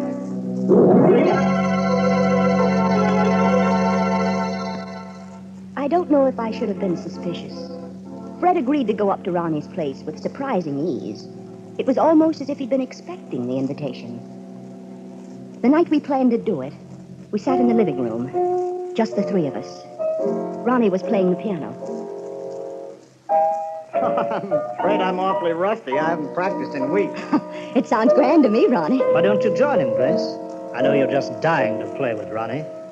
Duet, I mean. Well, that's all we have time for anyway. I promised the Pearsons we wouldn't be late. Oh, that beach picnic. Tell you the truth, I don't feel much like it. But you promised to go, Fred. Do you a world of good, old boy. Wonderful night for a swim. You both seem very anxious to get me down to that lake. Why, not at all. If you want Grace and me to go alone. All right, I'll come. But I've got to go upstairs for my bathing suit. Wait for me here. Well, hurry it up, old boy. All set, Grace? You know exactly what to do? But I think so. You make a great fuss about Fred drinking. That'll be remembered afterwards. I'll take care of him at the raft. Push his head underwater and... He'll struggle, he'll call out. Not in the condition he's in. He's as weak as a baby. Be all over in a few minutes. I'll swim back Ronnie. and... Yes? Isn't there some other way? We love each other so much. Can't we just... Run off together? Let's be realistic, darling. We need the money. His money. Love in a cottage isn't our style. I suppose not. Where is he? What's keeping him so long? I'm just as glad. Come on, Grace. I want to make sure there's an extra bottle of whiskey for him in the car. This way, darling. Through here, into the garage. Give me your hand, Ronnie. Now, darling, everything's going to be all right. Just being with you. Ronnie. Yes? I saw something moving. Where? Over there. Behind the car. Fred. Hello. Thought I'd hurry things up by coming straight out to the garage. Well, you gave us quite a start. Why, Grace? Something on your conscience? Well, the Pearsons will be on our necks if we don't get started soon. Now, in you go. We're off to the races. But just try to pick the winner. We drove out to the road, the winding road that led down to the valley. I knew just the spot where I had to leave them. From there on, their only companion would be the man with a sickle. Slow down, Ronnie. Huh? I'm not going to the picnic after all. My head's splitting. But it's too late to drive you back, Fred. You won't have to. I'll walk. Just let me on. Very well. But, Ronnie... It's all right, Grace. We don't want Fred to have a miserable time at the picnic when we can settle things so much better this way. Thanks. I hate to run out on you, but I've got my health to think of. Oh, sure. Oh, incidentally, there's a short cut back to the house through the fence there. I don't see it. Go on ahead. I'll turn the headlights on it. Thanks. Now, so long. Have a good trip. Where are you going?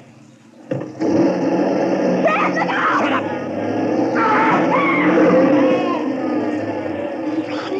Ronnie, you ran him down. You killed him. That's what we wanted, isn't it? Not here. Not out here on the road. It'll look like a hit-and-run accident. We'll double back at the bottom of the hill and pretend we came from another direction. Oh, we won't get away with it, Ronnie. It's no use. They'll catch us this time. Snap out of it, Grace. Sorry, but you've got to get hold of yourself. Yes, I must. I can't go all to pieces. My hands are trembling. Where are you going? Take the wheel. You're going to drive. No, I can't. Now move over. Go on. No. Now drive. Your life depends on it. Both our lives.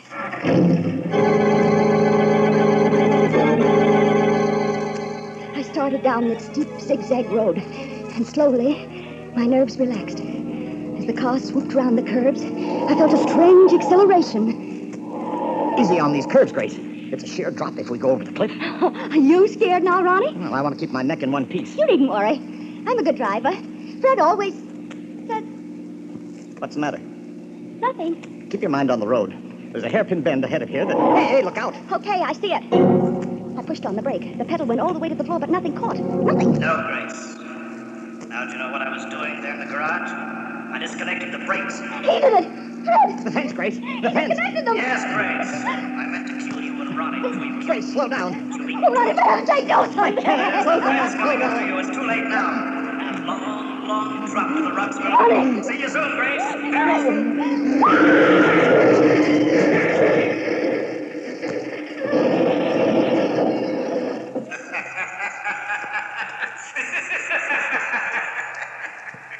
You see how it works out, Fred. And you, Grace, you made one little mistake the night you killed me. You thought that company in crime made it easier, but it doesn't. Murder is a lonely business. A very lonely business.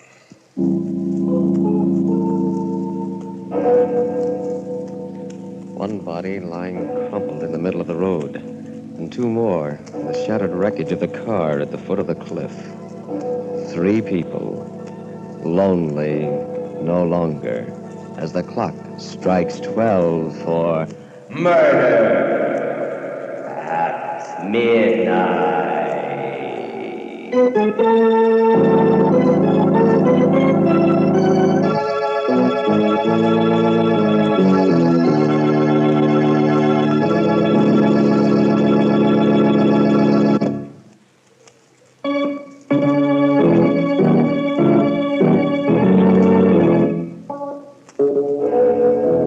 Remember to be with us again when death plays host and the clocks strike 12 for murder at midnight. The part of Grace was played by Helen Shields. Wendell Holmes was her husband. Carl Emery, her lover. With music by Charles Paul, Murder at Midnight was directed by Anton M. Leader.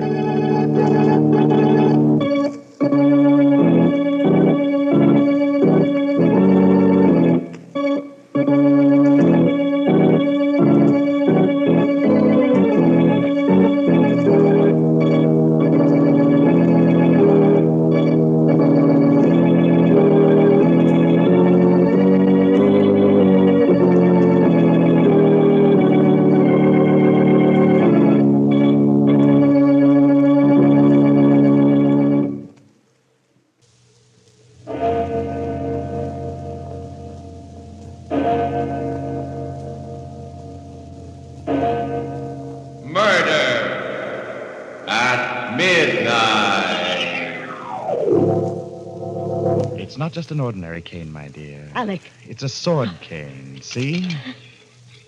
Calhoun used it when he killed his wife, right where you're standing. Alec, you killed Sanders. Exactly. And now you're going to kill me. Yes. No. Keep away from I'm me. sorry. Keep away. My dear.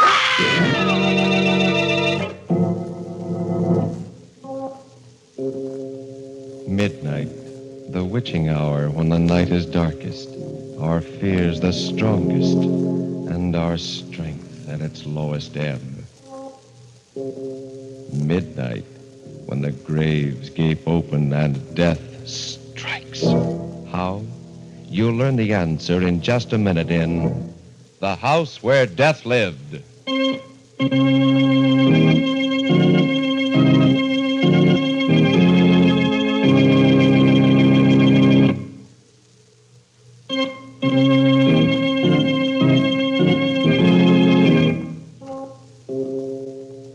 And now, Murder at Midnight.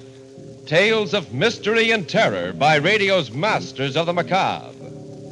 Our story is a ghostly nightmare by one of radio's best-known mystery writers, Robert Newman.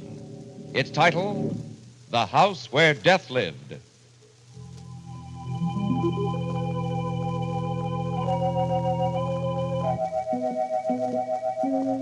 A large rambling house on top of a hill. A house whose windows are either shuttered or broken. A rusty iron fence surrounds it, and its grounds are waste and uncared for. A car grinds slowly up the hill, stops before the main gate, and two men get out. One of them is gray-haired but vigorous. The other wears a chauffeur's uniform. They push open the heavy gate, start up the gravel path. Quite a joint. You could hardly expect it to be a show place after being empty for more than 10 years. It's open. Yes. Oh, I'm glad we didn't have to force it. All right, Sanders. You can go back to the car and wait for me. I should be out in about a half an hour or so. You mean you're going in alone? Why, yes. Somehow I don't think you're exactly suited by temperament for psychic research. Okay, Doc. I'll be waiting for you back in the car. Right. Now, let's see. I suppose the best place to start would be... Good evening. What?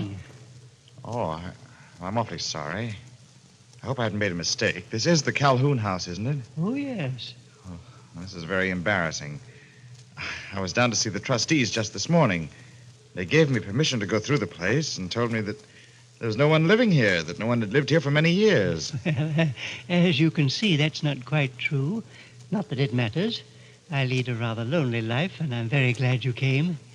I'd be more than happy to show you around. Well, you're very kind. My name is Goff, Dr. Alexander Goff. Dr. Goff. For the past few years, I've been specializing in psychic research. Oh, yes. You've heard of me? I'm sorry, no. But I do know that scientists, specialists in psychical research, have been interested in the house for many years. There have been several books written about it. I read about it in the series of studies that Kinsey did. He said it was one of the most fertile fields for manifestations he'd ever come across. It has a long history of apparitions and hauntings. That's very true. And now, would you like to look around? I'd like that very much. Very well. I imagine the best place to begin is with the cellar. This way. The cellar. That's where Mrs. Calhoun was killed, wasn't it? Yes. I keep the door locked now for that and for several other reasons.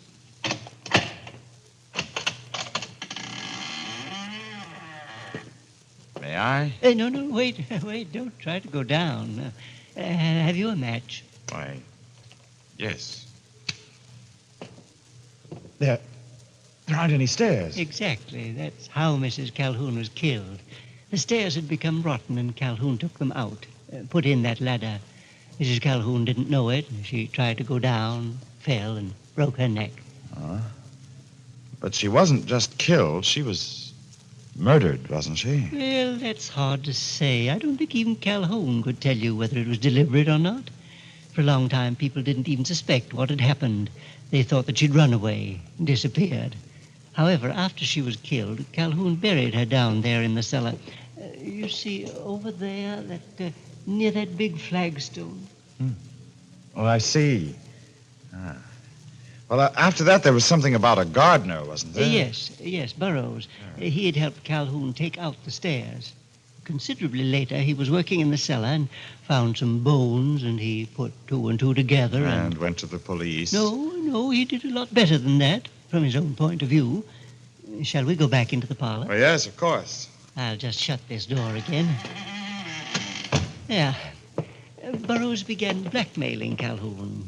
Calhoun paid for a while, and then one day he called Burroughs in here, into the parlor. He was sitting over there at that desk. He had his cane with him. The cane that's on the desk there now. You can look at it if you like. Well, thank you. I would like to look at it. Twist the handle and pull on it. A sword cane? Yes. He killed Burroughs right here in this room. That stain on the carpet, there's his blood. This time he didn't even try to get away with it. He called in the police, and he was tried and sent to an institution. Yes, but that's what I don't understand. If Calhoun had committed 2 murders, why wasn't he sent to jail or hanged? Because no one knew whether he was sane or not. As a matter of fact, I don't think Calhoun knew himself. You see, when they asked him why he had killed his wife and Burroughs, he said he had to, that he'd been told to. Told to? By whom? Well, he wasn't sure. By voices.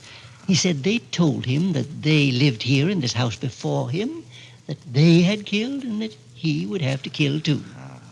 Excellent, excellent. Just what I've been looking for, what I've hoped for. A house with a tradition of hauntings, where each generation is affected by that tradition and adds to it. What's the matter? They've come for me. They're weighing me down, dragging me back. They? Who? Oh, you're ill. Here, let me help you. No, it's no use. You can't pick me up.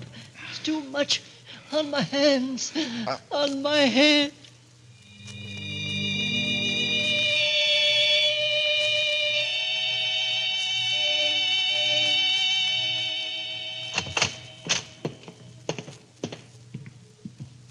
Where is he?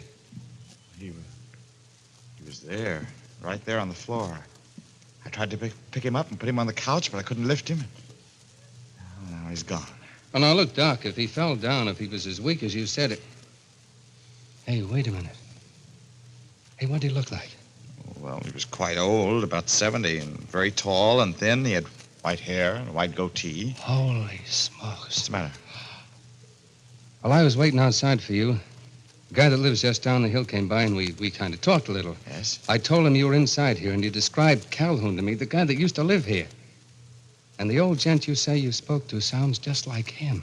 But it couldn't have been. Calhoun is still in an institution. No, he's not. At least not exactly. That's how this guy happened to talk about it. You see, he just read in the paper that Calhoun had died yesterday. Sanders? Yeah? That was Calhoun's ghost. Oh, now look, It Doc. was, I tell you. It has to be. This is what I've been looking for years. An apparition that manifests itself without a medium or any apparatus. It's exactly what I need for the last chapter of my book. And I'm going to stay here until he appears again.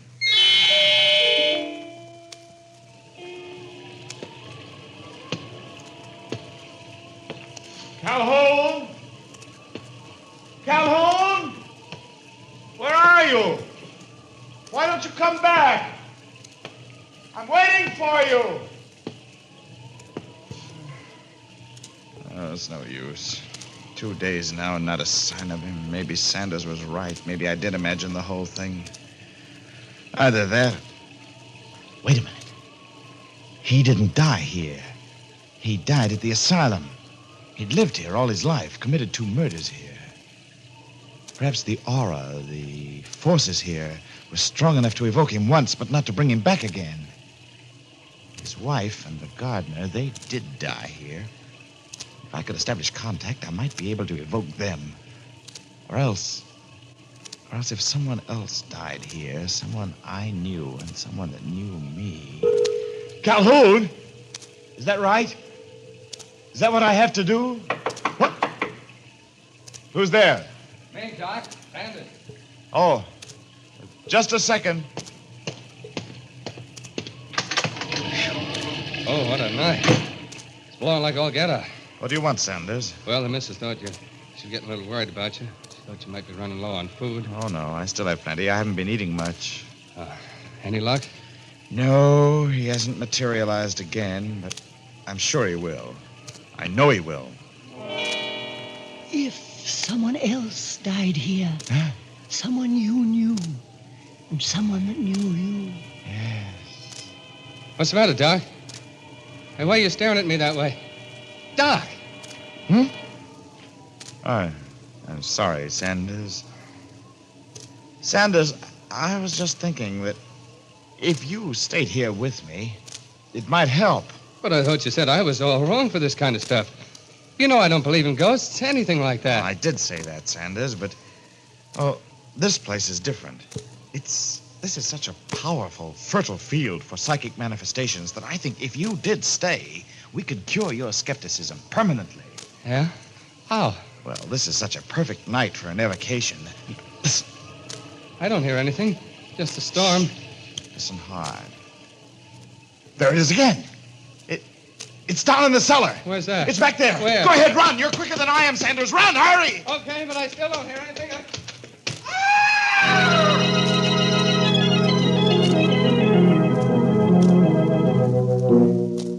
A man with an obsession in a haunted house. A man with a corpse on his hands as the clock strikes 12 for Murder at Midnight.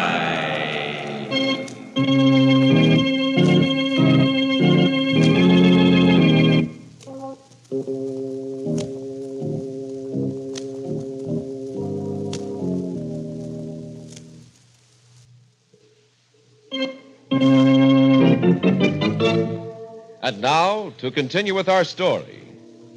It's just a moment later, and Dr. Goff is still standing by the open cellar door. Lighting a candle, he peers down to where Sanders' body lies huddled on the flagstones below. Sanders? Sanders? Yeah. I think I better make sure. Gotta be sure. This ladder holds. Is this...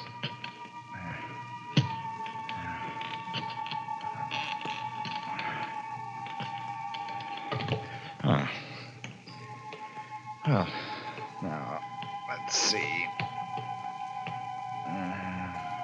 He's dead, all right. Very dead. Neck broken in 2 places. I'm sorry, Sanders. Very sorry. But science is a hard mistress. I've been working on my book for 7 years. This is the first chance I've had to make detailed and objective observations on a specific set of phenomena.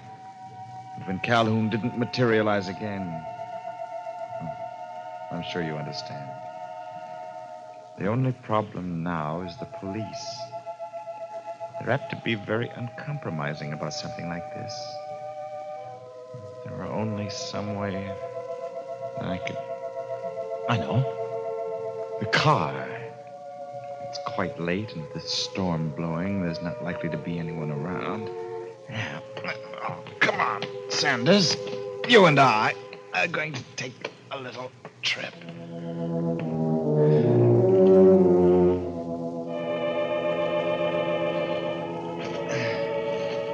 Now, we're almost there, Sanders. Just a little farther. Now, here we are. Now, let's see. Well, you turned the car around before you came in, so it's headed downhill. Oh, splendid. Very considerate.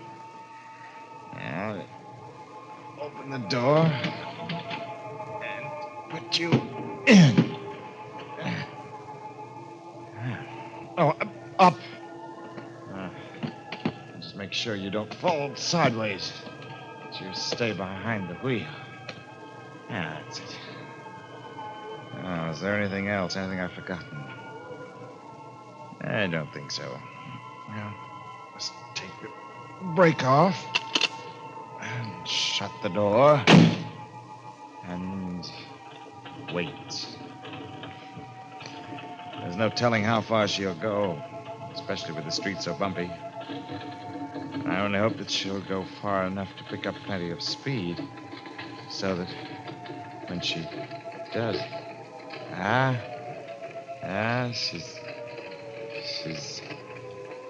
she's swinging. Swinging to the right. Yeah. And now I wait.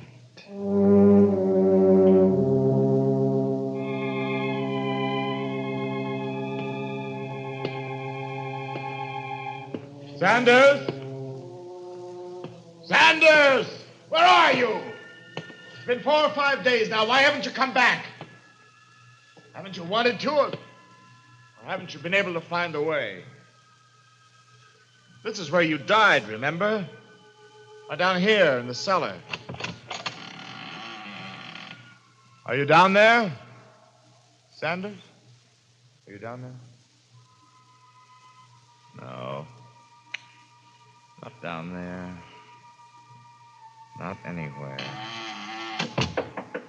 What's that? Yes? Who's that? Who's there? It's me, dear, Jean. What do you want, Jean? I want to talk. Let me in, dear, please.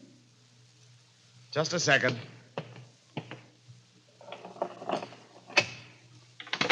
Alec. Oh, I'm so glad to see you, dear. I asked you, what do you want? Why did you come here? Why? It's been almost a week now since you've been home. Have you any idea how worried I've been? You didn't even phone me after Sanders was killed. I'm sorry. I just never thought of phoning you. I had other things on my mind. How did it happen, Alec? You read the verdict of the inquest. He probably fell asleep at the wheel, waiting for me. The brakes slipped, the car rolled down the hill, and crash. Poor Sanders. Somehow I can't help feeling. Feeling what? I don't know. Perhaps it's this horrible old house. Everything about it is just plain evil. Oh, Alec, why don't you give it all up? Give what up? This obsession of yours. You started writing your book, doing psychical research to prove that there were no such things as apparitions or ghosts. Suppose I found out that I was wrong. What? Yes, what would you say if I told you that I'd already seen one apparition here, and that I was expecting to see another one? Alec, oh, no. Oh, yes, Gene. The first evening I came here, I saw Calhoun. I talked to him. He showed me around the house, and later on I discovered that he had died the day before. I waited for him to come back again, but he never did. And I finally realized why. He couldn't come back because he hadn't died here. He died at the sanitarium. But now, I'm waiting for Sanders to come back. Sanders? But he didn't die here either. He died? Yes, Jean. I don't like it here, Alec. I'm afraid. I'm going. No, Jean. Don't go. You can help me. Huh? Come on in here. Into the parlor. But Alec. Come on, Jean. Later I'll tell you a very interesting story about this room, about something that happened here a long time ago. But all right, Alec. That's a good girl. You know, Jean, I've just realized I've been very stupid. Calhoun couldn't come back again because he didn't die here. Sanders did die here, but he wasn't buried here.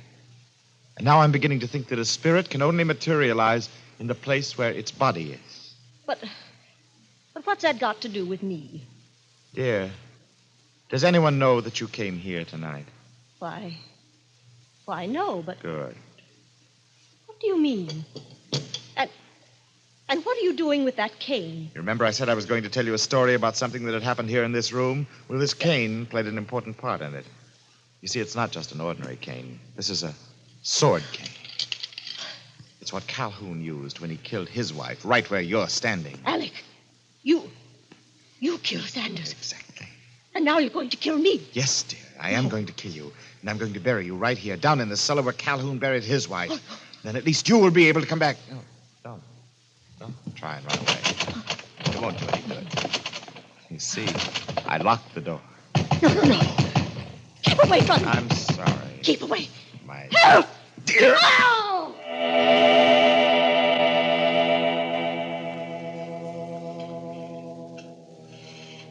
Now, smooth up gravel a little. She's covered well. There. That ought to do it. Very nice, Doctor. Very nice indeed. You didn't do quite as neat a job as I did, but you did pretty... Calhoun. Yes, Doctor. You're dead. But you did come back. Yes, I came back to tell you how grateful I am to you. Grateful? For what? For having, shall we say, relieved me. You see, there's a curse on this house. When I was alive and lived here, even before I killed my wife and Burroughs, I saw the ghosts of those who had died before I was born. It was they who made me kill, because once I did kill, they were free. I don't understand. Don't you? As long as this house stands, someone must haunt it. Until I died, it was haunted by those whom I had killed. When I died, it became my job. I thought it would be years before I could find someone to take my place, and then you came along. You mean... Yes, Doctor, yes, the curse, the evil that was spawned here has been passed on to you. Now it's haunted by those whom you killed, and I am free and can rest in peace. But you must stay here and live with the evil you created until you die. No, I won't stay. Yes, you will, Doctor. Oh, I didn't believe it either. I thought I could leave whenever I wanted to, but I found that I couldn't. I had to stay until they took me away. When you try to leave, you'll find out why. But I won't stay. I tell you, I won't. Neither you nor they can make me stay. Nothing can make me stay. No. What's more, you're right about this place. It is evil. But I'm not going to let that evil continue. It must be destroyed, along with every stick and stone in this house. And just how do you propose to do that? I'll show you. With fire. This can of kerosene. Oh, that no. pile of lumber there. It won't do any good. Take my word for it. No, you watch. There. The whole cellar, the whole house will go now. Yes, Doctor, but you won't go. I won't. You watch me. But you can't go without me, Doc. What? Don't you remember? You carried me out to the car. You've got to take me with you. Sanders. Yes, Doctor, your chauffeur. Let go of me, Sanders. Let go. I can't take you with me. And you got to take me too, Allie. No, Jane, no. Let me go. Both of you. You see, now you know why I couldn't go either. go. What dragged me back and weighed me down. Please. Now you know why you're going to have to stay here. I won't stay. I tell you, I won't. Not even if I have to take both Sanders and Jean with me. I'm afraid that won't do any good, Doctor. You see, the ladder isn't very strong. No! It broke. It broke. I'm trapped here. Goodbye, Doctor. If you don't mind, I'll leave you now for good. No! Help! Somebody!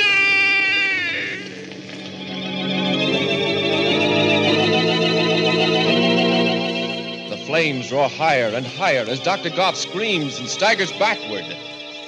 Far away, a bell starts tolling for murder at midnight.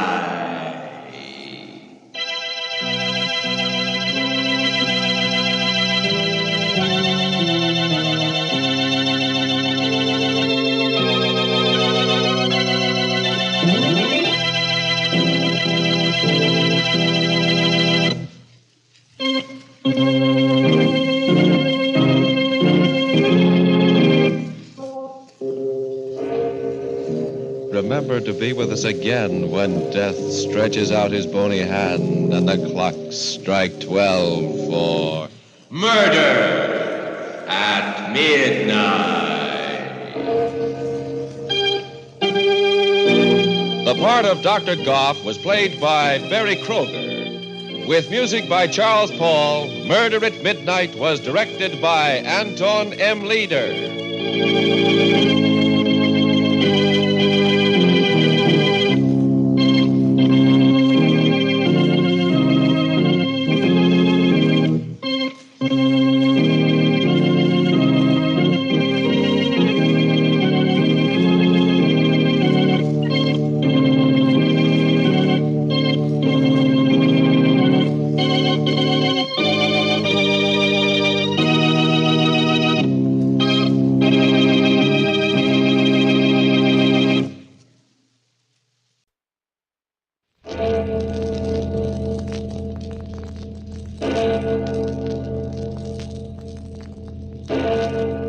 Murder at midnight.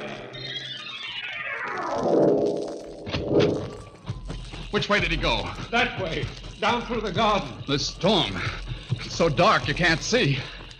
Dr. Rudd, there, at the bottom of the terrace. Professor Laborde. Laborde, why I... Oh, good Lord. What is it? He must have fallen down the steps, broken his neck. He's dead.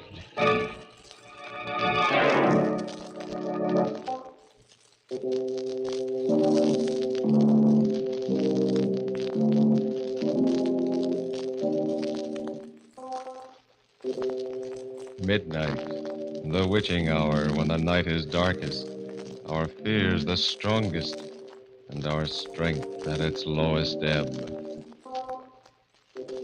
Midnight, when the graves gape open and death strikes. How? You'll learn the answer in just a minute in The Kabbalah.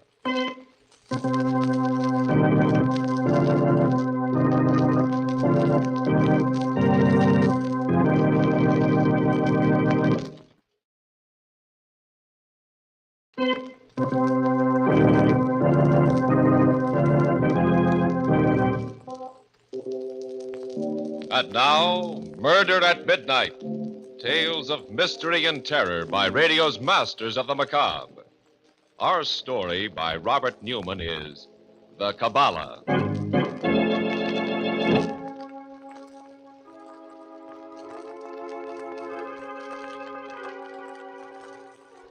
A rambling house on the outskirts of a small university town. And in the house, a room that seems more like the cell of a medieval alchemist than the study of a college professor.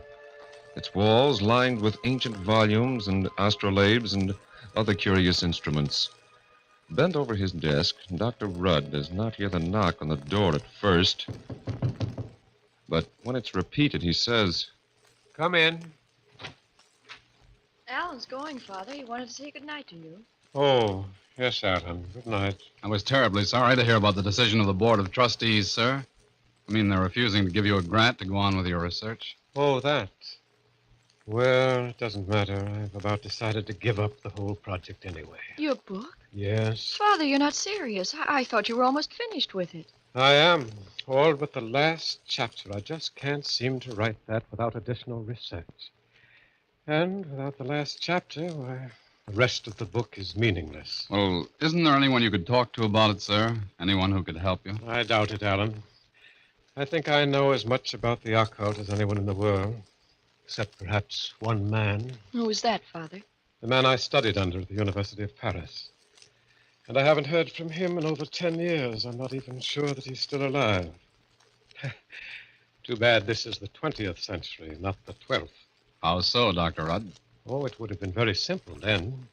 A pentacle, a pair of corpse candles, and I could summon up someone who would make things very easy for me.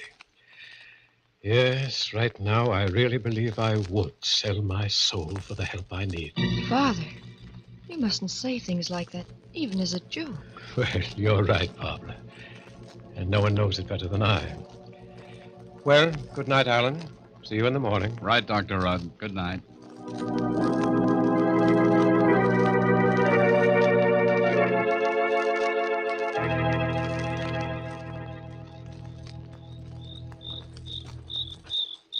I'll walk you down to the road, Alan. Oh, fine, dear. Pretty depressed, isn't he? Father? Yes. Not that I blame him. 4 years' work. The definitive book on occultism, the supernatural. Alan! Yes, I see it, too. Someone or something lying in the road. Come on. An old man, and he's dressed so strangely. He looks like an Arab. Wonder what he's doing around here. Anyway, he seems in a bad way. Here, I'll carry him into the house. You run ahead and tell your father. All right.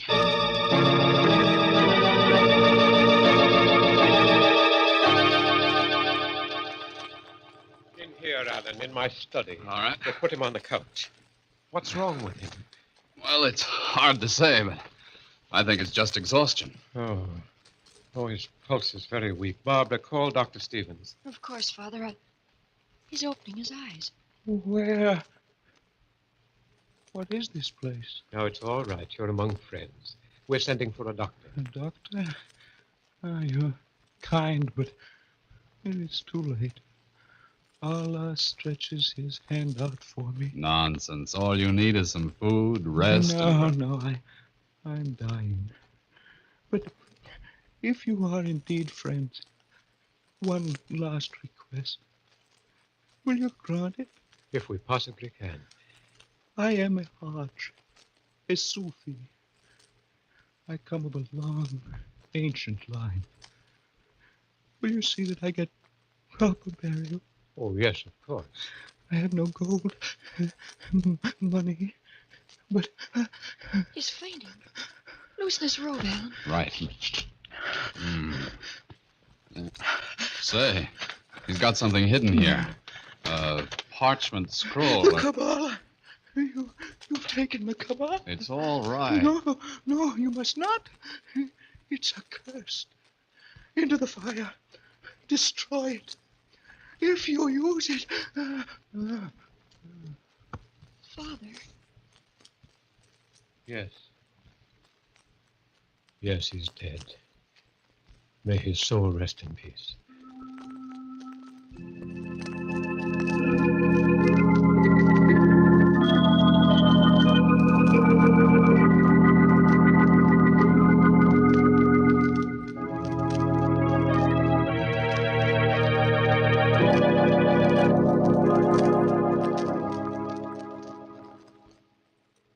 very quiet tonight, Dr. Rudd?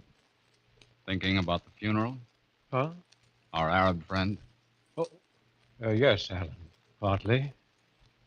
And partly about this parchment he had hidden in his room. It seems to be a form of the Kabbalah. That's right. That's what he called it when he got so excited. Wanted you to destroy it.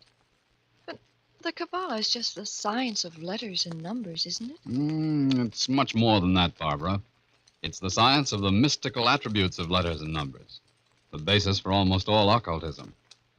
But this system is different from any I ever saw before. Different? How? Well, this particular system tells how a question can be written out, the letters changed into numbers and manipulated. When the numbers are changed back into letters, they will answer the question. Listen, Professor, what do you say we try it? Try it? Sure. Of course, it's a lot of nonsense, but, well, why not? Oh, well, all right. There's paper and pencils on my desk. What are you going to ask, Father? Oh, something simple, something we can check. Me, I'm going to ask something really practical. Okay, Professor, let's go.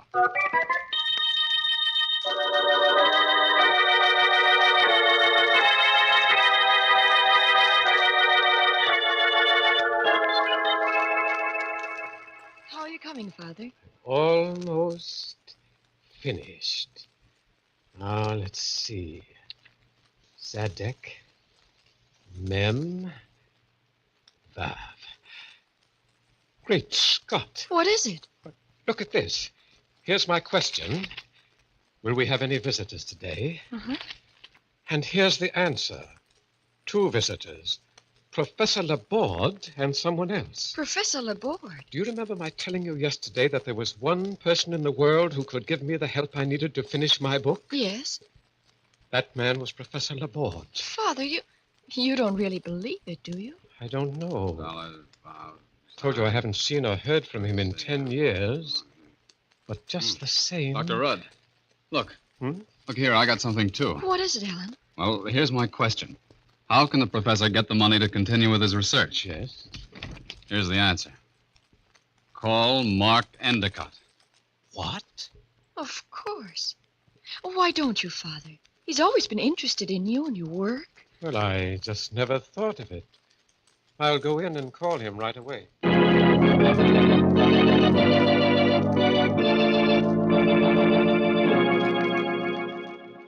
Well, Father, did you get him? Yes. Yes, it's very strange. In what way? He said that he'd been thinking about me a good deal lately, and he's driving out here this evening to see me. There. That's the answer to your question. 2 visitors. Professor Laborde and someone else. Well, he must be the someone else. You think so? Oh, of course. Somehow I don't. Well, what do you mean, sir? I don't know. Except that I don't like it.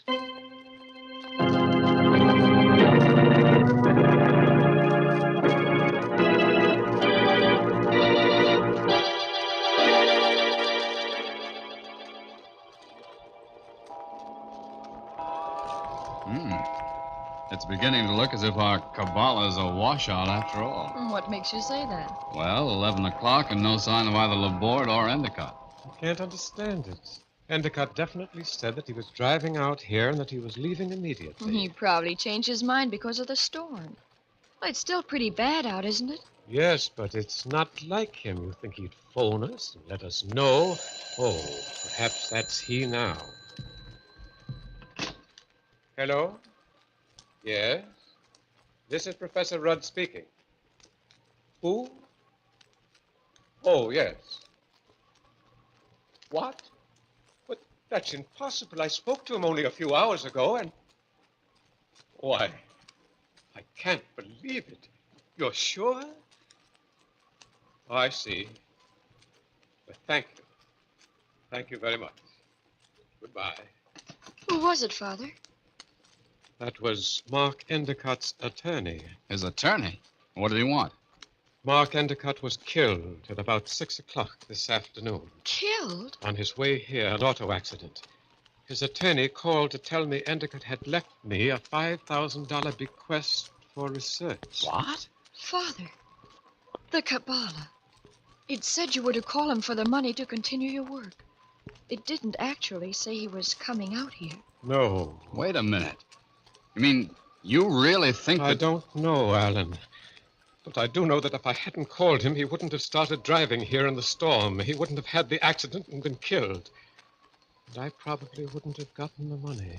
But, Father, if it's true, if it has some sort of supernatural power, then what about Professor Laborde? It did say he was coming. Oh, please, Barbara, I told you I don't know. Endicott was my friend. Now he's dead. And somehow I feel as if I... Father, the door. Yes. Yes, let's see who it is. Great Scott, Professor. If it is Laborde, do you realize what this means? Yes, Alan. If it is, why, the thing's priceless. Absolutely priceless. Why, I don't... I beg your pardon. I'm sorry to trouble you, but... Come in, Professor Laborde. Come in. We've been expecting you for some time now.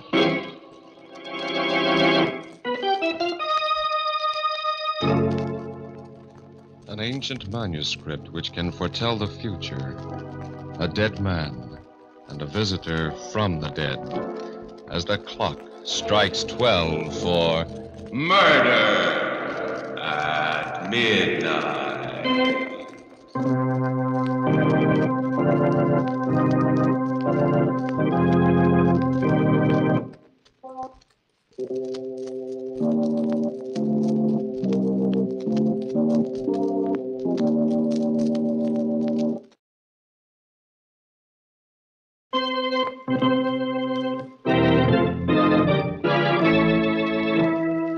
And now, back to Murder at Midnight and the Kabbalah.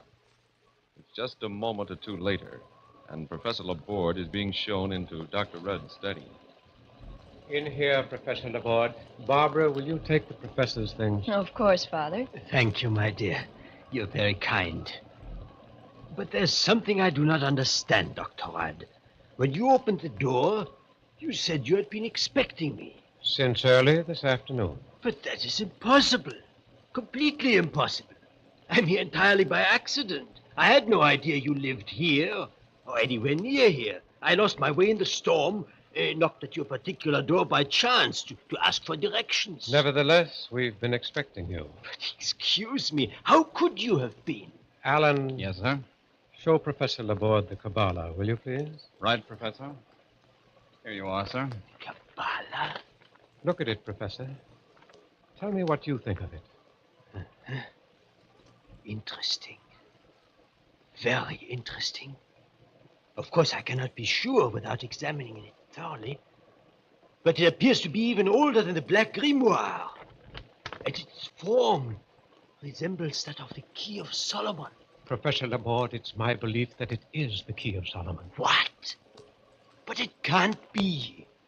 It's been written about for centuries, of course, mentioned in hundreds of works, from Trismegistus down. But there's never been any proof that it ever actually existed. And still, where did you get it? From an old Arab who came here last night and died here. The main thing is we tested it. Tested it? Yes, we asked 2 questions. The answer to one of them prophesied your coming here, and the other, well, that came true, too. But this is beyond words. If it's true, then it's the most priceless discovery that has ever... Professor Rudd, may I try it? Use it to ask a question, too? Well, I don't know, Professor Laborde. Please. For years now, ever since I began studying the supernatural, there's been something, one thing I've always said I'd give my very life to know. If it can tell me that, you must let me, Rudd. And you must let me do it while I'm alone. Well, all right. Good. Come on, Alan, Barbara. We'll wait outside.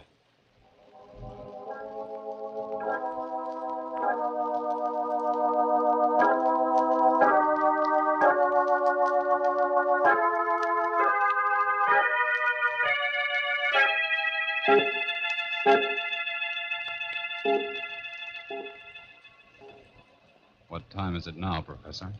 It's 20 hours. He's been at it for quite a while. Yes. If he doesn't call us in another minute or two, we'll go in. I'm probably being very silly, but I don't like this, any of it. Why not, Barbara? I don't know, but... What's that? There's Professor Laborde. Come on. Professor Laborde, what is it? What's happened? What are you doing? He's burning something in the fire. Father, it's his hands. He's holding them in the fire, burning. Great Scott, Professor Laborde, stop. Stop. Have you gone mad? Fire! Only fire can burn my hands clean again. I asked. Now I must pay. Laborde. Let me go. Let go. I am coming. I'll pay. Professor Laborde, come back. Quick, Alan. Okay. Which way did he go? That way. Down through the garden. This storm. It's so dark you can't see. Dr. Rudd. There. There, at the bottom of the terrace. Professor Laborde. Laborde, why... Oh, good Lord. What is it? He must have fallen down the steps, broken his neck. He's dead.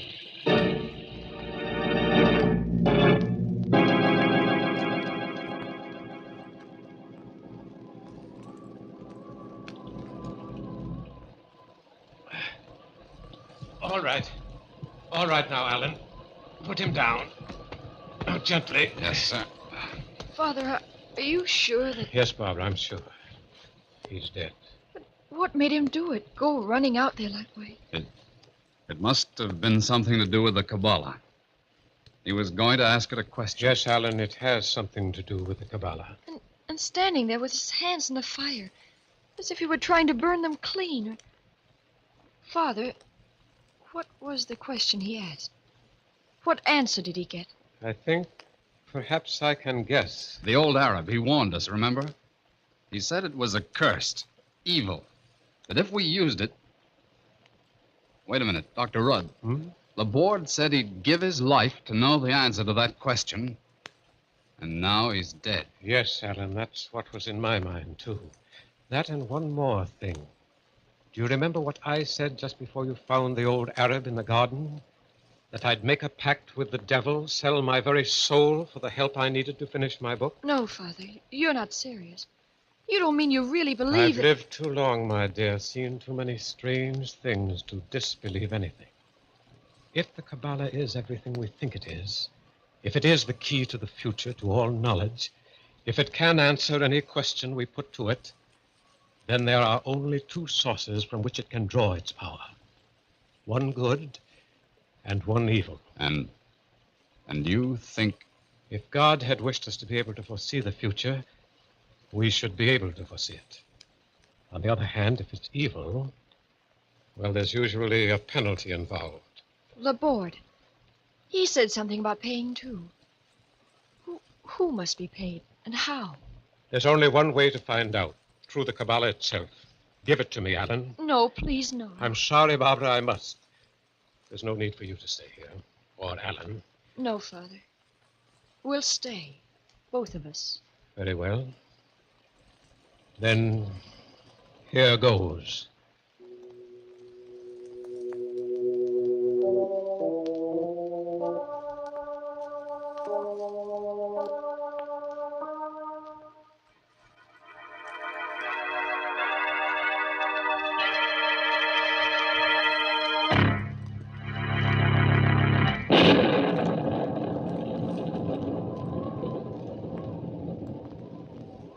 You're shivering, darling. Are you cold? Shall I build up the fire? No, I'm not cold.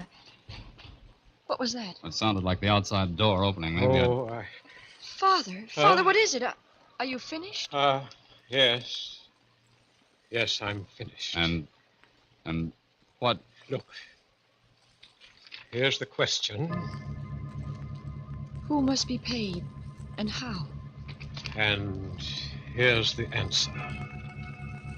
Turn around, and you will see.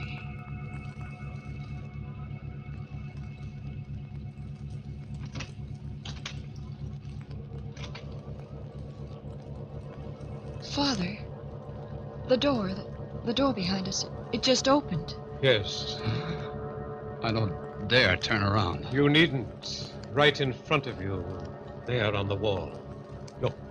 Something black, like a stain, a blot. But it's spreading, moving. Like an octopus, or like... Its shadow. It's coming toward us. What in heaven's name is it? Whatever it is, whatever happens to us, no one shall ever again be cursed as we've been cursed. The Kabbalah, give it to me. Father, what are you doing? What I should have done when I first saw it. Destroy it. Throw it into the fire. It's coming closer. Closer. Professor, isn't there anything we can do? Anything that... Father, look. The parchment burning. There on the wall. The shadow of the andirons. In the shape of the crux ansata. The first cross. Good Lord. The shadow, it's wavering, drawing back, retreating. I'm going to turn around, see what... No, wait. Wait until... All right. Now. There's nothing there. Laborde? Laborde? Dr. Laborde? Someone just came in. Who's there? Who is that? Oh, excuse me. I'm terribly sorry. I'm looking for someone. An old man with white hair and white beard. His name's... Holy smoke, there he is, Dr. Laborde. Dr. Laborde. I can't answer you. He's dead. Dead? Who are you, anyway? Well, an attendant at a private hospital in town. We've been taking care of him ever since he got to this country. Nervous breakdown. He disappeared this afternoon, and he'd been talking about you so much lately that I had a hunch he might have come out here. Talking about me? But he said he had no idea I lived here. Of course he knew. I told you he wasn't right in the head. That was one of the signs. Father, if it's true, if his mind was going, that would explain what he did. Burning his hands, running away like that. You mean the Kabbalah didn't have any occult power? But what about the money from Endicott? Oh, just a coincidence. And what just happened? That shadow we saw on the wall? Well, it was only a shadow. It could have been just our imagination. Yes, Barbara, it could have been. But somehow, I don't think it was.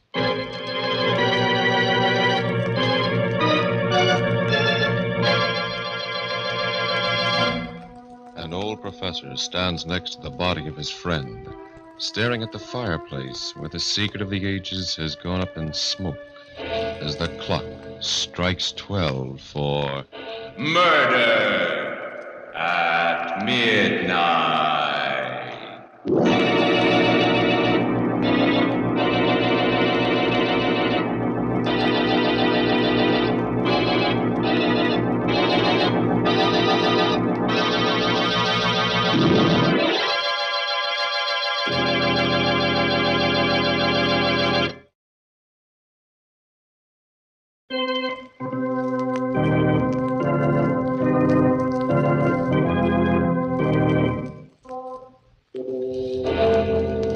Remember to be with us again when death whispers from the darkness in an unknown tongue, and the clocks strike 12 for murder at midnight. The part of Dr. Rudd was played by James Van Dyke. With music by Bert Berman, Murder at Midnight was directed by Anton M. Leader.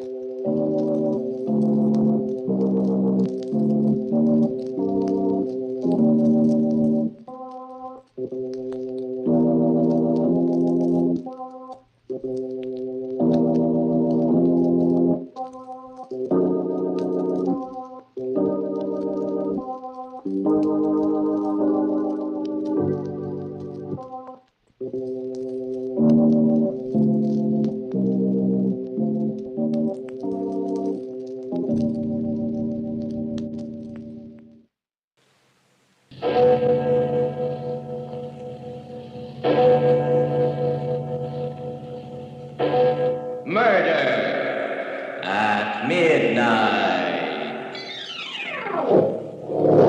Your card, Mr. Thompson. The King of Hearts. Colonel Moore. The 5 of clubs, Mr. President. Count Rizzini. Come, Count, we are waiting. What is your card? L'asso di spada. I beg your pardon? The Ace of Death.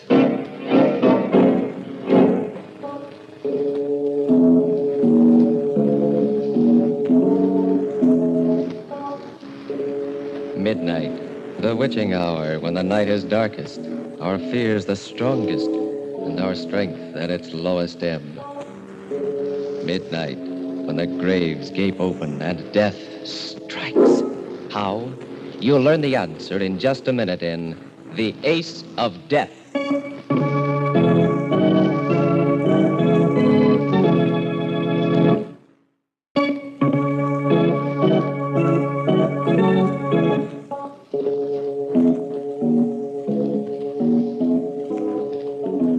And now, Murder at Midnight, Tales of Mystery and Terror by radio's masters of the macabre. Our story, based on Robert Louis Stevenson's immortal Suicide Club, is by Max Ehrlich. Its title, The Ace of Death.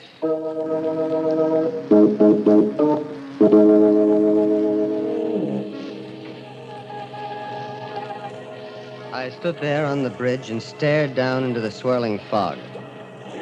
It hid the river like a white shroud. I shivered.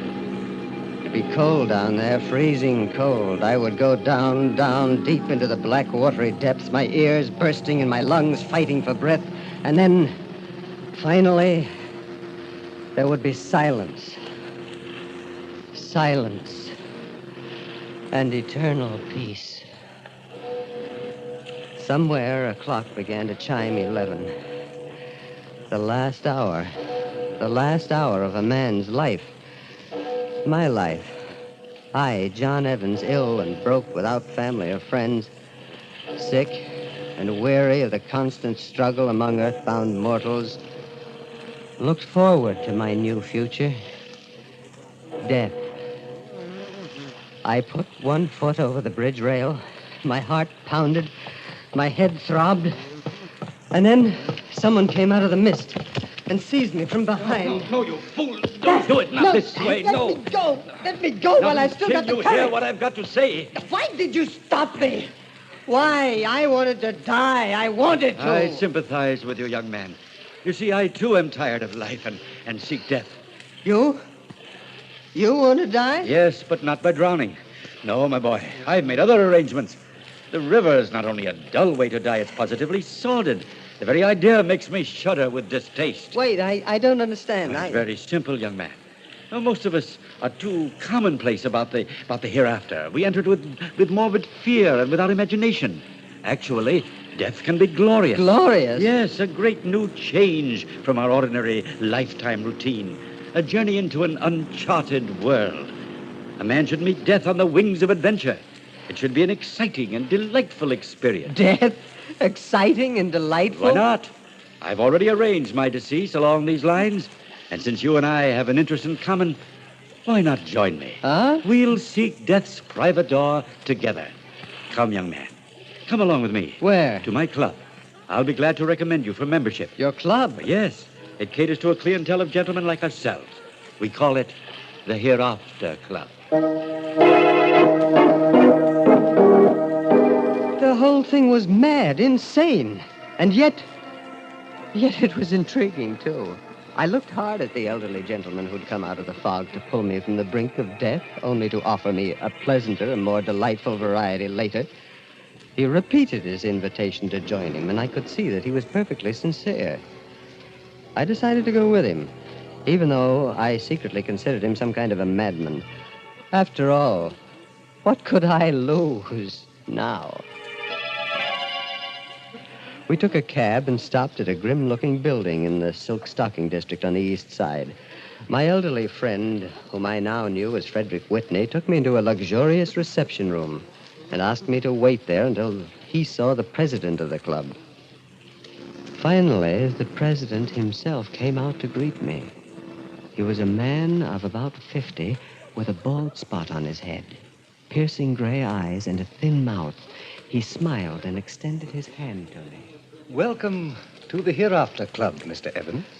Thank you, Mr. President. Mr. Whitney has recommended you very highly, and I'm delighted to count you among our members. I am pretty vague as to what all this is about, but Mr. Whitney mentioned something about a $400 initiation fee, and, Well, I'm afraid I... Tut, my boy. Mr. Whitney knew you were in delicate financial straits and took your initiation fee upon himself. Oh. You were fortunate indeed, Mr. Evans, that he happened along and rescued you from the river.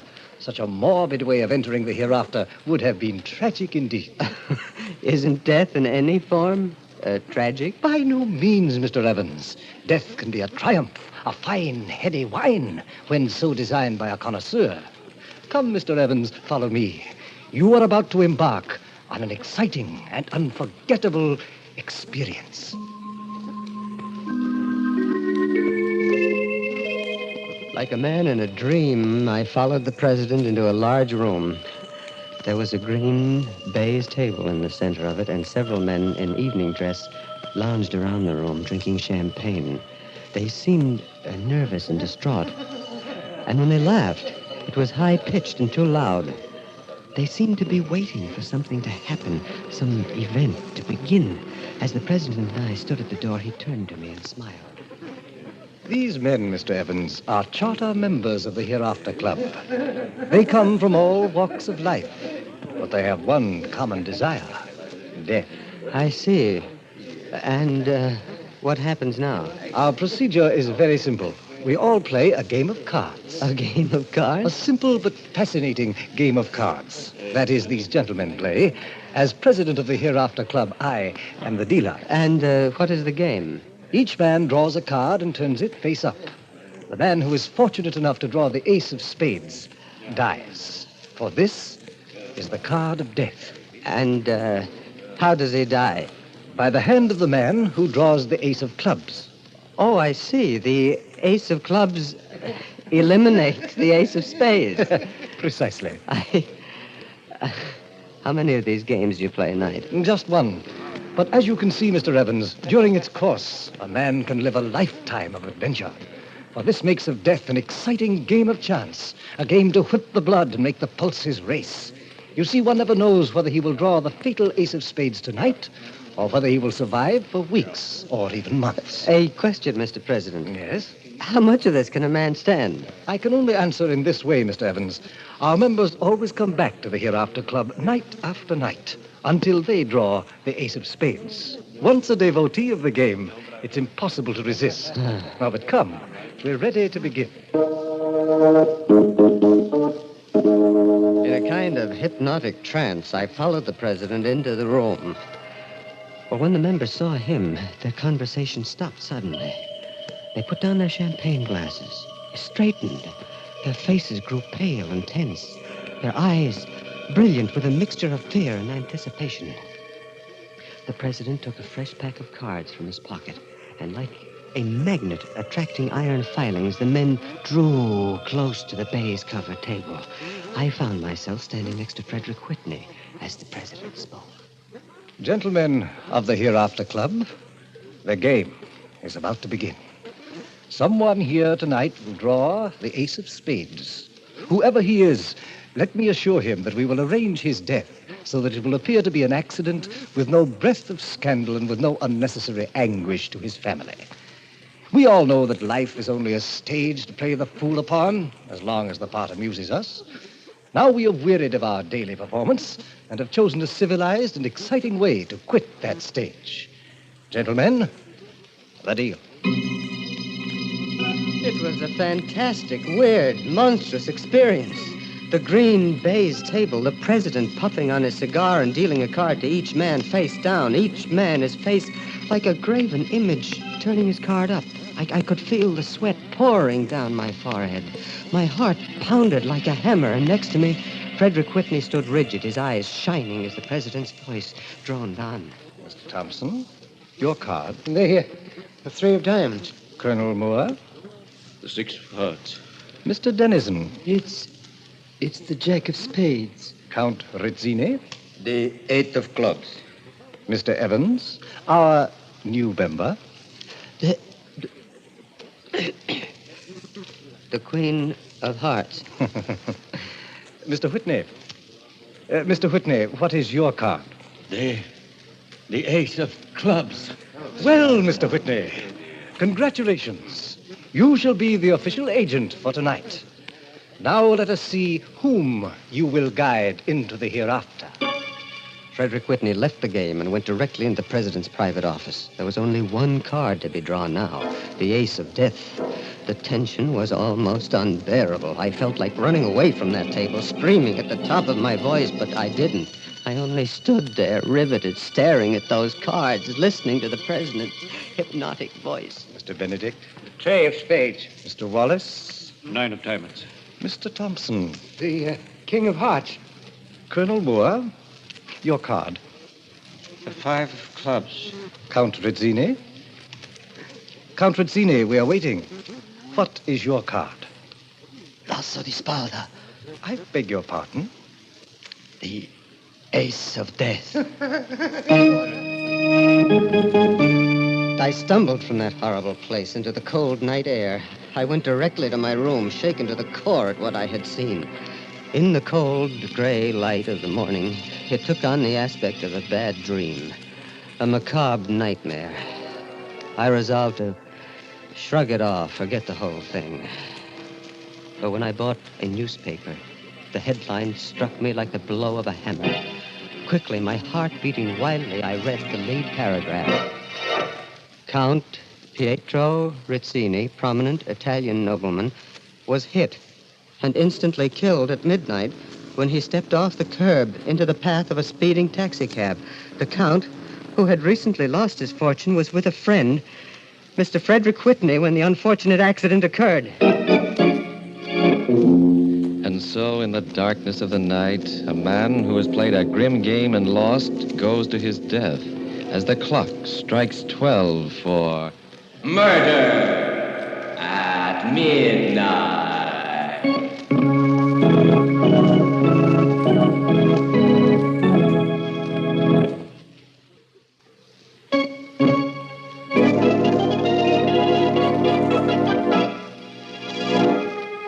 And now here is John Evans again to continue his story.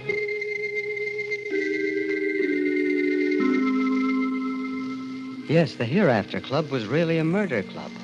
A racket conceived and created by the polished gentleman who called himself the president. He made a game of death and grew rich on it. For each night, although he lost a member, he made $400, the member's initiation fee. And as the members dropped out, according to Hoyle, there were always plenty of disillusioned neophytes like myself ready to replace them. My first impulse after reading that grisly newspaper announcement was to run to the police. But I had pledged my word to secrecy. And besides, I wanted to go back. I had to go back. The thrill of the game was in my blood. I fought to resist it, but it was like a hypnotic drug. Time after time, I went back to the green baize table, and then, one night... Your card, Mr. Whitney? Come, sir, what is your card? The ace of spades. Now, my friend, Frederick Whitney, the man who'd introduced me into the Hereafter Club, had drawn the ace of death. His string had run out. He was through. I stared at him. He was calm, and there was a half smile on his face. He seemed almost glad that for him the game was over. The president kept on dealing. Mr. Thompson, your card? The jack of hearts. Colonel Moore? The 4 of spades. Mr. Dennison? The ace of diamonds. Mr. Benedict? 10 of clubs. Mr. Evans? They were waiting for me. Come, Mr. Evans. Your card? The ace of clubs. Congratulations, Mr. Evans. Only your 6th evening at our club, and you draw a winning card. Now, if you'll join Mr. Whitney and myself in my private office, we'll arrange the details.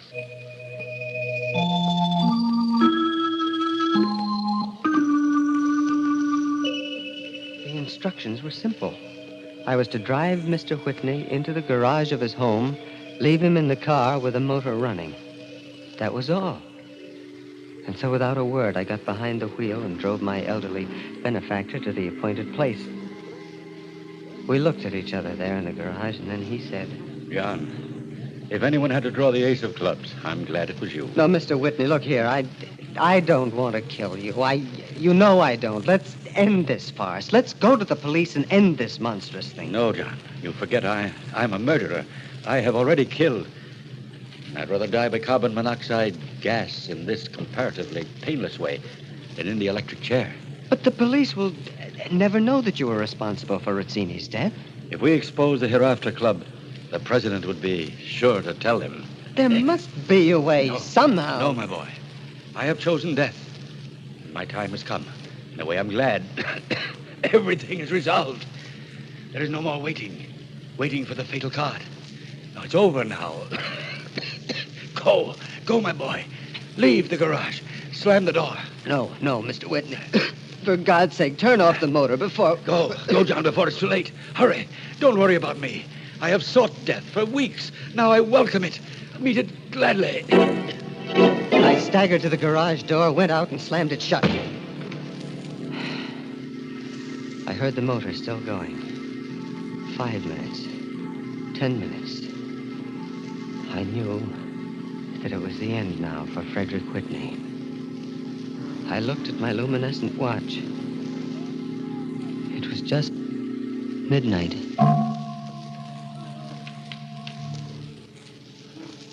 I walked the streets for hours after that. Now I was a murderer. True, I had killed with my victim's consent, but I had killed. Now, as the dawn came, I began to shake with a cold rage against the connoisseur of death who called himself the president. Men killed. Men died, and he profited without risk. He always dealt the game and never participated. He was a prince of ruin, and unfortunate men like myself could not resist what he had to offer. And so, like a smiling Satan in formal clothes, exerting a demoniac spell upon the fools who played his game, he watched them destroy each other. That night, I went to the Hereafter Club, and just before the game, confronted him. Ah, good evening, Mr. Evans. I see you are back again tonight. Yes, Mr. President, I'm back again. And I want to congratulate you. Indeed? On what? On your financial vision in starting this club. By simple mathematics, it nets you a handsome profit. We play 5 evenings a week, and each evening you make $400. That, Mr. President, adds up to $2,000 a week. Yes, it's a tidy sum, Mr. Evans, to be sure. But to tell you the truth, tonight we play our last game. Our last game? Yes, to be frank with you, Mr. Evans, the sport of the game is beginning to pall on me. I've decided to retire to the country and pursue the delights of horticulture. Flowers are my hobby, you know. Oh, I see. Even you can tire of sending men to their deaths. And just what do you mean by that, Mr. Evans? I mean that you are a coward, Mr. President. You have created a monstrous game, and yet you haven't the courage to play it yourself. You question my courage, then, Mr. Evans? I do, and I question your honor, too. It seems to me that if you profit by your clients, you should take the same risk they do. You are a very impertinent young man, but I cannot let your accusations go without rebuttal. Indeed, it might be an interesting experience to play this last game myself. A kind of fitting climax to a successful career. Of course, Mr. Evans, I'll demand a handsome apology when it's over. You don't mean that you are actually going to take a chance? Yes, why not? I've often been intrigued by the excitement of my clients. Now, I might as well savor that excitement myself before I close the Hereafter Club.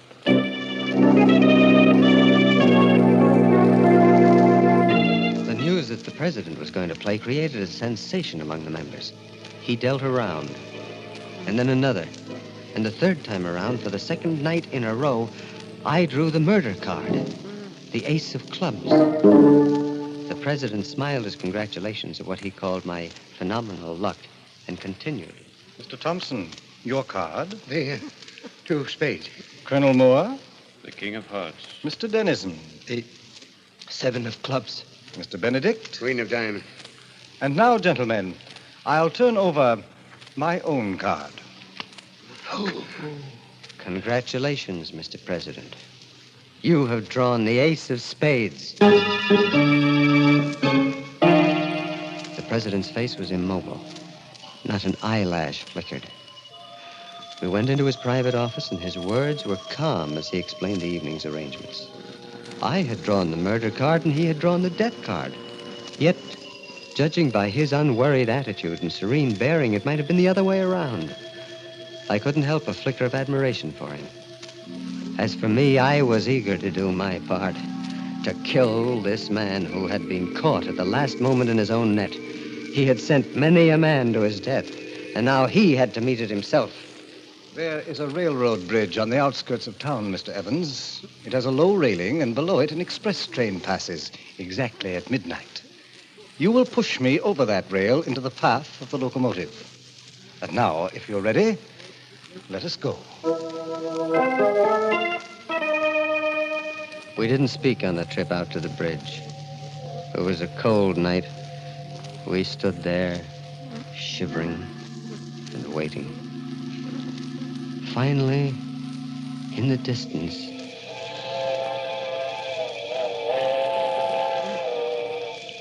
that was it.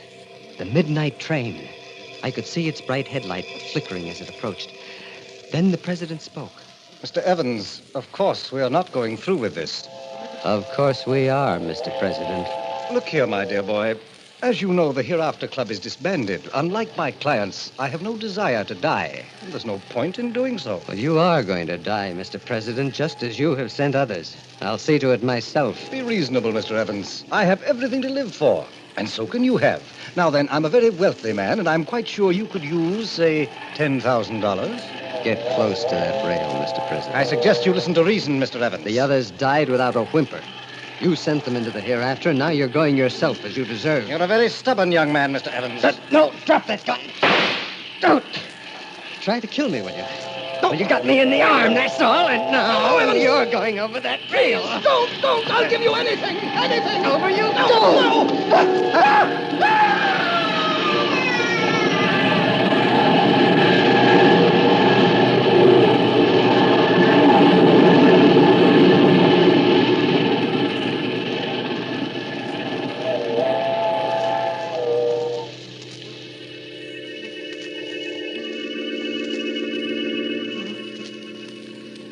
When the train had passed, I saw what was left of his body on the tracks. Slowly, with dragging footsteps, I walked down the street toward the twin green lights of the police station. Now, like the others, I'm ready for the end. The doors of the police station open and close on the man who trumped the ace of death. The man who now seeks his own dark destiny as the clocks strike 12 for murder at midnight.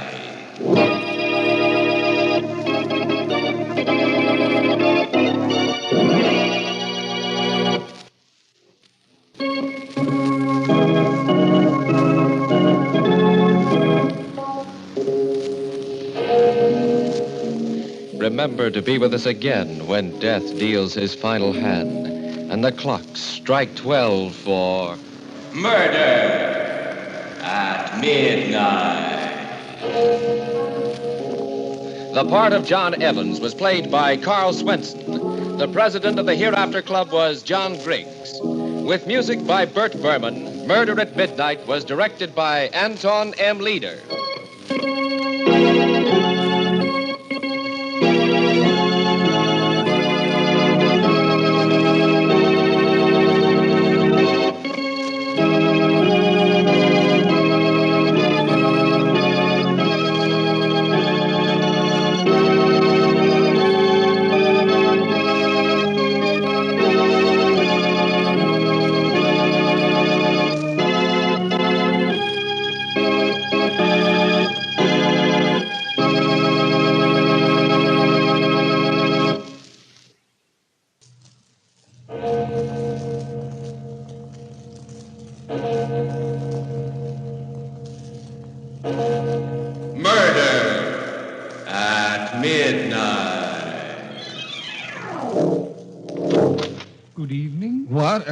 Who are you?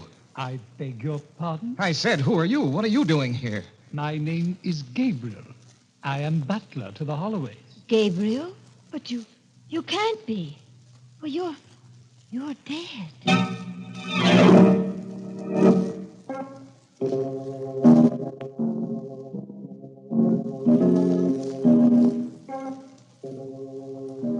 Midnight.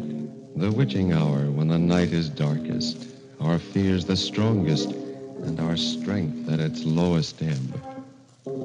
Midnight, when the graves gape open and death strikes. How? You'll learn the answer in just a minute in The House That Time Forgot.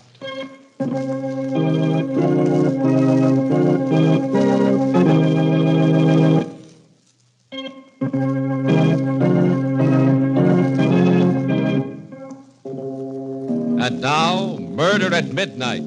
Tales of mystery and terror by radio's masters of the macabre. Our story by Sigmund Miller is The House That Time Forgot.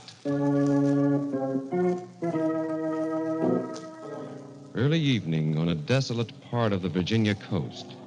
Along a road near the beach comes a car with 2 people in it.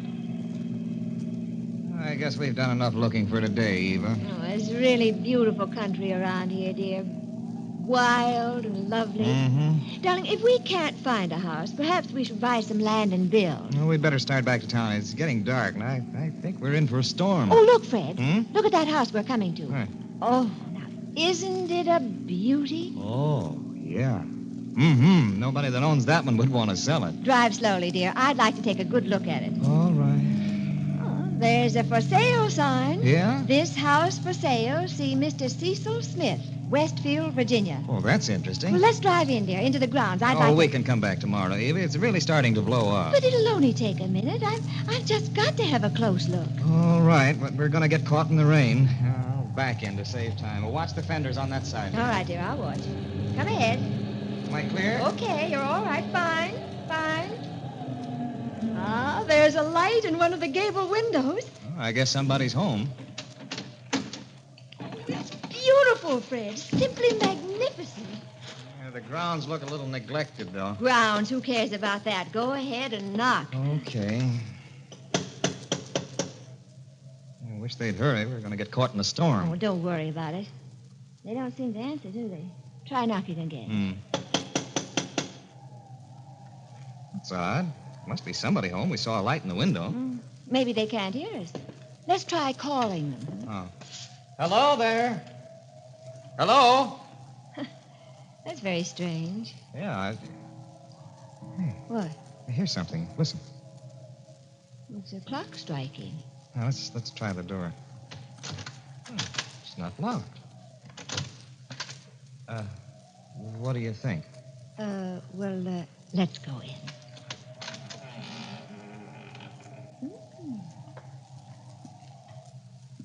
It's a big place, but lovely. Wait a minute, dear.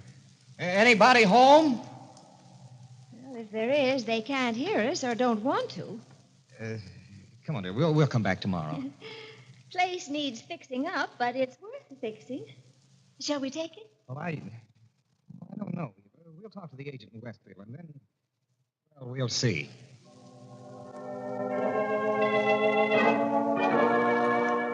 So you're interested in buying the Holloway house? Yes, Mr. Smith. It's just the kind of house we've been looking for. It's a fine place, all right. Even got a private inlet to moor a large-sized boat. It's got everything except... Except what, sir? Well, it's only fair that I tell you all its defects. What defects, Mr. Smith? You see, Mrs. Jordan, it's kind of hard to put your finger on it. There's something very queer about the house. Huh? Oh. You mean it's haunted? Well, I don't know exactly, Mr. Jordan. No one has seen a ghost there yet. Well, we don't mind ghosts, do we, Fred? No, we don't believe in them, Mr. Smith. I didn't say it was haunted, but, well, people say that the house is alive, that it has a life and a will of its own. A life? Well, I don't know what you mean. Well, I've had 4 caretakers in the Holloway house since I took possession of it, and none of them stayed more than a few days. Well, why did they quit? I don't know. They didn't see any ghosts or apparitions, but they all felt the same way, that the house was alive. Every one of them. Oh, well, there must have been something that scared them away. Well, I'd better tell you the whole story. Yes, we'd like to hear Please it. do. The house originally belonged to Richard Holloway. 7 years ago, in 1939, Richard and his wife, Diana, went on a short cruise in their yacht, the the Viking Second. That's an interesting name, Yes, isn't it it? is. They never came back. Oh? They had 2 friends visiting them who refused to go with them. The strangest part about it is that these friends warned them that they'd never return alive from the cruise. The Holloways laughed at them. Oh, well, how did they know, these friends, that the Holloways wouldn't come back? I don't know. Nobody knows. Well, did you talk to these friends? No, I never saw them. I only know about it through John Gabriel. He was the Holloway's butler. Oh. He's been dead for 2 years now. As a matter of fact, even Gabriel didn't know these friends. He'd never seen them before. It's a mystery that I've thought about for years. I'm afraid it's going to be a mystery forever. Very interesting, but we'd still like to buy the house. Mr. Smith, there was a light shining in one of the windows when we were there yesterday. We also heard a clock chiming. That's funny. No one's been inside that house in over a year. Oh?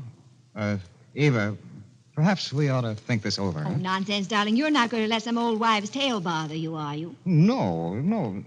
But how could a clock still be going if no one's been in that house for a year? Well, there's a lifebuoy not far from the house. You might have mistaken it for the clock. Now, you see, everything has a logical explanation. Yeah, what about the light in the window? Well, it was probably a reflection from the sun or something.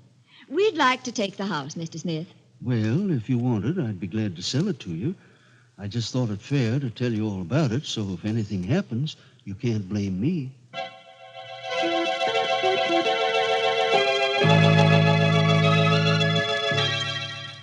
Well, here we are, darling. Our house. I hope we'll like it. Oh, of course we will. Let's go in. Mm-hmm. Do you have the key, dear? Yes, but we don't need it. The door was open, remember? Oh, yes, that's right. Hey. It's locked again. Oh, Mr. Smith must have locked it. Here we go. Here you go, dear. Well, look. Darling, everything clean, dusted. Why, it's spotless. Oh, now, Mr. Smith really is a dear. Hey, it looks lived in, doesn't it? I told you we'd like it. I suppose. You also put flowers around. Yes, it does smell of flowers, roses. But let's look around. Bright-looking kitchen, isn't it, Fred? Yeah. And this wonderful big refrigerator. And it's full of food. No. Fresh food, yeah. Oh, that Mr. Smith, why, he thought of everything. Oh, the bedroom is even bigger than I thought. Look at the beds. What? Someone has slept in them. That man Mr. Smith sent to clean the house must have slept in it. Yes, and he apparently slept in both beds.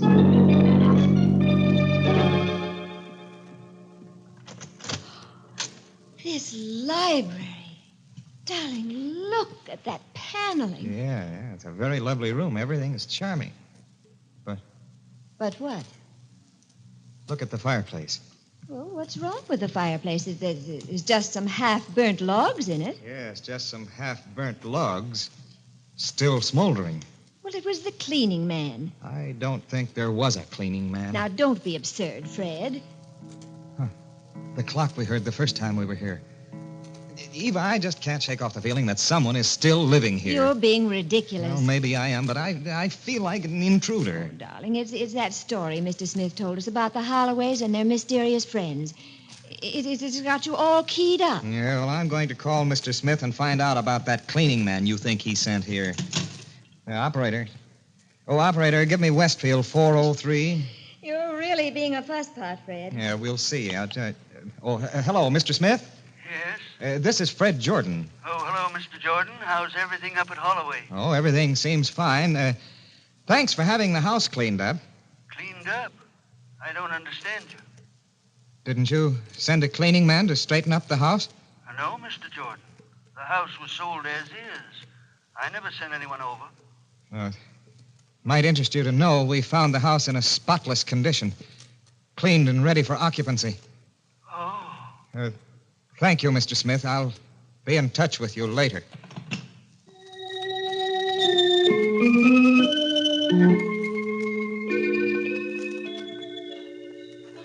Such a lovely night, darling. I'm glad we came out. Yeah, we'd better go back to the house. Oh, now, please don't be upset. There must be some logical explanation. Maybe Maybe somebody took advantage of a boarded-up house and was living in it rent-free. I'd like to correct you, dear. Someone is still living in it besides ourselves. Sometimes, Fred, you get very ridiculous. Maybe. Let's go back inside. Look. What? There's a fire burning in the fireplace. Well, now, what's wrong with that? I haven't touched this fireplace since we got here. You didn't. And look. The table is set for tea. Did you do this? No, I didn't. Ooh, the teapot is hot. Somebody must be here, hiding. If they are, I'll find them. Come on.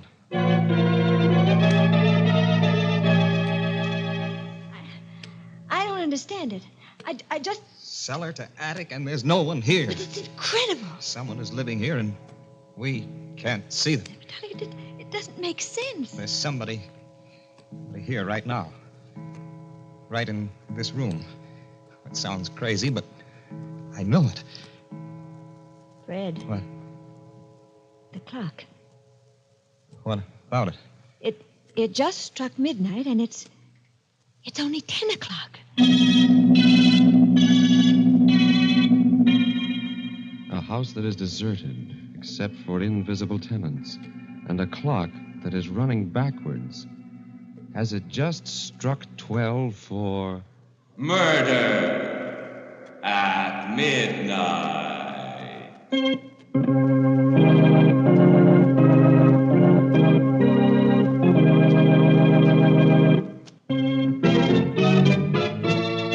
And now, back to Murder at Midnight and The House That Time Forgot.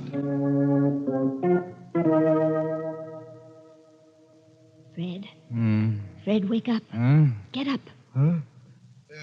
What? What is it, dear? What's the matter? Look out there, out the window.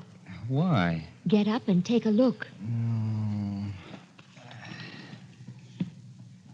At what? That boat out there in the inlet? It must have put in while we were sleepy. Can't you read the name, dear? Huh? It's the Viking Second. The Viking Yes. Wasn't that the Holloways yacht? The one that never came back? That's what Mr. Smith said. Either Mr. Smith is a fantastic liar or something very fantastic is happening to us. Perhaps the Holloways have finally come back. After 7 years? It doesn't make sense, none of it. Yeah, that's putting it mildly. Darling, we ought to take a close look at the boat. You don't sound very enthusiastic about it. But yes, I suppose we ought to. Whoever is on it might be able to tell us something.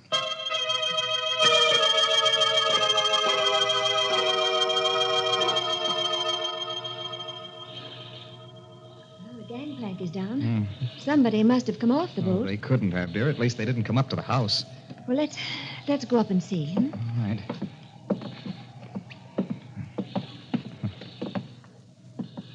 There's no one on deck. Anyone here? No answer. Maybe they're down below. They must be. I'd rather not go down there. Oh, we've got to find out. Let's both go down together. All right, you keep right behind me. Oh, don't worry, dear. I will.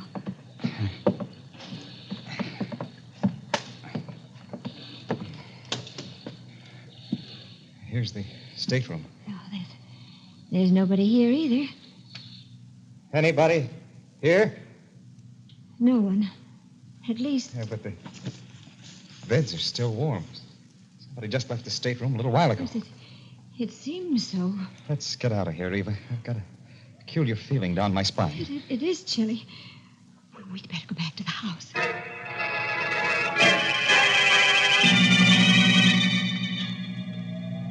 The lights are on in the living room. Did you put them on? Just one of the lamps, a floor lamp. Well, all the ceiling lights are lit. I can see that, dear. Let's go in. Yes. The door's locked. We didn't even close it when we went out. No. I remember we left it open. Good evening. Who are you? I beg your pardon. I said, who are you? I'm John Gabriel, butler to the Holloways. Gabriel? That's right, ma'am. Whom do you wish to see? We don't want to see anyone. We live here. I'm afraid you're mistaken, sir. The Holloways live here, have been living here for years. But this is our house. We bought it. And the Holloways are dead. Dead? Yes. I'm afraid someone has misinformed you. Oh, this is like a nightmare. Look here, Gabriel, or whoever you really are. We bought this house from Cecil Smith, a real estate agent in Westfield. He's not the kind of a man who plays practical jokes. No, he's not. He's a very sober man indeed. He told us you were dead, too. As you can see, madam, I'm very much alive. Oh, this is crazy. We'd better talk to the people who call themselves the Holloways. Perhaps you should. They'll be in any minute. Please come in, won't you?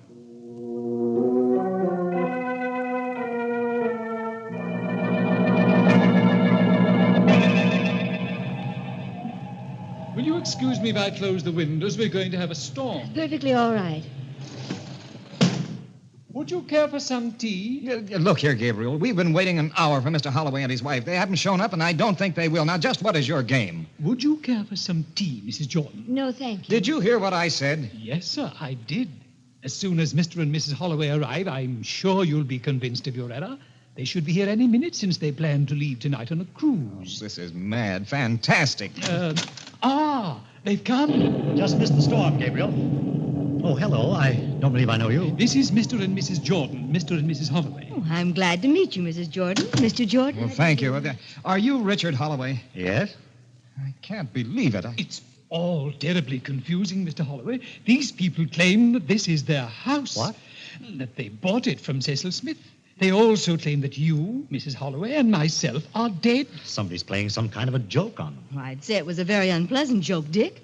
We've been living here for years and years, Mr. and Mrs. Jordan. Oh, before I forget, Gabriel, get our suitcases aboard the yacht, will you? We'll be leaving in a few minutes. Yes, sir, right away. Fred, do you suppose that maybe we're dreaming this? Well, if we are, we're dreaming it together. I'm sorry. I don't know how this happened to you. Perhaps you'd better stay here for the night. There's plenty of room. And we'd be delighted to have you. Would you mind if I called Mr. Smith? Oh, please do. The phone's right there on the table. I know, thanks. Operator, let me have Westfield 403. Never. Hello, Mr. Smith? That's right. This is Mr. Jordan. Who? Fred Jordan. Remember, you sold me the Holloway house? The Holloway house? Yes. You must be mistaken. I never sold it. That property's not for sale. What are you talking about? Who is this? Listen, Mr. Smith, you know very well who I am. You won't get away with this. I'll have you brought into court now. I never heard of you in my life. You must be crazy. Goodbye. Hello. He hung up. What did he say? Well, he said he never sold the house and he'd never even heard of me. You must have been taken in by someone who posed as Mr. Smith. That's really a shame. You have to be very careful these days. We'd be glad to have you stay here till you find other quarters. Well, As a matter of fact, you can stay for a few days until we get back. We're taking a trip on our boat. Perhaps you'll be able to get it all straightened out in the morning. I just don't understand it. The Mr. Smith we had dealings with wasn't a crook. I know he wasn't. That was my feeling, too, but I... You're not going out to sea in this kind of weather. Oh, we don't mind a little rain. My husband's a very good sailor, Mrs. Jordan. He can handle the Viking second in any kind of weather. It sounds like a gale coming up. No, we like them. Exciting. Well, it's dangerous to set out in this weather. They're very dangerous. Oh, now don't worry about us. We don't drown easily. Oh, darling, we'd better get started. Oh, yes. I'm all set. Are the suitcases aboard? Yes, Gabriel took them. Something's wrong with your grandfather clock. It only struck 8 times. Yes, it's correct. My watch says 8 o'clock, too. Well, how can that be? It's after midnight. You really are mixed up, Mr. Jordan. It's only 8 o'clock. Well, my watch says 1:30. Well, so does mine. I'm afraid ours is right, Mrs. Jordan. It's very old, but very accurate. Of course, there's a legend about it. The story is that it will sometimes go backwards in time. Has that ever happened? No, it's only a story. It's never gone anything but forward, like any other clock. But it's a nice story, isn't it? Yes, delightful. Might even be true. Mrs. Holloway. Yes? What is today's date? Why, I believe it's September 10th. What year? 1939, of course. 1939? Yes, of course, Fred. Mrs. Holloway, I'd like to ask you and Mr. Holloway something. Yes? Please don't go out on this trip you're planning. Why not? Because if you do, I don't think you'll ever come back. What a terrible thing to say. Please, Mrs. Holloway, please. I don't know what's wrong with you two. You came in here with a strange story about owning my house, and now you tell us we're never going to come back. She's right. You won't come back. You'll pardon me for saying so, Mr. Jordan, but I think you're both crazy. I don't care what you think, but please don't go. Why, Mrs. Jordan? I have a hunch about it. We don't believe in hunches. Well, it's more than a hunch, Mr. Holloway. I know you're not coming back. If you'll excuse us, I think we'd better get started. Come along, darling. I'm ready. I've put everything on board. Is there anything else, sir? Yes, just take care of our guests. See that they're comfortable. Goodbye, Gabriel. Goodbye, and pleasant voyage. Make yourself at home, and we'll be back, despite your hunches. Oh, you mustn't go, please.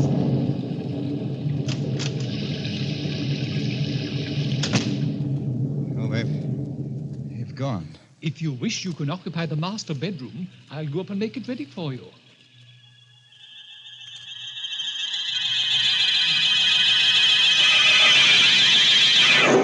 Was there anything else you wished, Mr. Jordan, ma'am? No, Gabriel. Just go to bed. We'll sit here for a while. It's rather late, sir. Nearly midnight. By your clock, Gabriel, but it seems to have stopped. So it has. It needs rewinding.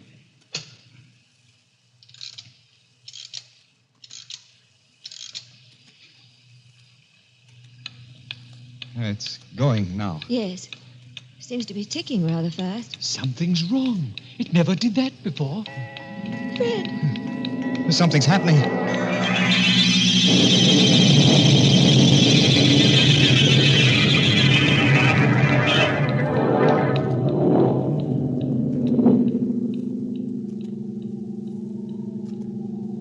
The lights.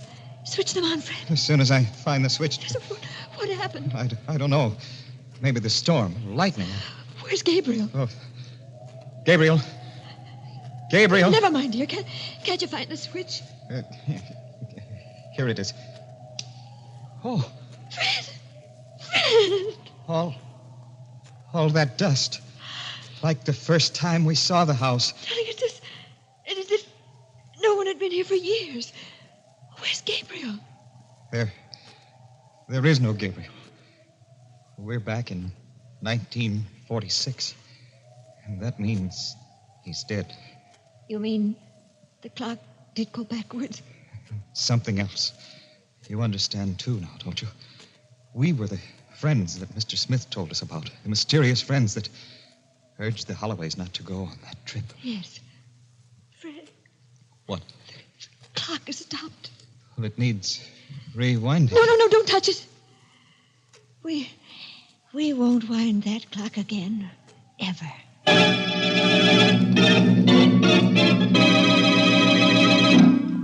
A house without tenants, except for the dead, and a clock that runs backward in time. If it was your clock, would you wind it? Or are you afraid it would keep you up nights while you waited for it to strike 12 for... Murder at midnight.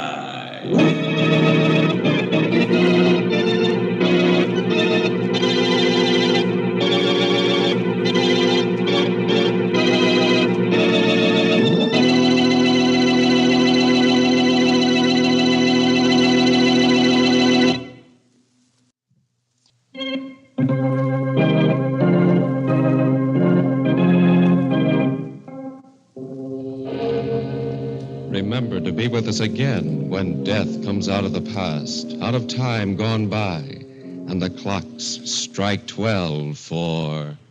Murder at midnight.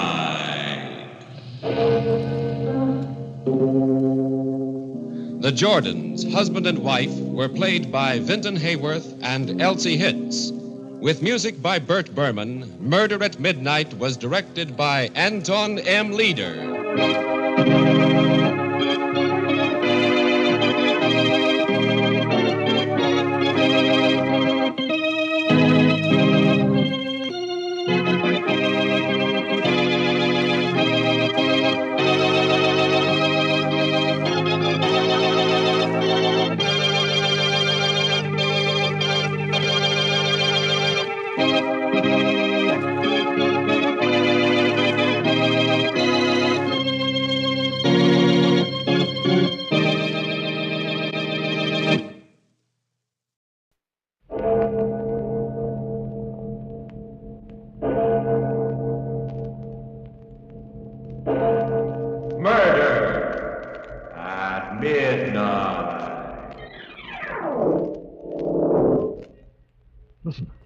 hear them?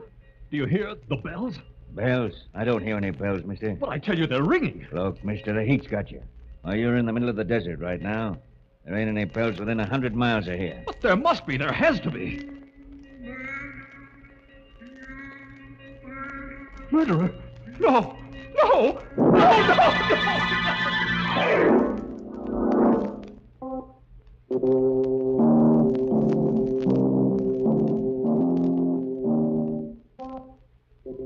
Midnight, the witching hour, when the night is darkest, our fears the strongest, and our strength at its lowest ebb. Midnight, when the graves gape open and death strikes. How? You'll learn the answer in just a minute in Death Tolls a Requiem.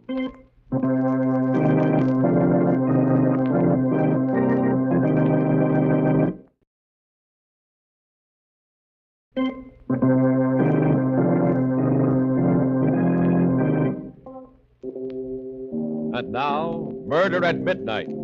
Tales of mystery and terror by radio's masters of the macabre. Our story by Max Ehrlich is Death Tolls a Requiem.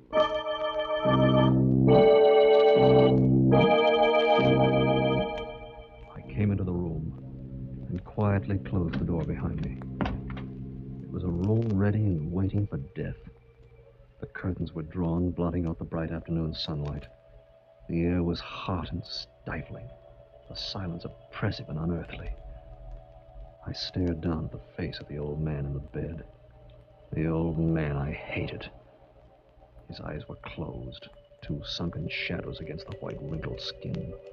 His waxen hands hung limply over the coverlet. For 3 days he'd lingered while I'd waited for him to die. Now, for a moment, I thought... But no, his pale lips moved. How are you feeling, Father? I've not long to go, my son. Not long. It's only the bells that keep me alive. The bells? Yes, over there in the tower. I lie here and wait to hear them. They seem to rally me. I live for the sound of them, Father. Yes, Father? What time is it? 2 o'clock. 2 o'clock. Peter must be there now. There in the tower, pulling on the ropes, starting them swinging. The Pedwick bells, Arthur. There they are, my son. Listen to them. Your inheritance. Listen to them ring. Oh, what music they make.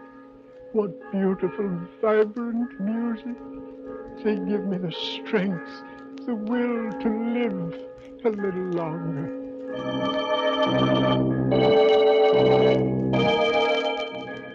How I hated him, this sentimental old fool, my father.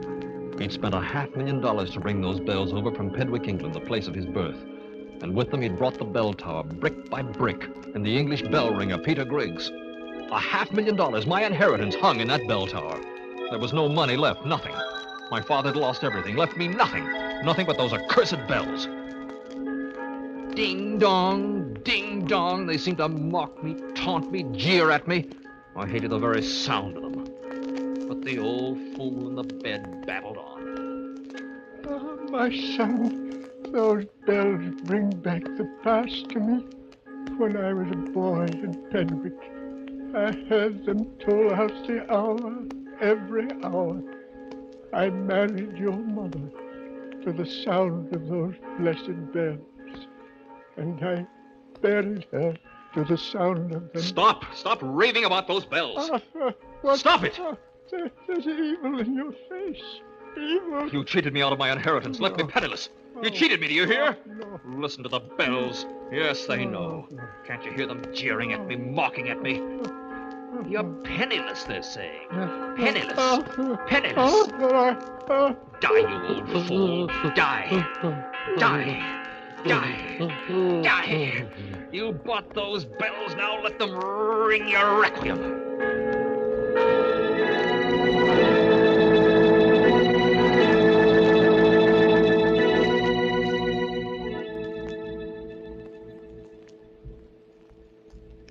bells stopped finally. My father lay there, dead. I turned from his white, still face and half walked, half stumbled toward the bell tower across the grounds of our estate. Something stronger than myself drew me to it. I entered the tower and stared up into the gloomy belfry. Yes, there they were, the bells, gleaming dimly in the half-light, their bronze mouths yawning down at me. And then as I stared up at them, I heard a step behind me. Oh, who's there? Why, 'tis only me, Mr. Brooke. 'Tis only Peter. Oh, I didn't see you standing there in the shadow. So you've come in to look at my little brood, eh? You've come to admire my 3 children. Yes. Ah, Mr. Brooke, in all the world there are no finer bells than my wee babies. 'Twas none other than Christopher Hodson himself who cast them in the 17th century. Aye, the master himself. My father rung 'em, and his father before him, and his father before him.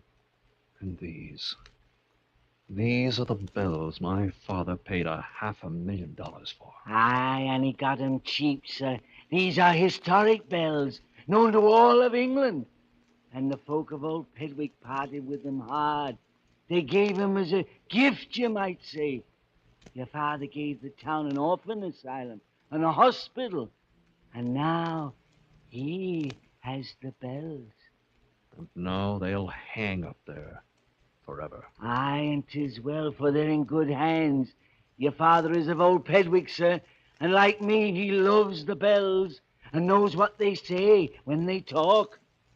Peter, my father will never hear the bells again. Eh, what do you mean by that, sir? He died 15 minutes ago. Huh? Oh, Mr. Brooke, dead? Yes. Oh. Dust we are, and to dust we shall return. So 'tis written, and so shall it be. Oh, he was a fine man, sir. Thank you, Peter. Both me and my children up there. We'll miss him. Aye, we'll miss him sore. Oh, little Davy, Big George. Oh, my beautiful Betty, my pretty hussy. Do you hear? The master is dead. You call the bells by names? You talk to them? I like a father to his children, and they talk to me. They talk to you.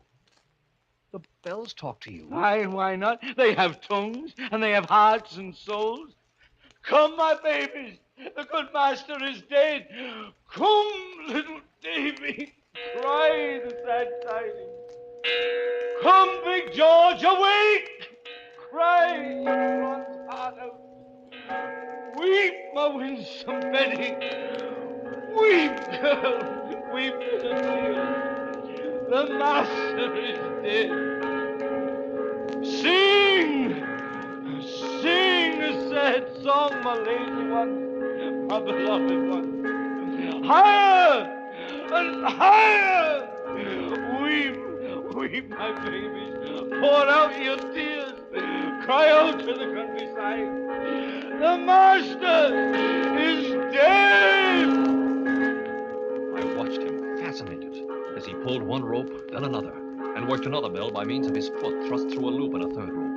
The bells rang and clanged, throbbed and echoed, beat against my brain in jangling tones and overtones. I looked up at them as they swayed, and their mouths seemed to accuse me of my father's death. I couldn't stand it. I couldn't stand it any longer. I turned and ran from the bell tower.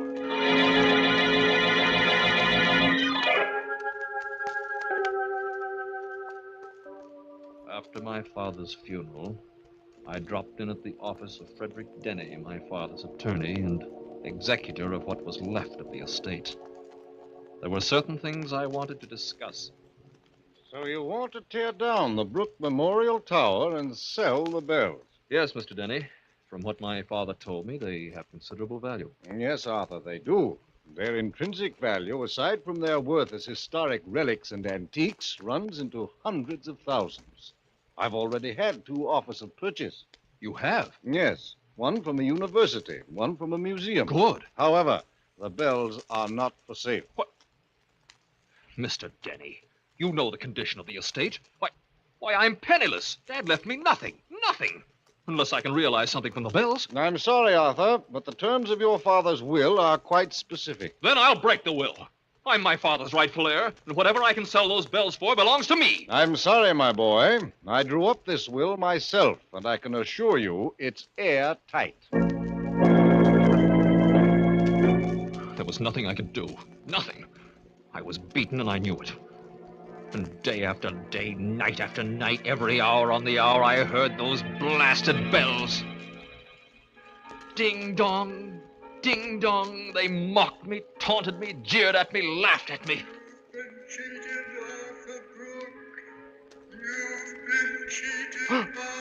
They seemed to talk to me.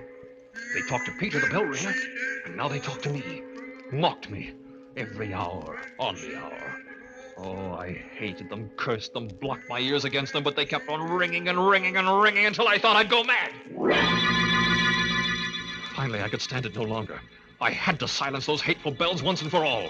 I had to still their cursed tongues forever. That night late, I went to the bell tower, fevered, in a kind of frenzy, determined to blot out their voices somehow.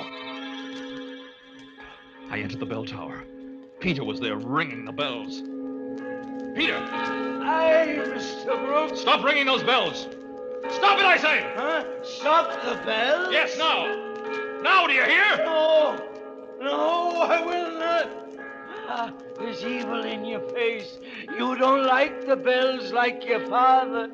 You hate my little children. You mean them harm. I told you to stop those bells. I'll make you stop. Mr. Brooks, what do you got? No. My throat. You're choking me. You'll never ring those cursed bells again. Stop.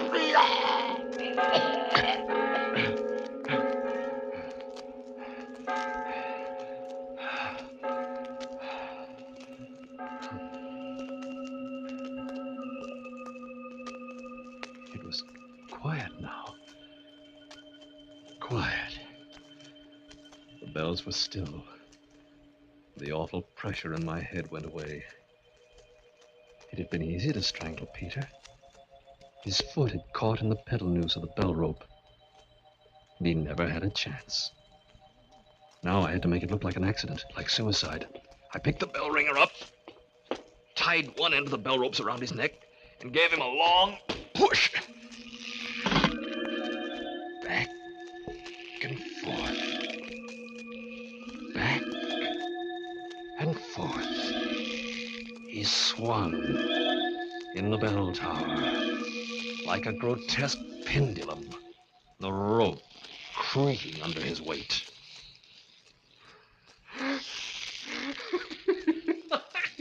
Well, little Davy up there, Big George, pretty Betty, why don't you talk now, eh? Why don't you talk now?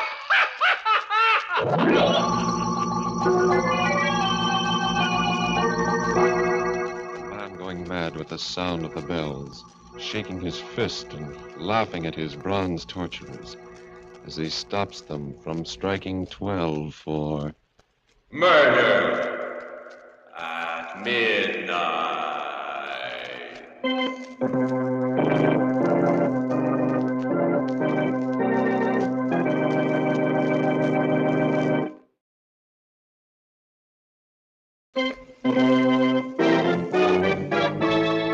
And now, here is Arthur Brooke again, continuing his story.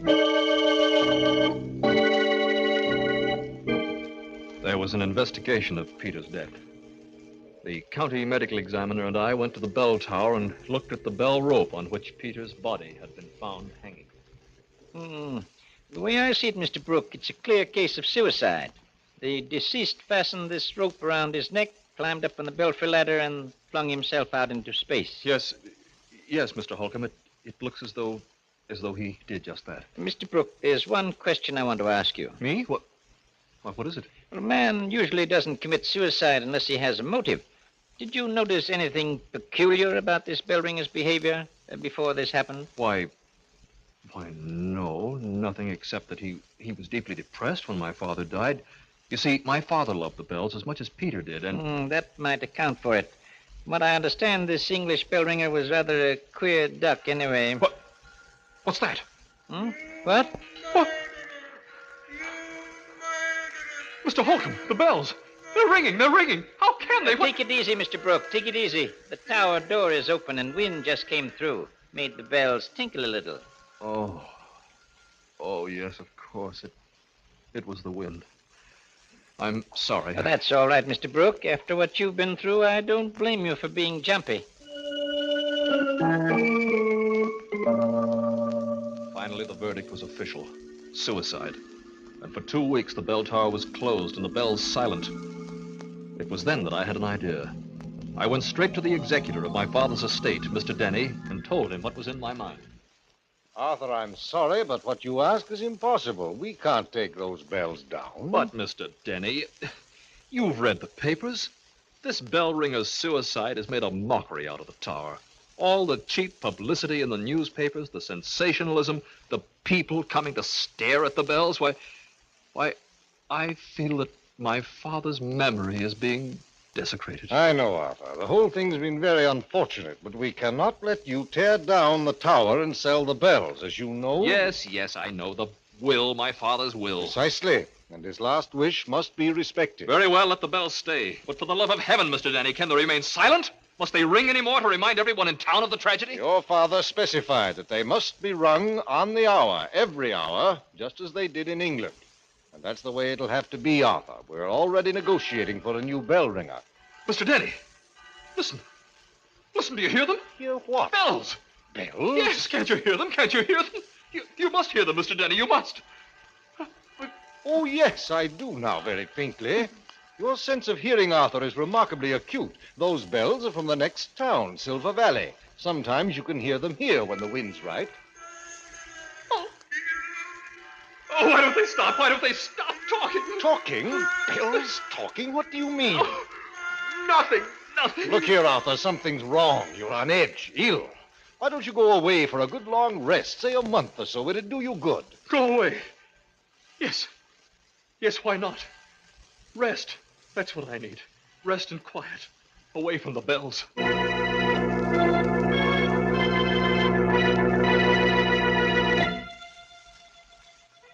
was a quaint little inn I knew in the mountains, 100 miles away. The food was good, and a golf course nearby, and, well, I made reservations. For a week, I ate, slept, played golf, rested. And then one afternoon, I was in the lobby of the inn, chatting with the proprietor. Enjoyed your stay here, Mr. Brooke? Oh, yes, Frank. Fine. Well, you've been lucky in the weather. I never did see such nice weather. Why, Frank! What's that? What's what? Do you hear? Bells. Bells? Of course I do. From the church at Greenville, 2 miles away. But why are they ringing? Well, Mr. Brooke, what's come over you? It's Sunday, and that's Frank! Frank, I'm checking out. Checking out? Now? But, Mr. Brooke, you made reservations for a month. I'm leaving now, do you hear? Right away, just as soon as I can get my bags packed. The bells. I had to get away from the bells. That was it. That was all I needed. I remembered a place when I went when I was a boy. An island off the seacoast. There was an old fisherman there, a friend of mine, and I knew he'd put me up. The place was miles from anything, from the mainland, from bells. I took a train, chartered a small boat, and spent 3 quiet days there. Then, on the 4th day, as we were surf casting for striped bass. All right, Mr. Brooke, let's see you cast way out into the surf. Nice long one that was. Now, if a striper just hooks onto that bait of yours, why, you're going... Well, what is it, Mr. Brooke? I hear bells. Bells? Why, sure you do. The Coast Guard's testing a new bellboy out on those reefs over there. Oh, what's wrong, Mr. Brooke? You're as white as a sheet. I've got to get away from here. I've got to get away.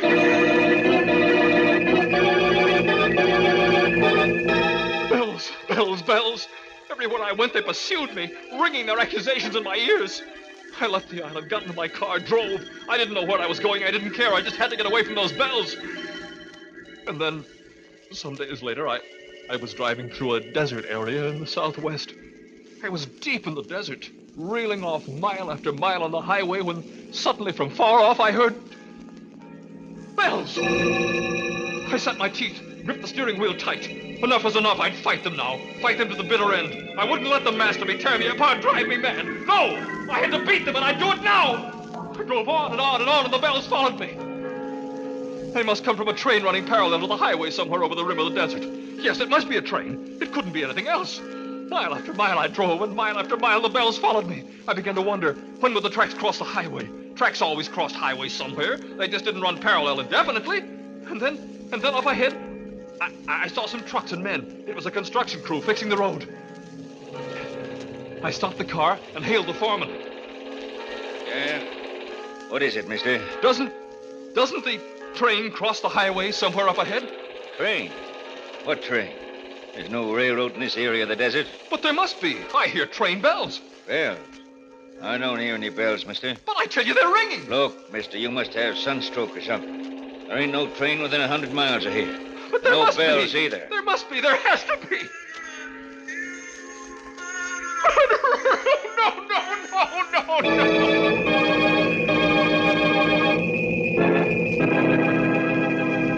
No. Now I knew what I had to do. I had to go back to the estate, back to the Brook Memorial Tower, and destroy the accursed bells I'd inherited.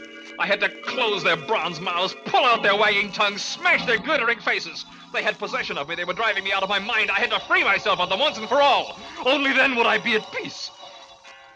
I headed for home. And every mile, every hour, the bells pursued me, ringing in my ears day and night, pounding and relentless.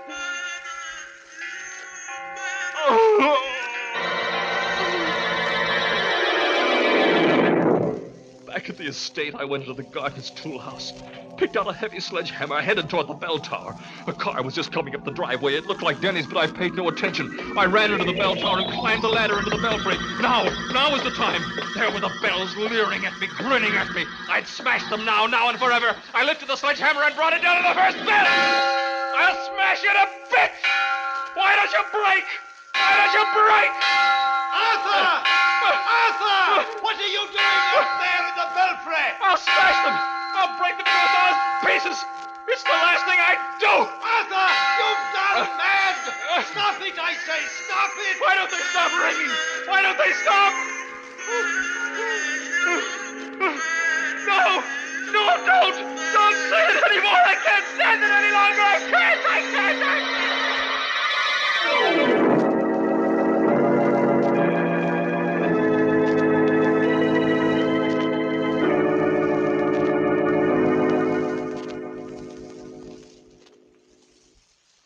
Dr. Williams, I must compliment you on this mental institution of yours. It's run very efficiently. One of the finest in the state. Thank you, Professor. Oh, by the way, it must be close to midnight. I didn't expect to stay here this late, but it was so interesting. And what is the time, anyway? Well, I don't have a watch on me, Professor, but... just a second. Listen. The bells! There they go again! There they go! Can't you hear them? Stop them! Stop them! The time now, Professor Alvin, is exactly midnight. How do you know that, Doctor? That patient you just heard, Professor, the one who just cried aloud, is a very remarkable case. A human timepiece. He has no watch, of course, but every hour on the hour, he hears bells. He hears bells every hour on the hour? Precisely, Professor Alvin. And he's never more than a second or two out of the way.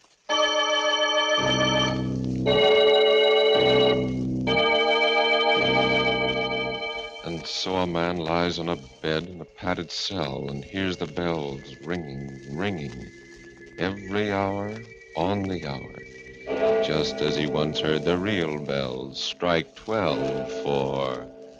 Murder at midnight.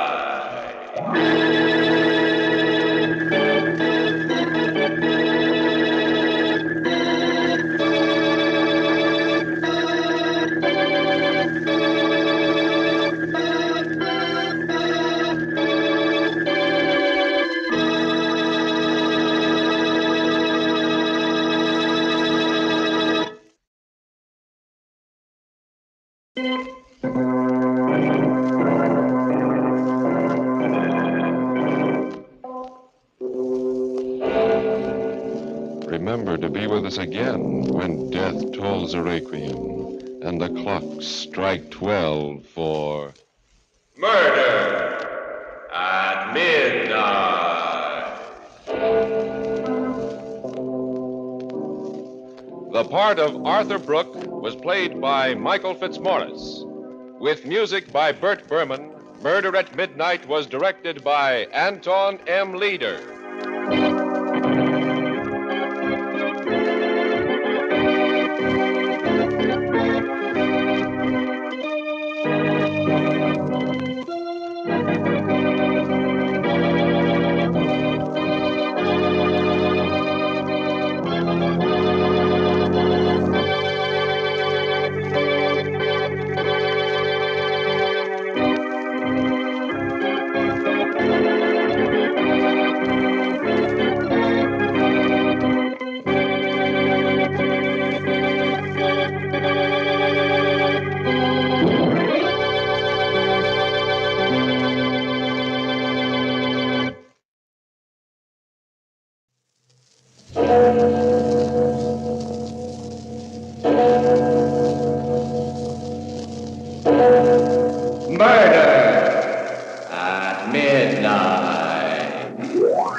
That knife.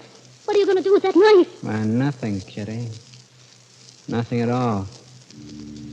I'm just going to cut you open and see if you've got a heart. See, I don't believe you have. And I just want to prove how a body can walk around without one. Nicky.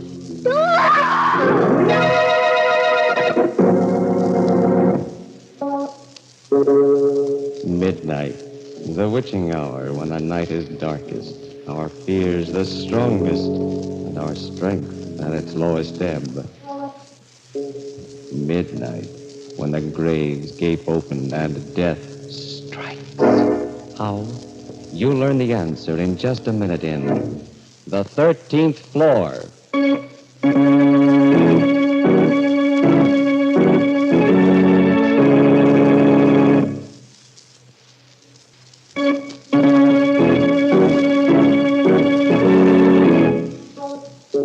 And now, Murder at Midnight, tales of mystery and terror by radio's masters of the macabre. Our story by Winifred Wolfe is The 13th Floor.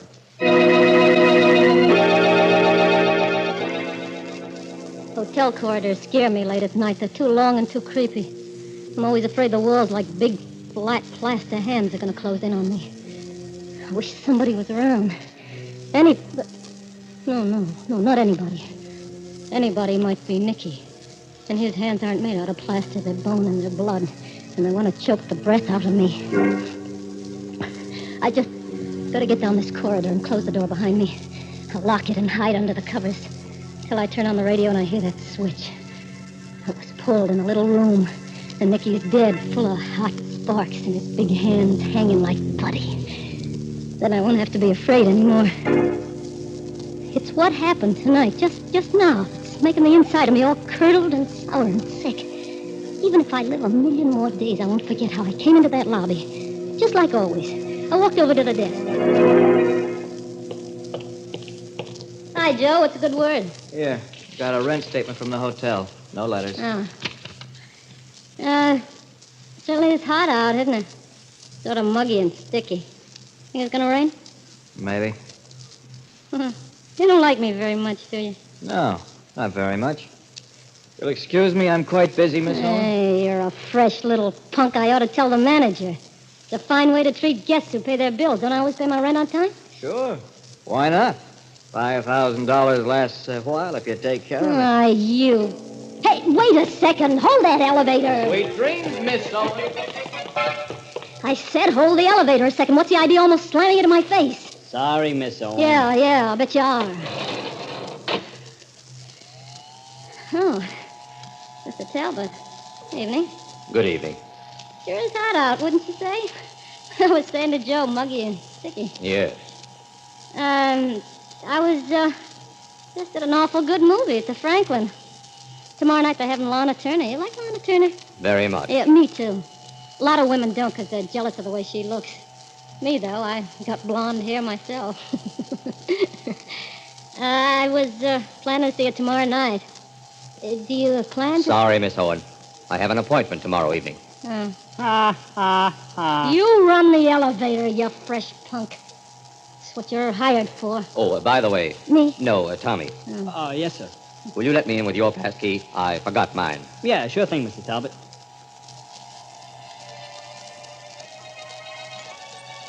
Car stopped and I got out. I was glad to get out. Your floor. Yeah, thanks for nothing. That's when it began, right then. The light from the elevator looked like a lot of lemonade, only being poured the wrong way, up instead of down. Gee, I remember thinking that. Funny to remember it now. I looked at my watch. It was 2 minutes to midnight. I started down the hall. The feeling something's wrong. Don't get to get the jitters for nothing. Everything looked the same. Nothing was any different. My room was at the end of the hall. I took my key out and shoved it in the lock. Nothing. I kept twisting it and pushing against it with my knee. Then, all of a sudden, I looked up and realized what was wrong. The number on the door was 1307, not 1407. Huh. I was on the wrong floor. That was it. That rotten little kid. I'll fix him. I was ready to bet he'd done it on purpose. Then... Give Nicky a kiss, baby. Aren't you glad to see me? Nicky. Come on in. I've been waiting for you a long time. I said come in. I'm getting a draft. Nicky, let go of my arm. You're hurting me. Sorry, baby. Maybe I don't know my own strength, huh? What do you want? How'd you get in here? One thing at a time. Don't rush me. What'd you lock the door for? I don't like interruptions. You never used to either when you were alone with me. Remember, Kitty? I don't remember nothing. Yeah, I know. You got a memory like a faucet. You turn it off and on, off and on. Wonderful. Take me, for instance. I have the kind of a memory you can't turn off. Keeps running all the time. The longer it runs, the hotter it gets. It's so hot now, Kitty, it'll scald you. Look, Nicky. I am looking. You're still a nice-looking number, you know. I always did like the way your waist curves in, how white your neck is. You didn't come here to tell me how the I way look. you toss your hair over your shoulder like it gets in your way. Go ahead, Kitty. Toss your hair back for Nicky. What are you trying to do, dangle me on a string? Yeah, you're still a good-looking number. I don't look so hot, though, do I? You think maybe I lost a little weight? Look, Nicky, My please. face looks let me... kind of pasty.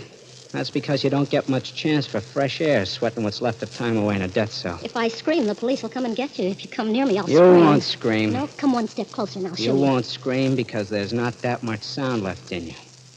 It's all frozen and sticking in your throat like an ice cube.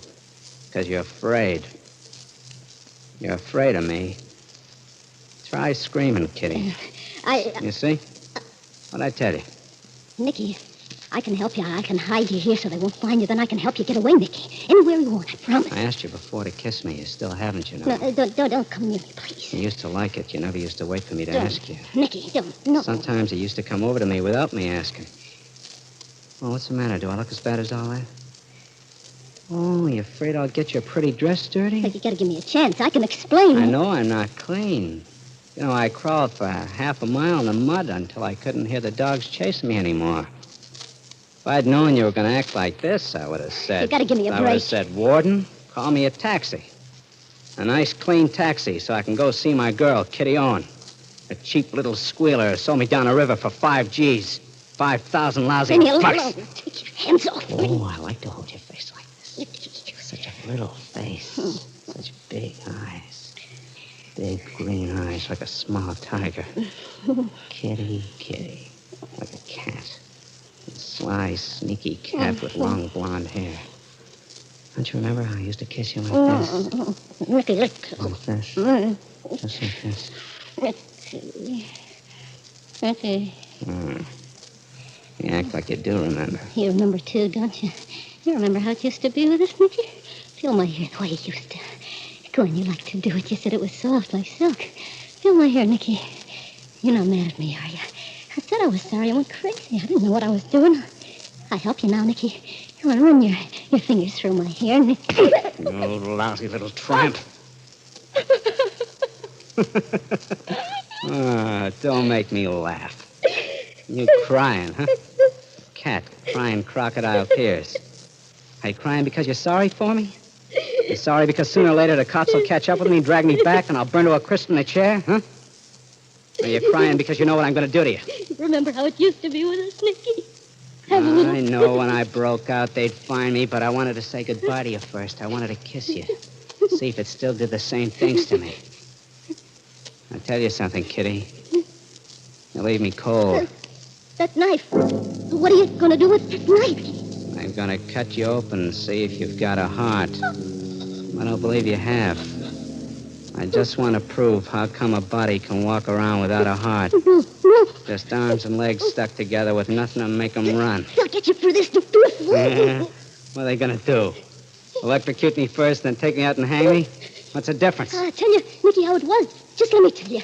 After you held up that jewelry store and the old dame was killed, when they put up the $5,000, I went crazy. Yeah? Honest, Nicky, I must have been clear out of my head. I've been sorry ever since, but I figured the cops would get you for it anyway. And then I'd be left with nothing. I didn't have a cent. So you didn't wait. You turned me in yourself. But I didn't know what I was doing. I know what I'm doing.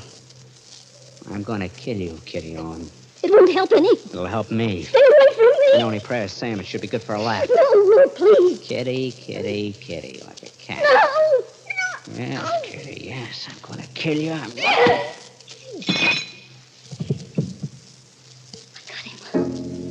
Following me slow like that, he didn't notice when I backed up to the table, picked up the vase. And after I hit him, he didn't know it then either. Just went down looking surprised. I knew he wouldn't be out long, so I bent over and took the key out of his pocket. He moved and made a funny little noise through his lips. Then I stopped breathing altogether.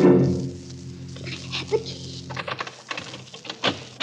I was free. The hall was empty, no one around. I started to run down the narrow little corridor of the 13th floor. I pressed the elevator button, and I waited. Help, that was the only way I could get it. It seemed like hours instead of seconds. Finally, I heard it coming. I felt like I was standing on hot coals. My insides wouldn't stand still. The hand of the clock above the elevator climbed slowly from 5 to 6 and to 7. I was going crazy just standing there. And 7, 8, 9, to 10, to 11, to 12. And my heart exploded. My legs were soft, sticky pieces of dough, hardly able to hold my body up. The elevator had stopped at 12 and then went on to 14. 14! Then I remembered that it wasn't going to stop. It couldn't stop. Because in this building, there wasn't any 13th floor. A man from the death house and the girl who betrayed him playing cat and mouse on a floor that doesn't exist. The hand of the elevator indicator did not stop at 13, but the hands of the watch on Kitty's wrist have stopped at 12. All ready for Murder at midnight.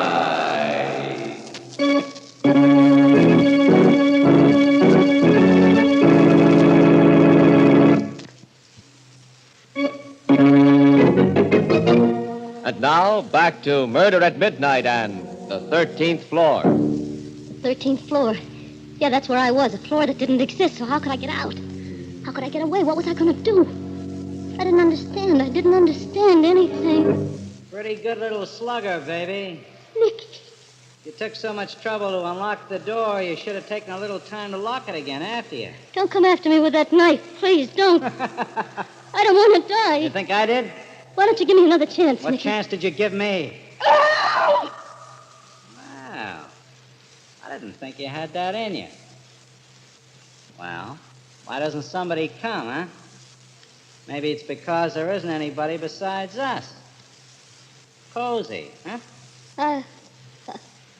Try it again. Go ahead. Try your own again. Maybe you'll have better luck. He was leaning against the door halfway down the hall, just leaning there and watching me because he knew he had me cornered. But I wasn't cornered. I turned and I ran the other way around the corner and down another hall. I didn't know if I really heard him running after me or if it was just the pounding in my head making a noise. I got to the end of the hall, then I stopped out of breath and looked behind.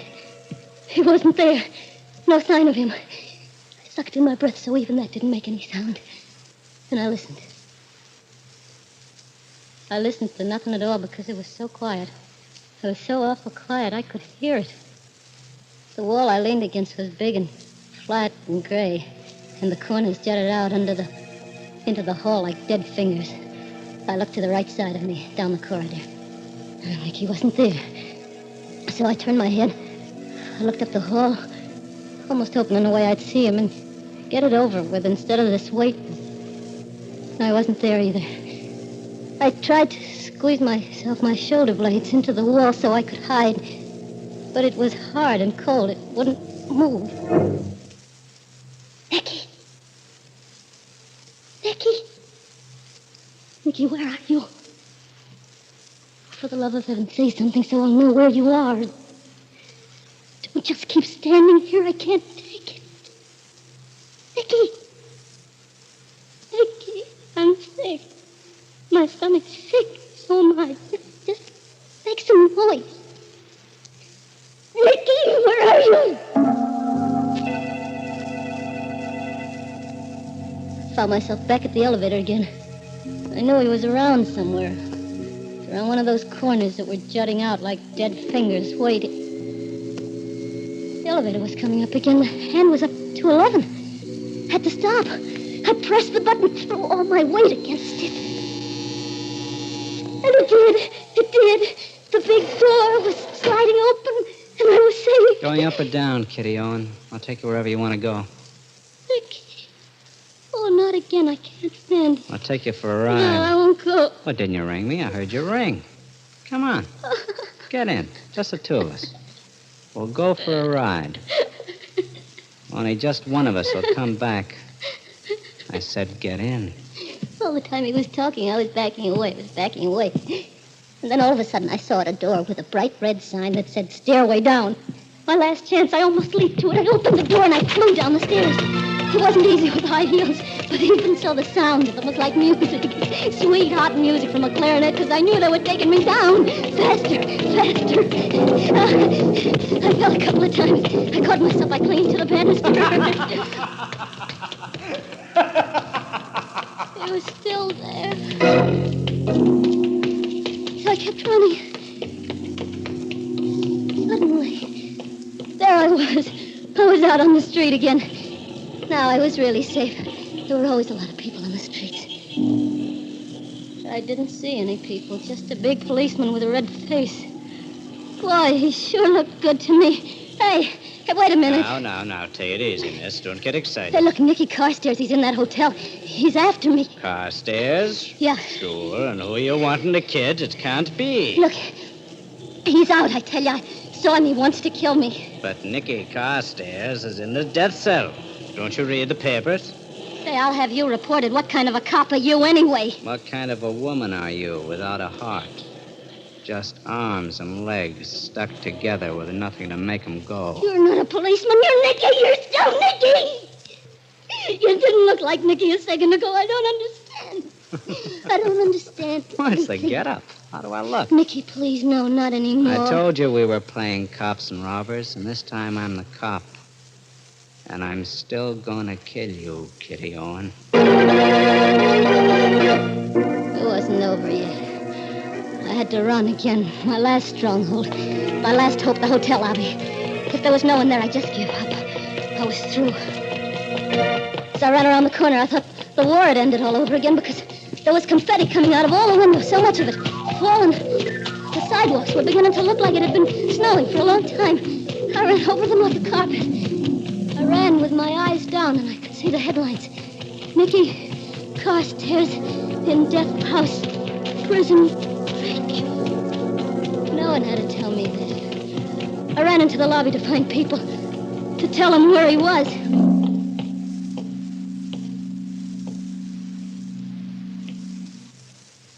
There was no one there either. Only Joe at the desk. Joe? Oh, early the night, Miss Owen. Not quite midnight. Look, Joe, I know you don't like me, but you gotta help me. Reading the papers about Nicky Carstairs breaking out? Yeah, that's what I'm trying to do. $5,000 should last you a little while if you take care of Hey, it. Joe, he's here. He's in the hotel. He's chasing That's me. a lot of money. $5,000. Wants to kill me. You gotta help me. Sweet dreams, Miss Owen. He's here. Can't you understand? He's on the 13th floor. There's no 13th floor in this He's building. there. I tell you, he's... Sweet dreams, Miss Owen. I knew there wasn't any use arguing, and he wouldn't believe me. Even if he did, he wouldn't help me because he didn't like me. Going up. No one would believe me. There was only one thing left for me to do. Lock myself in my room on the 14th floor. Stay there until they caught Nicky. I leaned against the back of the car, crouched in a corner. My eyes closed because I was so tired. I kept thinking of a bed, a big white bed, clean white sheets to crawl between, and a door that was locked. Sorry to have to bother you about that pass key, Tommy. I just forgot to pick mine up at the desk. Just like a glass of cold water had been thrown on top of me. I opened my eyes. That Talbot guy was in the car again. No, not again, still. And he was talking about the pass key the way he had before. No, not before either. Because when I looked at my watch, it was still a minute to midnight. Then I suddenly knew. I was so weak with relief I wanted to cry. Yeah, I heard him say it. Sometimes you can see your whole life pass by in just a second. That lifetime I lived in the elevator, all in my head, was sandwiched in between a couple of floors. It never really happened. It was just that I had been dreading it for months, coming back some night, finding Nicky there waiting for me. My mind had invented a 13th floor, when it never was there at all. And the cop and the newspapers that said Nicky was out. All part of it. That crazy half-dream. Of course he wasn't out. I told myself it was all part of it. I never got out of the elevator. I was there all the time. All the time. Your floor, Miss Owen. 14? Sure, 14. Ain't that your floor? You're sure this time, aren't you? What are you talking about this time? I mean, never mind. 1401. That was on the first door. I was on the right floor this time. I'm feeling better already. What a fool I'd been. Started to walk down the hall. Had a feeling Talbot and the boy in the elevator was watching me. Wished they shut the door and go on. Say, Mr. Talbot. Yes? Did you read about Nicky Carstairs? No, what? He escaped. Got out of the death house. Is that so? He's on the loose. Good night, Miss Owen.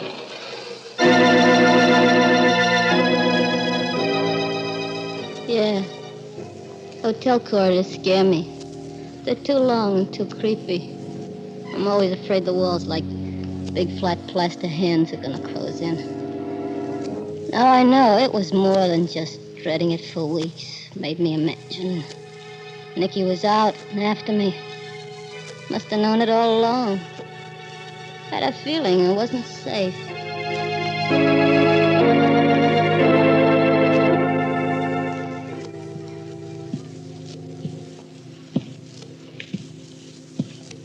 I'm gonna go to my own room. I'll lock the door and hide under the covers till I hear they found him. Took him back. Till I hear he's dead, I won't have to be afraid anymore. Not anymore.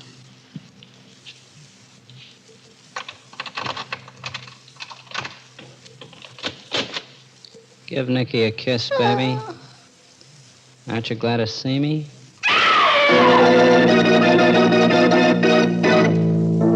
The 14th floor this time. A floor that does exist. But the hands of the watch on Kitty's wrist still stand at 12 for... Murder at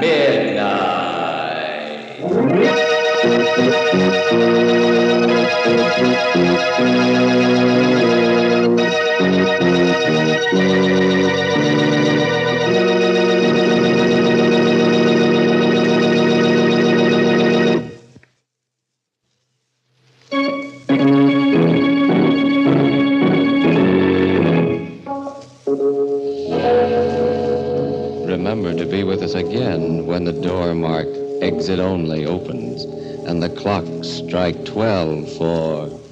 Murder at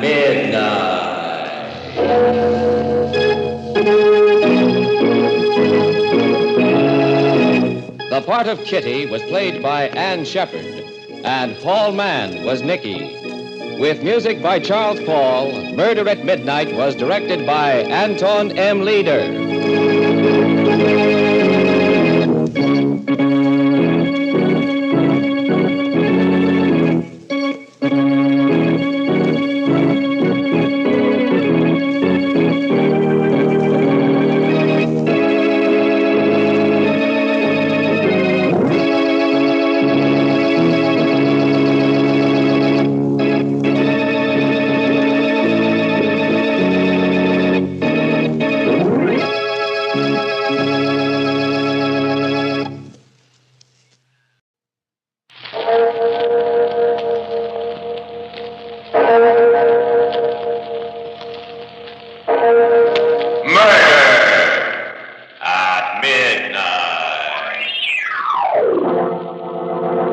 You lifted the knife above your head like this? No.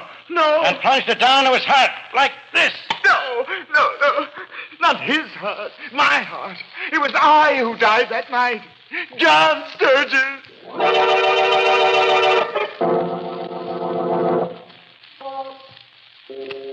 Midnight, the witching hour when the night is darkest, our fears the strongest, and our strength at its lowest ebb. Midnight, when the graves gape open and death strikes. How? You'll learn the answer in just a minute in The Mark of Cain.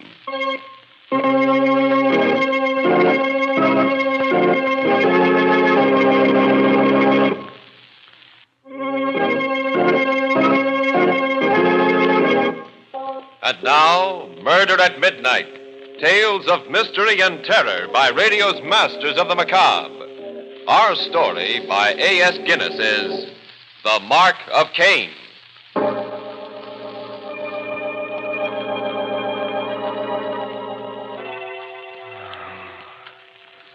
It's dawn now. The ash-colored light sifting in, covering us both with bitter dust. He and I. It's still there, the newspaper. I still haven't read it. And yet I know. How much longer can I fight it off?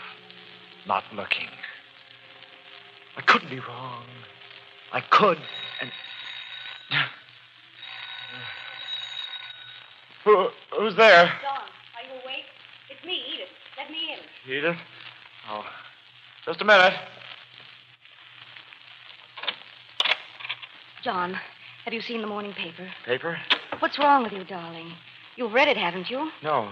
But you're dressed and awake. Why? Please, Edith. What does it say? What did he do? After you dropped me at my hotel last night, I saw the item. I couldn't sleep. I waited for you to call. Then when you didn't, I became worried. That's why I'm here at this hour. What page is it on, Edith? Bottom of 9. Bottom of 9. Knowing everything except what page. Knowing ever since last night when the fear came on me again. And now, here it is. Bottom of 9? There it is. Oh, yeah. Canton, Ohio, June 13th. State Insane Asylum.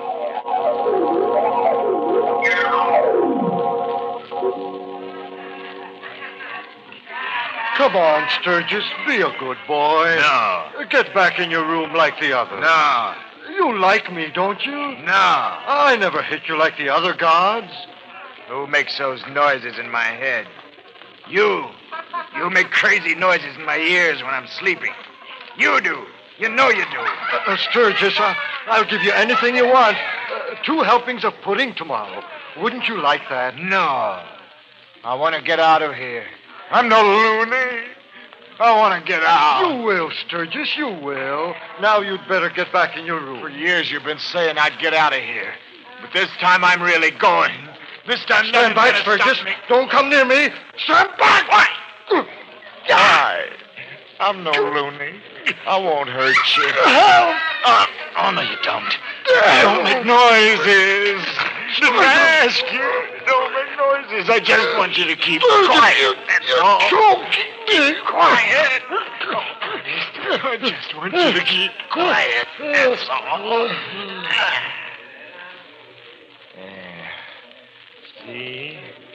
Nice and quiet. Shut up! You crazy bunch of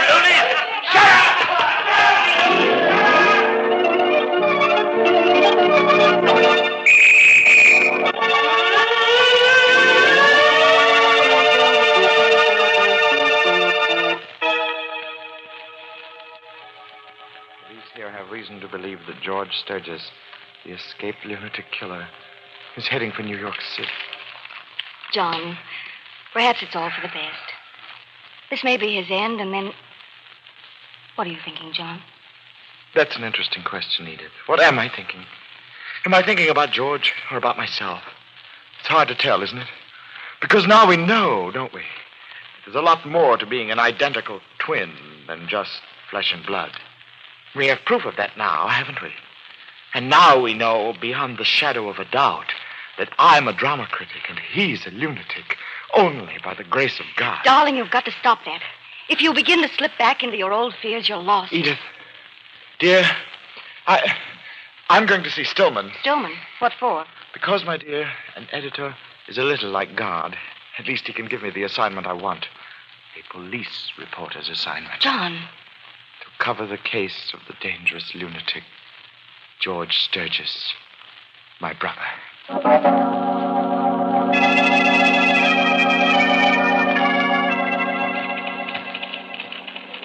You're putting me in an awful spot, John. Why, Stillman, why? I mean, I know it's not exactly usual for a drama critic suddenly to turn crime reporter, but I'll do a good job if that's what's troubling you. Of course not. You're a good writer. That's not what's worrying me. What is?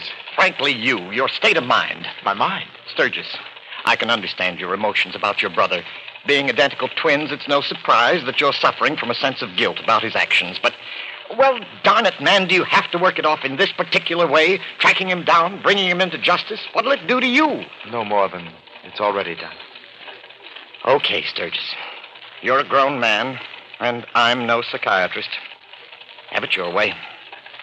I'll tell the city editor. Thank you very much. Just one thing. Mm-hmm. For my sake, keep talking this thing over with Edith as you go along.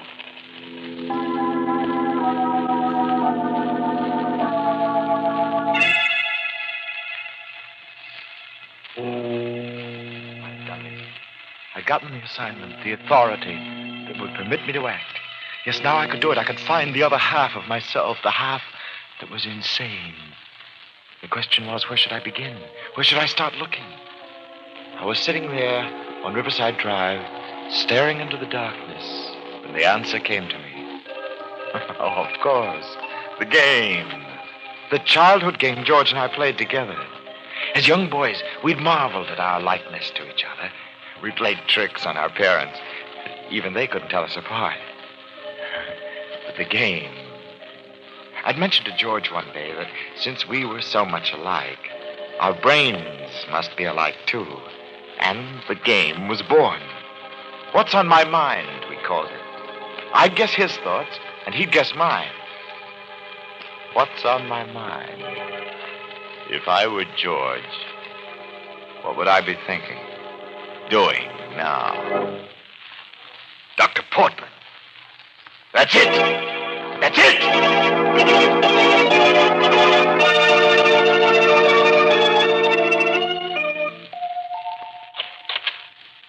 Beg your pardon, sir. You woke me up. What time is it and who are you? It's almost midnight, and my name's Sturgis. John Sturgis. You're Dr. Portman, aren't you? Yes, come inside. Put these lights on and... Well, I'm not a medical doctor, you know. If someone's ill, I'm afraid... I know. You're a nut doctor. Huh? A psychiatrist, aren't you? That's right. Sit down. Sorry. Now, what can I do for you? I came to see you about my brother. I think you know him. You said your name is... Sturgis. John Sturgis. Oh, the drama critic. Yeah. I don't think we've ever met before. Unless... Are you originally from Ohio, Mr. Sturgis? Yeah. Oh. Then you don't mean that you're any relation to George Sturgis? Yeah, I'm a relation. You sent him away to the nut house when you practiced in Ohio. Yes, I recall. How is he now? I'm fine. You're fine? Well, I meant, George. I said I'm fine. Thanks to you.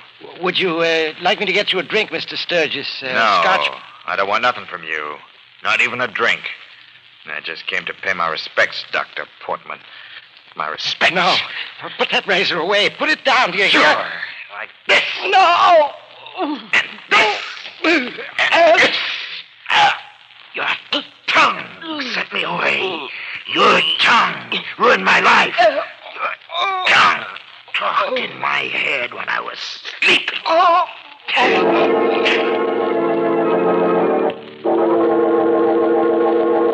Sturgis.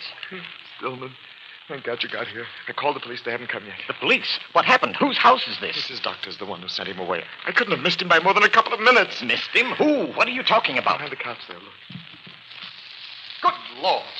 How could Only a maniac, Stillman. Only a maniac. Listen, Sturgis. I warned you that you'd taken on a tough job. Now you know just how tough. Stillman. That body there behind that couch ought to be reason enough to turn back. Sturgis, why don't you drop it now? Leave it to the police. I can't, Stillman. I mustn't. I was able to figure out what George was going to do, wasn't I? Nobody else could, don't you see? All right. So you figured it out. But what good did it do you? You got here too late. But next time, Stillman. Next time I won't be too late. And who is next, Sturgis? Do you have any idea? Sturgis, pull yourself together. Who is next? Who's next? Who will be next? John Sturgis did enter his mad brother's mind, guessed who his first victim would be, but not soon enough. Now his mind turns deep within itself, trying desperately to beat the hands of the clock before they meet again at 12 for... Murder at midnight.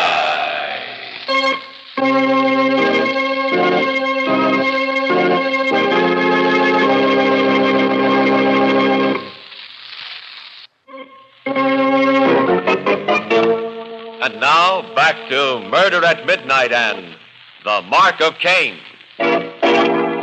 Who's next? I didn't sleep that night. Could you, with a question like that on your mind? And I didn't rest all that next day. Who's next? Who?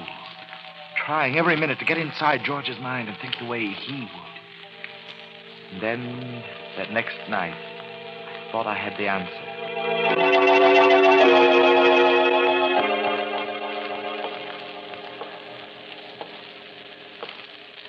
Nice night, ain't it? Yes. Yes, it is, officer. You live in this house? Well, no. That is... Waiting for a friend? My brother. Oh. Hope you didn't mind my asking. This is my beat. I noticed you loitering in front of this house for the past 2 hours. Well, you know how a cop gets, kind of suspicious at 4 o'clock in the morning? Yeah, of course. Oh, I think I'd better move on. Guess my brother's not going to show up after all. Yeah. Probably catching up with some drinks he missed earlier. Well, good night, officer. Good night, sir. I hadn't lied to that policeman. I had been waiting for George. Waiting in front of Edith's building. Because I knew that she was asleep. Asleep and unaware that she was next. But why am I leaving this way? Why am I abandoning her? It's because a suspicious cop came along? What if George does? I've got to go back. Don't you?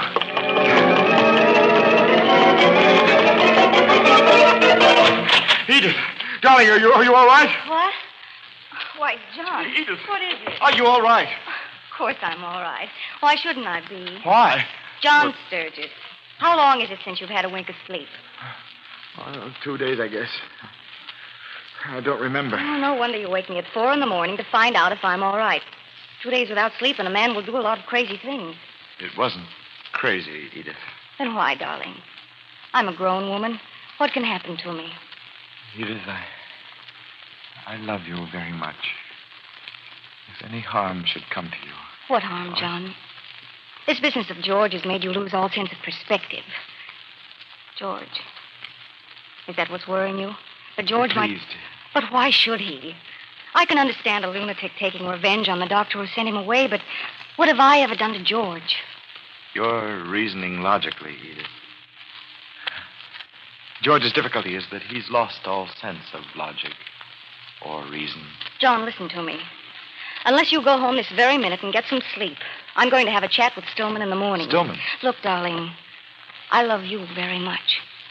I've loved you for 3 years now. 3 years during which we've both been trying to control your fears. Yes, They've been real fears, I grant that. And you've worked hard at keeping them in check. But if you go on the way you're going, you'll undo all we've accomplished. But what about Stillman? Unless you get a night's sleep and get hold of yourself, I'm going to ask him to take you off his foolish assignment.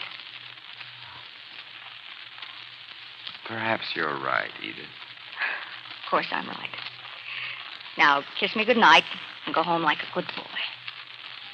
Darling. Oh, John.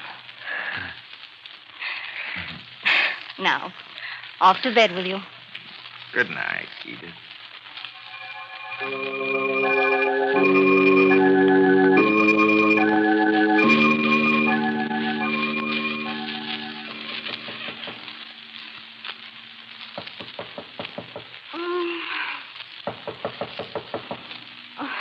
Who's there? Yes. It's me. John? Yeah. Oh, just a moment.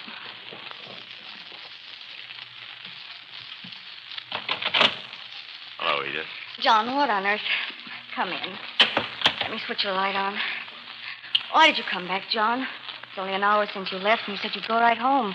What? You must have. Your clothes. They're different. Darling, you look sort of, well, disturbed. What made you come back? Just wanted to see where you lived, Edith. What it looked like. What? Good taste. About the books and pictures. John. Sit down, Edith. I want to talk with you. Yes. Yes.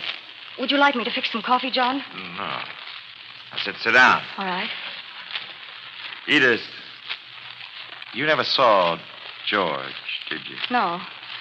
No, I haven't. Now, why do you hate him? Huh? Why do you believe he's a loony before even getting acquainted with him? Huh? Why did you try to come between two brothers? What makes you think that? Two brothers rode each other for a long time, even though a quack called Portman sent one away to the nut house. I'd like to get some cigarettes over on that corner table if you don't I mind. do mind. Listen. Then George got a letter saying John had met a nice girl named Edith. And then no more letters. No more visits. Edith, why'd you take my brother away from me? George. Edith, you shouldn't have done that. Get away from me. You like John. I'm just like John. But you hate me. And you talked John into hating me, too. Please, You talked him into it. John wouldn't have done anything. that razor. You talked him into it. Like No. this. No, don't.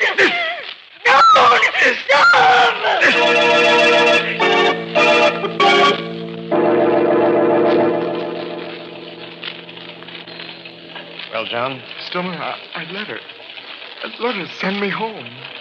I should have known I was right. It's my own fault. I don't know what to say, John. Dr. Portman, now Edith. I'd take you off the assignment or let you remain on it. What difference? That seemed so important at one point, but now... Stop it, John, stop it. A man crying, that's something I can't take. You can't take. I'll kill him for this, Stillman. I swear I will. I'll kill him. You've a right to, John. Stillman. Yes? Do something for me. Anything. Get me a permit to carry a gun. Fast. You'll certainly need one for protection anyway. No, that's not what I want it for. Never mind. Here, let me call the police. I think I can get it for you in a hurry. Thank you, Stillman.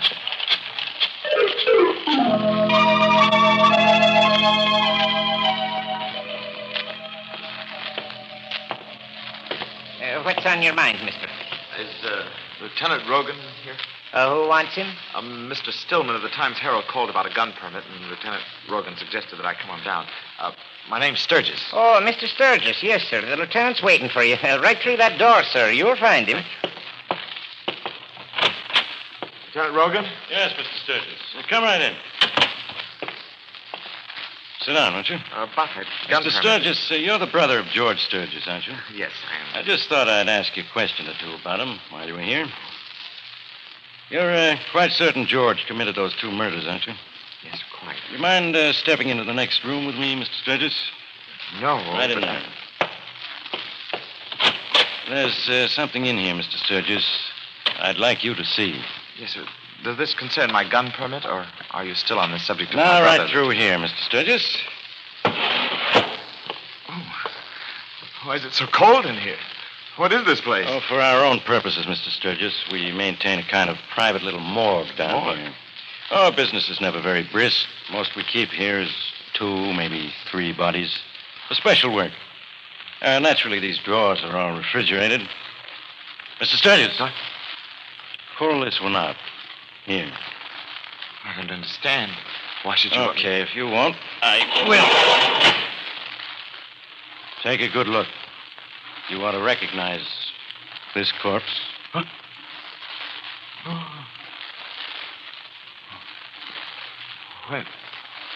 When did he die, Lieutenant? That's the interesting thing about this, Mr. Sturgis. Edith, your fiancée, was murdered 3 hours ago. Dr. Portman was murdered... At midnight? Yeah, 8 hours ago. When? And your brother, George Sturgis, has been dead for 24 hours. Also murdered. 24 hours?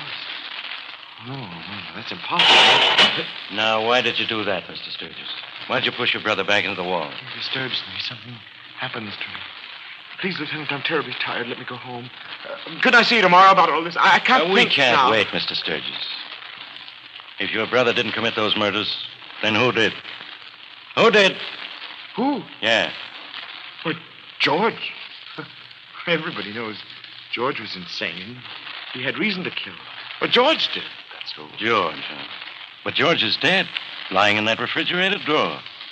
And while the murders were being committed, he was dead then, too, lying on a rubbish pile near the river, a half block from your house. That's where my men found him an hour ago. Nah, not George, Mr. Sturgis. Please, let me go home, Lieutenant. You don't understand all that's happened. Please, rest. Tomorrow I'll explain it all to you. Tomorrow's too late, Mr. Sturgis. Let me explain it all to you. No. Look, it must be the way I say it. George did it. George was a maniac. I'm the sane one. Can't you see, Lieutenant? George broke out of the asylum in Ohio. Yes. He made straight for New York. He called you. You told him not to come to your apartment. You agreed to meet him at the river. At the river? You were afraid of him. Not physically afraid, but mentally. Mentally afraid. In your own words, Mr. Sturgis, he disturbed you. At the river? You were frightened of your own mind and what might happen to it with a lunatic twin brother around. So you took this along with you. This fancy letter opener. The river? You kept your appointment with George, all right, but now you had a purpose. There in the dark, beside the river, you lifted this letter opener above your head like this. No, don't! Held it there for a moment. No! Then you plunged it down into George's heart like this. No, not his heart. My heart. It was I who died that night. John Sturgis. Well, you realize what you're saying, Sturgis? Do you? John, you're dead.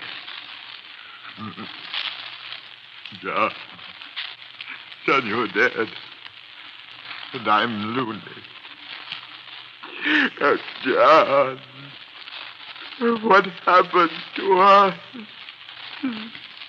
When it was all over, Mr. Sturgis, when you thought that you'd finally rid yourself of George forever, a strange thing happened. You became George, and the man on the rubbish pile was John. Well, maybe it's easier for you to take it that, Mr. Sturgis. Now that you're George, the crazy one, you can forgive yourself a lot of things, can't you? Like murdering your fiancée, and the doctor, and your own brother. No! Take me back. John is dead. Take me back, please. That we can do, Mr. Sturgis. Come on. We got a nice, comfortable room for you. A room just like the one your brother broke out of.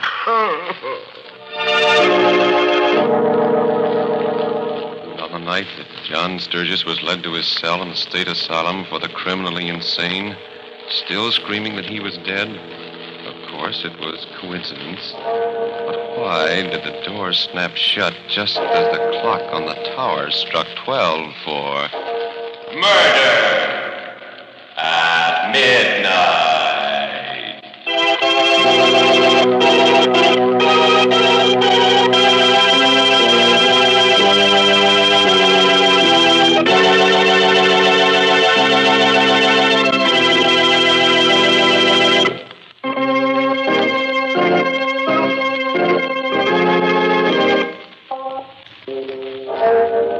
Remember to be with us again when death stands just outside the door, wearing a strangely familiar face, and the clocks strike 12 for Murder at Midnight.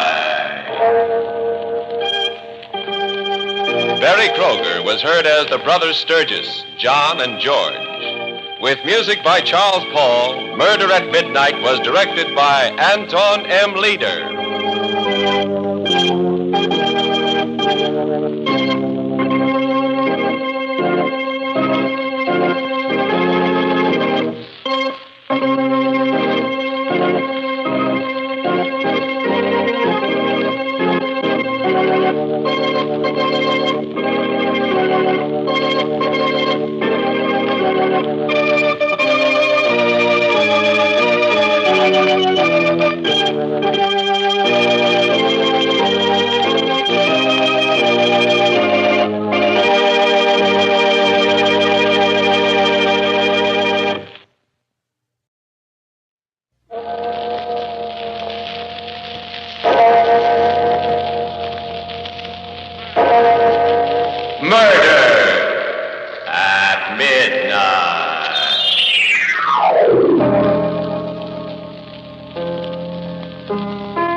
I said put that gun away, Joe. Stop him, Freddie. He can't hear you, Smalley. He's busy singing. I've been playing you to sleep. Hey, Baker. Baker! He can't hear you neither. We rocked him off long ago. Joe, listen, don't do it, please. I'll cut the tape again any way you say it, but don't push the switch on me. Don't.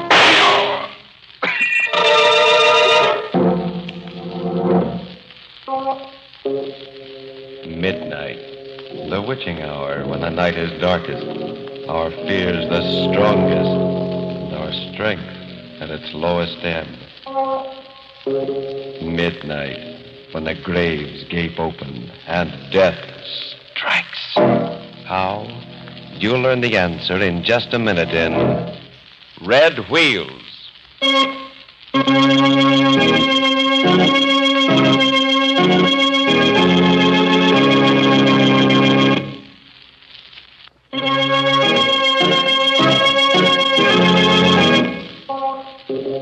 And now, Murder at Midnight.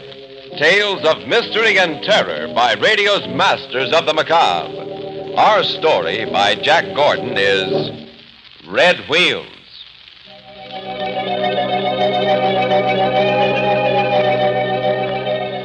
The desert, flat and empty under a heavy night sky. Speeding along its only road is a large bus. Lulled by the hum of the tires, its smooth motion, the passengers sleep. All of them, except one. Joe.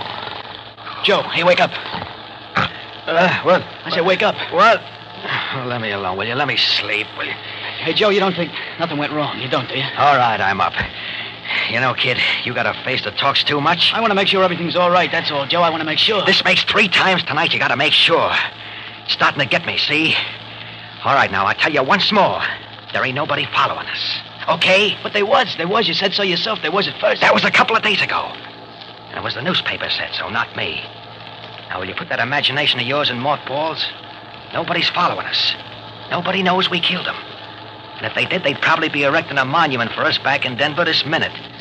So you just turn your nose against the window and watch the desert. Yeah, but it's pretty sand in the desert. But, Joe... Will you turn your nose like I say? Yeah, Joe. You picked your lucky seat. You're in seat 7, ain't you? Yeah, sure, Joe. Well, then turn around. Watch the sand in the desert. Yeah, that's right. And you found a penny. That's the sign you're always blabbing about. Sitting in seat 7 and found a penny. Lucky guy, that's you. Yeah, that's me. Yeah, so let me sleep, will you?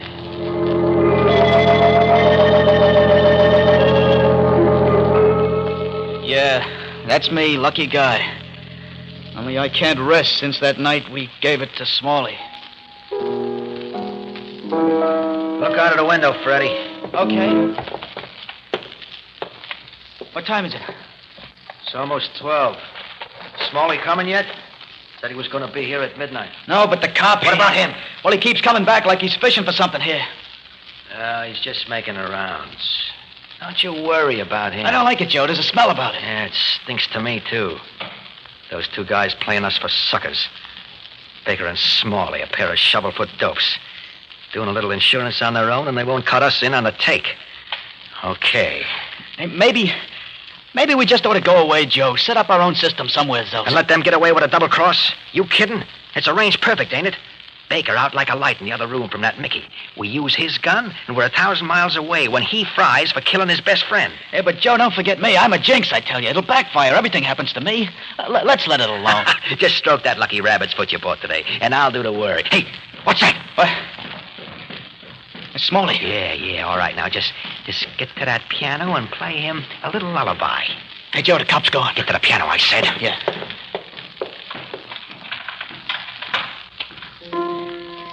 Maybe my luck switched because of the rabbit's foot. Hi, brother. Hello, Smalley. We've been waiting for you. That's good. Is it? It's not so good. We ain't happy. No? No. The whole thing grisels me. That's too bad. Where's Baker? Do you think we'd sit around like a couple of stumps and let you collect all that protection without a peep? I think you're getting too tall, Joe. Only 5'8". That's 4 inches and 40 pounds weaker than you, Smalley. Just the same, Freddie and me. We want our share. You got what's coming to you. But you ain't got what's coming to you, Smalley. You see? This cuts you down to size. Put that away, Joe. Now you're 40 pounds, 4 inches. Don't make no difference. I say put that gun away, Joe. Stop him, Freddie. Freddie can't hear you, Smalley. He's busy singing. I mean, playing you to sleep. Hey, Baker. Baker. He can't hear you neither. We rocked him off long ago. Joe, listen, now, don't do it. I'll cut the take again. Any way you say it, don't push the switch on me. Don't. Keep playing, Freddie, like nothing's happened. I didn't figure on this kind of a cut. I said keep playing, Freddie. Nothing's happened. I can't. All right, then just keep stroking your rabbit's foot. And it'll be okay. Let's see now. Oh, let's get out of here. It's only half done, kid. Let's plant the gun on Baker before we blow. Okay. There, he's beginning to stir in there. Let's get out. Hey, say, I told you the cop downstairs. Oh, easy, kid, easy. That's perfect. Now they'll catch Baker just as he's getting up. So through the window and let the cops take over from here on out. Open up! Open up! Okay, kid, out you go. Come on. Atta boy. They're breaking the door down. You keep stroking that rabbit's foot. You'll wear it out. Hey, the cop got in. So now we got a grand sand seat to watch the go, with Baker right in the middle. Oh, no, Joe, let's beat it while we can. What do we want to look for trouble for? Come on, let's... This I gotta see. Here he comes, the lunk, staggering out of the bedroom. Is he dopey from that stuff we give him? Jerk. You don't even know he's got that gun we planted on him. Please, Joe, I'm dancing around like crazy inside. Let's get out of here before they decide to look this way. This ain't smart, Joe. Okay, I've had my fun. Let's blow.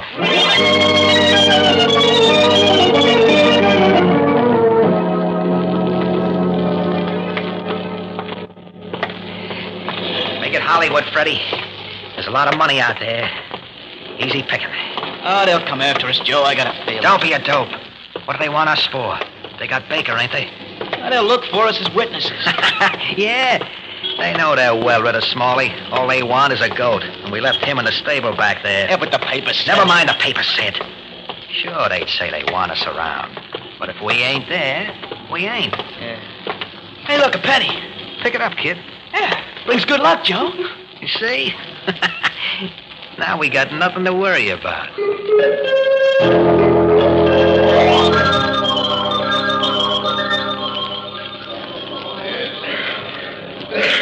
What time does your next bus leave for L.A., ma'am? One's leaving in about 5 minutes. Okay, 2 for L.A. That's 21.5 out of 25. Here you are. Thank you. Come on, kid. Hey, Joe.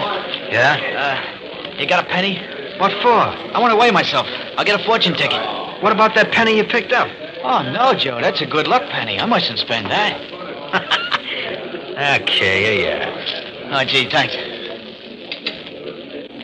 What's the good news, kid? It says... Okay, so go on. What does it say? Well, it says you're going to take a long, unexpected trip. Say, that's pretty good. That's right, ain't it? Maybe Maybe it don't mean that. Maybe it means the cops will get us and... Finish reading it. Okay. It says, you are too easily taken in and influenced by those around you. What are you looking at me for? Nothing, Joe. Come on, kid. There's our bus pulling in.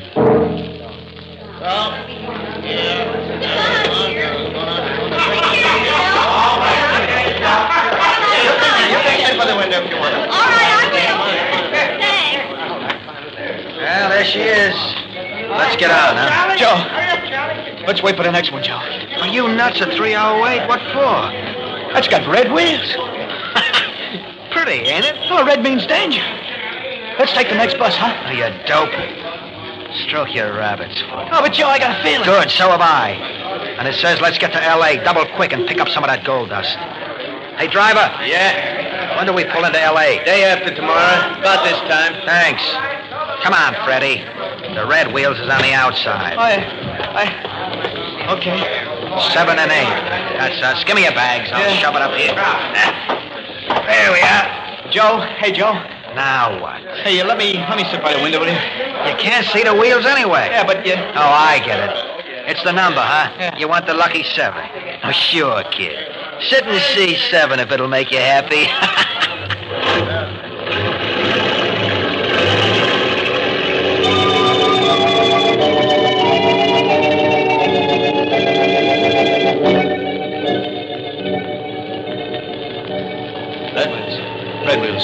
Red wheels. Hey, are you still up? Oh, I wish I could sleep. Oh, look out the window. The night and the sand. You'll nod off. Yeah, okay, Joe. Out the window. The night and the sand. Night and sand. Night and sand. Sand like a gray smoke screen, hiding us from the rest of the world. No eyes watching us. We're way away. Red wheels don't mean beans. That's nothing. I'm no pincushion for that lady luck.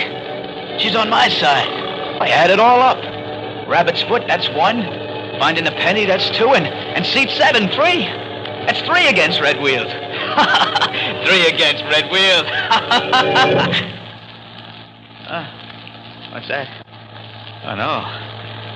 No, it can't be. Hey, Joe. Joe, wake up. Oh, he said not to wake him. He said he wanted to sleep. But the bus. Look, it's still moving, Joe. It's speeding over the gray clouds of sand, and the driver's seat is empty. The bus is speeding, and there ain't no driver.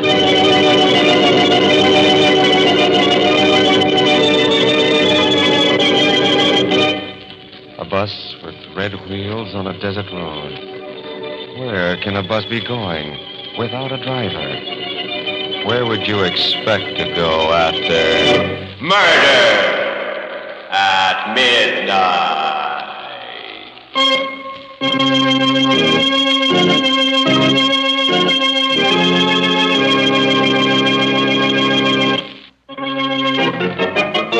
And now, back to Murder at Midnight and Red Wheels. Back to the bus speeding through the desert without a driver. How could a bus move without a driver? It's crazy. Just close your eyes, Freddie.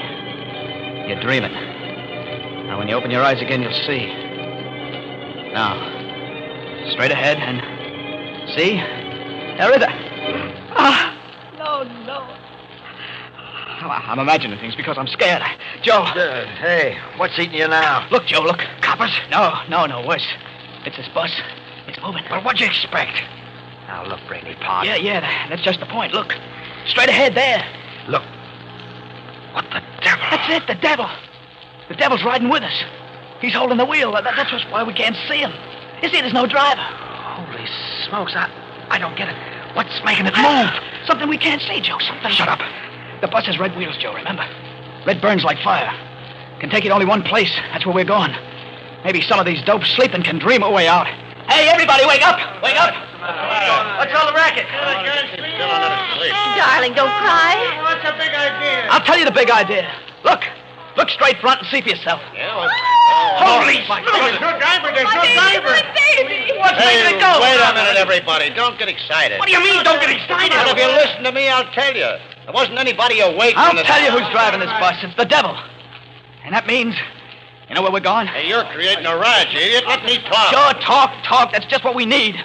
This bus is riding us all where we got to do a lot of fast talking. Dead people got to tell why they should be led into heaven or to that other place. Hey, what the devil are you... The devil, see? We talk about him all the time, the devil. That's the guy we're going to have to see, I know. I know there's no other place for me. It must be the same for all of you. I get talking to your hat. We're not dead, though, ain't we? Ha! We're on a bus. And the bus has got no driver. And the bus has got red wheels. And if you look outside, you can't see a thing but clouds of sand. Nothing, just a bus moving. And if you add up what you did during your lifetime, I'll bet you'll find there was plenty wrong. Hey, you, fat boy. How'd you do it, with an axe, maybe? I don't pay any attention to him, everyone. If you'll just listen to me... And you, lady. Small little dame with a gray hair. What's the devil got against you? And you. What's laying so heavy on your chest that you won't let me talk? Yeah. I'll tell you, I was Why up do when you keep jabbering? Nothing to get excited. There's plenty to get excited about. Go ahead, kid. Go on. No, Freddie. When someone gives you the green light to yap, that means to shut up. We put on a good show, Joe and me. We did it with music. I say button up. No odds now, Joe. I can sing in any key. What's the difference now if he is a cop? We're all going to the same place. I say shut up. I played Smully a lullaby. Joe rocked him to sleep with a bullet. Freddie. With a plain everyday gun, no fancy trimming. You're 2%, idiot. Am I, Joe? Am I? Maybe I was once, but no more. I'm not going to take what's around waiting for us. You dopes can stick here like pigs in a slaughter pen if you want, but me, I'm finding a way out. Hey, come back. Hey, stop him, somebody. Hey, stop him. Ah, that did it. Door open just for me. You chumps can fry where you're going, but not me. So long, suckers.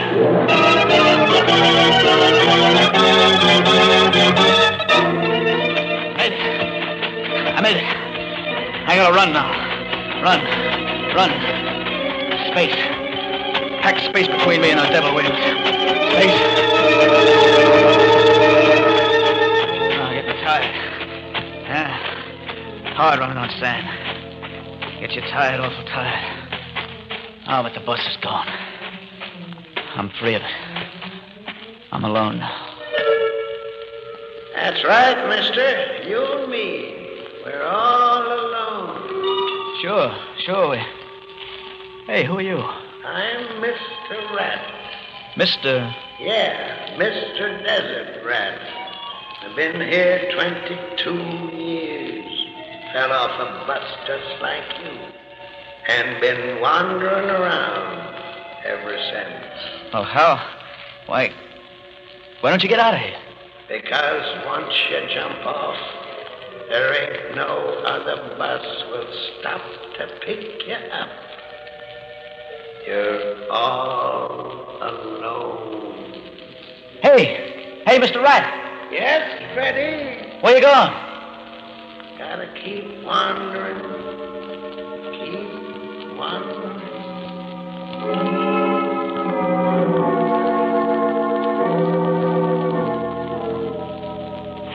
Keep wandering. The desert. Sand and nothing else for 22 years. Maybe another bus will pick me up. Maybe I shouldn't have jumped. Maybe it might have been better the way it was before I changed it. No, there is something else. A tavern. Come on, Freddie. Pick him up and lay him down. Let's get to those people.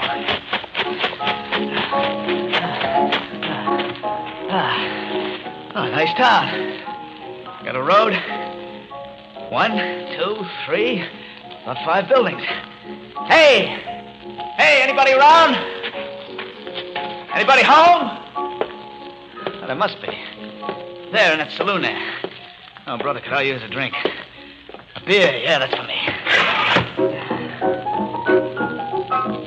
Hey, what happened, everybody? What? Hey, no, stop that. Not that song, that's what I was playing when... Stop it, do you hear? Where are you? Through this door, maybe another room. Stop it, I said! Stop it! Oh, no, not again. A bus without a driver. A piano without anybody playing it, just the keys moving by themselves. I gotta get out of here, before it...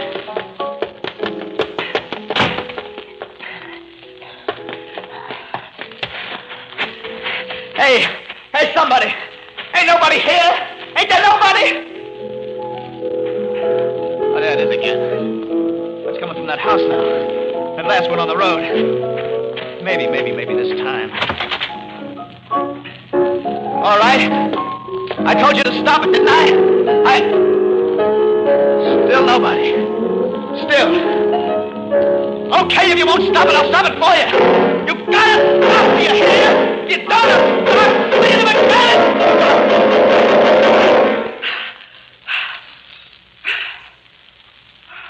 Hello, Freddie. You? Oh, can't be you. You're dead. And what did you expect to find in a ghost town? But you can't be. Don't seem to like the music either. That sounded pretty good to you a couple of days ago. Want a drink, Freddie? What kind of a drink? A Mickey? Like you and Joe gave Baker before you knocked me off? You shouldn't have done it, Freddie. I didn't have nothing to do with it, Smalley, honest. It was Joe. Have a drink, Freddie. You must be awful thirsty. No. I know I'm thirsty with that slug in my guts. Now keep away from me, Smalley. So why not let's have one together? A nice double Mickey. I said keep clear of me. You're scared, Freddie, aren't you? You're afraid of the dark and the desert and being here alone with me in a ghost town. Joe? Joe? When Joe isn't around, you get scared, kid, don't you? Too bad Joe isn't here to give you a little gumption. Fight me, Freddie. Get me, Freddie, or I'll get you first. No, honest, Smalley, honest. I ain't got nothing against you. We gotta stick together here. It's dark. And don't play with rats. I squash them. Now keep away from me, I tell you. No. Where are you gonna run to, Freddie? There ain't no place to hide. Not here. I got a gun. That makes you big shot again, don't it? I'll let you have it, Smalley. I swear I will. That gun sort of takes Joe's place, don't it, you weak-livered little... I warned you. Have a drink, Freddie. With a Mickey. With a Mickey in it. I didn't want to do it, Smalley. Not again, honest. I just got him before he got me, that's all. It's all mixed up. I don't know how he got here, but I'm alive. Luck's coming my way again. This time for good. I got a feeling. Lucky Rabbit's Foot, Lucky Penny, everything lucky. Lady Luck, she's on my side now. I see a car outside. I hear it. Yeah. Moon-eye headlights straight at me. Yeah. Just hop a ride to L.A., I'll be okay. Hey, you! Just wave my hands like this. He'll stop. Up and down, up, down, up, down. Good. Slowing down. I'm okay now. Lift, mister, lift. No. It's my bus with the right wheel. And it still ain't no driver.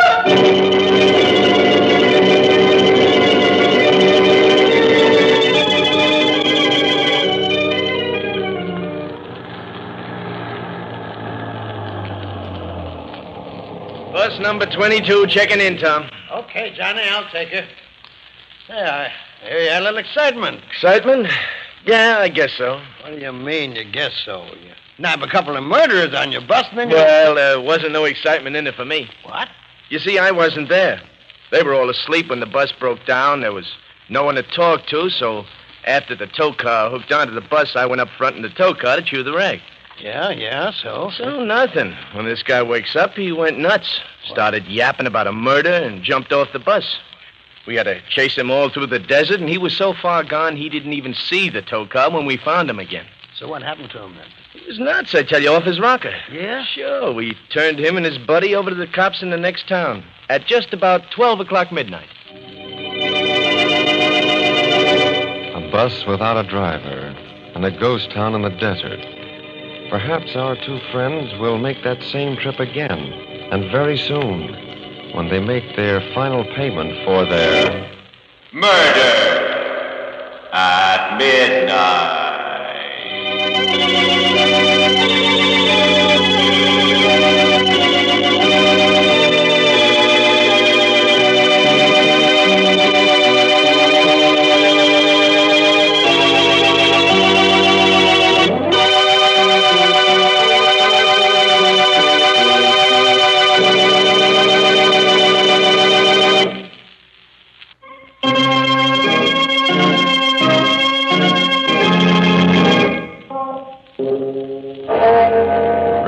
to be with us again when death takes the wheel on a lonely journey and the clocks strike 12 for Murder at Midnight. The part of Freddy was played by John Sylvester. With music by Charles Paul, Murder at Midnight was directed by Anton M. Leader.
Don't be too sure about that, Wentworth. What do you mean?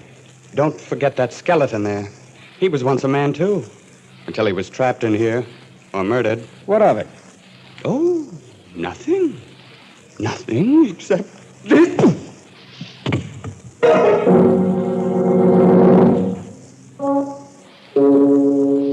Midnight, the witching hour when the night is darkest, our fears the strongest, and our strength at its lowest ebb. Midnight, when the graves gape open and death strikes. How? You'll learn the answer in just a minute in The Line is Dead.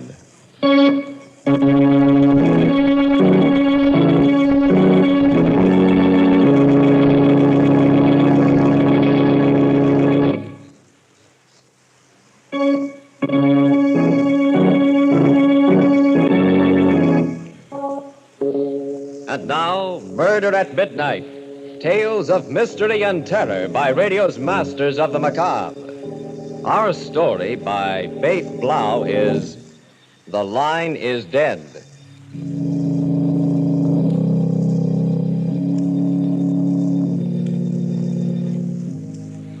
The gash in the green lawn of Brookside Memorial Park awaits the body of Albert Lockridge, scientist and explorer. There are few who have followed him to his last resting place, for Albert Lockridge was not one who was prodigal with his affection. And so, beside the yawning grave stands his wife, Lenore. Albert. Finishing the short service, the minister says, And so, unto dust, you are now committed. You may lower the casket. Strong hands grasp the straps attached to the coffin. The pulleys sing their discordant dirge, a strange melody, heard over the soft weeping of Lenore Lockridge. Suddenly... Listen, knocking in the coffin. Albert, we hear you. We know you're alive. Raise the casket. Raise the casket. Yes, sir.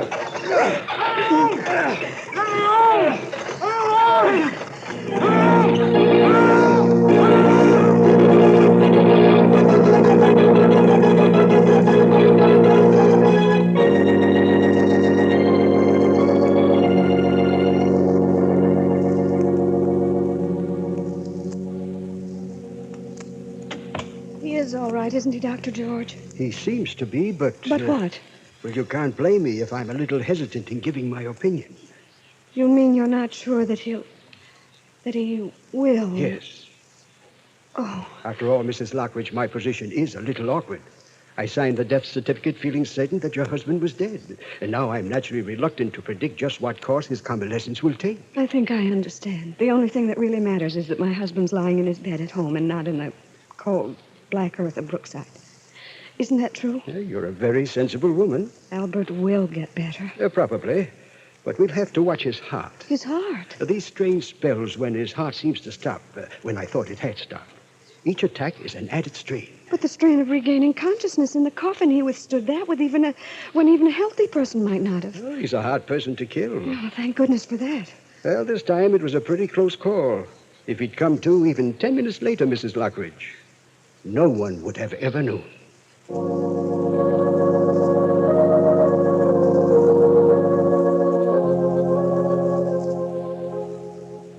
Albert. Lenore, is that you? Albert, the doctor says you'll be fine if you'll only rest. I can't rest. I've got to ask you a question. Dear, you've been through so much, too much for any one person, so save any questions you may have. No, this question can't wait. That sealed envelope, Lenore. The one on my desk. The one I'm supposed to read after you're... Yes, after I'm dead. Lenore, you haven't read it, have you? No, Albert. I'd planned to read it after the funeral, just as you told me to. Sure? You haven't read it? Of course. Get it for me.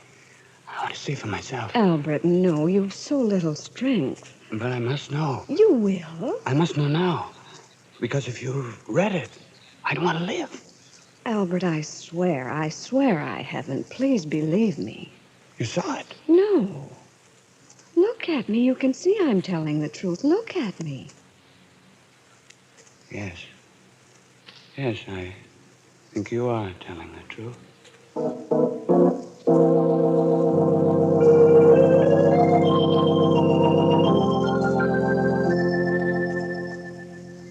Well, Mr. Lockridge, another few days, and we'll have you out of that wheelchair. Sometimes I wonder why you go to all this trouble with me, Doctor. It's my job. Yes, but there's so many people who really enjoy life and yet die.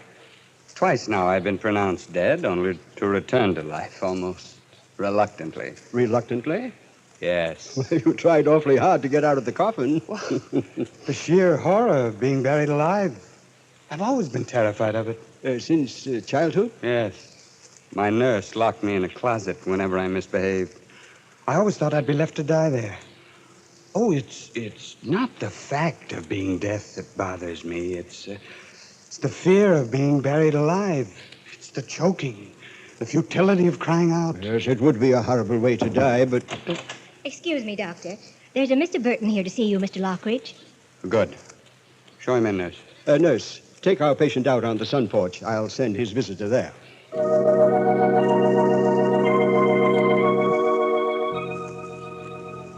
Mr. Lockridge? Sit down, Mr. Burton. Thank you. Nurse, if you don't mind. Not at all. If you need me, just call.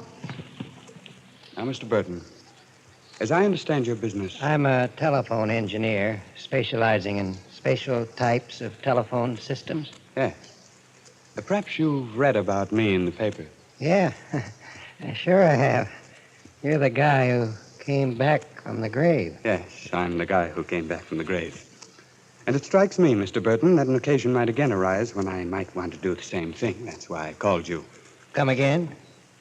Sometime a doctor again may pronounce me dead.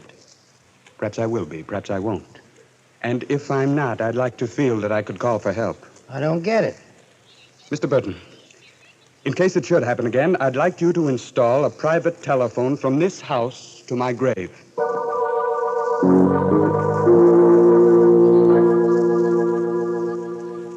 And, Lenore, you must promise to keep the phone installed and in working condition for a year after I'm buried. A year? Darling, that doesn't make any sense. With a stop-and-go heart of mine doesn't make any sense either. But, Albert, a year? The first time, my heart stopped for 6 hours. The next time, nearly 2 days. Who can tell? Well, a week, a month, perhaps. I think I'm asking very little. Well, then think of me, darling. Think of waiting day in and day out for the ring of that telephone. Think of the jumping at every stray bell, at every noise. Darling, you're condemning me to a slow death, like being in a grave above ground. I still think my request is a modest one, and the least that a wife who loved her husband would do for him. Albert, don't start that again. After all, I shall be in my grave. Perhaps Perhaps I shall be waiting, too, waiting for help that will never come. Will you please stop this morbid talk? Nothing else seems to be on your mind lately. Besides, it's terribly late, almost midnight. When death comes to a man slowly, he gets time to think about it. Too much time. Stop it, please. It seems to me that you are only too anxious to get rid of me. Albert, how can you even think such a thing after... I've been a good wife, haven't I? Yes, but you might have made Oliver Wentworth an even better one. Albert, please don't bring that up again. What would have happened if Oliver had come back from that expedition with me? I don't know. You would have married him, wouldn't you? Perhaps, I don't know. No. How can you say that? You were engaged to him, weren't you? An engagement doesn't always mean marriage. You did intend to marry him, didn't you? Of course I did. What of it? You know I intended to. And you only changed your mind because he was killed. That's why you turned towards me. Well... I was nothing in your life. You were very sweet to me, Albert, then.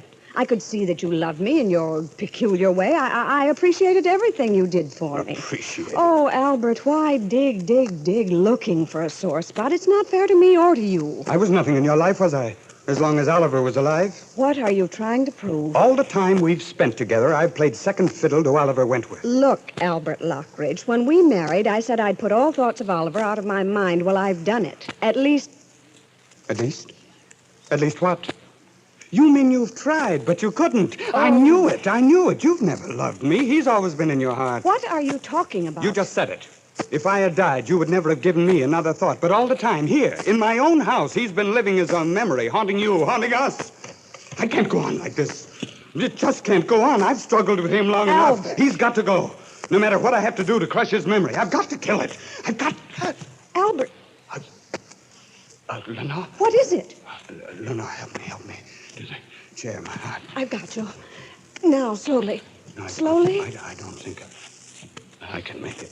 Of course you can. Of course you can. You've got to. No, but I can't.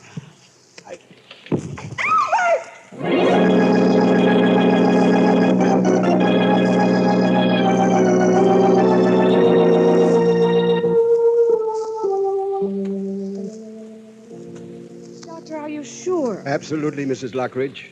And this time the two heart specialists agree with me. But, Doctor, in view of what happened before... We've tried to take that into consideration. But even so... Well, can't you postpone signing the certificate? I'm sorry, Mrs. Lockridge. My colleagues and I all agree that your husband is dead. There can be no delay. Very well, Doctor. Thank you for everything. Goodbye, Mrs. Lockridge. Goodbye, Doctor.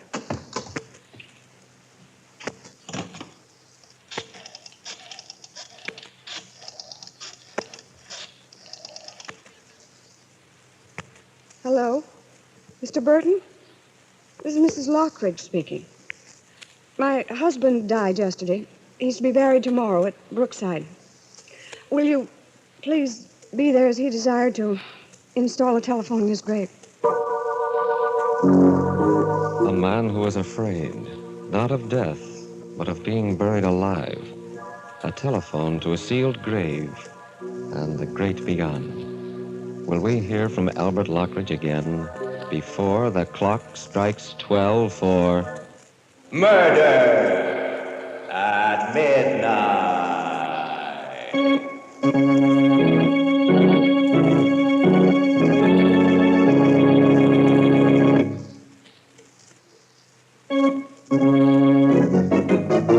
And now, back to Murder at Midnight and The Line is Dead.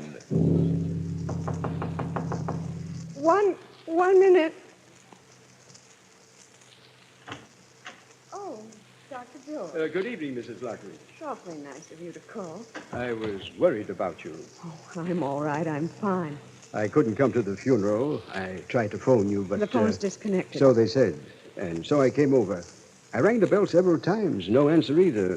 Finally, I knocked. I've had the doorbell disconnected, too. You mustn't cut yourself off from the world like this, Mrs. Lockridge. Believe me, Doctor, that's not my intention. But as long as I stand guard at this telephone, I want to be sure that the only bell that ever rings in this house is the one that tells me that Albert's not dead, that he's still alive there in his coffin, that he needs help. You're really going through with this? He asked me to. It doesn't seem too much. No, you're only deluding yourself, Mrs. Lockridge, believe me.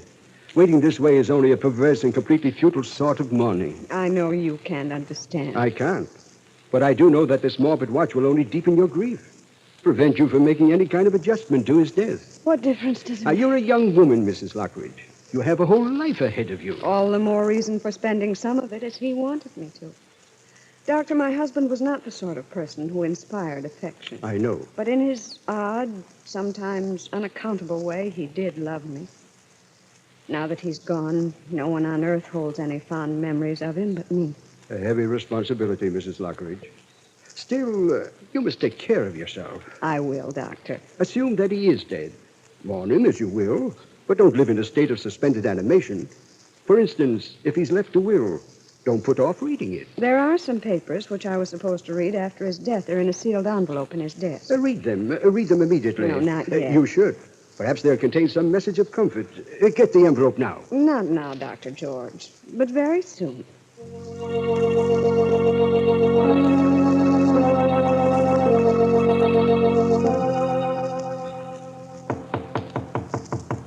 Just a moment. Yes? Oh, Lenore, no. No, it can't. it is. I know I shouldn't have come just like this without warning. But I've always thought That I was dead. Yes, I know. that's what Albert told me, and you never came back. No. Why? It's a long story, Lenore. A story you ought to hear. You know that Albert died yesterday? I know. That's why I came. Why didn't you come sooner when he was alive? Were you afraid to meet him? I was afraid to meet you. Me? Why, Oliver? By the time I returned, you and Albert were already married. But even so, we both would have welcomed... I wonder. You see, I knew you thought I was dead. No good would have come of such a meeting. But now everything is different. Different? Yes, of course. I loved you then. I love you now. Oliver, I've come back for you. Oliver, you don't understand. How can I even think of such things today? Lenore, I had to come. I've waited so long. I couldn't wait a day longer. Can't you see? It's useless even to think about that now. He may still be alive. I know. No, it's not right to speak as you do, not today. I was afraid you'd think so.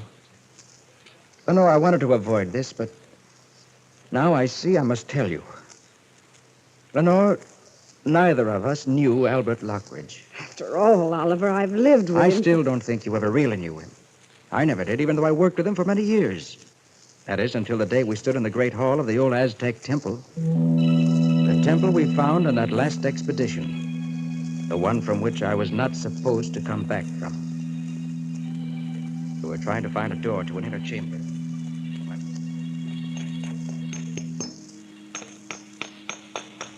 There must be an opening here somewhere, Wentworth. In every Aztec temple ever found, there was always a room near the altar used to keep ceremonial objects. I know. Now, wait a minute. Sounds like a little hollow here. Now, what about that slab on the floor? What about it? I think that it might... Certainly sounds different. If I were an Aztec priest and I stepped on it like this... Wentworth, the door. We found the door. Solid stone. And still working after all these centuries. Let's take a look inside. You got the flashlight? Yes, take the hammer. Right. Uh-oh. It's not very pretty. Ah. It is a human skeleton, isn't it? Yeah. Probably trapped in here and left to die. Ugly death. Look, Lockridge. Those dishes. Swing the flashlight over. Gold. Solid gold. There are more over here. Look, stacks of them. Fortune. We found the treasure. Now, wait a minute, Lockridge. Let's get this straight. In the first place, I don't think we'd be let out of the country with these gold plates. Oh, but we can melt them down and smuggle them out. Melt them down? Why, these things are priceless. Besides, the university sent us here. If the gold belongs to anyone, it's theirs. No one ever has to know. Oh, yes, they do, because I'll tell them. Huh?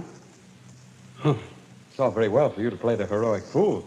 You've everything you want. What the devil do you mean? You know perfectly well. You got all the money you need.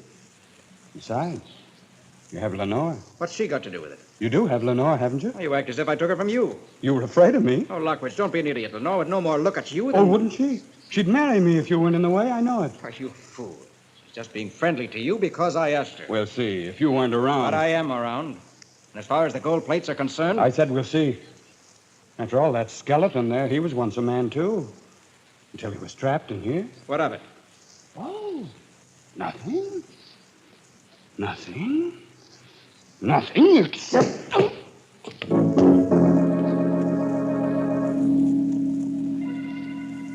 I came to, I was there in the dark. Flashlight, the gold plates gone. Left there to die. Trapped behind a stone door. Oh, no, Oliver, no. When Albert Lockridge closed that door, in his heart and his twisted brain, there was only one intention. Murder. How did you get out? By luck more than anything else. I had the hammer and I knew where the stone latch was. I started chipping away at it. To this day, I don't know how long it took me, but when I finally got out, I was a sick man. Exhausted. And by the time I was well enough to travel, come home here, you were already married. And he told me that you'd been killed by natives. Of course, that was a lie, but... Oliver, I still can't believe that your story is completely true either. But why? A man who's been the victim of an attempted murder would see that the murderer was punished. You didn't even try to. Well, Lenore, how could I? He was your husband. Well, why should that be? Could I brand you as the wife of a murderer? Loving you as I did, as I do? I had to wait. But now let's forget this horrible past. I can't, no matter how I feel I can't. After all, there's no proof. Lenore, don't you believe me? It's not just that. Don't you see? At any moment, the telephone may ring, telling me that he's alive. If I knew your story were true, perhaps I'd feel differently, but... Now my place is here. I must stay here. Lenore, please. If you feel any love for me at all... Will you go, Oliver? Please. If that's what you wish. Yes, Lenore. I'll go. But remember, I love you.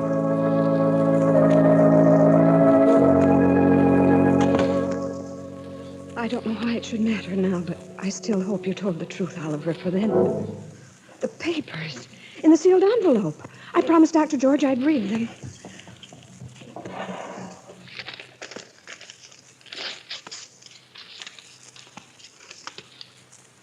Lenore, there are many things on my mind as I sit writing this last word to you. Many things which no human mind should have to bear without telling another.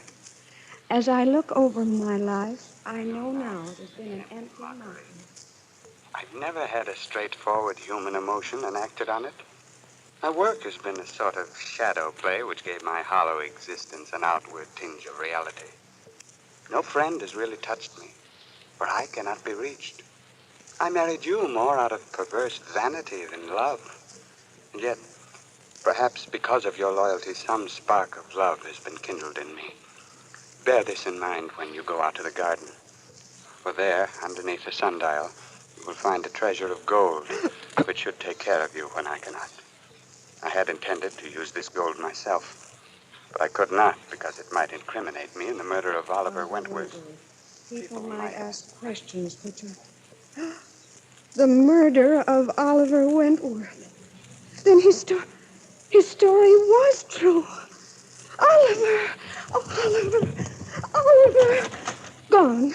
Well, he can't have gone far, and if I hurry... Oliver! Oliver! Oliver, I'm coming! I'm coming! Oliver!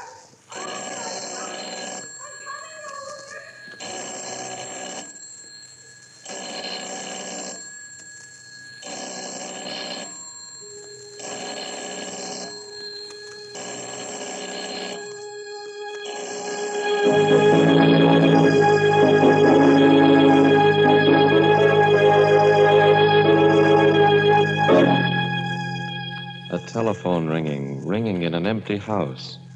A man who is not dead, lying in his coffin, fighting for breath and waiting for an answer that will not come. A fitting payment for... Murder at midnight.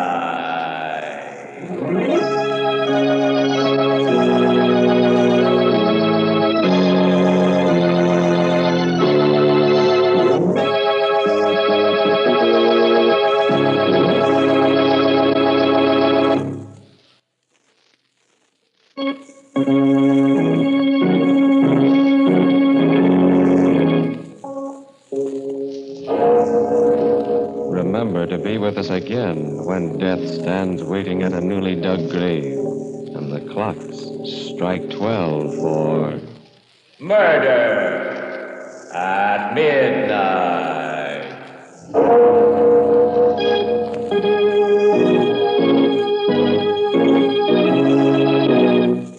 The parts of Mr. and Mrs. Albert Lockridge were played by Mr. and Mrs. Raymond Edward Johnson, with music by Charles Paul. Murder at Midnight was directed by Anton M. Leader.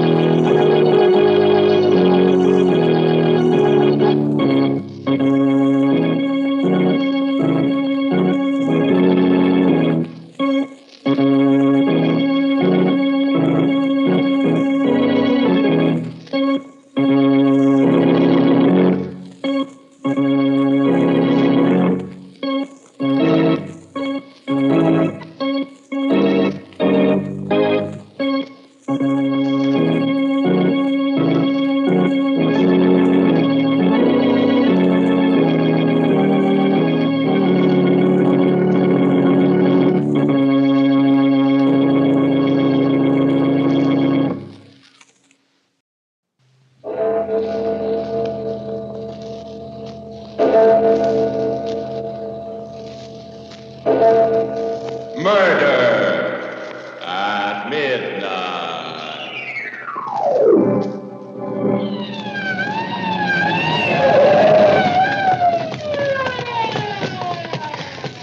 This is where he phoned from, and good Lord, there he is, lying under the call box. Dead? His throat cut from ear to ear. And there, look, right next to him. Another of those devilish chessmen.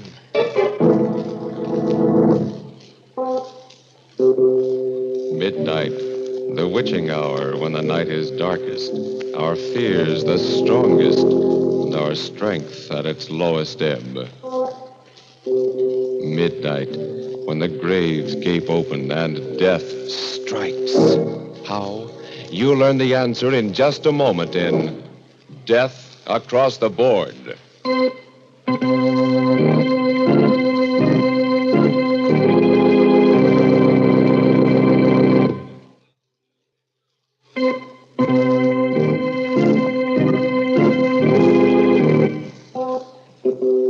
And now, Murder at Midnight. Tales of mystery and terror by radio's masters of the macabre.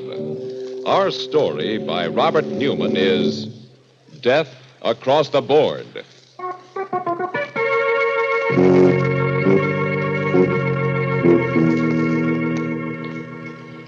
It's about 11 o'clock on a sultry summer evening, and Dr. John Strand is standing in front of the window of a pawn shop in the oldest part of the city. There is the usual collection of odds and ends on display, and also some items that are rather unusual. On a sudden impulse, he pushes open the door and goes in. Good evening, sir. Good evening. Is there anything I can do for you? No, thank you. If you don't mind, I'd just like to look around. By all means. I just thought that if there was something in particular you were looking for, I have some very fine glassware. Hobnail, flint, and sandwich glass. No, thank you. I don't go in for glass collecting. Hello, this chess set. It's a very interesting one. And a very interesting game you're playing. My dear sir, you have no idea how interesting. Whose move? White's. Oh, well, then White should win in 6 moves. That, sir, is very much open to question. Well, perhaps we can play sometime. How much for this set? Oh, I'm awfully sorry, but it is not for sale. Oh, that's too bad. Yes. However, if you are interested in chess and chessmen, I know of a set that I think might appeal to you. It is an Arabian set, 12th or 13th century ivory, reputed to have belonged to Salah ed-Din. The white pieces are Saracen warriors, and the black pieces are crusaders. You have it here? Unfortunately, no. But it is not very far away, and if you thought you'd like to see it... Well, if it's not too expensive, and if you're sure it's no bother... My dear sir, don't give it another thought. I will be most anxious for your reactions, even if you do not buy. The address is 23 Vallon Place. That is down 2 blocks and 1 to your right. Ask for Felix and tell him that Raphael sent you. 23 Vallon Place and ask for Felix. I will phone him. Tell him to expect you. Your name is... Strand. Dr. John Strand. Very good, Dr. Strand. Somehow I have the feeling that we shall see each other again. Oh. Perhaps even have a chance to play that game you mentioned before.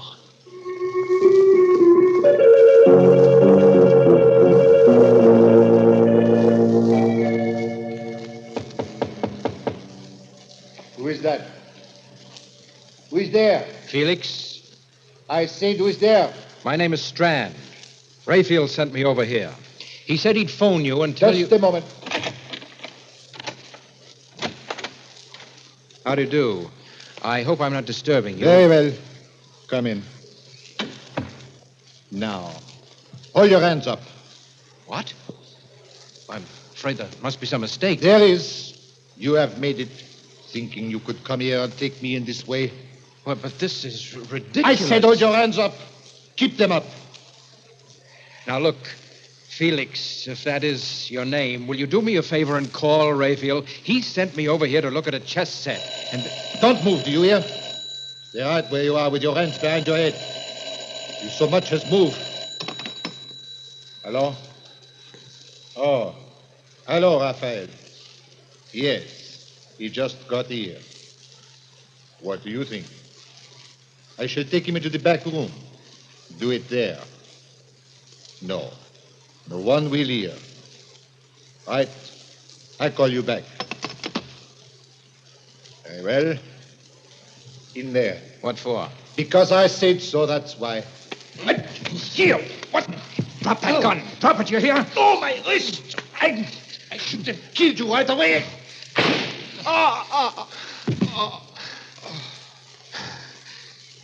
Okay, now get up and tell me what this is all about. Do you hear me? I said get up. Felix. Dead.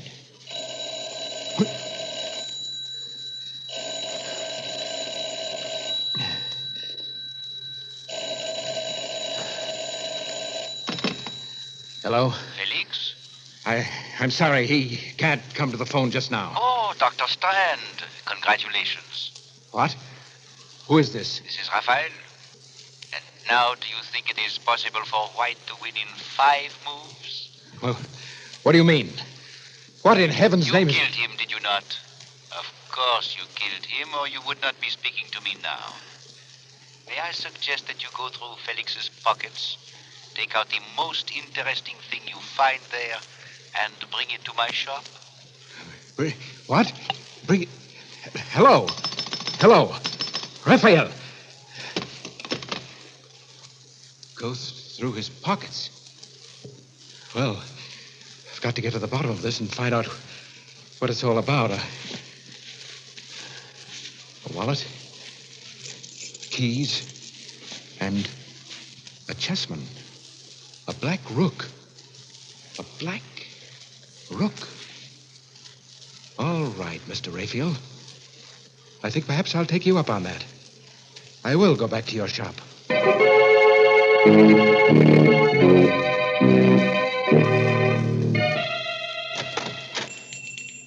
Good evening, sir. Can I help you?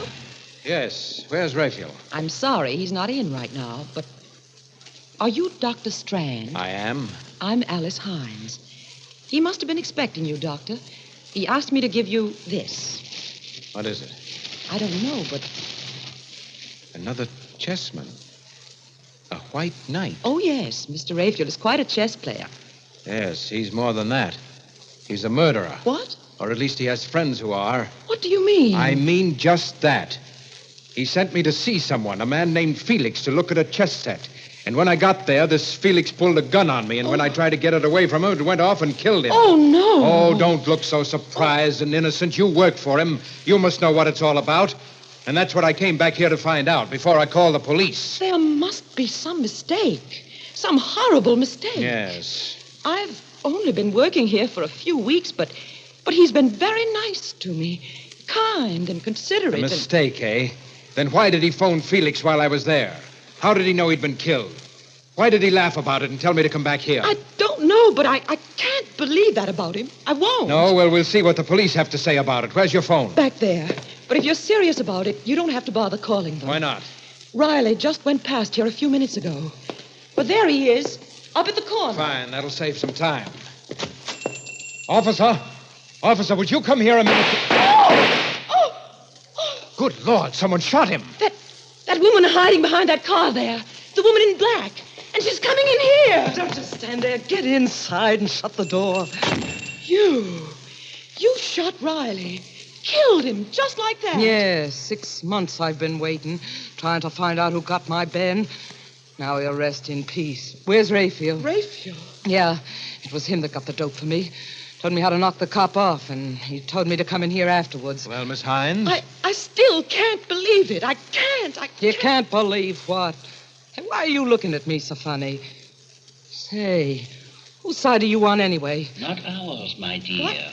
Not on our side. Ah, so that's it. I just took it for granted that... Okay, get your hands up and keep them up. What'll I do with them, Raphael? I leave that to you, my dear. After all, they are witnesses. Yeah, that's right. May I recommend the cellar right through that door there? It's quite secluded and quiet. Yeah, okay. Get moving. I repeat, Miss Hines, well... It's mad. Fantastic. What are you going to do to us? You can't be that dumb, babyface. 6 months I've been wearing black for the only guy I ever loved. Finally, I got the guy that got him. You think I'm going to leave the two of you around to put the finger on me? You mean you're going to kill us? But you can't. No. Seems to me I did a pretty neat job on that flatfoot. And after all, they can't burn you more than once, can they? Okay, open that door and go on down. Allow me, madam. Never mind, wise guy. You go down first and then babyface. Well, it's not very good manners. No, I'm not going to let you do it. Give me that gun. Look out, you fool. Look out. Down there after her. And hurry. Watch her while I get the gun. Oh, that was nice work. I was going to try to take her myself. I didn't mean to do it. I was just trying to get the gun, but she tripped, fell. Oh, Dr. Strange. Yes? Why is she lying there so funny? Her head. Wait a minute, let me see. Oh, her neck's broken. She's dead. Oh, no. That means I killed her. Not any more than it means I killed Felix. Well, Miss Hines, I think you must believe me now. I ask you for the last time, do you know what's behind all this? I told you I don't. Mr. Raphael was always wonderful to me, and he... Oh, look. There, lying next to her. Must have fallen out of her bag. Isn't that another chess piece? Yes, the Black Queen. He gave me one just like it when I first came to work for him. Only it was a white one. What? Yes, a white one. Black Queen, White Knight, and... No, it's impossible. And still... What is it? It's too incredible. But I've just gotten an idea. A mad, fantastic idea that... Come on, we're going to the police. Go ahead, Dr. Strange. Mr. Raphael. By all means. But remember, it's my move now.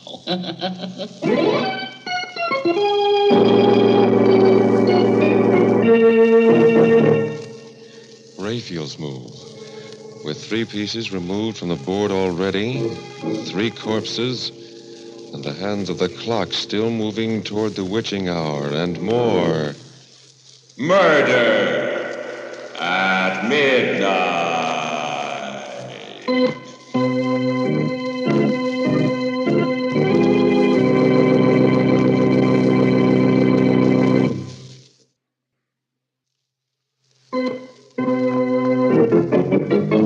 And now, back to Murder at Midnight and Death Across the Board. It's about a half hour later, and sitting in the office of Police Chief Adams, Dr. Strand has just finished his account of everything that has happened. There is silence for a minute. And then, without looking at either Strand or Alice, Adams says, So, you each bumped someone off, eh? And you've come here to give yourselves up. No. No, we certainly didn't come here to give ourselves up. I told you that in both cases it was self-defense. We're here because there's a madman loose, a homicidal maniac, and you've got to do something about him. A guy that just goes around bumping people off for fun, eh? Or rather gets other people to do his killing for him. Oh, no, there's much more to it than that. Much more. Yeah? What? Well, it just came to me a little while ago. Well, that's nice. There was something strangely familiar about this Raphael. Did you ever hear of Raphael Norbert? No. He was one of the greatest chess players in the world. Won practically every tournament in the books. And then about 5 years ago, he disappeared. Well, I believe he's playing another chess game now, the maddest game that ever was. Is there a map of the city around here? Yeah, right there on the wall. Now, let me see. Here's Raphael's shop. And yes, this would be it. This section of the city here, 8 blocks each way, this is his chessboard. And human beings, people like Alice and me, are his chessmen. What? John! I know it sounds fantastic, but I think it's true. Oh. Now, when he sent me to Felix's, he told me to go down 2 blocks and 1 to the right. That's a knight's move. In other words, he had cast me as one of the white knights in his insane, murderous game. Oh. Alice was the white queen, he himself was the black king, and so on. He just lined up all these people, said, you play this piece, you play that. Oh, no. That was the beauty of the game, the fascinating, exciting part to him. No one knew that they were playing in it but he. Felix didn't know that he was a black rook any more than I knew I was a white knight. But Raphael's black pieces were all criminals of some sort who wouldn't hesitate to kill. And it was by killing that one piece took another. You see, that was the ultimate refinement of the game. He could plan a move, but he had no way of telling which piece would take which. What do you mean? Now, for instance, I killed Felix instead of his killing me. In other words, Raphael was not only playing his game against law and order, against society, but he was matching his brain against that of every other piece in the game. Against law and order, eh?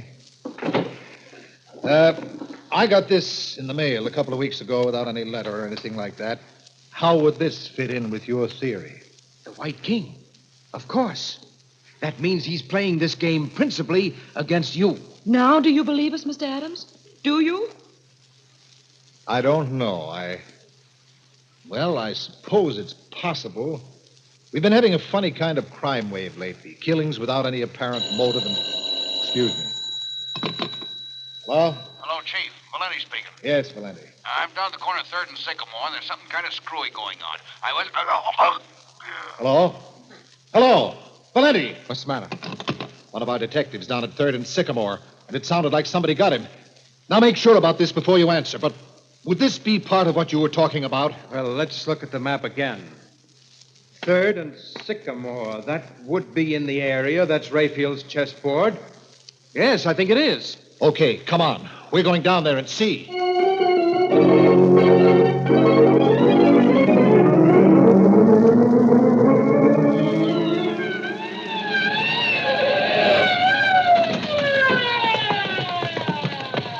There he is, lying next to the call box. Yeah. He's dead. Stabbed. John. Yes? Mr. Adams. Look there, lying next to him. Another chess piece. Yeah. Yes, a pawn. A white pawn. Well, of course. If you're the White King, then all your men would be pawns. Pawns, huh? They're the pieces that get pushed around, aren't they? Well, they're the ones that are usually sacrificed. 2 of my men, Riley and Valenti. Okay, Strand, if this Raphael wants to play, I'll play with him. Then you do believe us? Yes. You're a chess player, Strand. Do you think you can figure out what this Raphael character is going to do next and tell me how I can meet him? I might. I only got a very quick look at the board, but if I could remember the location of the pieces... You mean he's actually got a board set up showing where all the pieces, everybody is? There's one set up on a little table right next to his desk. No one's allowed to touch it. That's the one. I think I remember the position of the pieces that were left, but some moves may have been made since I saw it last. Well, what are we fooling around here for? Let's go to the shop and make sure.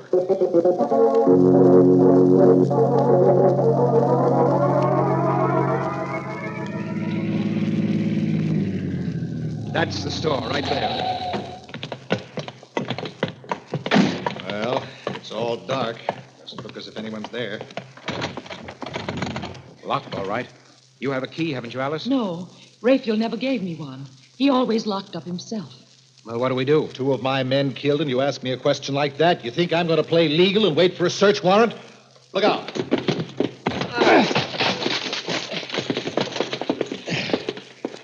Okay. Now, where's the light? Right here. There's the chessboard over there. Yes, I know. Let's take a look at it. This all there is to the place? Except for the cellar. She must still be down there. The woman in black... We'll go down there later.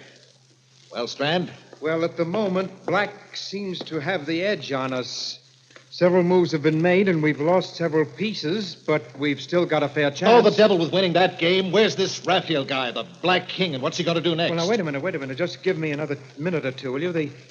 The Black King is still in his own square, which would seem to mean that he's still here someplace.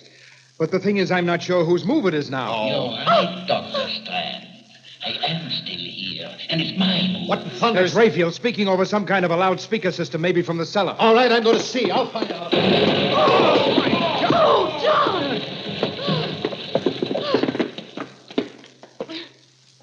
Oh, Alice. Alice, where are you? Here. Right here. Are you all right? I think so. What was it? What happened? Well, he must have had the place mined or set a booby trap. And when Adams went to open the cellar door, Where is Adams? I'm not sure, but I think he's over there. I must have some matches someplace. Yes, here. Oh, under that beam there. Oh. Help me lift it off. All right. Oh. Okay.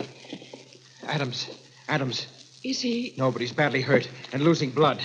We've got to get him to a hospital fast.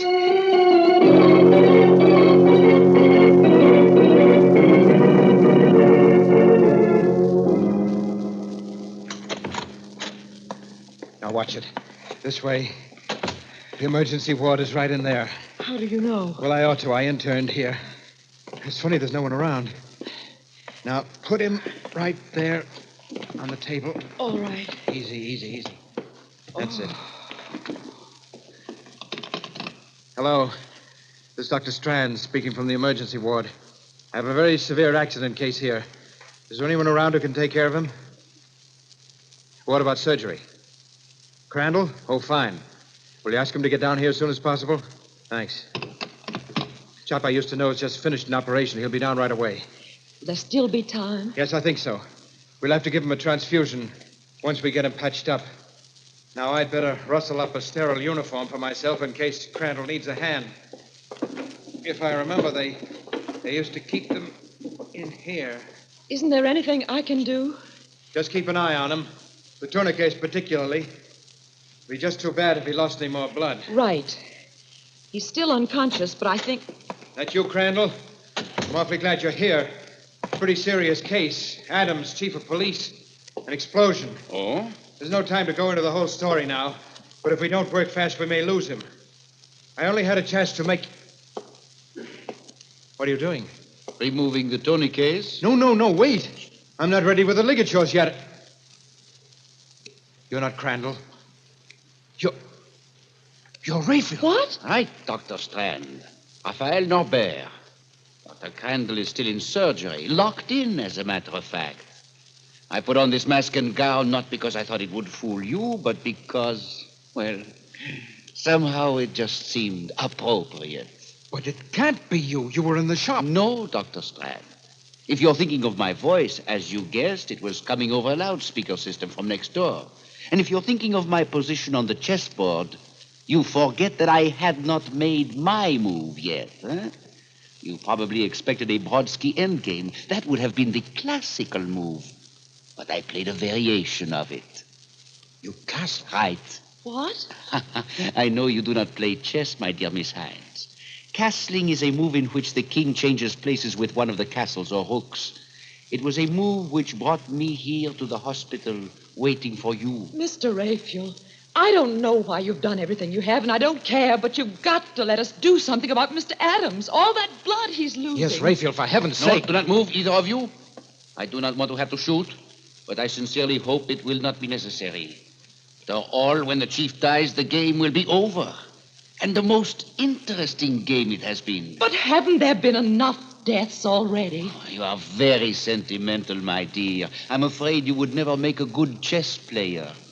Pieces have been taken, that's all. But suppose we just give up. Say you've won. That's right, Raphael. We'll concede you the game, but let me do something about Adams. There's still time. I've got everything ready here, all the instruments. No, Dr. Strand. This is one game I will not concede. That I insist on having played out to the last move. Well, if that's the way you want it, all right. And if I'm not mistaken, it's my move now. And here. The formaldehyde won't help them any. Get his gun, Alice? Yes. Watch him while I get these tourniquets back on Adams. Do you think you can still save... Yes, his pulse is weak, but I think we can still save him. As for you, Raphael, you made one bad mistake. You forgot that 3 of us came to your shop. The White King, White Queen, and White Knight. That would put you in check. And you can't castle when you're in check. I bow, Dr. Strand.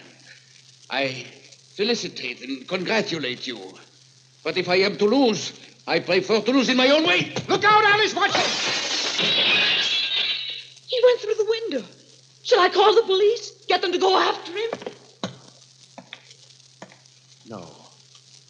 There's a railroad underpass right outside. A drop of about 60 feet. I think that's game, match, and tournament.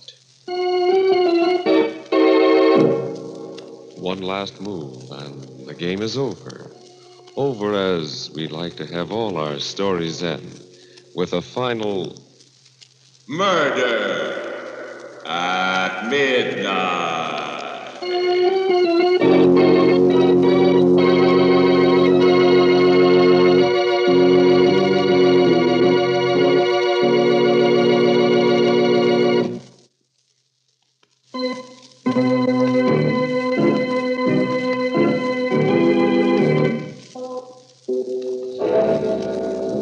Remember to be with us again when death moves his black chessmen and the clocks strike 12 for... Murder at midnight.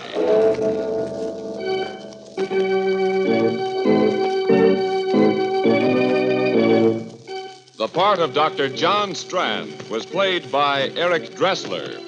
With music by Charles Paul, Murder at Midnight was directed by Anton M. Leader.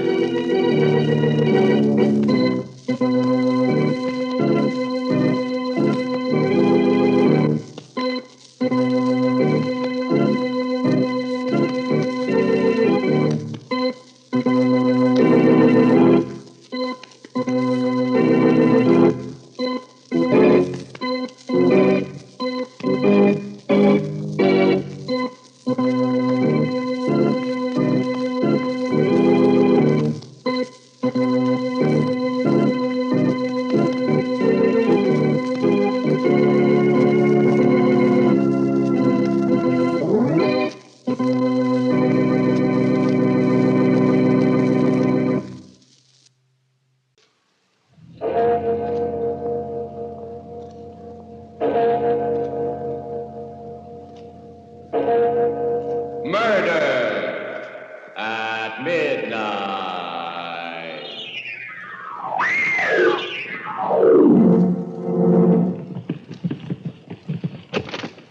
Quentin, look. The window. Torn out of its frame. No, they're on the floor. Sylvia. Good Lord. Her head twisted almost off, and her body looks as if every bone in it was broken.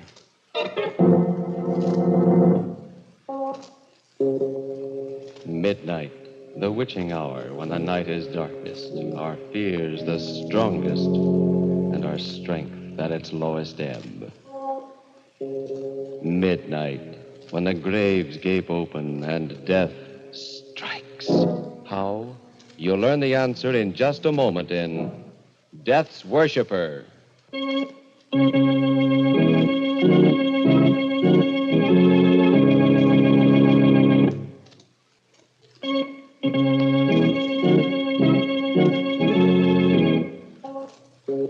And now, Murder at Midnight.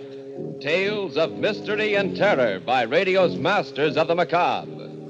Our story by J. Williams is a tale of fear from afar called Death's Worshipper. On the surface, it's a New York apartment like thousands of others. In a house with a brownstone front on a dark little street. But to Kate Bonney, living here with her brother Peter, it has become a prison cell, a place of menace, a house of terror. I can't explain, Peter. It's as though I were caught in a spider's web, waiting helplessly while the spider comes closer. But, Kate, you still haven't told me just exactly what's troubling you. It's real, Peter.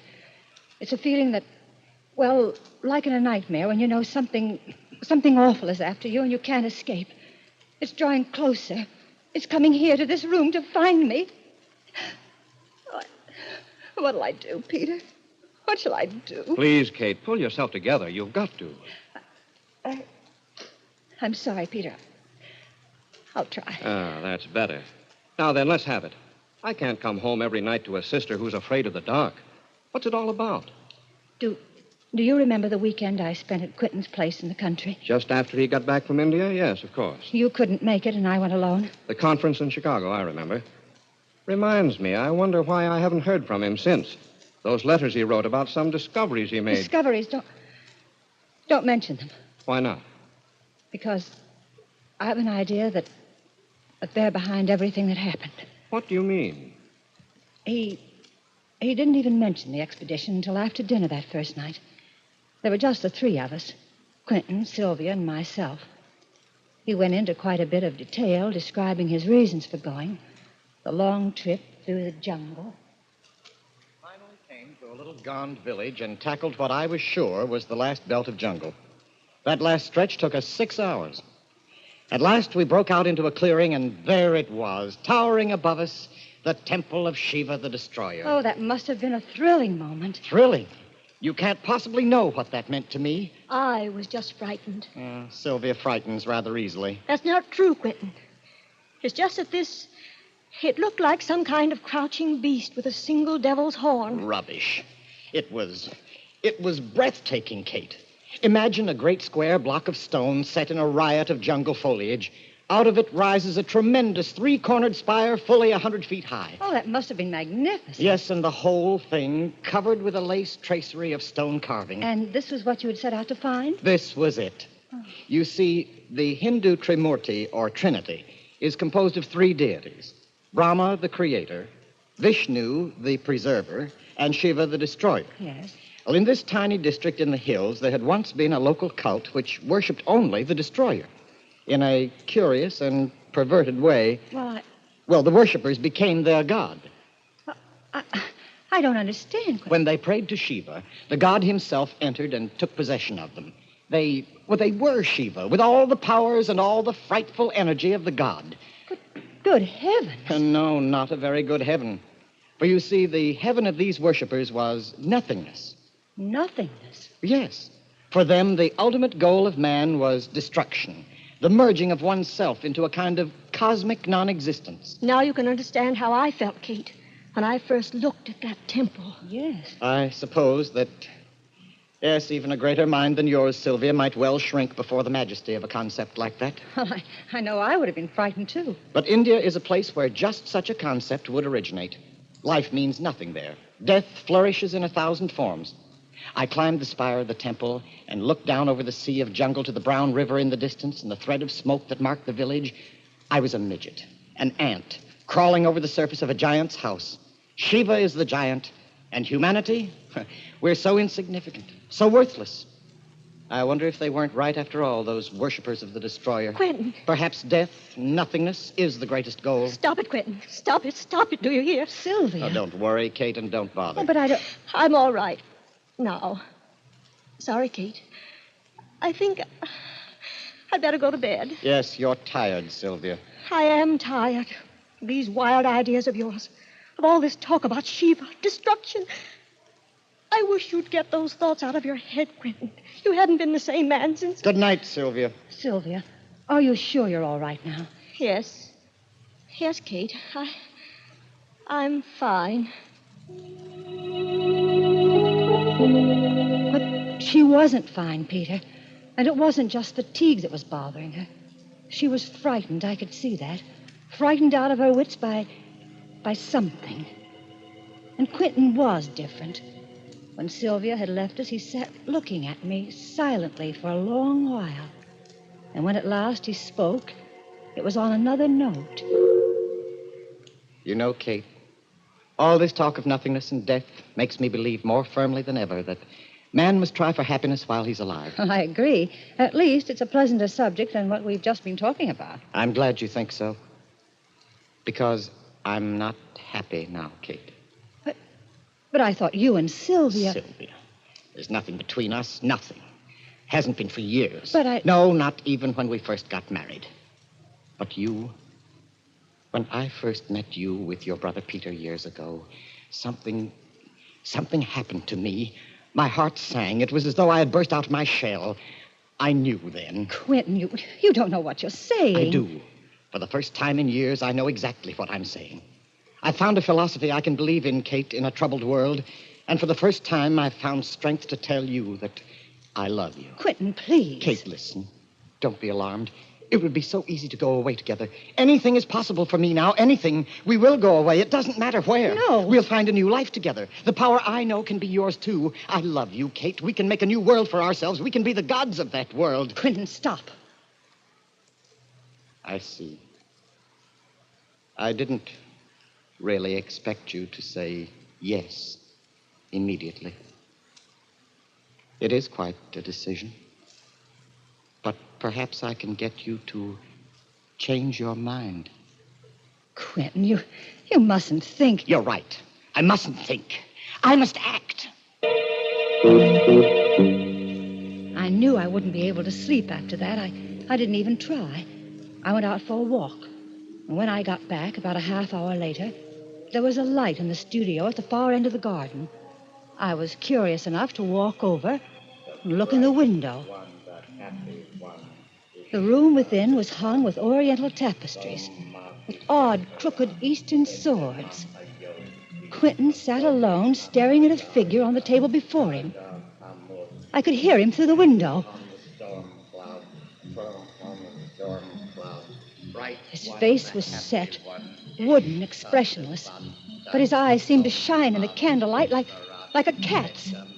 And the figure before him, it was horrible. It was a bronze statuette with a serene but awful smile on his face, a smile of hellish triumph. A dozen arms sprang from each shoulder. It bore a club with a skull at its tip, and it seemed to dance upon the back of a crouching dwarf. And Quentin, staring at it, was speaking to it.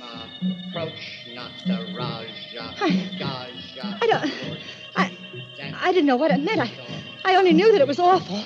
That in some dreadful way, Quentin was trying to make his beliefs come alive. I ran up the lawn, and the clouds that spread over the moon seemed like dark shapes rising from some infernal pit. Wings seemed to be beating about the house as the wind rose. And in my ears rang Quentin's chanting. Even in my room, I could hear it, mingle with the moaning of the wind. The moon had disappeared. I couldn't see the light in the studio. I was too far to hear it, but the chanting went on. I don't know. I seemed to hear voices in the wind, many voices chanting with Quentin. Thunder growled up from the darkness. Then there was a single flash of lightning and a clap of thunder, and on the heels of the thunder... Oh, Sylvia! Sylvia, are you all right? Sylvia, what's the matter? Oh, Sylvia! Kate! Sylvia, what was that? Where are you, Quentin? Here. I was down in the garden. Did you hear? Yes, it sounded like it came from Sylvia's room. This way, quick. Oh. She must have been having a nightmare or something. Quentin, look. The window. Torn right out of its frame. No, there. On the floor. Sylvia. Good Lord. Is she? Let's see. Good heavens. Her head twisted all around until... And her body. It looks as if almost every bone in it is broken. Staring at the broken body, which has been flung against the wall with unimaginable force, lying there like a shattered doll, Kate sways weakly in horror. Is this the work of some demon called up by Quentin's incantation? Or is it something else? Then, as a clock strikes somewhere in the silent house, she is certain of at least one thing in a reeling world, that she is in the presence of Murder at midnight.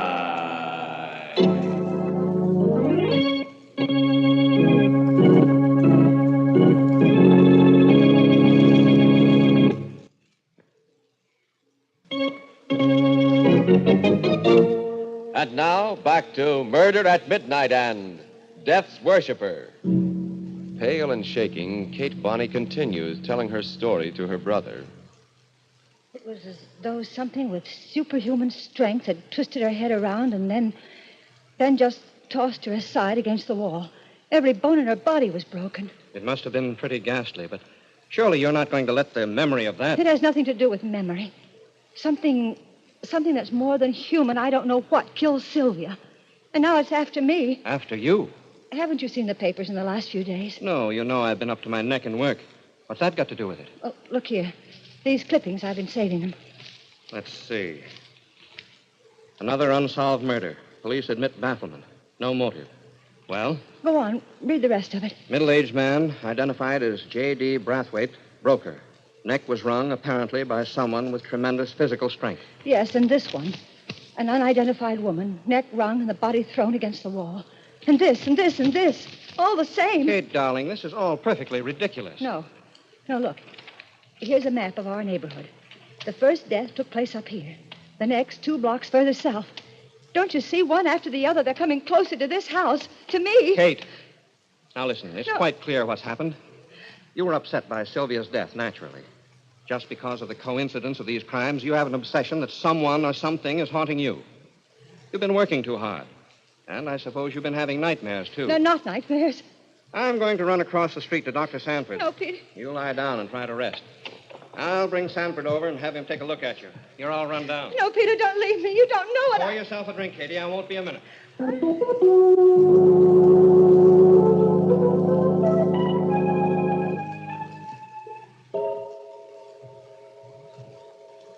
Who's that? Peter. Is that you? Peter, answer me. Who is it?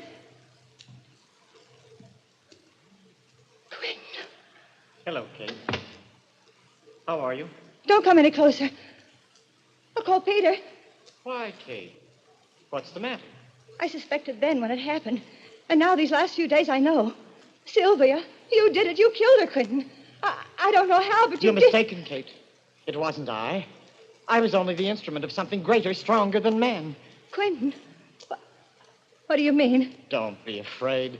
He's really benign. He? Shiva the Destroyer. Oh. It is his love for mankind that allows him to bring the blessing of annihilation. Oh, no. I worshipped him, and he came. He came in a rush of wind on the thunder and took possession of me. I was Shiva. Using my body, he climbed the wall, burst the window in. He killed Sylvia. Oh, no. Yes, Kate, I became Shiva. At least I must have. I don't remember it clearly, but there were great wings, lightnings. And when I came to myself, I was seated in my studio again. And those others? You know about them? Yes, I killed others. I don't remember how many. But all life will end in nothingness, and man's highest goal is to dissolve into dust. I was conferring on them the highest possible blessing, obliteration. Quentin, you're mad. Your discovery My discovery has made me a god. Now he's starting to come to me, now without the incantation, without my willing it. Sometimes at night I feel the great wind of his coming. I turn to ice as the god approaches to seize upon me, and... Kate, I'm afraid. But why did you come here? What do you want of me? I need you, Kate. I'm afraid. That's the truth. I'm afraid of the blackness, of the nothingness, of the inevitable end of all things. When I'm alone, I feel the horror of it, of the darkness. You can save me, Kate. You're the only one who can help me.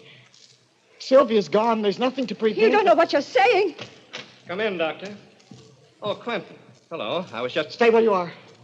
Don't come any closer. A gun? Now, look, Quentin. I warn you, don't come any closer. Stand still, Peter.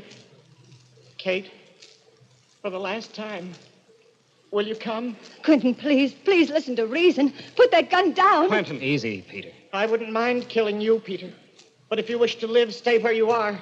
And don't follow me. Has he gone mad or what? Kate, what happened? I'm not sure. He killed Sylvia. He admitted it. And he's killed, I don't know how many others. What? It's true. He believes that Shiva, the destroyer, controls him. He believes that when he kills, he's granting a blessings to the one he destroys. But that's crazy. No, not so crazy, Peter. May I say something? Why, of course, Doctor. I thought there was something wrong with him the minute I saw him. His eyes, I think it's a case of self-hypnosis. Something like the Moros practice when they run amok. They believe that they're possessed by God, and while in this state, they can actually perform amazing feats of strength and endurance. A number of primitive peoples have the same belief. Dervishes, Indian fakirs. Your friend must induce this state by an incantation of some kind, or by concentrating on some object until the hypnotic state is induced. That's true. I heard him. I saw him praying to the image of Shiva. That's how he must do it. Well, if it is true, he's extremely dangerous. We'd better get the police. May I use the phone? Wait, I can't believe it. He certainly wasn't joking about that gun, Peter. And according to your sister, he's already killed several times. No, he mustn't do that. Peter's right. We're his friends. And he loves me. He said I was the only one who could help him. He really is afraid and alone. Of course, Kate. Doctor, Quentin and I were kids together. If he's in trouble, we've got to do something to help him, not call the police down on him. Where do you think he's gone? I'm sure he's gone back to his house in the country. We could try there anyway. My car is just around the corner. I think we're taking an awful chance, but on the other hand... It's a chance we've got to take, Doctor. He told me that Shiva comes to him now without incantation. I'm terribly afraid of him and of what might happen. But I'm more afraid of what he may do now to himself or to someone else.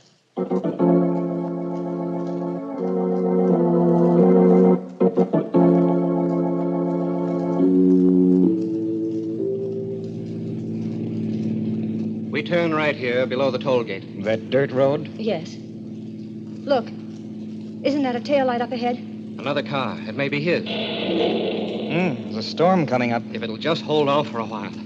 A storm. Just like that first night. There, the other car's turning off. That's the driveway to Quentin's house. Step on it.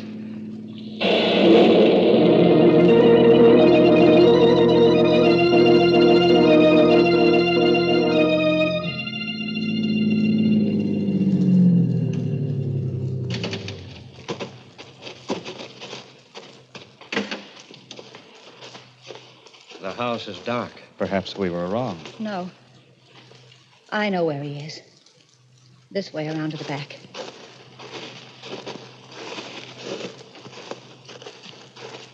There's a light. That's the studio. Quiet. Let's have a look first.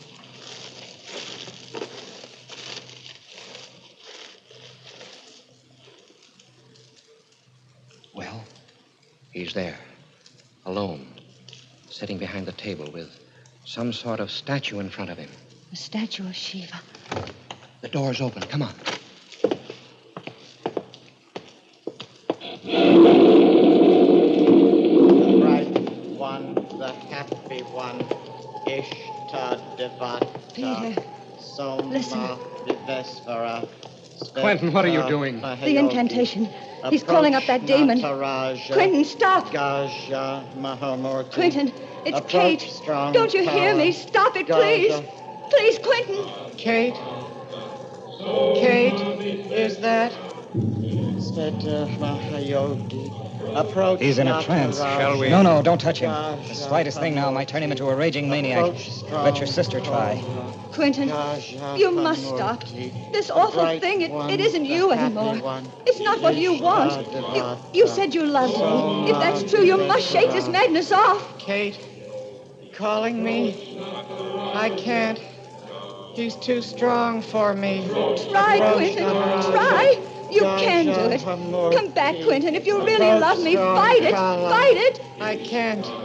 He's coming. Coming. Can't you hear them? Get away, Kate, before he comes. Only one thing left. One thing I can possibly... the statue. Smash it and... Don't move, Peter.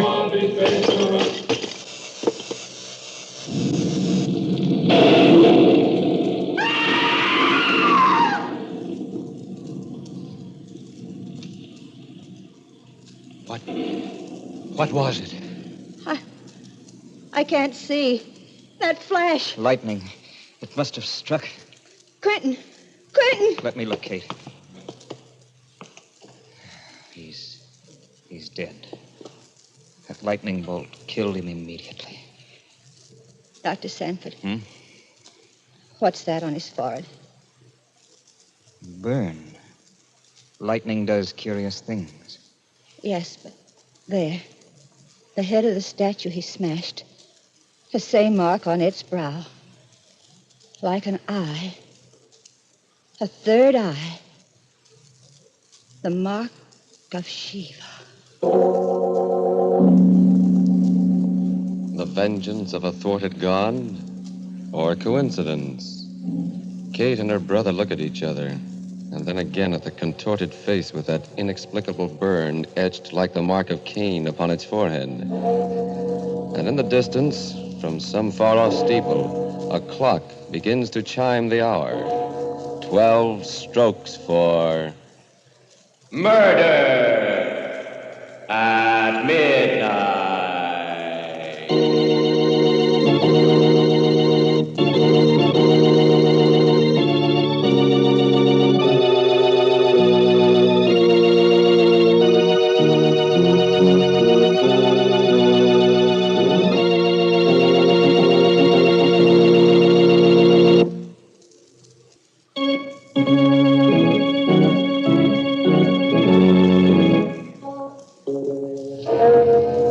Remember to be with us again when death hovers on dark bat wings and the clocks strike 12 for... Murder at midnight.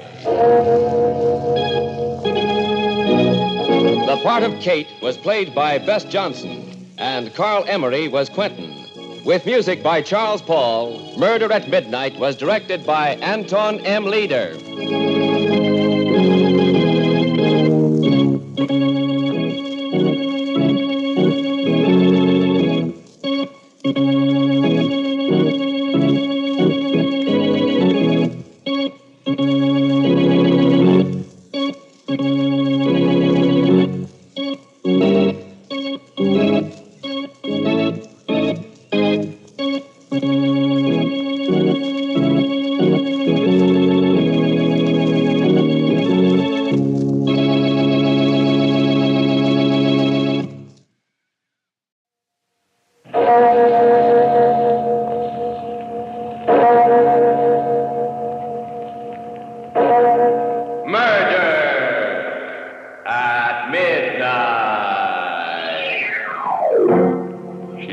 Making for the roof.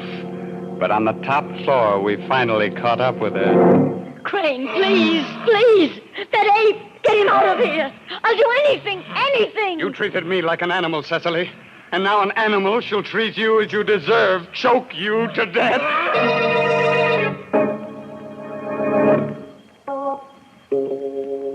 Midnight, the witching hour, when the night is darkest and our fears the strongest, our strength at its lowest ebb. Midnight, when the graves gape open and death strikes. How? You'll learn the answer in just a moment in The Ape Song.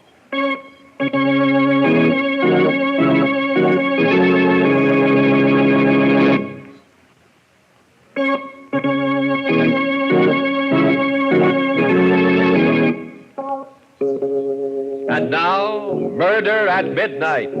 Tales of mystery and terror by radio's masters of the macabre. Our story by Peter Martin is The Ape song.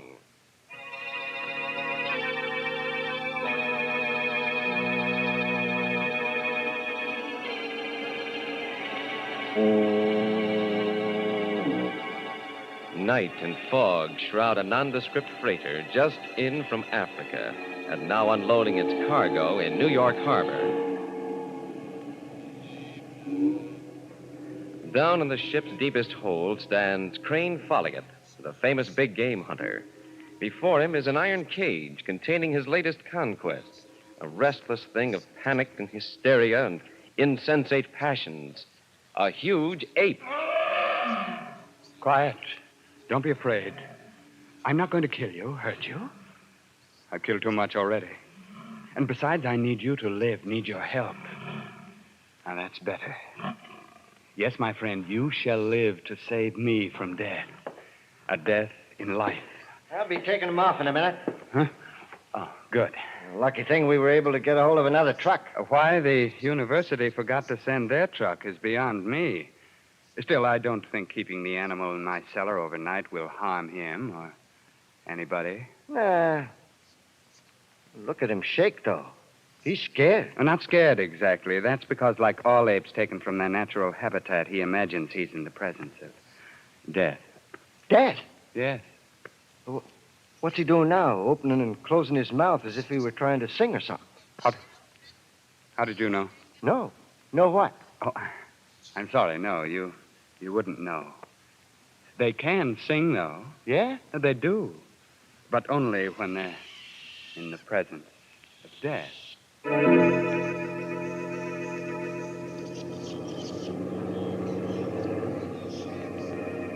We rode home through the foggy night in the truck, the ape and I. The house was dark when we got there, and I had to give the driver and his helper an extra $20 to take the canvas-covered crate holding the ape around to the back door and into the cellar.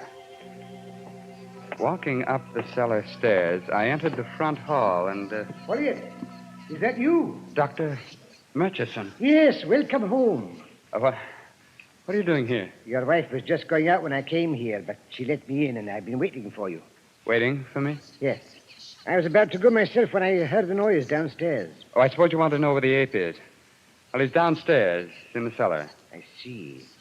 Folliot, why did you bring the ape here rather than to my laboratory? Well, the laboratory truck never arrived. What? It's impossible. I personally arranged for it to meet you at the pier. Why are you questioning me, Dr. Murchison? You don't really think I want an ape as a house guest, do you? The only thing I was interested in was to get the ape to a safe place until morning. Then I was going to call you. I see. Can't you wait to start cutting him up, whatever you intend to do with him? Do you want to take him with you now? Well, you know that's impossible, Folliot. And you know we don't intend to cut him up. Well, I'm sorry, Doctor, but the strain taking care of him, you know what delicate animals they are. Won't you come into my study and we can talk? Thanks, Folliot, but now that I know he's safe, I must be running along. As you wish. When will you send the truck around, take him to the laboratory? Oh, around noon, I should say. Good. Get some sleep, man. You look terribly tired. Yes, good, peaceful sleep at last. Hello, someone's at the door. Yes, I imagine it's my wife. Oh, Crane. Hello, Cecily. You're back. Yes. Why? Why? That's a strange question. You know Dr. Murchison, don't you? Yes. I was just about to leave, Mrs. Folliot. You must excuse my wife, Doctor. She's so pleased at seeing me that she's forgotten her manners. I understand. Well, I'll be in touch with you. Right? Good night, Mrs. Folliot. Good night. Crane, you promised you'd stay away until November. Yes, I know I did. But the thought of you all alone in this big house doing nothing but waiting for me to return to your welcoming arms. What else could I do but rush home as quickly as I could, my dear? Don't be sarcastic, Crane. On the contrary, my dear. I'm not being half as sarcastic as I'd like to be.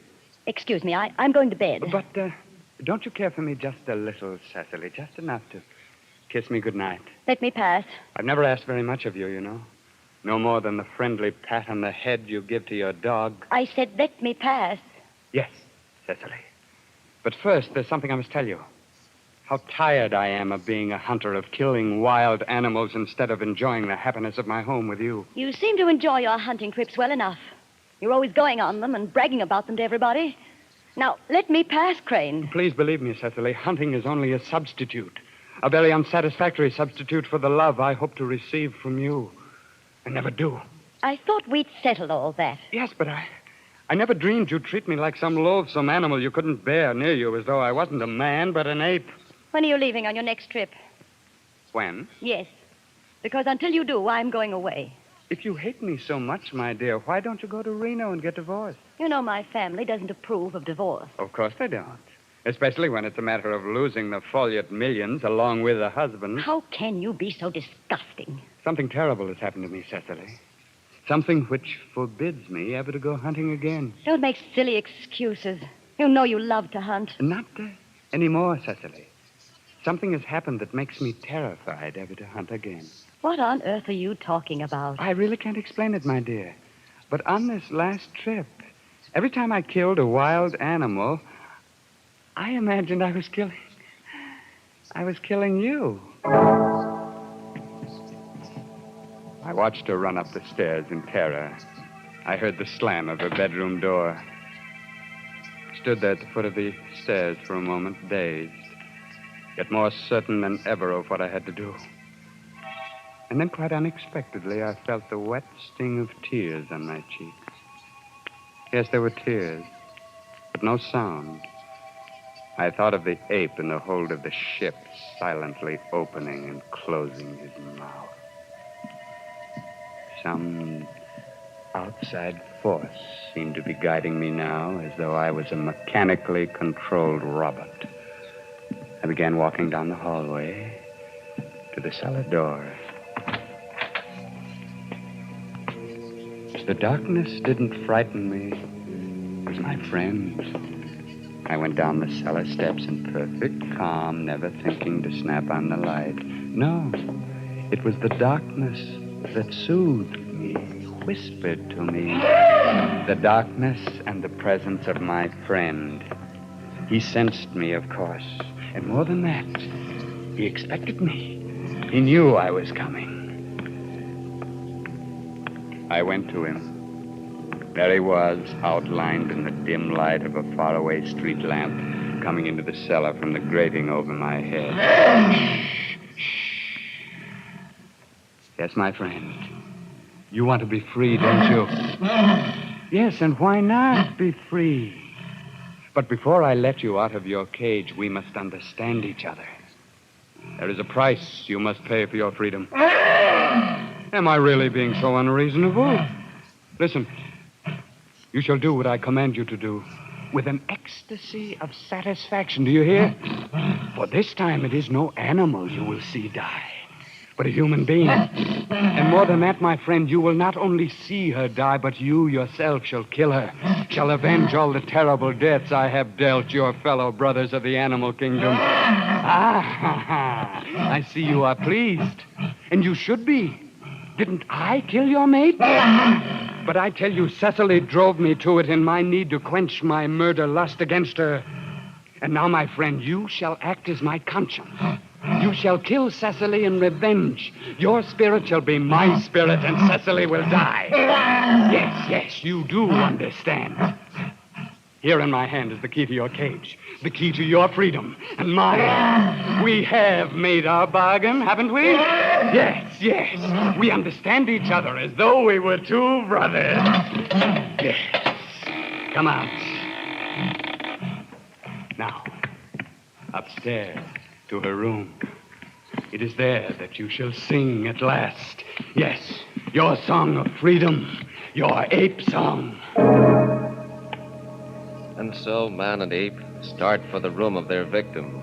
Start up the stairs side by side in the darkness as the clock strikes 12 for murder at midnight.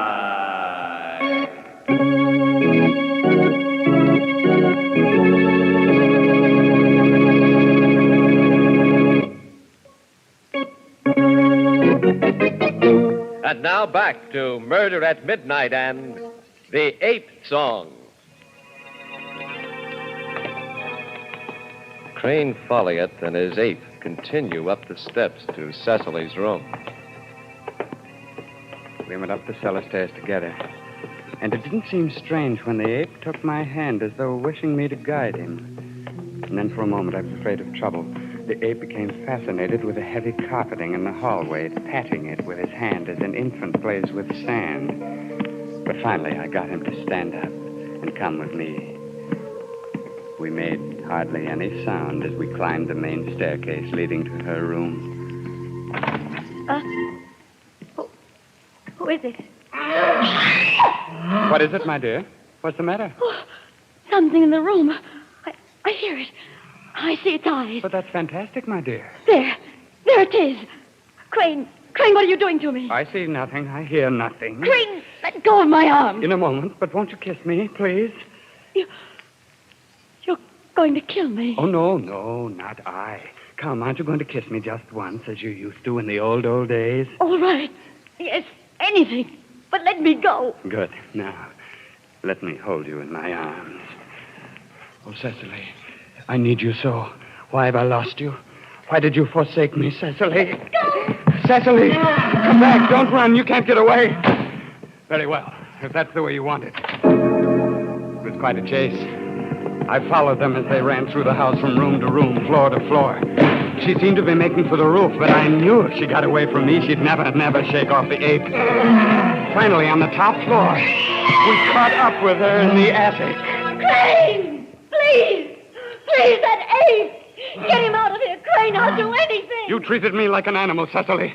And now an animal shall treat you as you deserve. Choke the life out of you. There she is, over there in the corner. No, Crane. She made me kill your mates. Kill her! Kill her! Kill her!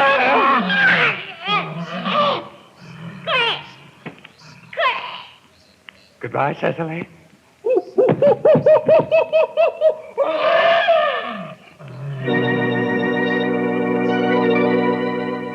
I felt wonderful. I stood over her body and thought I could smell the sea and hear the pounding of the clean waves. And I felt sleepy again. Really sleepy again. I knew I could sleep now. I don't know how long I stood there or how long the doorbell was ringing until I remembered that it wasn't I that had killed her, but the ape. I was safe. Why not go downstairs and open the door?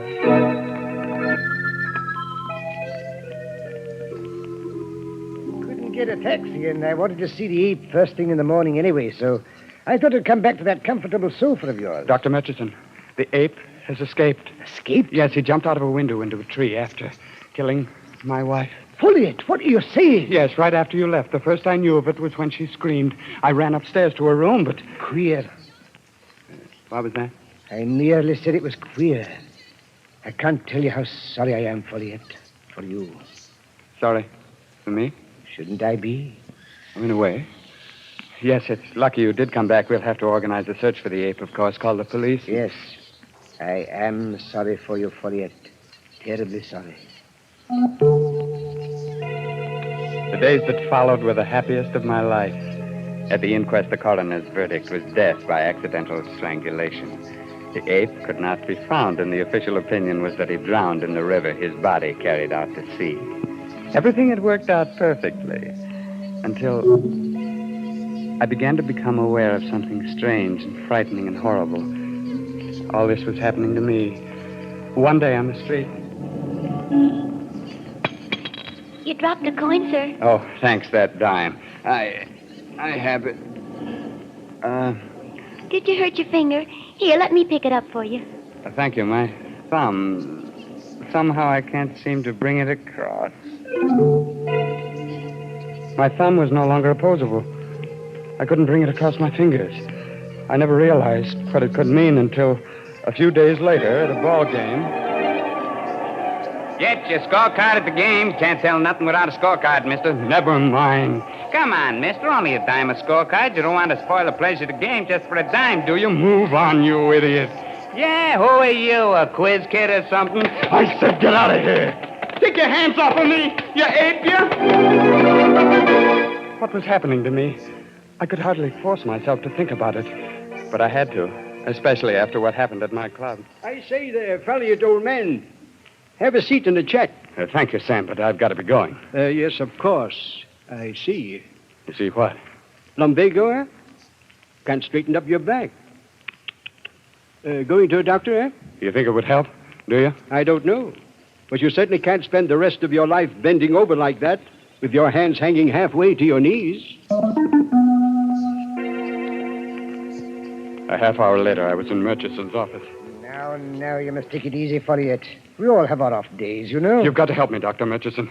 You don't know what I'm going through. I wonder. You do look rather... I can't stand wearing shoes anymore. They torture me. And I can't straighten my back up. Have you ever had rheumatism? Any severe back injury? Rheumatism? You sit there talking like that when I've caught myself making sounds like an ape? Don't you realize what's happening? That's what I'm becoming, an ape. You're a psychiatrist, aren't you? Well, do something. You've got to do something. Quit your whimpering and listen. I can help you, but only if you cooperate. I'll do anything. Admit you arranged for your wife's murder. What? With the ape's help. Everything points to it, Folliot. Bringing the ape to your house, your strange behavior before and after I left. And now the transference. I don't know what you're talking about. It's quite simple. Arranging for the ape to strangle your wife put you legally in the clear. But you can't strangle your guilt. You can only suppress it. And unconsciously in your guilt, you have taken on the actual characteristics of the ape. If you say that again, I'll kill you. Killing me would only prove your guilt twice over. Be sensible, Folliot. Trust me. I've taken extensive note on your case. You've taken note? Yes, because I knew that some sort of reaction would set in. Folliot, no, keep away from me. No, you're going to turn me over to the police. You're against me, too. Everyone's against me, trying to hunt me down, but you won't get me. You won't. Please, stop.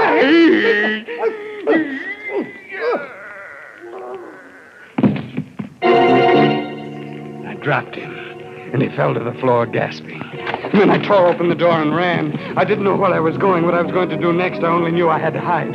I found an abandoned house, hid in the cellar, and there in the darkness, it all became clear. Ape. The ape who had killed Cecily. I was the ape. That meant he was Crane Folliot, and that meant... Yes. I had to find him somehow. Kill him for killing Cecily. And that way become my old self again. Ape, where could I go? Where would I hide if I were he? Where there is green, yes, and trees and rocks. Ape, yes, in the park.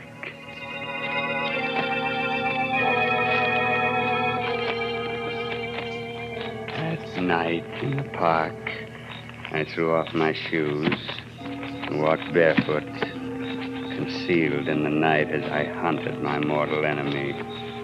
Piece by piece, I discarded my clothes, my jacket, my shirt, my trousers, walking like the animal I had become. My eyes were sharper than they'd ever been.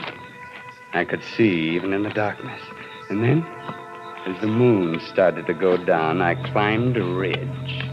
There were caves, cages, stone houses, the zoo. And then I heard something that made the hair prickle on the back of my neck. My fingers itched and my body shook as I heard the sounds that told me I had found my enemy, the ape. I jumped down toward the sounds, my lips puffing in and out with my heavy breathing, my head pounding like a trip hammer, my entire body aflame with the hot blood of murder. I ran to where the sounds came from, and there was a locked steel door. The ape was snarling, daring me to come near him. I ran around to the other side, wrenched a fire axe from the wall, and came back to the door. I smashed at the lock with the sharp edge of the axe, opened the door, and leaped into the cage. He reared at me with his hind legs, and I sprang at his throat. Hold him, Mose. Jake, get your gun quick. There's a man in there. Hurry up, now. Die for killing Cecily. And die in me, too. Let me be Folliot. yet, do you hear? Watch out, the cage is open. Dead. It's dead. And I free.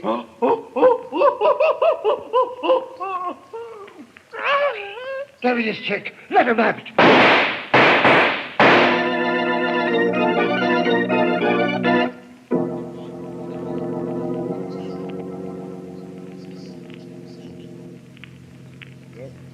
It's he. I pronounce him dead. Who'd have thought a man could make a sound like that? It was dark, and we thought the ape had killed him, so Jake just fired. What gets me is his trying to kill an ape with his bare hands and doing it. To his crazed mind, this was the same ape he provoked into killing his wife. I'll never forget that sound as long as I live. Never. The complete transference into ape. Yet he could have been saved. Look at them lying on the ground. Too bad we couldn't have gotten here a minute sooner. Sure left an easy trail, dropping his shoes and clothes after him piece by piece. Ape and man on the ground, side by side. It ain't pretty. His toes turned in, puffs of hair from the ape's throat still clutched between his fingers, his teeth biting into his lower lip. Poor Folliot. Or should I say poor humans? How close to animals we really are. Two bodies lying side by side in the darkness, with no one to say which was the victim. As the clock strikes 12 for murder at midnight.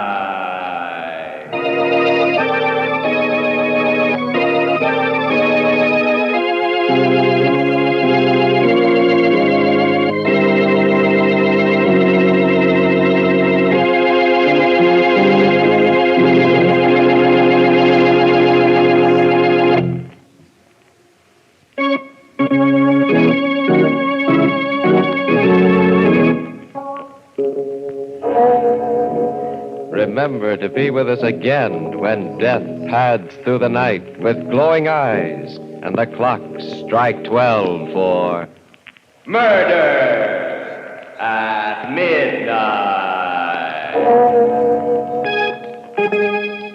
The part of the big game hunter was played by Raymond Edward Johnson.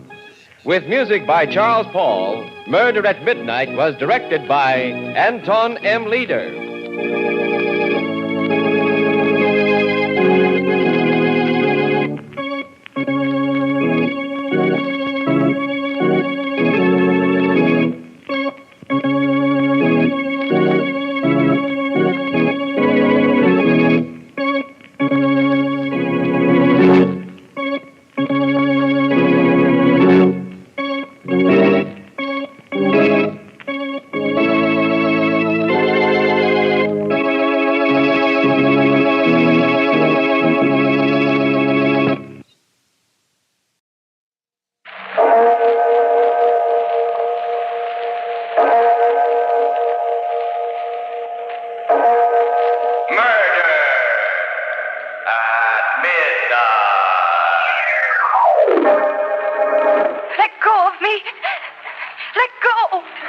I have a little surprise for you.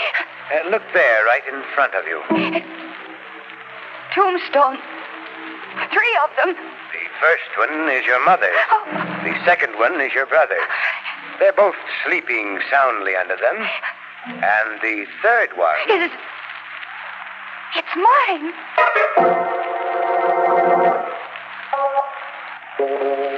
Midnight. The witching hour when the night is darkest, our fears the strongest, and our strength at its lowest ebb. Midnight, when the graves gape open and death strikes. How? You'll learn the answer in just a moment in The Man with the Black Beard.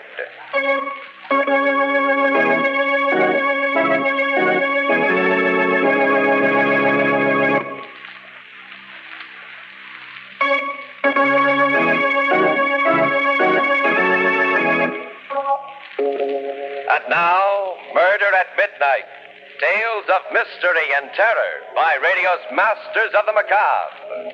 Our story by Sigmund Miller is The Man with the Black Beard.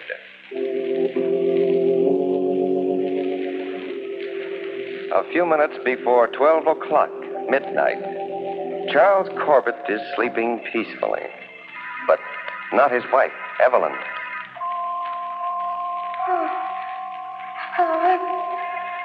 No. No, don't touch me. There's no use running. You can't get away. Please let me alone. You mustn't be afraid, Evelyn. You. That black beard. I've seen you before. Of course you've seen me before. Everybody does. Sooner or later. No. I don't want to see you. And I won't.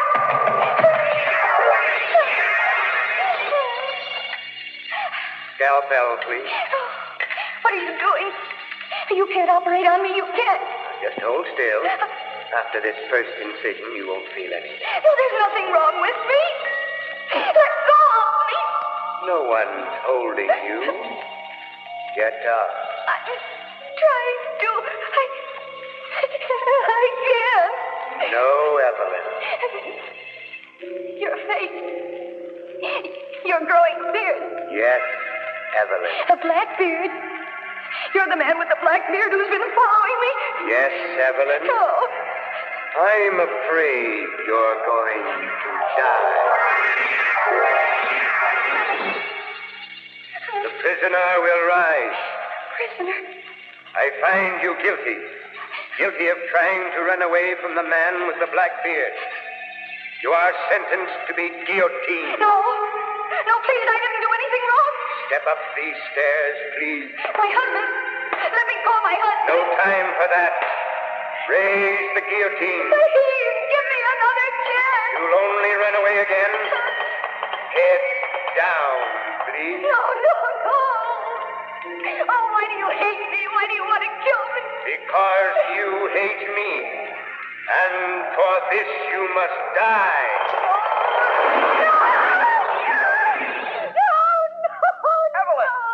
Evelyn, for heaven's sake, what's the matter, darling? Charles, help me. Stop it. You're perfectly safe. Look, darling. Look, you're in bed. I'm in bed? Yes. Oh, Charles. Oh, what was it, darling? What was it? What was it, a bad dream? Oh, Charles. It was the most dreadful dream I've ever had. Oh, there. There was a man with a black beard. And he was trying to kill me. No, darling. At first he was a doctor. He was going to operate on me. And then he tried to guillotine me. And the knife was just going out. Oh. But you... Poor darling, it's all my fault. Oh, no. Why is it your fault? I'm telling you about that latest case of mine, that murder case. No, Charles. No, I don't think it was that. No, I've dreamed about that man with the black beard before. Charles, it means something. When did you dream about it before? I don't know. It was about a month ago. Oh, yes, that was when I got my new job. That makes sense. No, Charles, there's something else. I can't help feeling it. I can't help feeling that I'm going to die. Don't say that, Evelyn. No, I feel it in my bones, Charles. I'm certain. I'm going to die. Soon.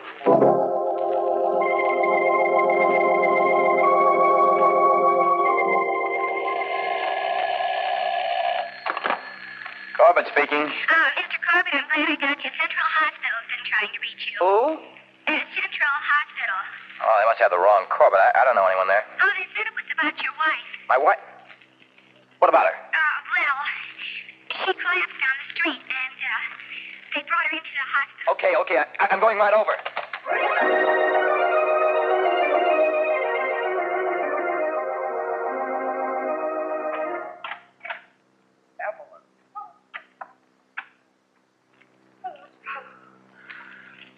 Oh, darling, what is this? I came right over. What is it? Baby, please, honey, don't cry. Oh, look, tell me. Charles, I saw him. You saw who? The man. What The man? man with the black beard. The one you dreamed about last night? Yes. Where? Well, it was in the street. In the street? No, I left the office. I was going out for lunch. And I was just going out of the lobby when I saw him, a man with a black beard. Oh, now, darling. I stared at him. I tried to place it. And then I realized that he was the man from my dream. He nodded to me, Charles. I guess I must have fainted. Well, Evelyn, honey, it can't be the same man. It's just your imagination. No, Charles, it's not. It was the same man. I remember his face in every detail. No, I don't see. Well, I guess we have to do something about this, darling. What can we do? Look, suppose we go to see Dr. Lieber. He should be able to help you. No. It's no use, Charles. He's after me. The man with the black beard. I'm going to die, Charles. I'm going to die.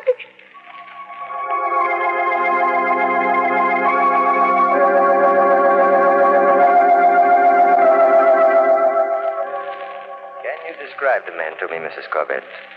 Yes, Doctor, I can. He has a long, narrow face, deep-set black eyes, and a black beard. Had you ever seen him before before you dreamed of him? No, I don't think so. And you believe the man you saw in the street and the one you dreamed about are the same? I know they are. You say he nodded to you, as if he knew you. Oh, he knew me, all right. He wants me to die.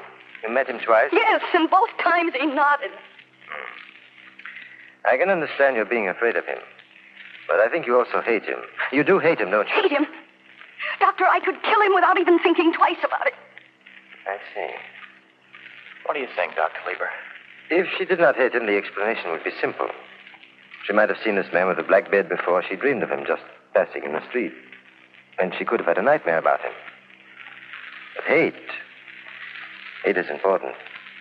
Hating him the way she does, that means he has become a symbol to her. A symbol? Then you don't believe he's a real person, do you?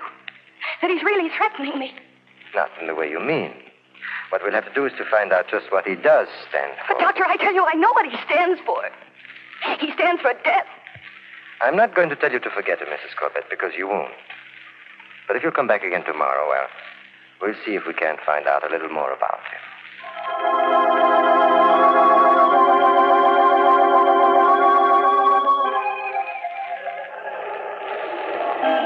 But, Charles, what are you doing here? Waiting for you, darling.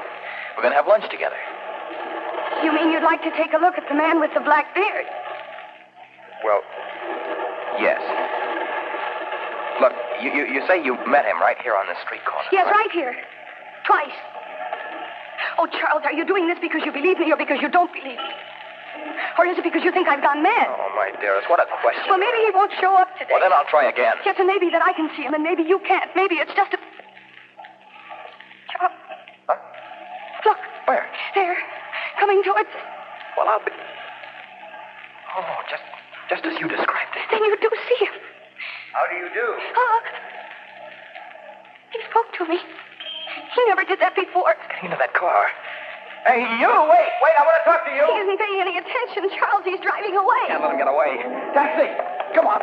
Yes. Taxi!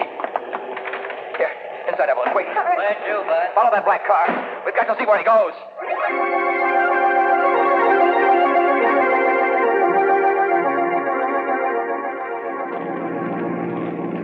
Listen, mister, how much longer are we going to keep tailing this guy? We're way outside the city limits. Yeah. We're going to tail him until we find out where he's going. You haven't lost him, have you? No, he can't go much further because this road... Hey, he's turning off. Huh? Into the cemetery. What? What did you say? The Cypress Cemetery. He's going in. Well, step on it, will you? I'm going to catch him. Don't worry. There's just this one road, and the entrance gate's on the other side of this curve. There's an attendant there. He'll have to stop and show a pass or something. Holy smoke. He's gone. Hey, stop at that gate, will you? Yes, sir. Excuse me, we're looking for a big black car that just came through here. Black car? There hasn't been a car through here for an hour. You see, Charles, I told you. Stop it, Evelyn. I told you. Stop it. Look, there must have been one. We followed it all the way from town. A man with a black beard was driving it. Mister, I say there hasn't been a car through here for an hour. with or without a beard. A man with a black beard and a black car vanishing into thin air at the gates of a cemetery. But then, where would you expect the trail to end that began with a nightmare, a dream of murder at midnight?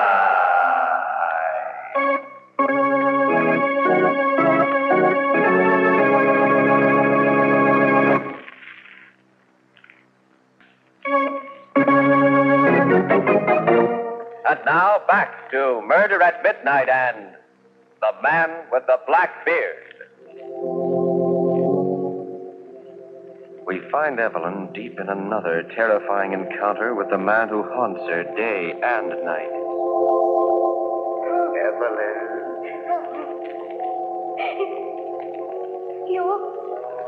You again? What are you doing here? Waiting for you. You were looking for me, remember? You and your husband right here in the cemetery. No, I've got to get up. This is just another dream. It's a nightmare. Is it? Yes. Look at me. I'm very real. Here, touch me. No, you're cold. Always. Oh, why don't you leave me alone? Why are you pursuing me? It's you who are pursuing me. It's a lie. I hate you. Naturally. I have a surprise for you. I don't want to see your surprise. Oh, I've got to wake up. I've got to. First, you must look at my surprise. Look there, right in front of you. Tombstones. 3 of them. The first one is your mother. The second is your brother. And the third one, do you recognize that? It's my own. Can you read the inscription? Oh. It says, Evelyn Corbett, beloved wife. Simple, but dignified. No, it's horrible. It's horrible. Now, if you kindly step down into your grave, our business will be finished. Oh, I won't do it. I won't. I don't want to die. I'm afraid I must insist. No, I won't. This time you can't help yourself, even by waking up. This time in you go.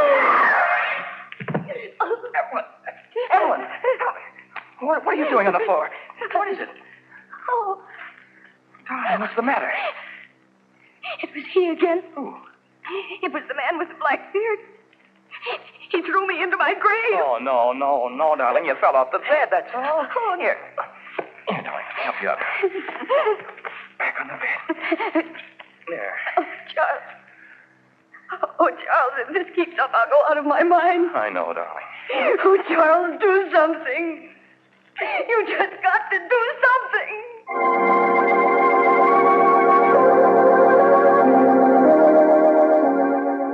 You actually saw him, this man with the black beard, Mr. Corbett. I certainly did. He looked just as Evelyn described him to. And he disappeared at the cemetery. Yes, Doctor, he did.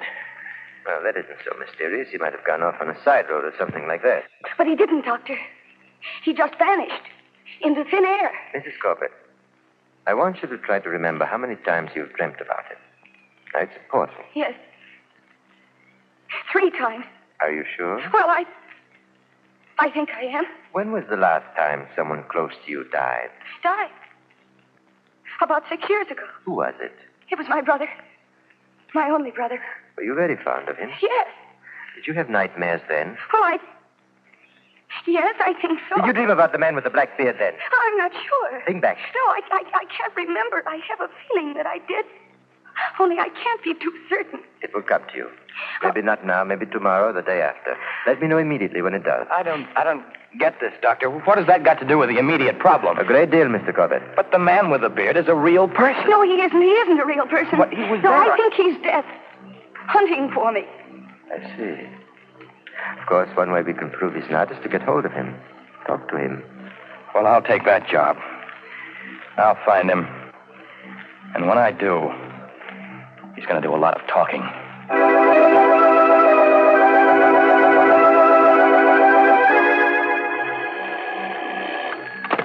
Hello. Mr. Corbett? Yes? Oh, this is the office calling. The boss wants you to investigate a new case. Yeah. The body of a Mr. Hampton was found in the river today. He was heavily insured, and they want you to go down to the city morgue to look at the body as soon as possible. Okay, I'll go down right now. Goodbye.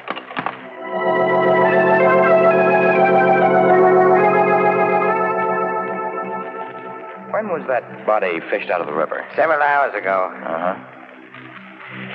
Okay. You can put the sheet back. So what do you think? Murder, suicide, or accident? Well, I don't know yet. Hey, there he is. Here. He? Who? The man with the black beard. He just walked out of the slab room. I didn't notice. Hey, wait a minute. Oh, gone. Must have taken the elevator. Ring. Oh, I've got to find that guy. Come on. Okay, watch your step. Did you just take down a man with a black beard? No, sir. But you must have. He came out of here just a minute ago. Well, maybe he walked down. It's only 2 flights. Oh? Where are the stairs? Right over there. Okay, I'll see.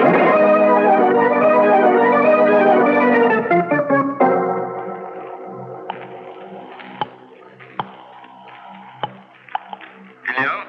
Hello, Dr. Lieber? Yes?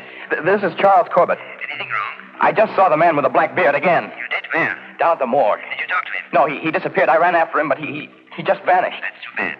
We've got to get a hold of him, Doctor. Perhaps we can meet him at the street corner near my wife's office. She's seen him there several times. I have a very heavy schedule, but when's the best time? About 1 o'clock? I'll be there. Look, should I have Evelyn come too? Yes, that might be a good idea. Good. Maybe we can clear this up today.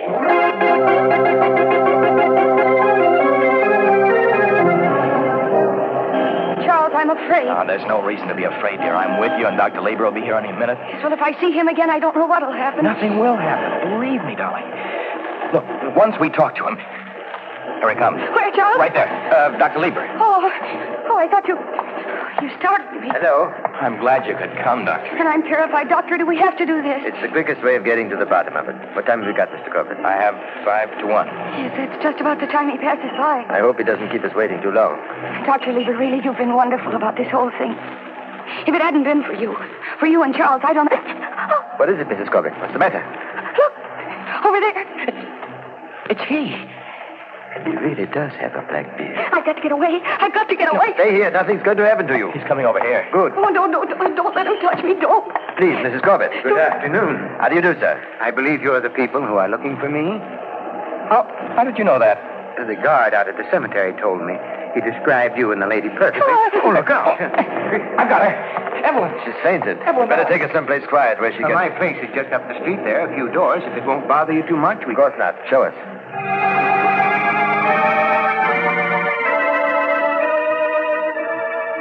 Here we are.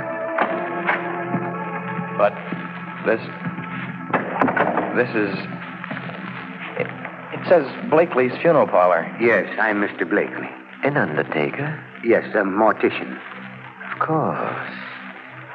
This is finally beginning to make sense. Put it down on the couch there, Corbett. Makes sense. How? Do you know Mrs. Corbett, Mr. Blakely? I've seen her a few times in the street. We seemed to have lunch at about the same time. She stared at me, and I assumed she knew me, so I nodded to her. You've had no other dealings with her? Not that I know of, no. What was your wife's maiden name, Corbett? Huh? Harper. Why? Would you look that name up in your files, Mr. Blakely? Why, yes, of course. Let me see. Hadley, Halton, Harper. Cecilia M. Died January 26, 1926. Buried at... Why, that was her mother. And that's the answer. She loved her mother very much. Very much. Yes, she was only 6 years old at the time, but she always said... An age of deep feeling, without any real understanding of cause and effect. Her mother died, and Mr. Blakely came and took her away. As a result, she attributed her death to him. He came to represent death to her, and thus became an object of terror and hatred. But I don't understand. After all these years... She didn't remember him consciously because she wanted to forget about him. But a subconscious mind never forgives or forgets. She must have seen him in the street without really being aware of it. Then her subconscious mind went to work, started creating those nightmares. And you think that when we tell her all this and we explain... I'm sure of it. Yes, but Doctor, how can we explain the attendant at the cemetery and the guy at the morgue? They said they hadn't seen him. Now that we know that Mr. Blakely, the bearded man, is an undertaker, a mortician, the explanation is simple. He was such a familiar figure at the cemetery and the morgue that his presence did not quite register on their conscious mind. Just as we never notice our waiter at a restaurant. Oh, yes. Oh, yes, of course. I see. Now, let me take a look at her. She should be coming to now. Good Lord. What is it? Doctor, what's the matter? I don't seem to find any pulse. I'm afraid. The strain and the shock. You mean? You mean? I'm afraid she is, Mr. Corbett. After all, when we believe someone to be death, they can be death.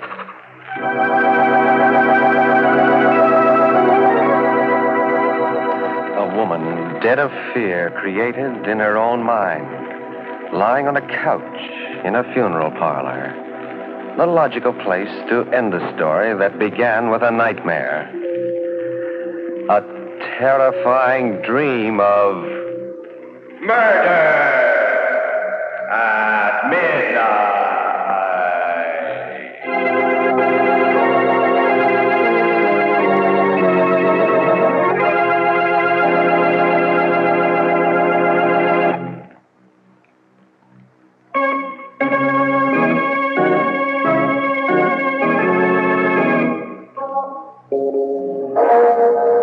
Remember to be with us again when death steps smiling from behind a tombstone and the clocks strike 12 for murder at midnight.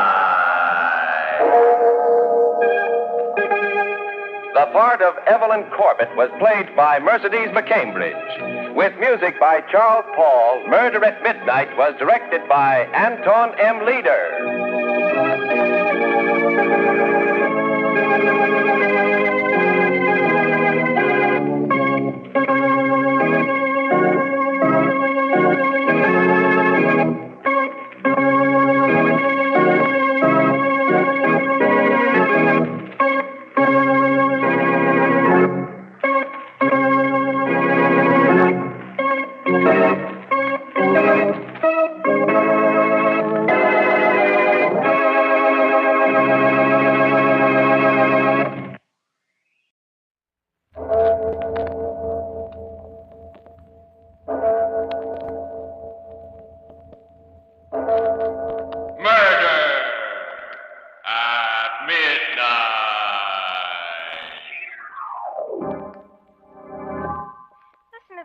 Here, Mr. Bradley. Girl in mystery drowning, Pennaquit, Maine.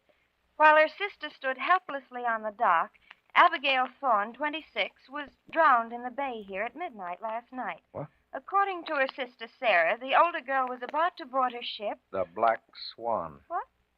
Why, yes, that's the name. How did you know? How did I know? Because it had to be. It had to be.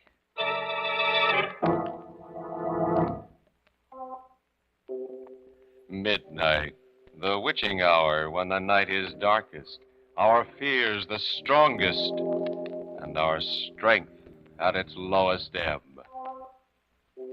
Midnight, when the graves gape open and death strikes. How? You'll learn the answer in just a moment in The Black Swan.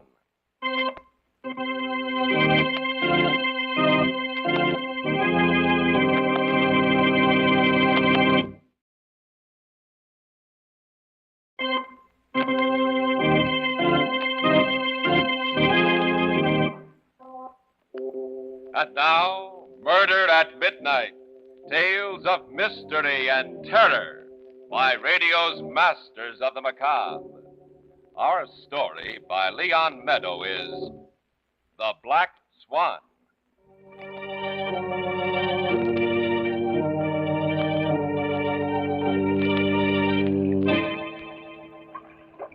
It's odd, isn't it? How familiar sounds revive old memories. Listen to the waves against the dock. Yeah, it's 6 years since I, Amos Bradley, last heard this sound. Last stood here in the moonlight, looking out over Pennaquid Bay. And there she rides at anchor, just as she did 6 years ago. A black ship against the sky. 45 feet of black-hull beauty. The loveliest sloop ever turned out in the main shipyard. 45 feet of unholy black evil. The Black Swan, she was named, but a better name would have been Ship of Death. Yes, she was even launched in blood.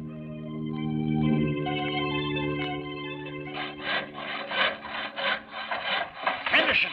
Oh, Henderson! Seen my son anyplace? Hello, Mr. Thorne. I left Fred on deck. Well, how do you like the Black Swan? Like her. Fine talk about a ship built by Fred Thorne. Well, Fred thinks she's the trimmest job he ever turned out. Trim? A pleasure ship. Well, what are you waiting for? Will you tell Fred I'm here? Well, yes, sir. I'll get him just as soon as we check the keel plate. Yeah, we're going to launch her in a few minutes. Stay around and watch her hit the water. Stay around. Watch. Old, broken down Caleb Thorne. That's all he's good for, anyway. Stay around. Watch. Hello, Father. How are you? Stay around. Watch. Watch as good as buried. Built for a girl. Think your sister'll like it? Abby will be pleased, Father. It's a fine birthday present. All right, men. He's just about ready. All set here, Fred. Okay, Henderson. I'm coming down, too. Want to check the clearance. I'll see you in a minute, Dad. Go on, go on. All right, over here. Captain Thorne will stand here and watch. The worthless, peg-legged old man. The sea is the Lord. The sea giveth a man his life and taketh his life. Stand aside, Caleb. What's taking him so long? Seems to... What's that? Fred! One of the braces, Father. It slipped. Hey, Henderson! Henderson, you fool! Get down here! The braces are giving away! Fred! Son! Get out! I'm trying to. It's got me wedged in. If I move the other brace, I'm afraid. Henderson! Hurry, Fred. Just hold on. Hurry, she's starting to fire!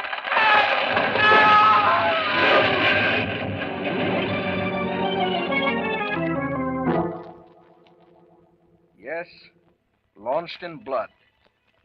Murderer of Fred Thorne.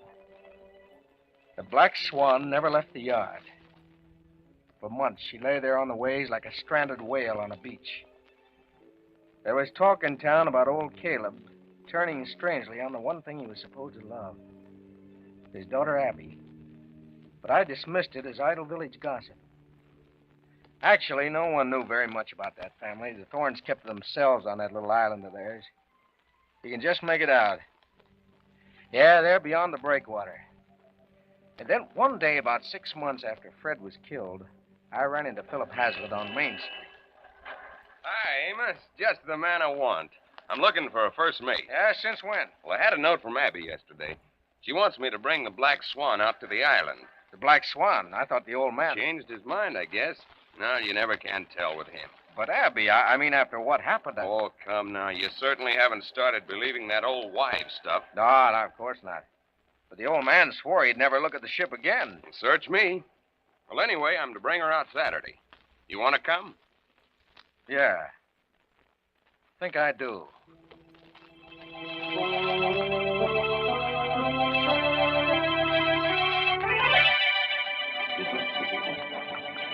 Here, Amos. You take over the wheel. She handles like a dream. Well, Fred knew how to build them. Now, watch it. She's trigger light to the touch. Well, maybe this is the turning point. Maybe now Abby will set the date, now that she's put these childish fears behind her. You've been patient, Philip. I'd wait forever for Abby Thorne.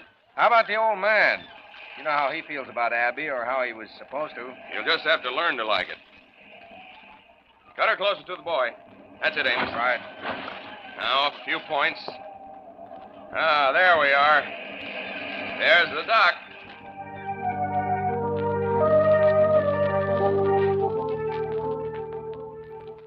Abby was standing there on the little dock, waiting for us, waving to us as we anchored in the cove and jumped into the dory. A dark-haired, willowy girl. Lovely girl. And next to her was Sarah, Sister Sarah, 14. A smaller, incredibly faithful replica of Abby, except for her eyes. Her piercing, stony blue eyes, which were like Caleb's. Frighteningly like Caleb's. Abby had planned a picnic for us at Arrow Beach on the other side of the island.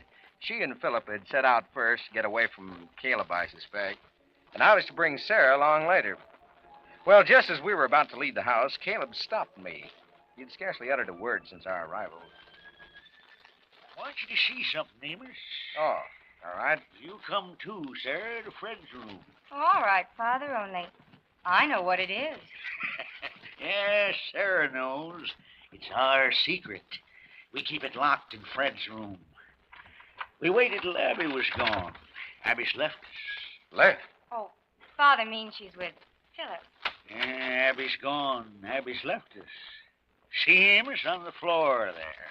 Why, it's a tool chest, complete set. His tools, Fred's. All his tools. His planes and chisels and gouges. And all the bits and braces and mallets. All his tools. Aren't they beautiful, Amos? The way they shine? We keep them shining and clean. Just the way Fred always kept them. It's our secret. Abby doesn't know. Abby's left us. But Fred is back now. See all his tools. And someday Father's going to take them and put them all in that big chest. And bury them out at sea. That's what Sarah and me planned. Only now I have a better idea. You didn't tell me, Father. You didn't. Where, Father? Where could there be a better place? There's a better place, all right. Well, go on. Get to your picnic. There's a better place, all right.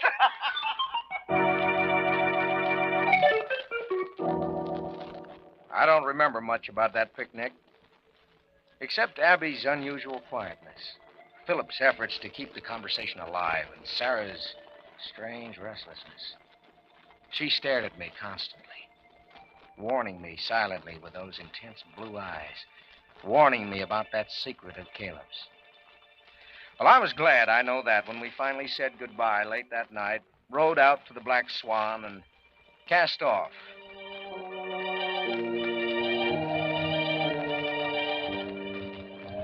Amos, I don't get it. Get what? The ship, the way she's acting. She's not responding. She's sluggish. Temperamental. Wait till we get out beyond the cove. She feels the wind. Looks stiff out there.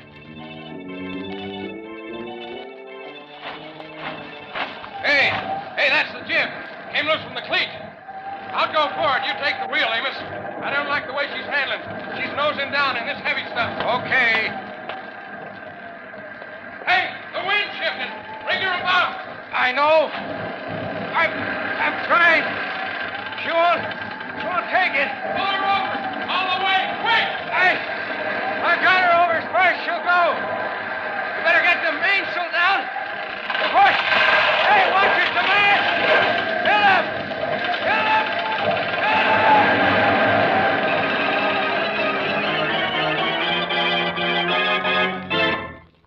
Yes, he was gone.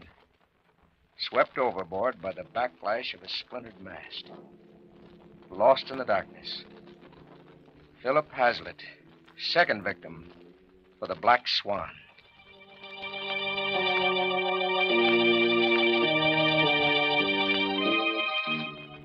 Somehow, I managed to get the Swan back.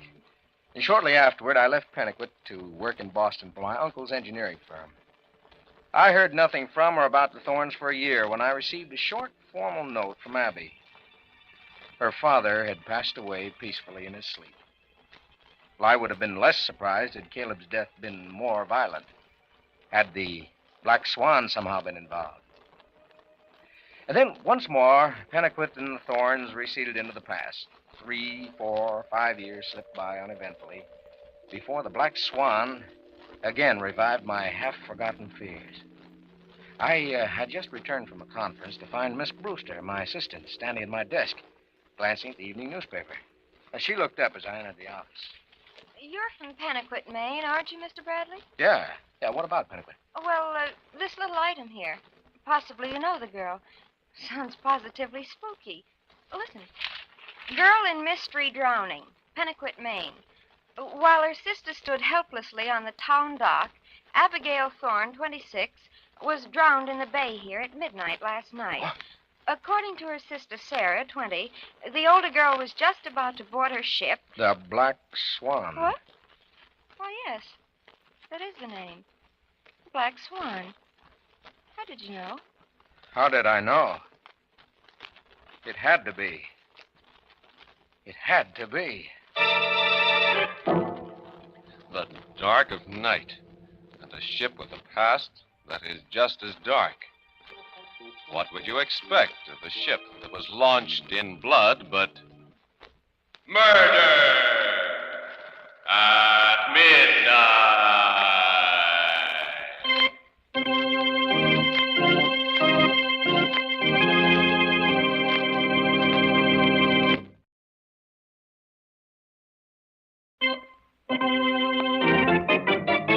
And now back to Murder at Midnight and The Black Swan. Who has the ship of death singled out for its next victim? Listen as Amos tries to find the answer.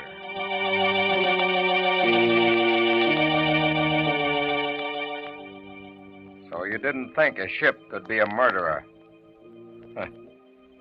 First, Fred Thorne, who built the Black Swan for his sister Abby.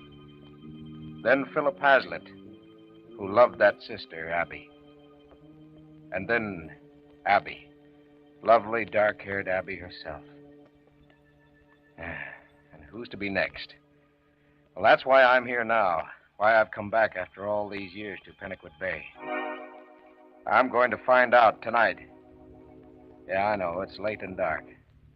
Care to come? No? Can't say I blame you. What's that? May storm a bit later. Well, fine. That suits me just fine. I'm going out there, see? Sailor myself. And before this night is done, I am going to know the answer.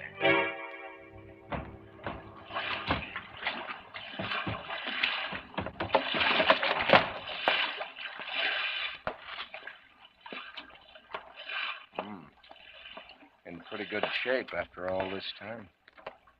Somebody must be taking care of her. Somebody is, Amos. Very good care of her. Abby! That surprises you, Abby coming back here. It can't be. You need a flashlight to reassure you? Wouldn't Abby's ghost be more companionable in this pale, thin moonlight? It's you, Sarah.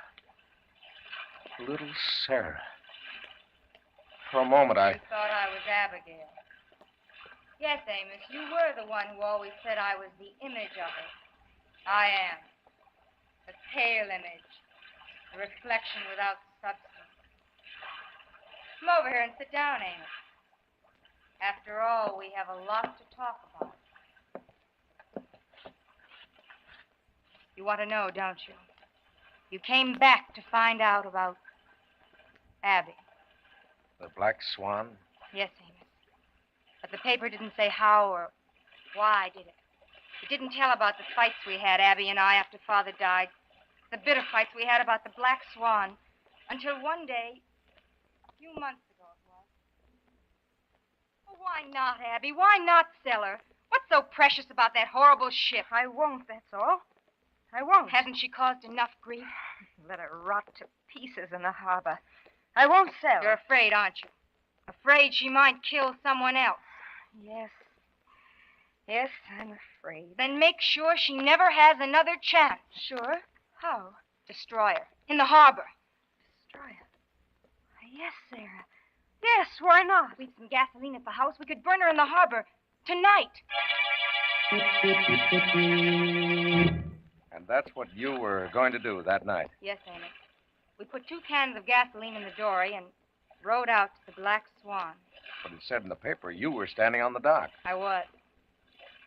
We were about halfway out when suddenly a strange feeling of terror swept over me. Put back, Abby! Put back!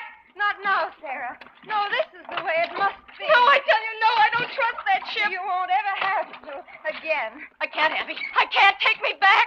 Abby, please, or I'll jump overboard and swim back. All right. I'll put you ashore. And then I'll come back. And I'll do it alone. I see. See what? Do you see me standing there watching the dory in that choppy swell? Do you see me standing there watching Abby get to her feet, a gasoline can in one hand? Do you see it happening swiftly, without warning, the black swan rolling violently, swamping the dory? Do you see Abby pitching forward, her head striking the black hole? Do you see her plunge backwards, her knees catching the gunwale, her body snapping like a broken oar? Her head beneath the water. When I got there, she was dead. The Black Swan again. Yes, the black swan. And we're the only two left who care. And we'd come back to find out. Amos, who loved my sister in silence. And Sarah, And Sarah, who? I might have told you once. But you went away like the others. I've come back, Sarah. Yes.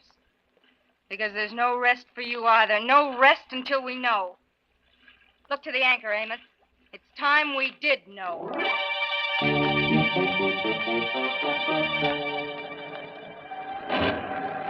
My friend at the dock was right. It's going to storm. Yes, I think so. And we haven't learned anything. She's handling like any other ship. Only better.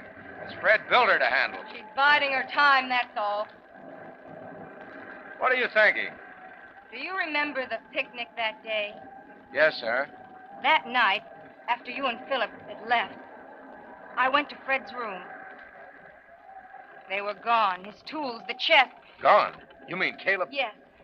Father had taken them away while we were picnicking over at Arrow Beach. Taking them where? He wouldn't tell me. He said he'd found a better place. He kept saying that over and over, but he would never tell me where. Poor Father. Yes, sir. He changed so after Philip was killed. How? Well, it goes back to Fred, my brother Fred. Don't you see, Father commissioned Fred to build the Black Swan as a birthday present for Abby. It was one of the ways he thought he could, well, buy Abby away from Philip. And Fred was the first victim of the Black Swan. Yes. Then, Philip. And the more Father tried, the worse it became. Abby wouldn't talk to him, not a word. In death, Philip took Abby further away from your father than he could possibly have done in life. Philip's death? No, Amos. Philip's murderer did that. The Black Swan.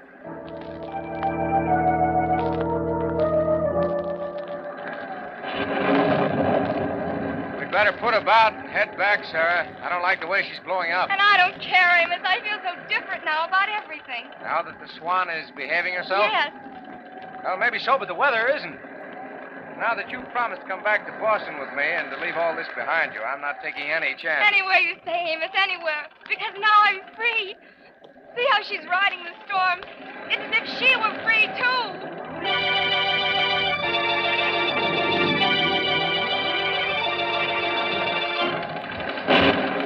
Any sign of that breakwater yet? I should catch it in the next lightning. It's somewhere off port. I know it is. It can't be far now. Keep your eye peeled. I am. There, Amos. It is. It's What did you say? off port now. Hold her till I tell you, then cut in. I think we can make it on one run. Okay, say when. All set? All set. No! Swing her in now, Amos. I am. I'm trying. I'm giving it everything No, Amos. Quicker. We'll hit the rocks on the other side of the entrance. She won't go over. Put her about then, quick. She won't. She's not answering the helm. She's gone dead the way she did the night Philip. Abby.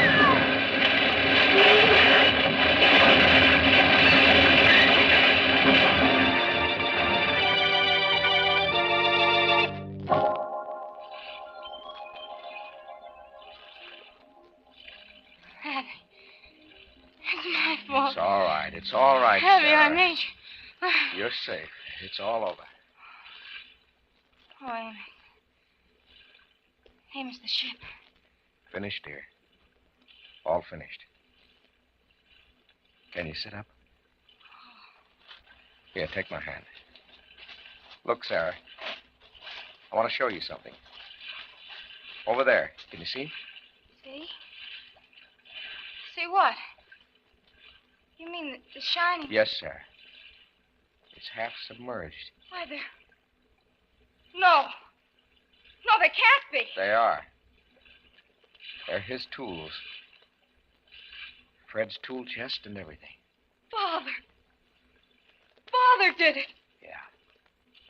When Caleb said he knew a better place, he meant in the ship. Oh, Father. Father. Yes, he took the chest and nailed it up under the deck, up at the bow. That's why the Black Swan acted so strangely the night Philip and I left the island. But Amos, tonight she was acting so beautifully until... I know. That's because somehow all these years she's been rocking there in the harbor. The chest worked itself loose, just loose enough so it would shift with the ship's motion. But then, I mean, what happened when we tried to bring her in tonight? Well, my guess is that the chest suddenly got itself wedged in tight in one place, off center. That's why she wouldn't answer the helm. Fred's chest. Yes, Amos. Yes, that's why she rolled so badly the night Abby and I... Don't, Sarah. It's all over now. Yes, it is over now, isn't it? It was almost over for us. And then no one would have known. We know now, Sarah. Yes, the Black Swan has been brought to justice. And by her own hand.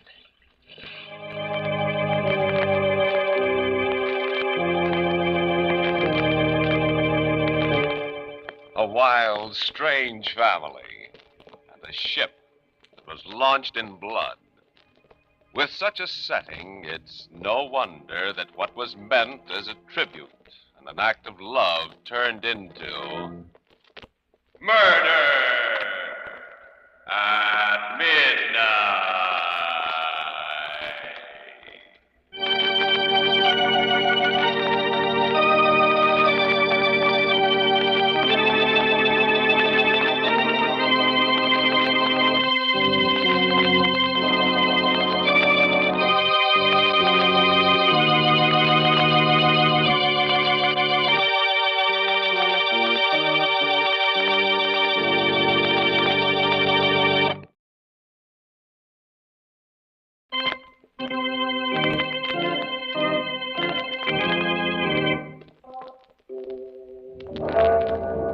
Remember to be with us again when death comes in with a rising tide and the clocks strike 12 for murder at midnight.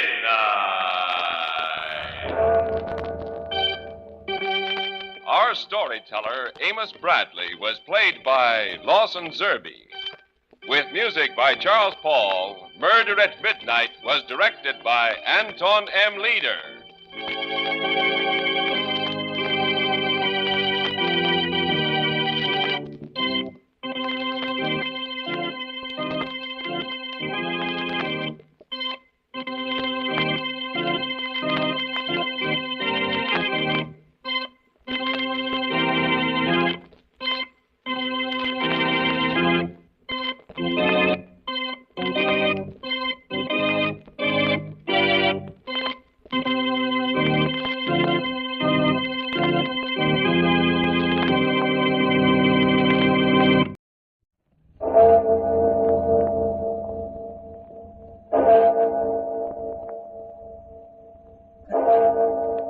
Murder at midnight.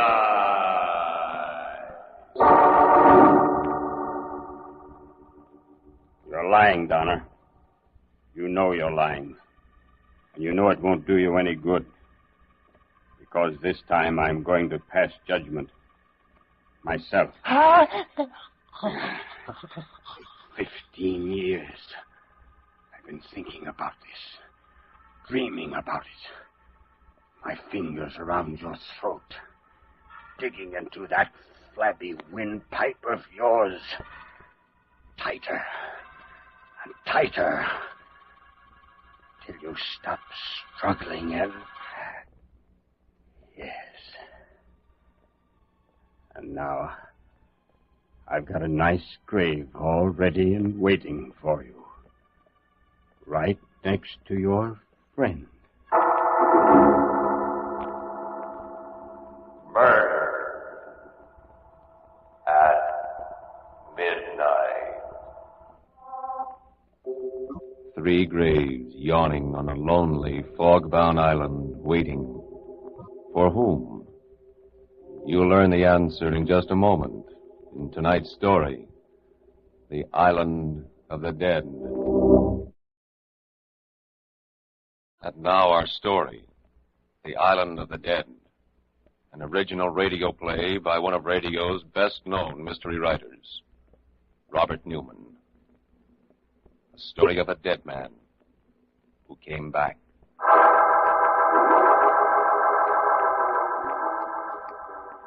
It's a small island, flat and barren, lying in the middle of the river. And it's truly an island of the dead, for it's the city's Potter's Field. It's here that the nameless dead are buried, those who have no relatives to claim them, and those who are too poor to pay for burial elsewhere. At one end of the island is the pier, where the city launch docks. At the other end of the island, in the midst of the shallow graves, is the squat stone building where the watchman lives.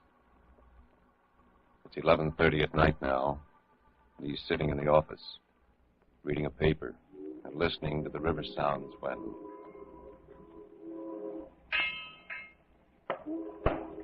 Who's there? Who's that? I said, who's there? Who the devil are you? What do you want? I think that this is where I'm supposed to come. What do you mean? Hey, wait a minute.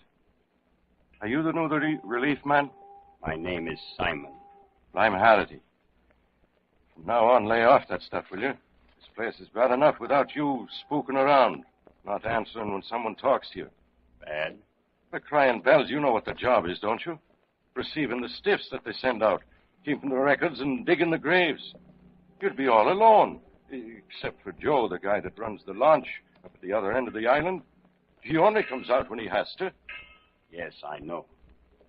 Well, I'll go change me shirt and blow. I didn't think they were going to be able to get a relief man until next week. I'm sure glad you got out here tonight. This place was really starting to get me down. And I'll be out in a couple of minutes.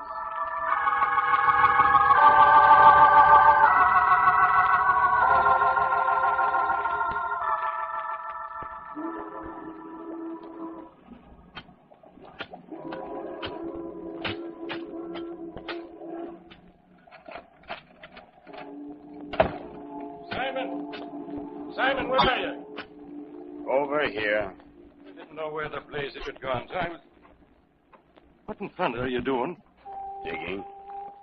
Digging some graves. I see that. 3 of them. What for? Because they'll be needed before the night is over. Huh? You mean they called up and told you to get them ready? It's funny. I didn't hear the phone. No. No one phoned. Well, then why are you doing it? I told you. I think they'll be needed. You think? Look, I'm going right now. I'll be back tomorrow night. Unless I decide not to come back at all.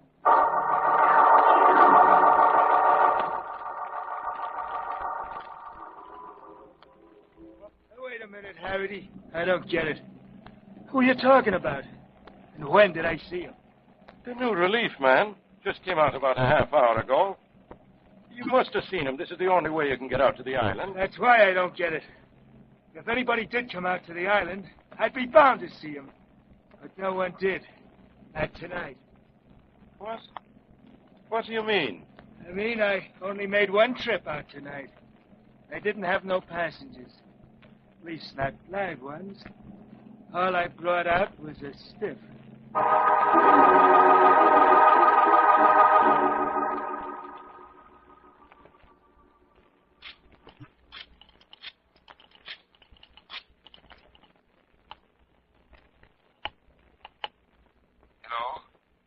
Marsh? Yes, speaking. Is this Mr. Alec Marsh, the attorney?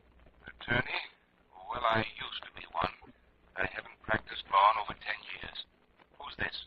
This is the watchman of the city cemetery out on Channel Island. I'd appreciate it very much if you'd come out here immediately. Come out there? In the middle of the night? What for? To identify a body. To what? What makes you think that I can identify it?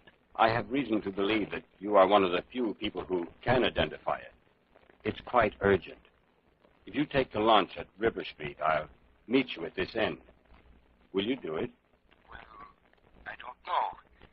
It's a funny business, but... Well, all right. I'll leave right away.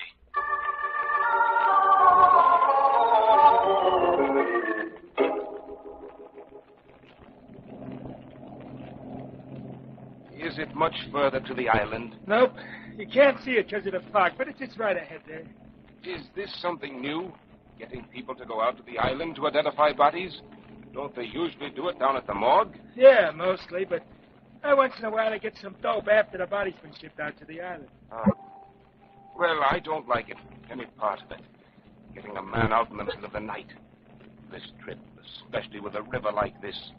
Not being able to see anything. Just the whistles and the foghorns. And then landing there on the island where... Oh, for 2 cents, I'd go right back with you. Not go ashore at all.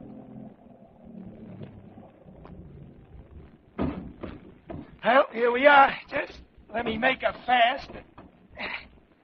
Okay. Well, you getting off? I don't know. I'll tell you what. The man that phoned said he'd meet me. I'll go up to the end of the dock. If he's not there, I'll come back. Okay.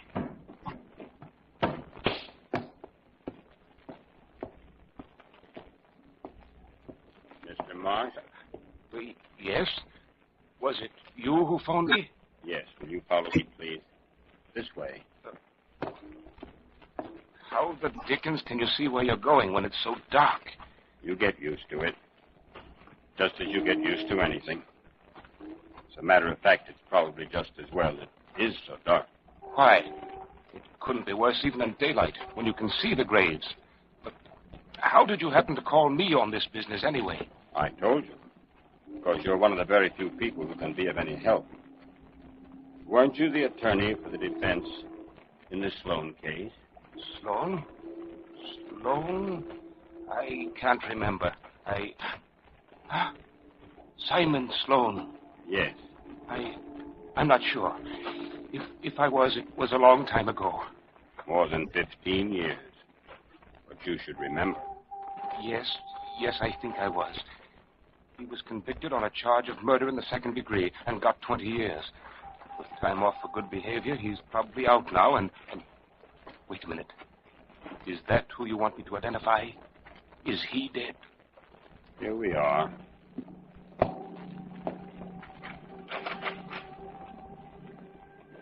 Watch the step going in.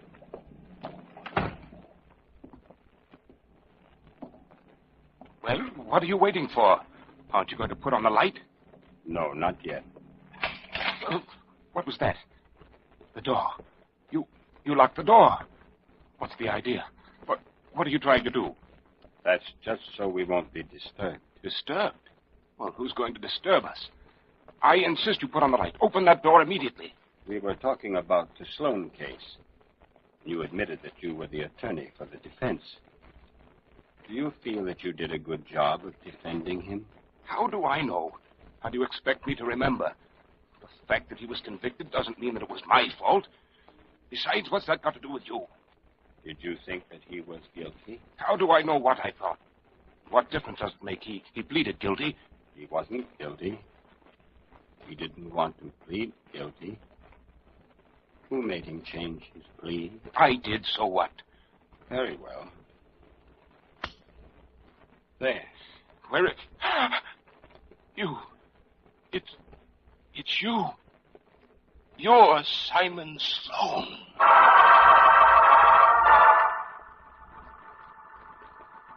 A dead man on the island of the dead. 3 waiting graves.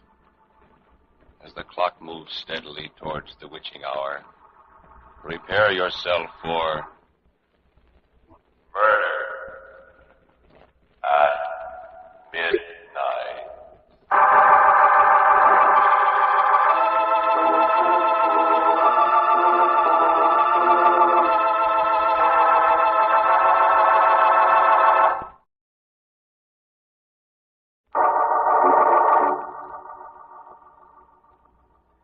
Now, to go on with the story of the island of the dead. It's just a moment later. There is silence in the small, bare room as Marsh stares at the strange figure that stands opposite him. Then slowly, his face pale and drawn, he sinks into a chair. You shouldn't have done this to me. I told you I'm not well. I've got a bad heart. Why did you do what you did to me? Why did you make me change my plea to guilty? I had to. Why? Because Donna, the district attorney, made me. He wanted the conviction to build up his record, and he had something on me, an attempted bribery in another case. What are you going to do to me? I've got to get away from here. I'm a sick man, I tell you. I'm not going to do anything to you. You can go now, if you can. There. The door's open. Why are you looking at me like that? You think I can't make it, don't you? And that's why you're letting me go. Well, I'll show you. I just have to take it easy and... No, I didn't think you would make it. That is why I'm not angry at you. Now I have a place for you. Right outside here. For you, and for some others, too.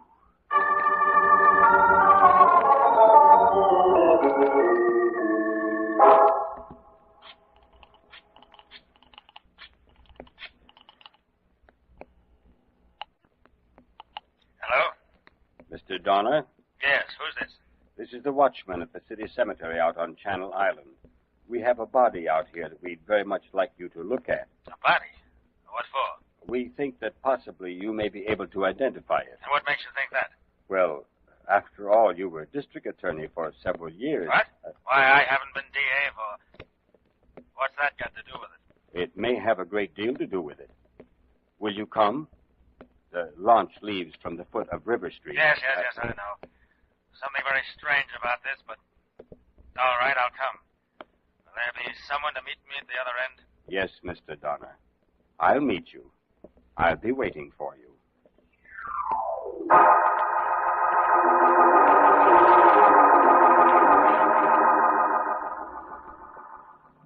Is it usual to have someone try and identify a body when it's already in a grave? Oh, no, it's very unusual. But this was a rather special case. I'm sorry I haven't any flashlight, but I do have a candle. There. Good Lord. Then you do know him? Yes, I know him.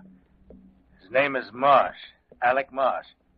He was disbarred about 10 years ago. When did he die? About an hour ago. But that's impossible. He couldn't have gotten here so quickly. Not if he was dead. But when he came here, he was still alive. I don't understand. Why should he have come out here in the first place? Oh, because I phoned him. I asked him to come out. Just as I asked you to come out. You see, I wanted to talk to him about this Simon Sloan case. The Sloan case? But what? How? Wait a minute.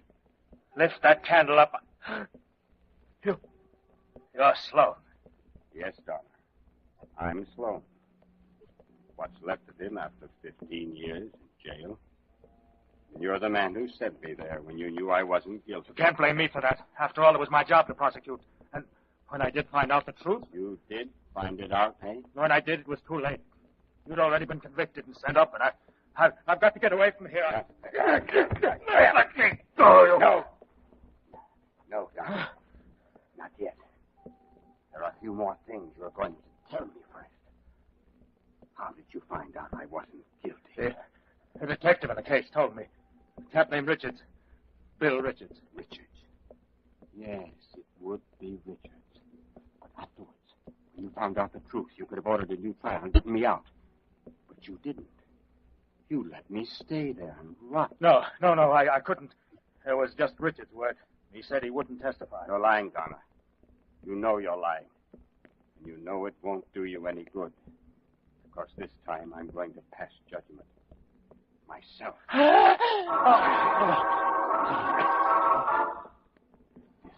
years. I've been thinking about this. Dreaming about it. My fingers around your throat. Digging into that flabby windpipe of yours.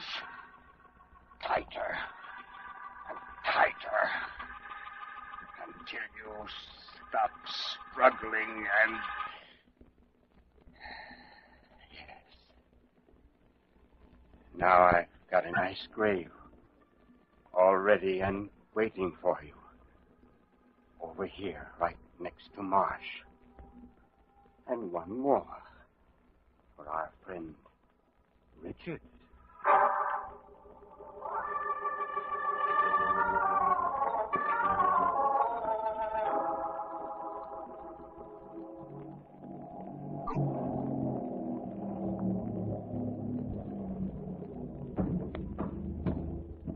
Guess when we get out? Yes. Now, you wait right here for us, Joe. I'll see it as it's you, Hardy, I will. Be sure I've had my belly full. What a night. Now, look who's talking. Me, I've got to go traipsing all over this bloody island just because your friend here comes into the station house with a story nobody will believe except the captain. For crying bells, Richards. You think I made it up? What about those two other guys Joe said he brought out here? What about those 3 graves this guy Simon was digging? Well, where are they? Did you dream them up, too? I didn't dream anything up, Richards. They're right over here. They do look like graves. I got a match here someplace. Let's take a look at them. Good. Good Lord. There's a body in this one. And in this one here, too. I see them. This one here looks like... Why, it is Marsh. Alec Marsh. And that's John Donner. Well, now am I crazy? Now was I making things up? Shut up. This guy that came out here. You said his name was Simon? Yes. Was he, let's see. He must be about 50, 55 now. Probably looks older. Tall, thin face, gray hair. That's right, that's him. Do you know him? Yeah, I know him. Look, I was ribbing you before, but that man's dangerous. Killer. I'm going to stay here and try and find him. But I'll probably need help. You and Joe take the launch back to shore, get hold of the captain, and have him send out 3 or 4 more men. Fast. Okay, Richards, right away. Sloan! Sloan! Where are you? I know it's you. And you know you can't get away.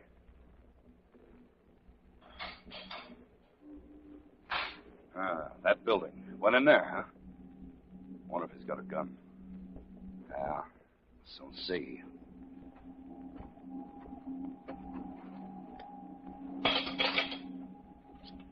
Stick him up, Sloan. I'll let you have it. Reach, did you hear me? Yes, Richard. I hear you. Put on the light. There isn't any light in here. But I've got a candle. Just a second. So, it really is you. I heard you were out astir, and I was sure it was as soon as I saw Marsh and Donner out there. You killed them, didn't you? Yes, I killed them. This is really funny. I'd like to hear someone now say there isn't such a thing as fate. Yes, it is funny. I tried to get you on the phone just the way I did Marsh and Donner. But of course I couldn't. Then you come out here on your own. You thought you'd get me too, huh? Well, that's okay. I tried to get you, and I would have if that jury hadn't gone so panty-waist and given you just 20 years. You know that it was me that framed you, don't you? Yes, I know it. I just don't know why. Why? Because I've always hated you, that's why. I was just a flatfoot and you were a gambler, pulling in big dough. I never could touch you on the level. That's why I hated you. That's why I framed you. Well, I didn't get you then 15 years ago. But I've got you now. Have you, Richard? I guess maybe you ought to look around. See where we are. What do you mean? We're in the room where they keep the stiffs until they're buried. Kind of an icebox. And if you'll notice, there's no handle on this side of the door. That means there's no way of getting out. What? Why, you... So what? Someone will be along sooner or later. Oh, when anyone does, it'll be too late. Because that door is airtight.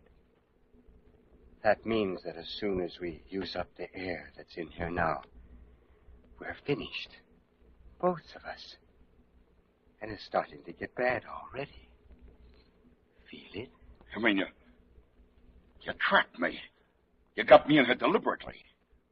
Well, you won't get away with it.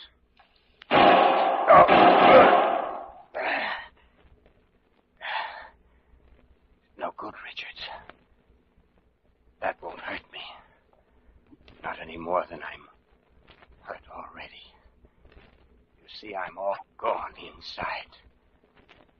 That's why they released me. I must have passed out in the street last night, and my heart was so bad that they thought I was dead.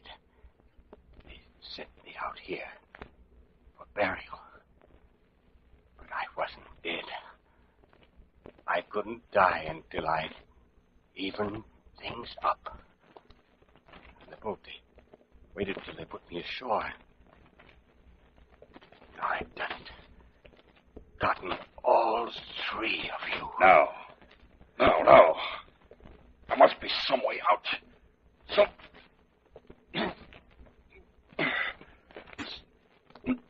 The smoke. I can't breathe. No, Richards. It's getting worse every minute. There's no way out. That candle. That's our lives, see? When that goes out, we're finished. It's starting to flicker. Turn blue already. Help. Help. Somebody, please. There's no help, Richards. This is it. There. The candle's gone out. You might just as well lie down and take it quietly, like me. Well, there's just one thing. One little thing. You see, I only dug 3 graves for the 3 of you. Now, someone else will have to dig mine.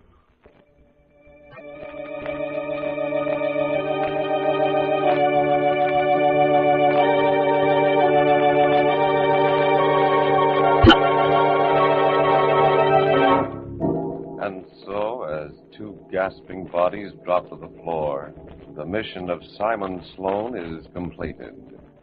First, Marsh, then Donner, and finally Richards succumb to murder at midnight.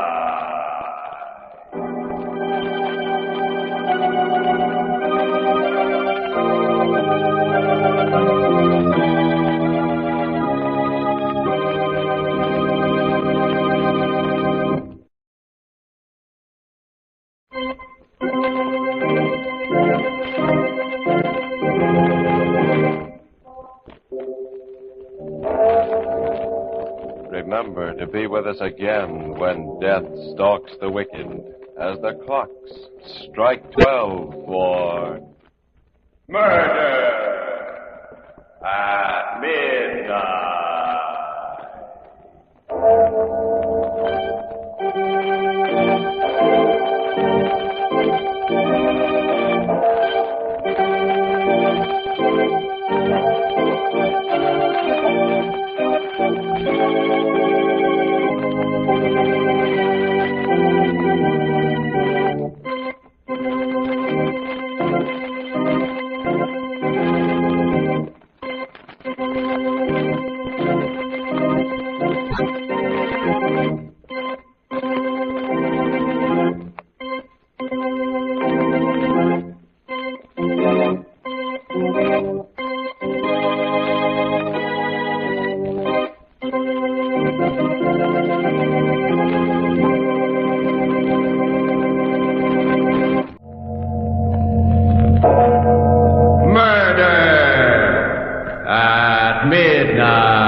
You find this a strange place, don't you? And you're wondering about a lot of things. Who I am, why I brought you here, and what's going to happen to you. Who I am and why you are here are not important, but, yes, I'll be glad to tell you what's going to happen to you. You're going to die. Both of you.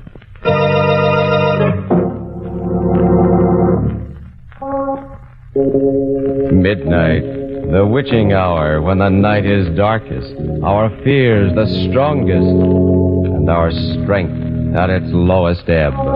And now, Murder at Midnight, tales of mystery and terror by radio's masters of the macabre. Our story by Robert Newman is The Dark Chamber.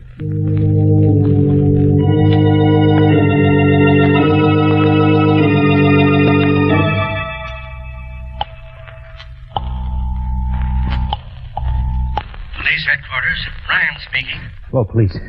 Listen, you've got to help me. You've got to. Just I don't know how a you can. minute. Hold on there. What's your name?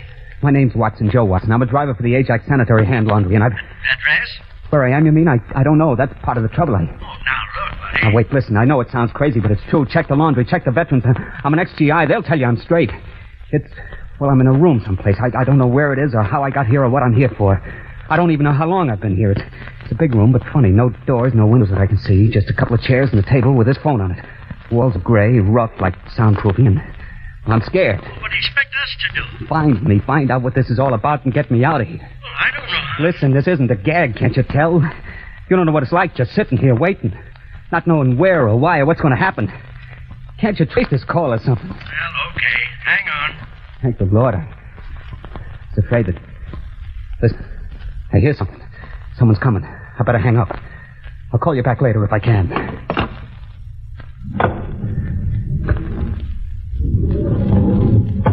How do you do? Who are you? My name's Helming. Dr. John Helming. And your name? I don't have to tell you anything. That's very true. Though I didn't think you were aware of it. I think I already know everything about you that I'm interested in knowing. Like what? Name, Joseph Watson. Age, 26. Occupation, employee of the Ajax Laundry. Honorably discharged from the Army 6 months ago with the Bronze Star and Purple Heart. What? So you went through my pockets, huh? Well, if you know that much, you know I haven't got any dough. Money? I'm not interested in money. Well, what do you want, then? Where is this place? The last thing I remember is making a delivery on Spruce Street. Noticing that the lights were out in the hall and hearing a noise behind me. You or somebody slugged me. That's right. Well, will you stop grinning like that and tell me what this is all about? Of course. I brought you here because I need your help in an experiment. An experiment whose details I've already worked out with mice, rats, cats, and other animals. What kind of an experiment? An experiment in fear.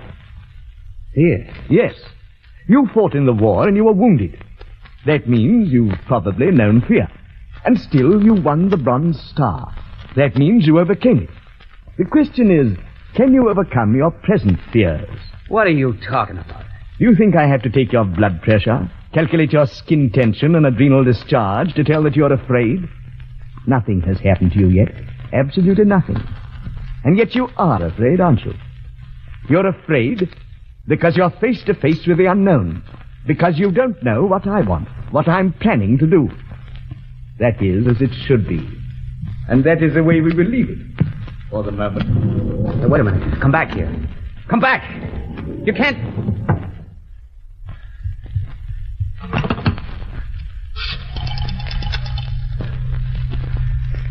Hello, operator. Get me the police. Hello, police. This is Joe Watson again.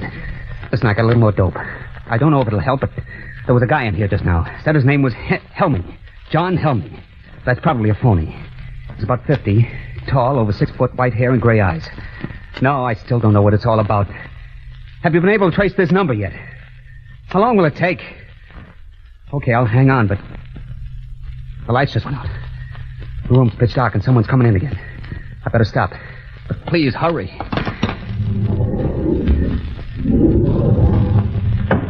Who's that? Who just came in? Who are you? A girl. Keep away from me. Keep away, do you hear? Keep away. What's the angle now? Angle? Why did you bring me here? Wait a minute. You mean he put the snatch on you, too? When I was on my way home. Chloroform or something. And the next thing I knew... Why are you pretending? You're in on it, too. You must